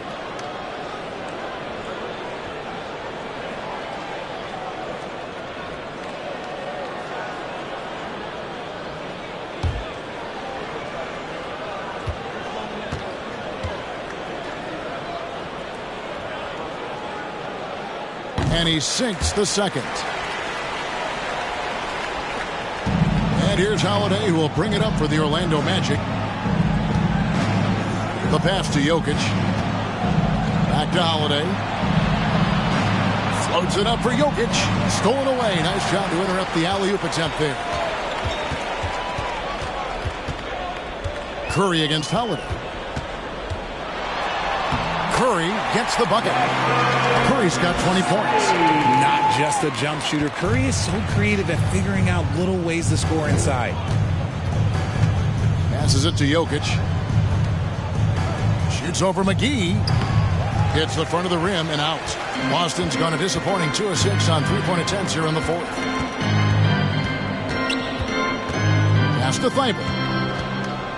Back to Barnes. And McGee kicks to Curry. A three-pointer off the mark. Oh, man, for whatever reason, he can't get it going from 3, and he's pretty good from there. Murray outside. In the corner, it's Bridges. Orlando moving the ball around. Markkanen can't get it to go. This has been a one-sided affair. Yeah, they've done a nice job of extending their lead and maintaining that intensity level. Curry passes to McGee. It doesn't go for him. Good defense by Jokic. The Magic shooting in the fourth quarter has looked shabby, 38%. Murray right side. Richard, last season, a historically close race for the scoring title, and it came down to the wire between LeBron, Joel Embiid, and Giannis Antetokounmpo. It was thrilling those last couple games. It was beautiful. To me, it reminded me of 90s basketball when you had Shaq and you had David Robinson and Patrick Ewing and Hakeem Olajuwon. And now bigger players, they're back. Size and strength is still valuable in today's game, and you love to see it. Curry finds Barnes. Back to Curry. Williams sets a screen for Curry. Goes back up. In deep, McGee drops it in. He knows his job on the glass, and he does it well. Cleaning it up and sending it right back. Pass to Jokic. Back to Holiday. The three. That's in, coming off the assist from Jokic. And Jokic, with that incredible vision, quickly spots the open man. 2 minutes. Thibault with the ball. Out guarded by Murray. Williams sets a screen for Curry. Count the basket. Curry's got 4 this quarter. And even with the big lead, he remains focused on the task at hand. If he has space in the mid-range, he'll let it fly. Doesn't matter if the score is tied or they are up big. It's Jokic, top of the key. Back to Holiday. Down to 5 on the shot clock. Shot on the wing. And it's off the back rim. No good. Smart, accurate passes, Greg, are really paying off for them at the moment. And also good off-ball movement. Everyone is paying attention and looking to create the best shot for the team. Orlando's gotten 8 shots off from three-point land and hit half of them. Yes, and with this one winding down, it's obvious to everyone who watched it. Just a total mismatch and a true show of strength for the Celtics. This was a team performing to its fullest capability. A hugely satisfying win. A game that not many will soon forget. And on the other side, one that I think most will try to forget. And so that moves their record to 11 wins on the year. And a lot of players tonight helped contribute to this performance. But in particular, a real good game it was for JaVale McGee. Every inch of the floor was his tonight as he came out and injected an energy into every play. Whoa, he really got his defender on his heels on that one. What a fantastic play, guys. Shooting foul as the whistle blows. He'll shoot 2 free throws. It's going to be on Jokic. 4th team foul. At the line, JaVale McGee. At the line for 2.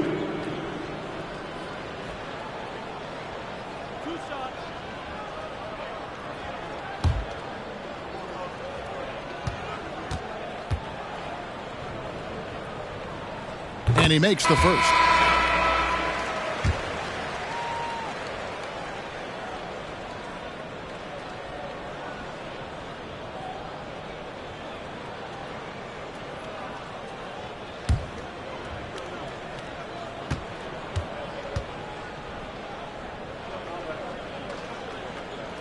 Both free throws good from McGee.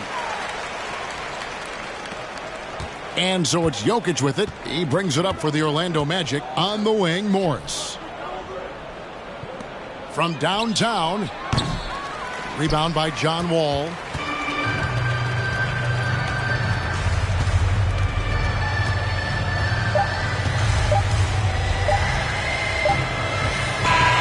And so it's Boston easily grabbing this one. And the outcome of this one was never in doubt. And boy, they really put in a supreme effort. It just felt like once they had that lead and it was comfortable, they were not going to relinquish it. And now we'll send it over to David Aldridge, who is standing by courtside. David. Thanks very much, Stephen. People talk about winning games that you're supposed to win. What's the key to doing that? Just bringing energy. We had to set the tone from an energy standpoint early, especially at home. And we did that. We played great defense. The ball was moving, creating easy shots, and that's when we can kind of build momentum early. Yeah, you guys rode that wave all the way to the win, man. Thanks. Back to you. David, thank you as always. And that'll wrap it up, folks. This is Kevin Harlan saying thank you for tuning in as New Balance presents our player of the game, JaVale McGee.